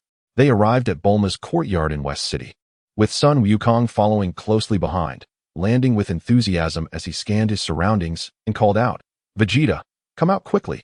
In the training room, Vegeta was engrossed in his training. Suddenly, his keen senses detected several powerful energies approaching. Recognizing Sun Wukong's energy, Vegeta paused his training, stepped outside, and walked towards Wukong's direction. Upon spotting Beerus, who stood calmly conversing with the others, Vegeta's expression shifted to one of gravity. Without a moment's hesitation, he hurried to stand before Beerus. His posture bending slightly in respect, his tone tinged with nervousness. "Lord Beerus, what brings you here unexpectedly? I apologize for not welcoming you properly." Beerus squinted, a flicker of light passing through his eyes as he regarded Vegeta. "Ah, it's you. I see you managed to evade the fate that befell planet Vegeta when Frieza destroyed it." His voice, though not loud, resonated with an undeniable pressure that hung in the air. Vegeta's face paled at the words, beads of sweat forming on his forehead, as memories of that haunting past flooded his mind, causing his body to tremble slightly. Just as fear gripped him, Beerus turned to Broga, expressing mild displeasure. "I'm hungry. Hurry and prepare something. I'm so hungry I could fight." His tone resembled that of a long-neglected guest. Upon hearing this, Vegeta quickly donned a servile smile, despite his inner trepidation, and said, "Lord Beerus, I will prepare it right away." He resolved to perform well, determined not to err in front of the unpredictable god of destruction. Broga, hearing Vegeta's response, chimed in, "Let him prepare. If it does not meet your taste, I shall teach him a lesson." With a sidelong glance at Vegeta, his eyes conveyed a hint of warning.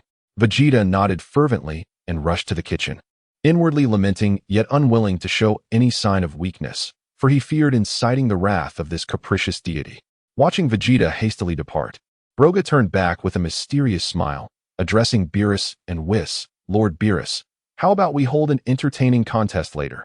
Let Mr. Whis serve as the judge." A gentle breeze tousled his hair, adding a casual charm to his demeanor. Beerus, who had been half-lidded, opened his eyes wide with curiosity and inquired, "What kind of contest? Do tell." Broga's lips curled into a confident smile as he pronounced, "An eating contest." As soon as the words left his mouth, Sun Wukong leaped up in excitement, his eyes sparkling, exclaiming, "Wow, an eating contest sounds interesting. I want in." Though Broly did not share Sun Wukong's exuberance, his eyes lit up with interest, revealing his eagerness for this novel competition. Pondering for a moment while stroking his chin, Beerus slowly responded, That could work. But we must wait for the food to arrive. We need to see if it is palatable first. If the food doesn't suit my taste, the contest loses its charm." He crossed his arms, tilting his head slightly, exuding an air of authority. Broga nodded in agreement, envisioning the amusing scene of everyone devouring their meals, his smile widening unconsciously. Before long, Vegeta returned, balancing a tray laden with delectable dishes. The tray featured sizzling roasted meats, juices cascading down the succulent cuts, neatly arranged sushi rolls wrapped in fresh fish, and enticing desserts wafting with creamy aromas. Beerus and Whis simultaneously reached for a piece of roasted meat, placing it in their mouths. Instantly, their eyes brightened, and Beerus's pace quickened as he devoured the food voraciously, cheeks puffing out as he mumbled, This flavor is exquisite. Broga, the contest is on." Seeing this, Broga beamed with pride and turned to Vegeta, commanding, "You, go prepare a mountain of food. We are to have a grand eating contest with Lord Beerus and see who can consume the most." Pausing, he scrutinized Vegeta, then added, "Why not join in as well? If you win, I can persuade Lord Beerus to teach you how to grow stronger." Taken aback, Vegeta hesitated, a flicker of doubt crossing his face. The temptation of receiving guidance from Beerus was immense, offering a chance to elevate his abilities. Yet, the thought of competing against Beerus in an eating contest made him uneasy. However, his fervent desire for strength soon prevailed, and with a resolute nod, he declared, "All right, I will participate." He hurried back to the kitchen, motivating himself to give his all in this contest. Emerging from her laboratory, Bulma spotted Vegeta bustling about with food, moving swiftly from the courtyard to the kitchen. Confusion etched on her face. Unable to quell her curiosity, she quickly followed him. Upon reaching the courtyard, she saw Sun Wukong conversing with several unfamiliar faces. Bulma approached Wukong, cautiously sizing up Beerus, Whis, Broga, and Broly, before gently tugging at Wukong's sleeve, whispering, "Wukong, who are these people? Why have they suddenly come to our home?" As she spoke, she instinctively took a step back, her eyes betraying a hint of unease, for the presence of strangers, especially those as formidable as cats, stirred a sense of apprehension within her. Chapter 68. The invitation. Sun Wukong scratched his head, adorned with his signature goofy smile, and raised his hand to point at Beerus, his demeanor shifting to one of respect as he spoke. Bulma, this is Lord Beerus, a god of destruction capable of annihilating anything. He then gestured towards Whis, adding, and that gentleman is Mr. Whis, who, according to the North Kai, serves Lord Beerus. After this introduction, Sun Wukong turned his attention to Broga and Broly. Still sporting a cheerful grin, his eyes sparkling with curiosity and friendliness as he inquired, and who might you two be? I am yet to learn your names. With a calm and powerful voice, Broga responded, I am Broga, and he is Broly. Not long after Sun Wukong's introductions, two streams of energy streaked across the sky, and Gohan arrived, accompanied by Goten. They landed gracefully in the courtyard, stirring up a slight cloud of dust. Gohan spotted Sun Wukong immediately and exclaimed, Father, his voice brimming with joy and affection. Goten, on the other hand, bounced around excitedly, glancing around eagerly. Gohan's gaze soon fell upon Broga and Broly, a flicker of confusion crossing his face as he asked, Father, who are they? Sun Wukong patiently reintroduced Beerus, Whis, Broga, and Broly to Gohan and Goten. Once he finished, Broga stepped forward with a gentle expression, suggesting to Sun Wukong, I propose that this food-eating contest becomes more engaging with a larger number of participants. Just imagine, everyone competing to see who can eat the most would surely be immensely entertaining. So, gather your friends and bring them along. Upon hearing Broga's words, Sun Wukong's eyes gleamed with excitement as he turned to Beerus. At that moment, Beerus was lazily half-closing his eyes, idly holding a bean he had plucked from a delicacy presented by Vegeta. After considering Broga's suggestion, he lazily lifted his eyelids, a playful smirk gracing his lips, and nodded slightly. In his trademark nonchalant yet authoritative tone, he remarked, that does sound somewhat interesting. As the god of destruction, I shall agree. And we shall see who dares to challenge me in this eating contest. With Beerus's approval secured, Sun Wukong swiftly utilized instant transmission to summon participants for the contest. Moments later, accompanied by a gust of wind, Sun Wukong materialized before everyone, bringing a group along with him. Majin Buu still wore his endearing demeanor. Inquiring if the eating contest was indeed real, Piccolo stood solemnly by, exuding a serious air. Tien Shinhan crossed his arms, eagerly anticipating the contest's commencement. Krillin and Yamcha excitedly whispered to each other, filled with anticipation for the forthcoming event, while the North Kai appeared flustered, exclaiming, Oh dear, Goku, this is all too sudden. With a smile, Sun Wukong scratched his head and introduced each of his companions to Beerus and Broga. Lord Beerus, Broga, these are my friends. Majin Buu is an extraordinary eater, and Piccolo and the others will not be outdone. This eating contest is bound to be spectacular. Broga then reminded Sun Wukong, be sure to advise them not to provoke Lord Beerus. You know how his temper can be. He is a god of destruction. While he has his principles, we should not test his limits, lest we endanger the earth. Upon hearing Broga's warning, Sun Wukong's expression shifted. He took a deep breath and approached Majin Buu, Piccolo, Tien Shinhan, and the others. Observing the curious and excited faces of his comrades, Sun Wukong adopted a serious demeanor and, in a low yet clear voice, reiterated Broga's words. Everyone, listen closely. Do not make Lord Beerus unhappy. We can enjoy ourselves, and if we behave normally, Beerus will not mind. However, if we cause trouble, he could destroy the earth with a mere flick of his finger. While we participate in this eating contest, let us not be too reckless, but also do not be overly tense. Lord Beerus is quite easy to get along with. Upon hearing this, the group's faces paled, cold sweat instantly beading on their foreheads, their eyes wide with apprehension as they instinctively glanced toward Beerus. The previously light-hearted atmosphere turned tense in an instant. Once his friends had processed this shocking revelation, Sun Wukong breathed a sigh of relief. His insatiable curiosity resurfaced, his eyes glimmering with eagerness for knowledge as he hurriedly approached Broga and Broly. He wore a broad smile as he looked at them and exclaimed, You too. Where exactly do you come from? How is your power so formidable? And you, Broga, with all that red fur and red-haired form, how did you achieve that? Please, enlighten me. Broga regarded the expectant Sun Wukong, a gentle smile gracing his lips as he lightly patted Sun Wukong's shoulder. Wukong, we hail from different dimensions. I shall refrain from explaining our reasons for coming here. As for my form, I will teach you about it when the time is right. However, each individual's path to strength is unique, and one must not merely replicate another's journey. Broga patiently elaborated, then pointed toward Whis, who was seated nearby next to Beerus. Once this eating contest concludes, you can seek out Mr. Whis over there. He is an angel and possesses profound mastery of divine energy. If you can receive his guidance and learn the ways of divine energy, it may very well enhance your strength. I intend to learn from him as well. Broga's eyes sparkled with encouragement as he recognized Sun Wukong's potential. Broly, listening intently to the conversation between Broga and Sun Wukong, was filled with curiosity and eagerness. As soon as Broga finished speaking, he eagerly approached, asking, "Broga, what exactly is divine energy? Are you saying that possessing divine energy allows one to attain entirely new forms?" Broly's eyes shone with fervor, his desire for power palpable. Broga turned to the inquisitive Broly, continuing to explain patiently, "Broly, you are familiar with the energy of a Super Saiyan, which is the formidable power that we Saiyans unleash from our inherent potential. Divine energy, however, is an even purer and more potent force. Once you successfully harness divine energy, you can attempt to merge it with the energy of a Super Saiyan.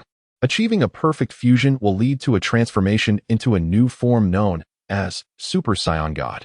Broga paused momentarily before adding, "However, if we were to compare Super Saiyan God with Super Saiyan 4, from certain perspectives, Super Saiyan May 4th still hold the advantage." Chapter 69. The contest begins due to its unique purity of strength and profound excavation of physical potential. Super Saiyan 4 embodies the most primal and instinctive fighting spirit of the Saiyans, unleashing a feral intensity within its power. Conversely, while the strength of the Super Saiyan God bears divine essence, it somewhat lacks in ultimate power output, though it surpasses Super Saiyan 4 in terms of technique.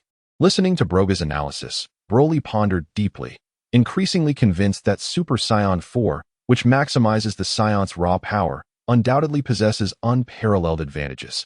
He quietly affirmed to himself that Super Saiyan 4 was indeed superior. Broga, keenly observing the subtle shifts in Broly's expression, noticed his contemplative demeanor and seemed to discern his thoughts. With a knowing smile, he remarked, "Broly, I sense your musings. However, do refrain from concluding too hastily. While Super Saiyan 4 has its distinct strengths, this does not imply that one should neglect the transformation into Super Saiyan God. As the saying goes, skills do not weigh down the body. Mastering an additional form equips one with greater confidence in facing varied formidable foes. Thus, it is prudent to familiarize oneself with that transformation as well." Son Goku, thoroughly engaged in the dialogue between Broga and Broly, nodded in agreement with Broga's assertion about the value of diverse skills. To him, whether it be Super Saiyan 4 or Super Saiyan God, every powerful form merits exploration and mastery, as this would enable one to traverse further along the path of strength. Upon concluding his thoughts, Broga glanced at Son Goku and Broly, cheerfully stating, "Well then, we have ample time to discuss transformations later. Look over there." Lord Beerus appears rather impatient. "The Great Appetite Contest is about to commence, so let us prepare and not keep Lord Beerus waiting too long." With that, Broga promptly adjusted his attire and stretched his limbs, gearing up for the impending contest. As Broga beckoned Son Goku and Broly to ready themselves, Vegeta approached. Beads of sweat adorning his brow, his hands firmly supporting several large platters of delectable food. Upon reaching the courtyard, he deftly placed the dishes onto the table that had been prepared, slightly bowing to Beerus. "Lord Beerus, please bear with us a moment longer. The kitchen is still bustling with an array of delicacies that will be brought forth shortly." With that, Vegeta swiftly turned and departed again. A flurry of activity ensued for a full 10 minutes. The courtyard was now adorned with 13 neatly arranged tables, each brimming with sumptuous dishes, the aroma wafting tantalizingly, instilling a sense of longing. Meanwhile, Whis elegantly strolled to the center of the venue, a delicate whistle mysteriously appearing in his hand. Clearing his throat gently, his voice, though soft, resonated clearly among all present. "As the culinary delights are now prepared, I shall officiate this great appetite contest. Everyone, take your positions." As Whis's words echoed, participants sprang into action. Beerus, shedding his earlier languor, approached a table laden with delicacies, anticipation glimmering in his eyes, his signature languid tone tinged with excitement. "Humph, finally, I can indulge in this culinary feast." Broga and Broly exchanged a knowing smile and moved toward adjacent tables, with Broga cracking his knuckles, eager to commence. "Broly, let us see whose appetite reigns supreme today." Broly nodded slightly, his eyes sparkling with determination, for even in a contest of gluttony, his competitive spirit shone brightly. Son Goku beamed with excitement as he reached his table, hands on his hips, erupting into laughter, Haha, with such an abundance of food. I can hardly wait to dig in. Following closely was Gohan, his face adorned with a confident smile, ready to showcase his prowess in the contest. Piccolo maintained his usual calm demeanor, walking steadily to the table, his eyes reflecting a sense of calculated tranquility, as if strategizing meticulously. Krillin and Yamcha animatedly conversed, eager to sample the offerings as they approached their respective tables, rubbing their hands together in anticipation. Vegeta, however, wore a serious expression, tension and determination evident in his gaze. Fully aware of the stakes involved, particularly with Beerus as his opponent, fearing the wrath that might lead to Earth's destruction. Trunks and Goten, the jovial duo, playfully bantered as they arrived at their table, filled with expectations to prove their mettle before the gathered crowd. Shenron stood with his arms crossed, his sharp gaze fixated on the dishes, contemplating strategies to gain an edge in the contest. Lastly, Majin Buu hopped joyfully to his table, eyes sparkling at the mountain of food before him, exuberantly exclaiming, "Wow, so much deliciousness. Buu will eat it all." As everyone took their positions before the tables laden with food, the atmosphere grew palpably tense. The enticing aroma of the dishes filled the courtyard, each individual striving to suppress the urge to feast immediately, all eyes converging on Whis at the center. Seeing the eagerness in the crowd, Whis finally dispensed with the suspense. Inhaling deeply before proclaiming, "I hereby declare the Great Appetite Contest begin." With Whis' declaration, the participants surged into action, as if a button had been pressed. Beerus transformed, his movements electrifying, his slender hands swiftly seizing the sumptuous offerings before him, devouring them with fervor, embodying the determination of a destroyer unwilling to accept defeat. Son Goku, brimming with enthusiasm, shouted joyfully, his hands moving deftly to grasp a roasted delicacy in one and a lobster in the other, stuffing his mouth and cheeks bulging like a balloon as he mumbled incoherently, "So delicious." Though Gohan did not exhibit the same exaggerated enthusiasm as his father, he remained resolute, methodically consuming the food before him, his gaze unwavering as he monitored the progress of his rivals. Piccolo, still composed, maintained a steady pace, meticulously calculating each mouthful to sustain an advantage in this endurance contest. Krillin and Yamcha, while voraciously devouring their meals, also engaged in a friendly rivalry, eager to see who could eat faster. Vegeta, with furrowed brows, focused intently on his food, knowing that to grow stronger, he must triumph over this contest, especially to surpass Son Goku. Trunks and Goten, now fully focused, set aside their playful banter, determinedly filling their mouths with food while occasionally glancing at each other's progress. Shenron, holding several items in each hand, meticulously observed the table, swiftly demolishing the dishes before him, strategizing his approach. However, it was Majin Buu who drew the most attention, burying his head in the food, the sound of munching resonating as he quickly consumed a significant portion, a satisfied smile gracing his face. All participants were immersed in this culinary showdown, with the courtyard filled solely with the sounds of chewing and swallowing.